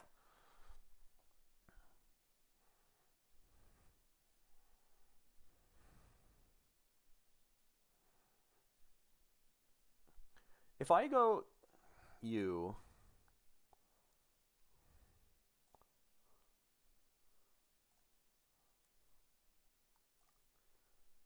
Ooh, I have an idea.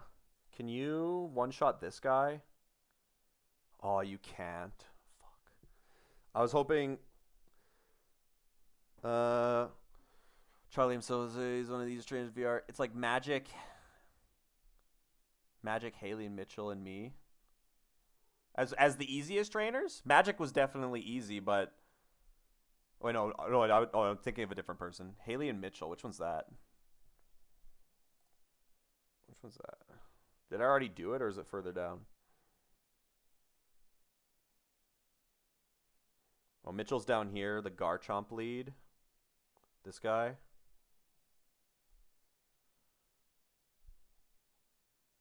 Which one was Haley? That was probably near the front. I did a bunch of the first trainers pretty easy.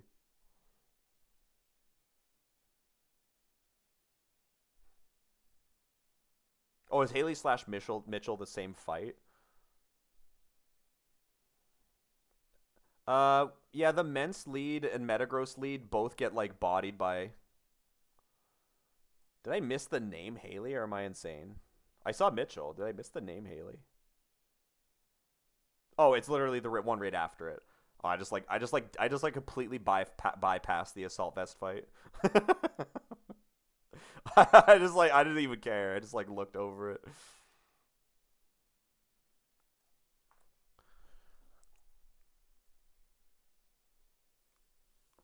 They're back to back? Wait, really? Does it doesn't say that, does it? Oh, just back to back they have Misty Terrain. I panicked again for no reason. They both have Misty Terrain, but they're one after the other Misty Terrain fights. I understand.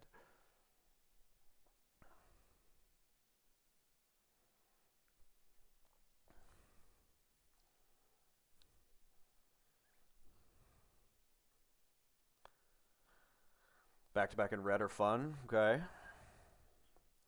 Well, for now, I gotta figure out this shit.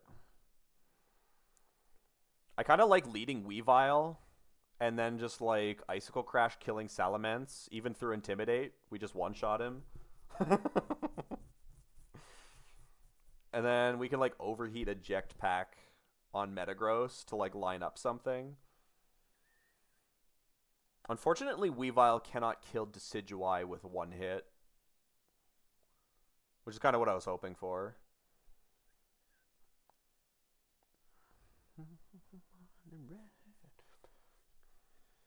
What else do we got? Well, King Gambit like Giga Walls Decidueye, so Gambit's probably good on this fight.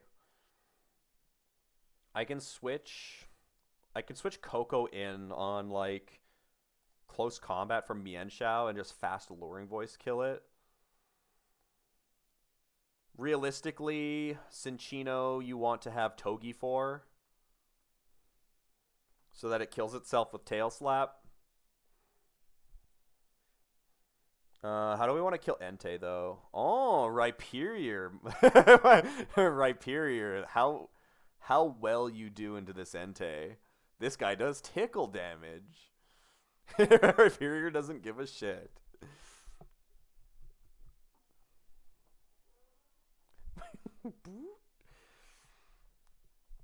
Lose.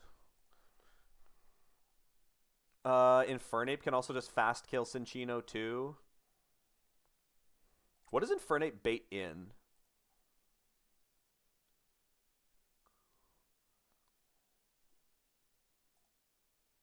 Wait, yeah, what does it bait in? I fast kill you, I fast kill you. Oh, Infernape just baits in Entei for Stone Edge. Hmm.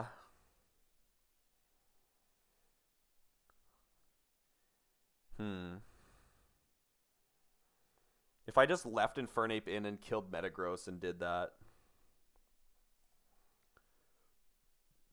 Fast 2-shot you, fast 1-shot you, fast 1-shot you. Which means Entei comes in for Stone Edge. Actually, no. Entei would come in and click Flame Charge because it would want to be faster than Infernape and Weavile. Which is a little scary.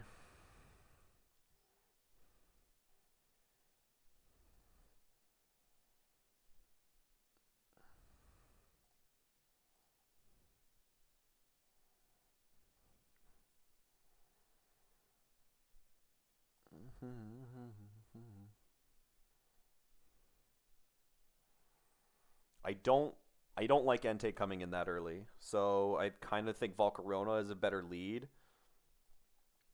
Does Volcarona bait in anything? We would be dead to Acrobatics from Decidueye as a slow kill. I would be dead to fast kill Cinccino Rock Blast. Inside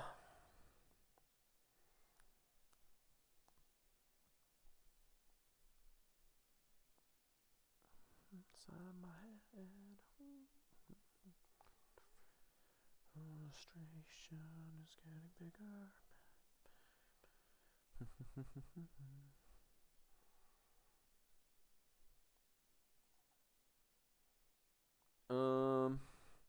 So if Weavile kills Mence off the start, he's still out here. Yeah, this fight didn't seem too hard, so I figured I'd just keep going. You know, it is supper time though, and I'm getting kind of hungry.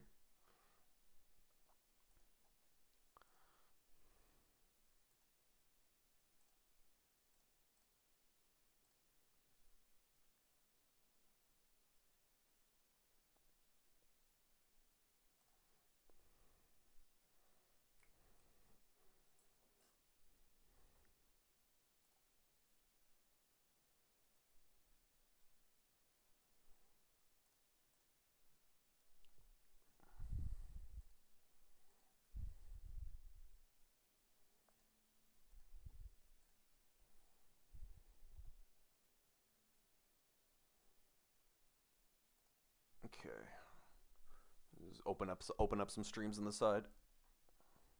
I always enjoy watching other people while I'm calcing. At least there's something in backup to work to check out while I'm doing so.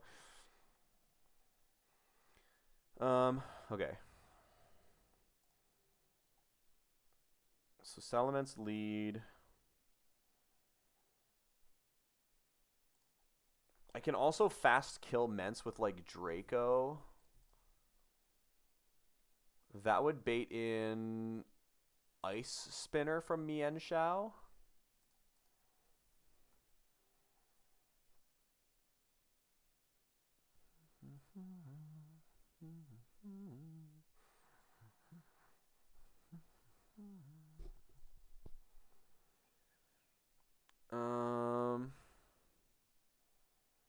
I definitely body this team. It's just trying to. I have things that murder most of these guys. It's just lining up the Entei near the end is probably the way to go.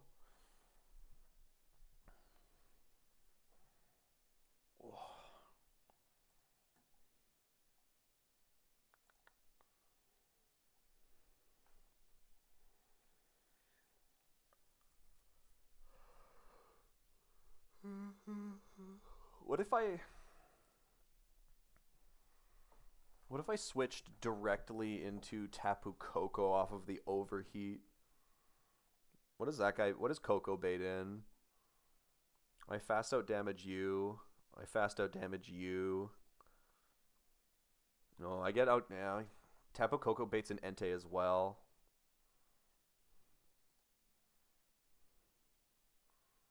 Although, what are you dead to from Entei?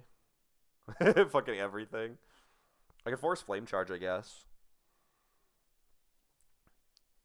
If we went into Tapu Koko at 145 HP, I would be dead to Poison Jab. I'd be dead to Leaf Storm, though. Yeah, it'd be Leaf Storm slow kill from Decidueye first. That's actually fine.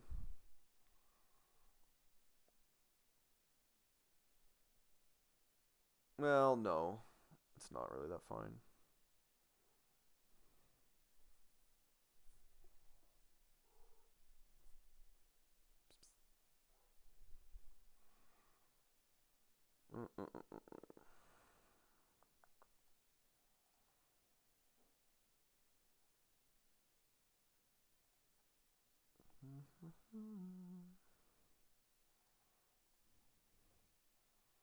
Can I lead anything else to kill Mence? Probably not. Not that Weavile's not a good lead for it. Well, I mean, like I said, I can use Noivern, like I said before, to Draco Meteor it and get Ice Spinner. Well, actually, that could work. Wait, hold on. Yeah, what if we did that? We lead with Volcarona.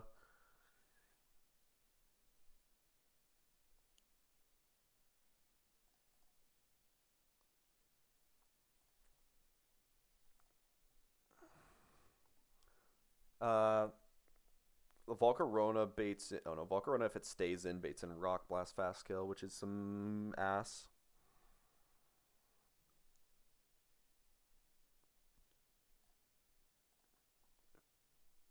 We could you know what? We could delay a turn with Infernape by doing fake out. By doing fake out into overheat.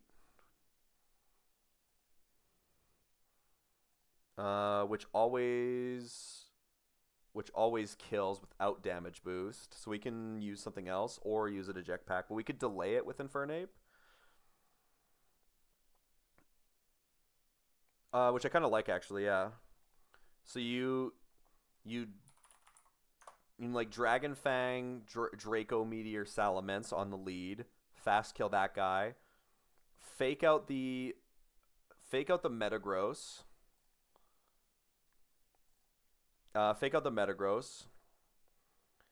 Then on the next turn, you're getting Ice Spinner slow kill.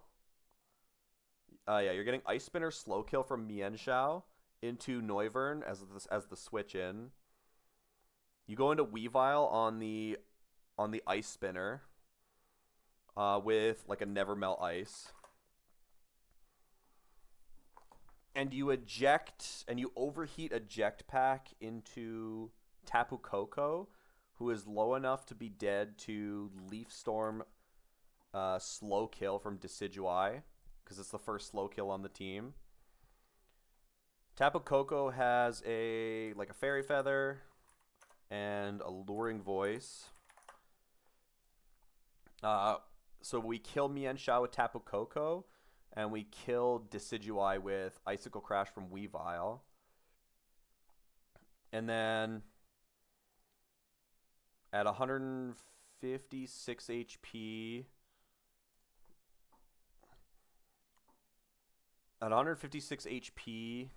you're not dead to Entei. But you are dead to Tail Slap from Cinccino for 5 hits. 33 times 5 is 165, yeah. So Cinccino kills Tapu Koko, but Entei doesn't. And Weavile is also dead to Cinccino. So, but you're at, well, you're not full HP on Weavile, but you're going to be dead to like Rock Blast, Tail Slap. But then Entei is going to come in, and it's going to see Stone Edge and Sacred Fire. We could pre-damage to force Flame Charge, which I think is actually fine.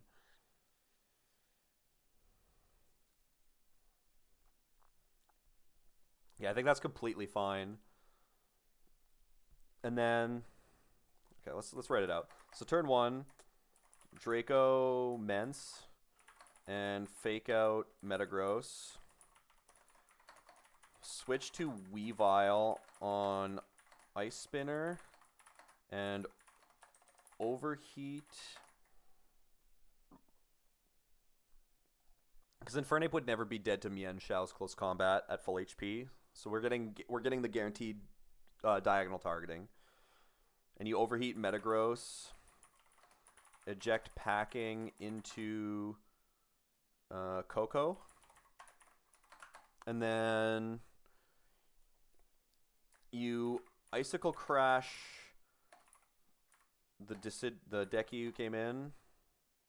Oh, baiting in Decky.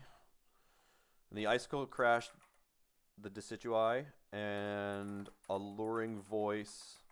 Oh, no, wait. No, that doesn't work. I can't just one-shot Mienshao because it has a Sash. Okay, I gotta be more careful then. I could teach U-turn to Noivern to break the Sash. Do I want to do that? I don't really know.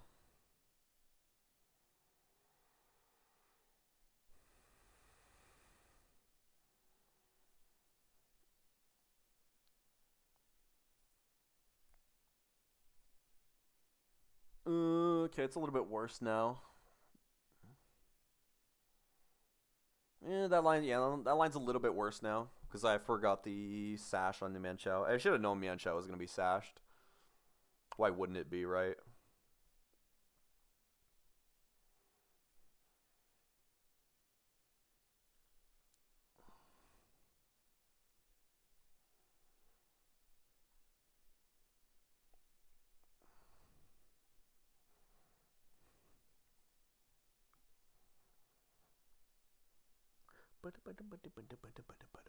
It's got inner focus, so you can't fake it out. The only way to chip it is with an AoE attack, or like a multi-hitting attack, or a U-turn, flip turn. It makes the plan a little bit worse. Noivern, like I said, can also like just teach U-turn. I don't really know if I want to teach Noivern U-turn off of my TM though. I think it's good backup for E4 if something goes wrong or something else.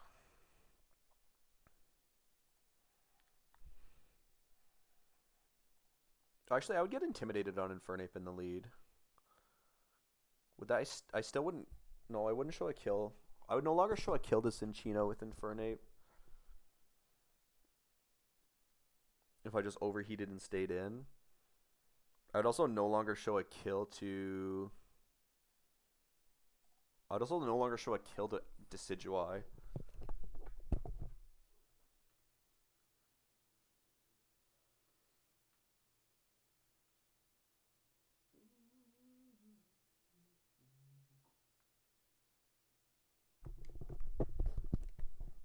Okay.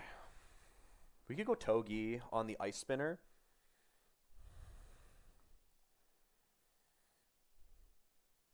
And force a close combat. We're using Togi against Cinccino anyway, probably.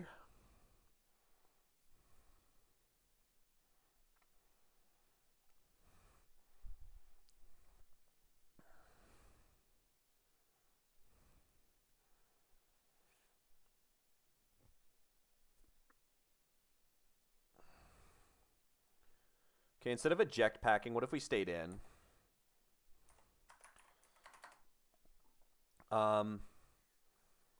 We bait in Decidueye for slow kill acrobatics. And we bait Ice Spinner. We switch to switch to Togi. Switch to Togi on Ice Spinner. And Overheat Metagross. And then you switch to Coco on CC, and we could do an eject button here into like Weavile.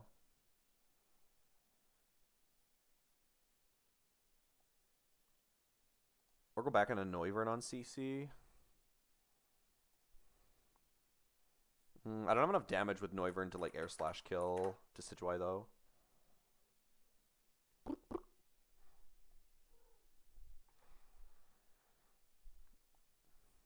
How much damage do you take from...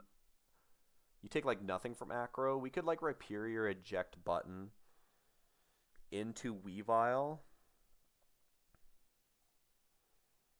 which I think is fine.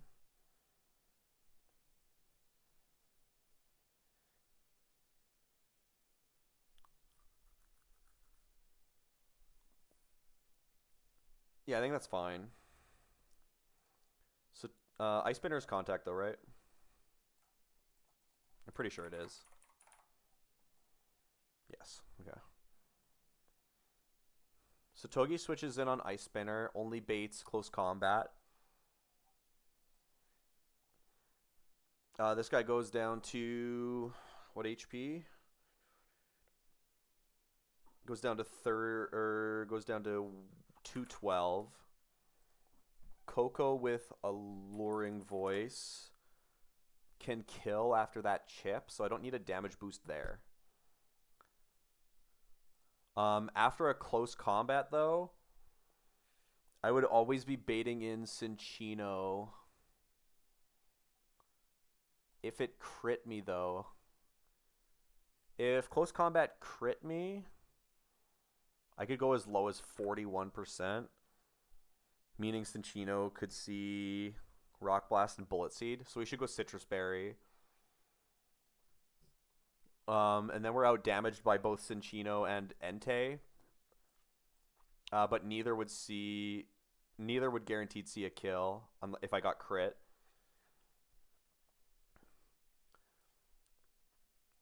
And switch to Rhyperior on Acro.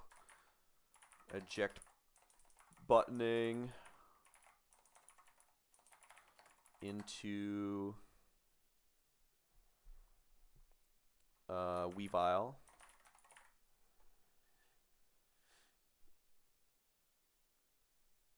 So Weavile's on the field. Coco's on the field. It doesn't matter. It doesn't matter who kills what on that turn because they're both going to get fast killed by my mons. So like Nevermelt Ice Weavile will crush the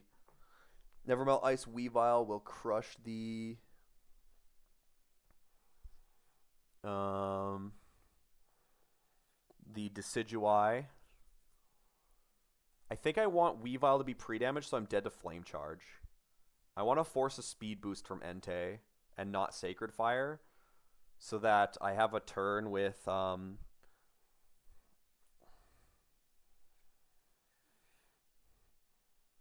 I'd be careful with how this lines up, though.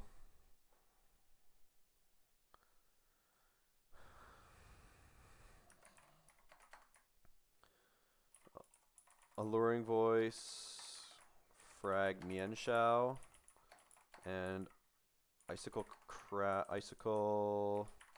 Crash, Frag Decidueye, and then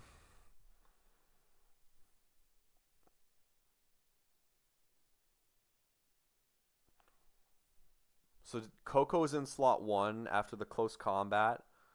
I may show a kill to Cinccino. with Tail Slap As long as I have Citrus Berry, I never show a kill to anything else. Entei would see a kill when Cinccino seen a kill. So we would always be dead to Cinccino before Entei. So we're just going to get the slow out damage from Cinccino first. Ooh, actually, you know what? Entei comes in slot 1. Because... yeah, Entei comes in on slot 1. So if I'm dead to Entei, I'm baiting Sacred Fire there. Fuck. Unless they both see a slow kill. What is the minimum damage of Mienshau's CC? I see 67.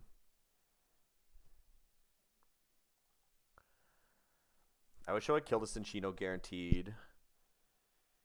Unless I got but if I got crit, then it would be bad, of course. What if I get CC crit for 139? How much HP is the killing roll on Cinccino's multi-hit attacks? 235, 139. So we go down to 96. I'm just trying to think if I used like a berry juice, if I could get out of range of the bullet seed slash the rock blast. 22 times 5 is 110. If I went berry juice, I would go up to 116. Which would put me out of range of rock blast and bullet seed and only bait tail slap. Okay. That works for me.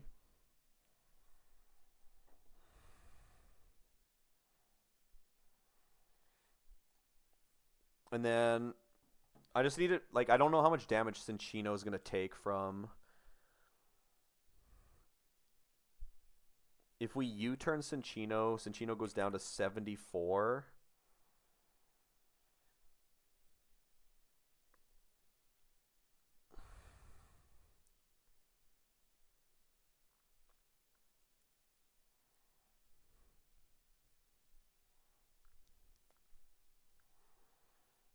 And this is where it's going to get risky.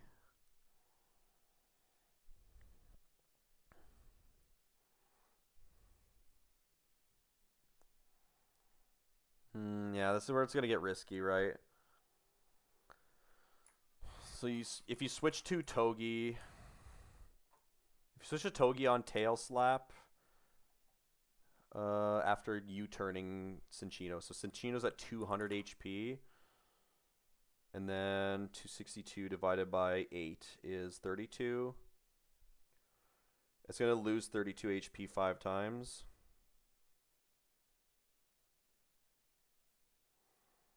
Yeah, Cinccino would still have HP left. Which means... if I switched into Rhyperior on the Entei's Flame Charge, I would probably be dead to Bullet Seed. Oh. Okay, if I got Acro Crit, I'd go down to 79. And then if I got Flame Charge Crit by Entei, I would go down to 66%. Okay, yeah. So if I got like double crit, it would bait Bullet Seed. If it did bait Bullet Seed in that scenario, I could switch to Noivern on the Bullet Seed. And Bullet Seed crit would drop us as low as 82%. Which is in Stone Edge crit range for +2 if no one was to see a kill. Oh, it actually... I'd have to get Bullet Seed crit high rolled every single time. Yeah, for 50 damage. It's pretty unlikely. So Entei would never see a kill unless it was with Stone Edge crit.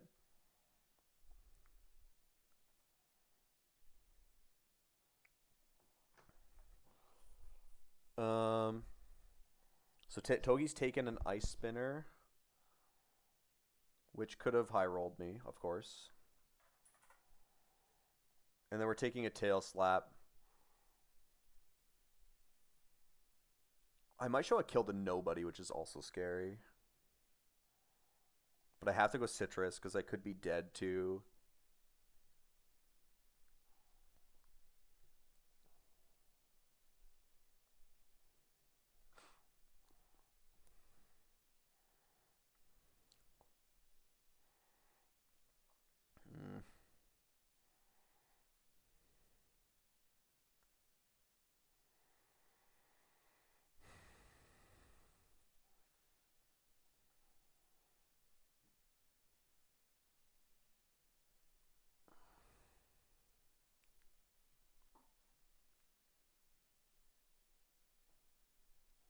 Can you kill this guy with Sucker Punch? Oh, I can kill you with Sucker Punch.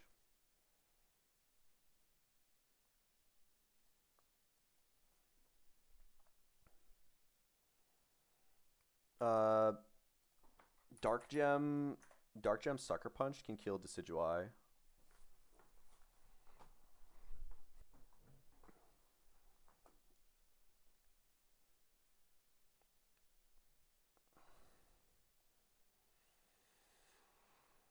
Okay, what if we switch to Togepi and Ice Spinner and we overheated Metagross, and then we switch to Cloco and CC and we switched to Gambit on Acro. After a close combat, we're probably dead to Leaf Storm on Decidueye, I think, most of the time. 67 is our lowest percentage. We might not be. It doesn't really matter, though. Because we fast kill... We can fast kill Mienshao with Alluring Voice.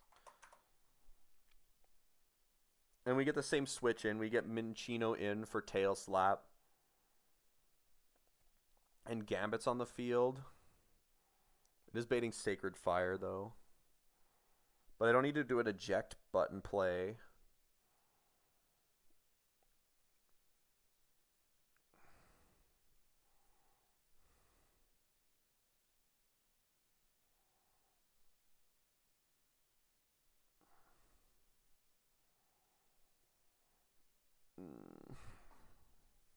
It still doesn't work very well.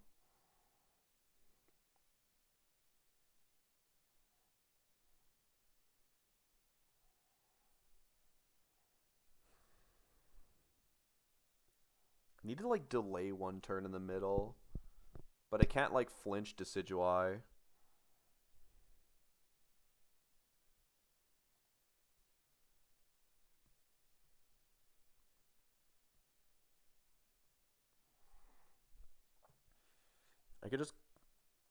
We could just go into Rhyperior and show Decidueye a Leaf Storm Leaf Blade.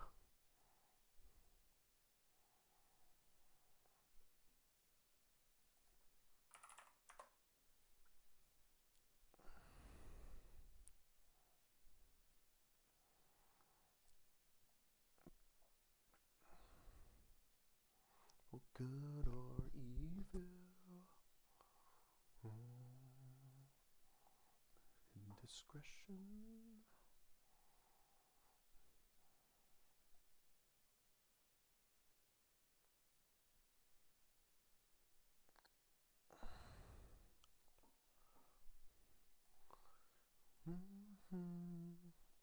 We switch to... I'm ironing out this Entei at the end. It's kind of annoying.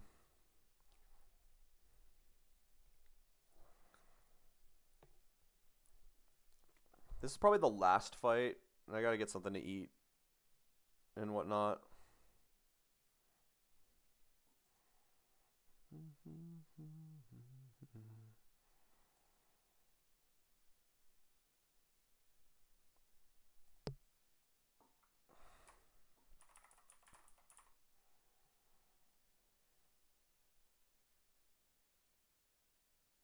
You would never be dead to close combat from Mienshao. You'd only be dead to a grass move. So we Alluring Voice Mienshao, and we switch to Infernape on grass move.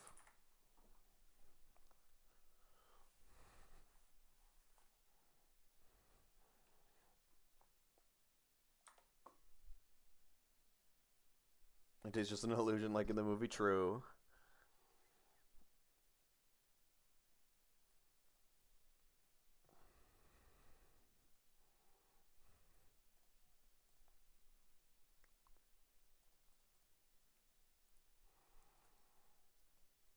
I think if Acro crits, can you ever bait Leaf Blade? No. So Decidueye only ever baits Leaf Storm. So Infernape takes a Leaf Storm, putting him at a minimum of 65%. But it could be as low as 59. And it could also be as low as we get like crit by Leaf Storm. And we're as low as 38. I would only ever be showing Stone Edge to Entei. Or Tail Slap whatever to this guy. But I think if we go Citrus on Togi... I might not show a kill to Cinccino, but I would show one to Entei. So Infernape could kill Cinccino. Okay, yeah. So we Alluring Voice, Fragman Shao. We switch to Infernape on Grass move. We switch to... Because Infernape will be dead to Acro still. This guy will have no item. Yeah. So we'll be dead. We'll be dead on... Like, Decidueye will show a kill to Infernape still. Cinccino will show a kill to Coco. With Tail Slap always. Minimum roll of close combat drops me down to 67%. Tail Slap should always kill me, I think. What is the lowest roll of CC? Lowest roll of CC into Tapu Koko. 235 minus 78. Yeah, 157, and then Tail Slap's mid-roll is 33. Oh. Ooh. Okay, I need to pre-damage my Coco's HP by 2 then.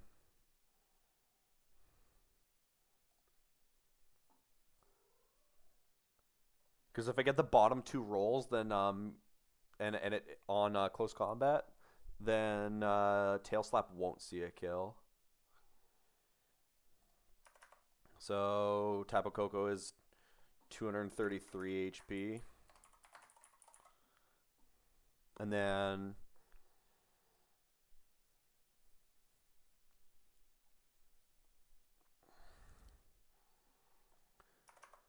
Noivern has Dragon Fang. Infernape has a Charcoal. This way I guarantee kill. This way I guaranteed kill Decidueye with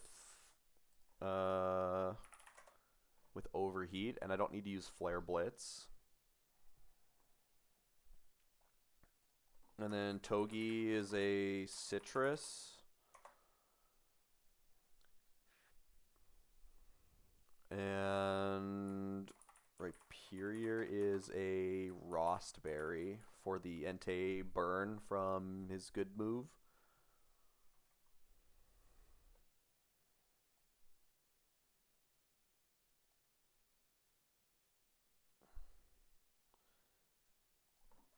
Coco is a Berry Juice, which is really weird, but it keeps me out of range. If I get crit by CC, it keeps me out of range of Cinccino's rock move, bullet move, but also still baits Tail Slap.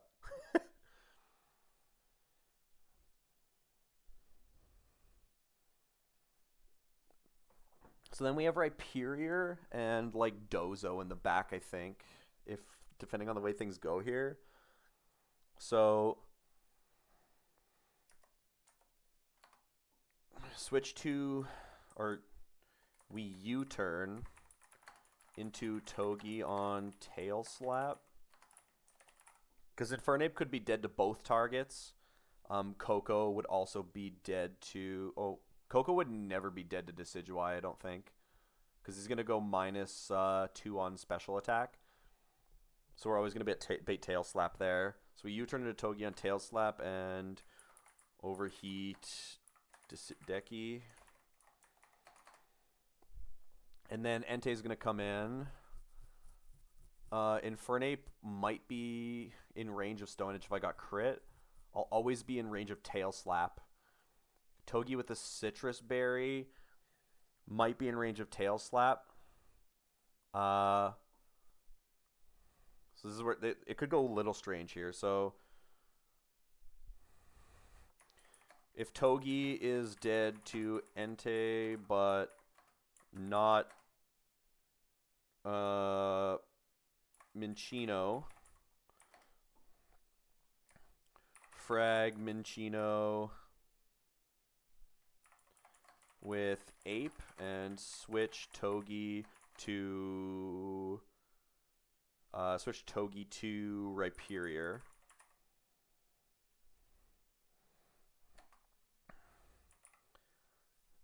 If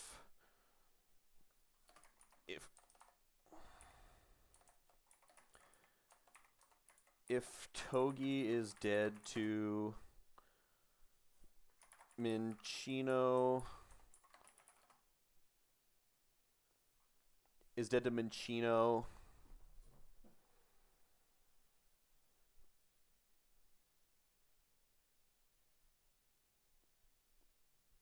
Oh, this is the awkward part, right? I don't think Togi can't be dead to Minccino, can he? I guess he could. If I got like if I got Ice Spinner crit, and then I got a bunch of Tail Slap crits, I could easily be dead to Minccino.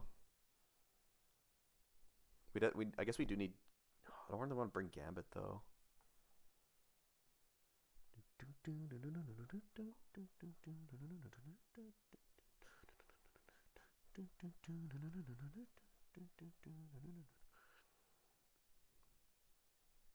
I guess we can use Gambit as an eject button. If that case happens, because Cinccino's faster than Togi, unfortunately. With the lowest HP that Cinccino would be at is like 40, which most people can fake out for kills.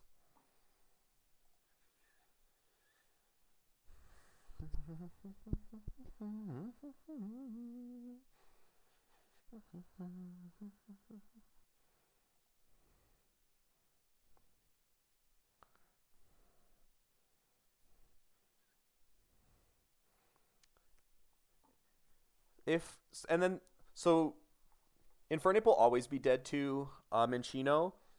There's a rare case where Entei can kill him as well. And if they both see kills, then we need to switch Infernape out on a Stone Edge, so that would have to be a Rhyperior pivot. Yeah.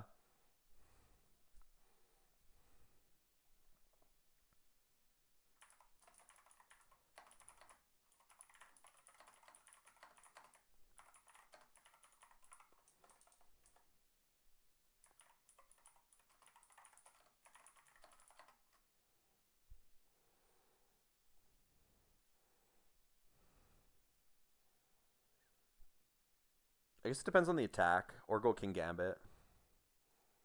I think King Gambit is going to have an eject button. We'll just bring him as an eject.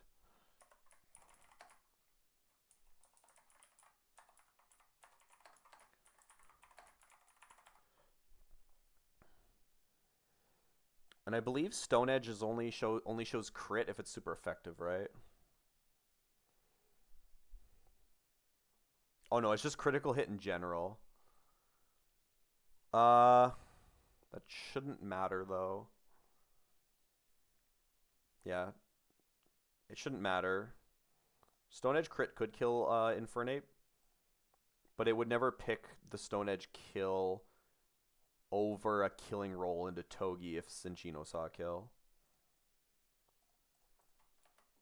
I think this is fine.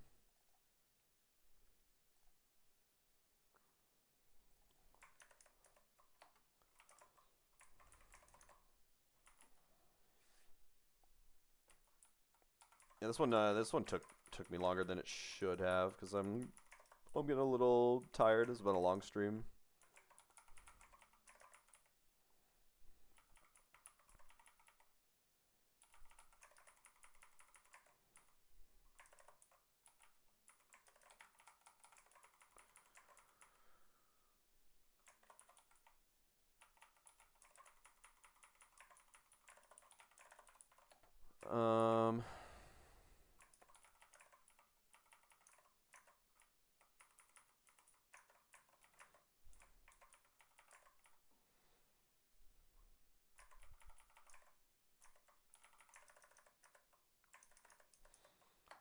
This is there.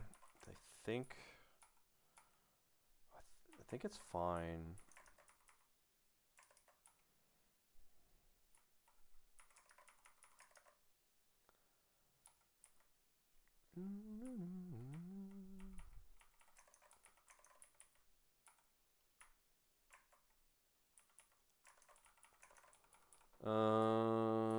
Charcoal kills you.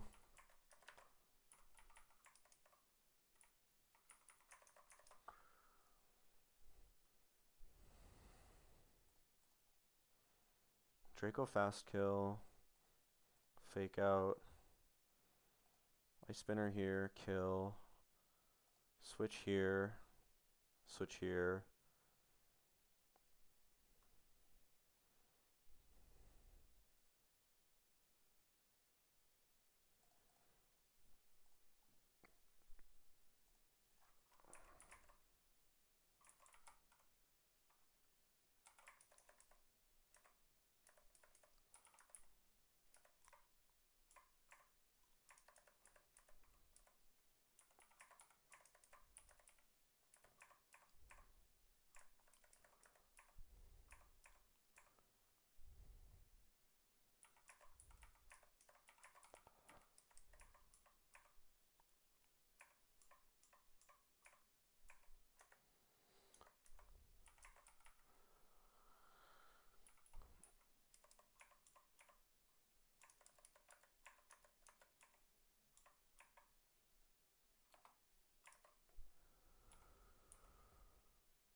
I'm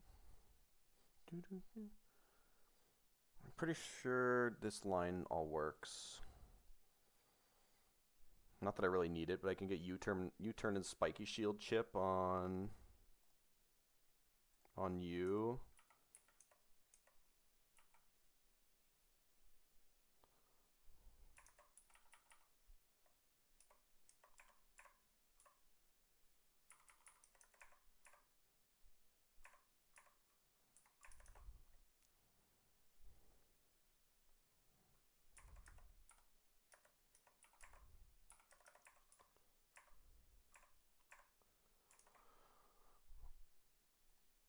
Okay, let's run this then, I think. At the end of the fight, I might get a little weird. I don't know, maybe Gambino.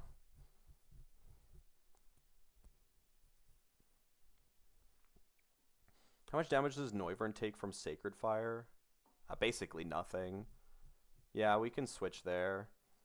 And if you get like burned by Sacred Fire, we're gonna be sending out a Rock Wrecker anyway.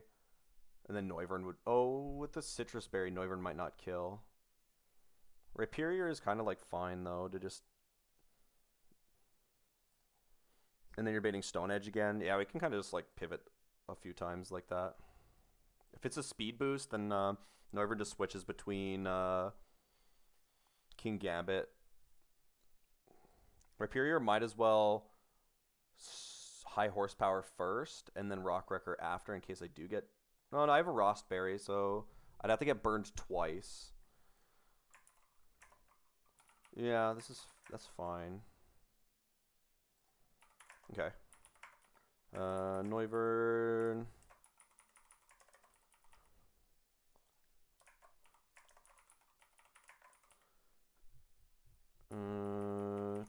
Chogi. Coco.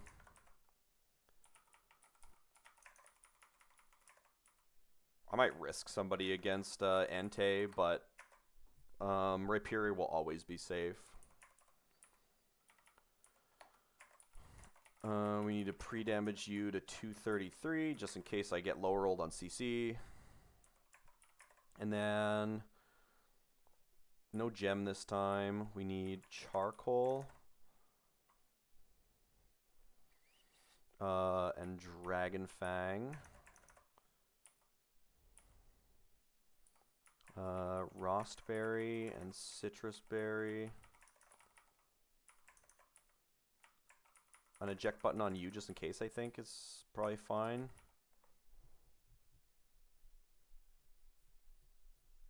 And then berry juice here in case we get crit by CC.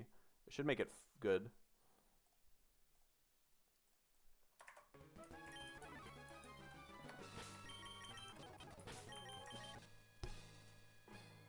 Okay, it seems fine.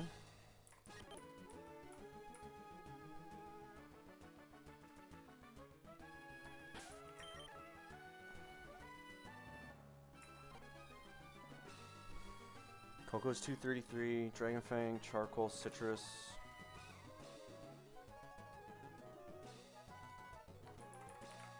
Rostberry. Eject button. Okay.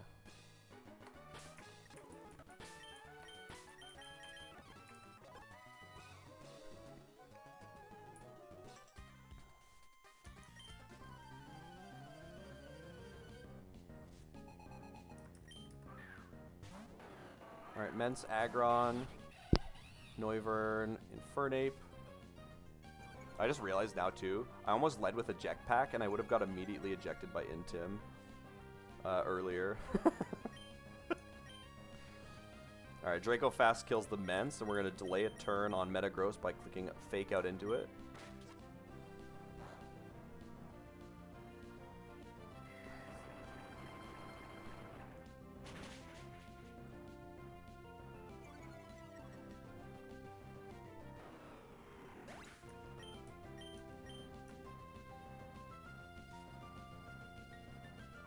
Mienshao comes in. This is always Ice Spinner kill. Ape is dead to Metagross. Ice Spinner is only dead on... Actually, it's Ice Punch. They see both, right? The only one that doesn't see a kill is on Infernape from Mienshao. Yeah. So we're going to switch on the Ice Spinner into Togi with you. And we're going to Overheat finish the Metagross. Togi is going to break the Focus Sash with Barbs.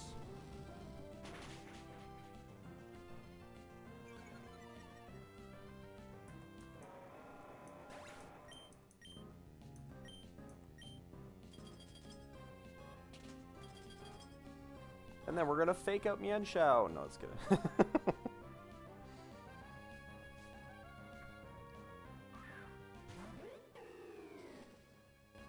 Ooh, you know what?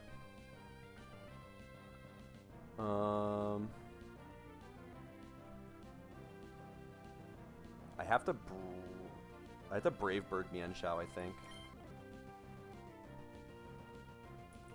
I didn't teach Alluring Voice, did I? No, I didn't.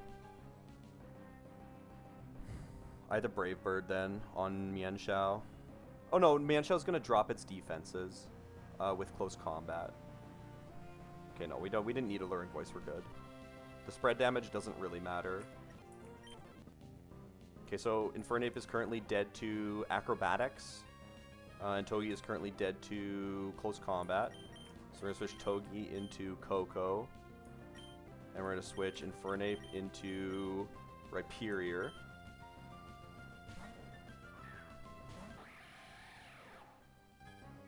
Yeah, I don't need a Brave Bird. We can click Dazzling Gleam. It's not going to change anything.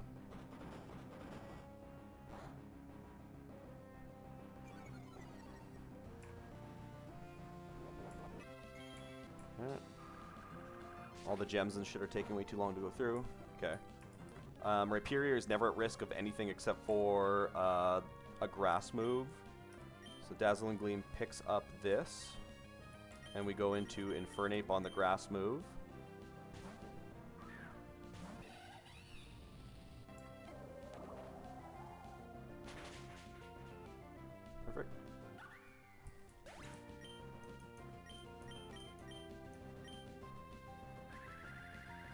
This critting me could put me in range of like Stone Edge. It doesn't really matter from the Entei. At 147, we should be dead to Mienshau's or Cinccino's Tail Slap. Decidueye is never dead to, or sorry, Coco is never dead to Decidueye. Infernape is dead to both, but Infernape is only dead to Acrobatics on Decidueye, so we'll get cross-targeting here. This is Tail Slap into Coco. We're going to U-turn Cinccino and kill the Decidueye.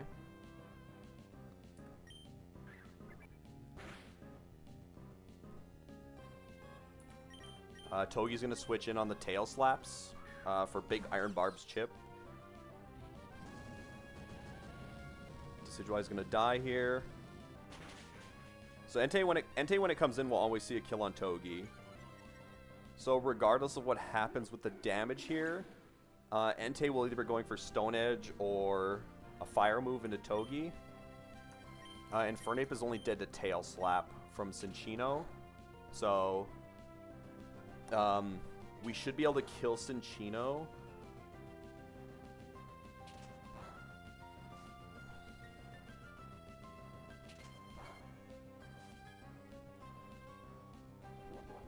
There's our Citrus. So no crits or anything, so we're not going to be in range of Cinccino's Tail Slaps from Togi's health right now. Okay. Togi is currently dead to nothing from Cinccino and Flame Charge from Entei. And Infernape is dead to Tail Slap from Cinccino. So Togi is going to switch on the Flame Charge here into Rhyperior. If I'm at 158 and I close combat this Cinccino right now, do I bait only Stone Edge from Entei? Yes, I only bait Stone Edge from Entei. So let's close combat the Cinccino to drop our stats. This is a fast kill. Switch to you on Flame Charge. Close combat you.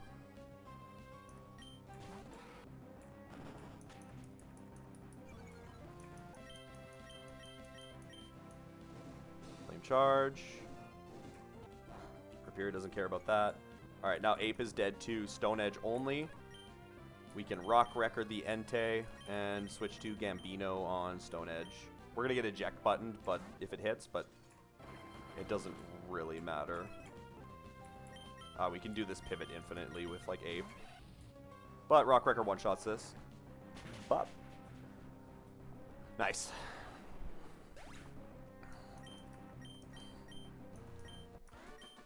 Cool Trader, Shannon down. I'll always like take longer on double battles just because double battles can be like irritating. I don't know which way to... Okay, I want to grab the items, but I don't want to run into a fight accidentally going on the ladder, so I'm just going to save, and if one of these ladders takes me to an immediate fight... Okay, there's one Rocky helmet. Which means there should be leftovers down here as well. Unless you have to, like, exchange them. No, you don't. Okay. And there's a lefties.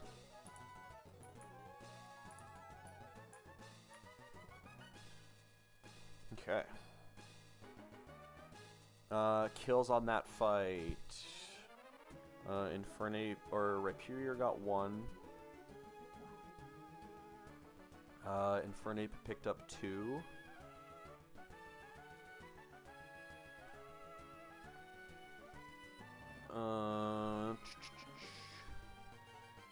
Oh no, Infernape picked up 3. And then Coco got one and Noivern got one.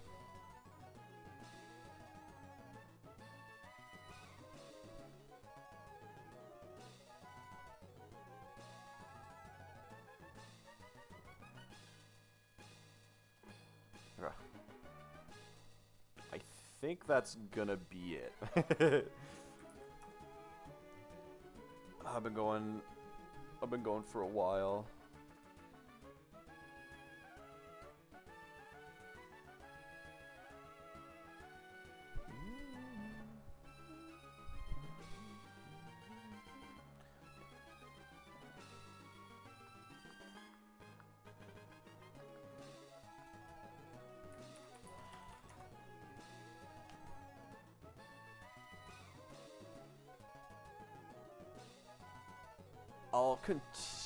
I'll probably continue to calc more for tomorrow, but I'm not gonna calc any more on stream. I'm gonna make food, and yeah.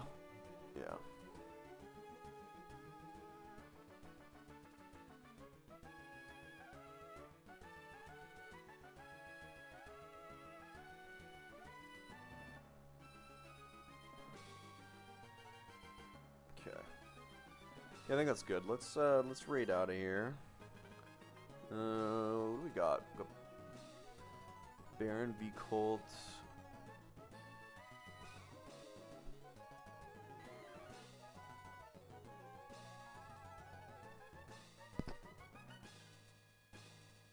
Baron's also playing Lucid. Past Winona by the looks of it. Let's go see. Wait, he's got a Tapu fucking Bulu. What the fuck? Okay, definitely gotta go there. I just seen a Tapu Bulu in his box. His fucking first attempt, he got a Tapu Bulu in the fucking grass. Okay.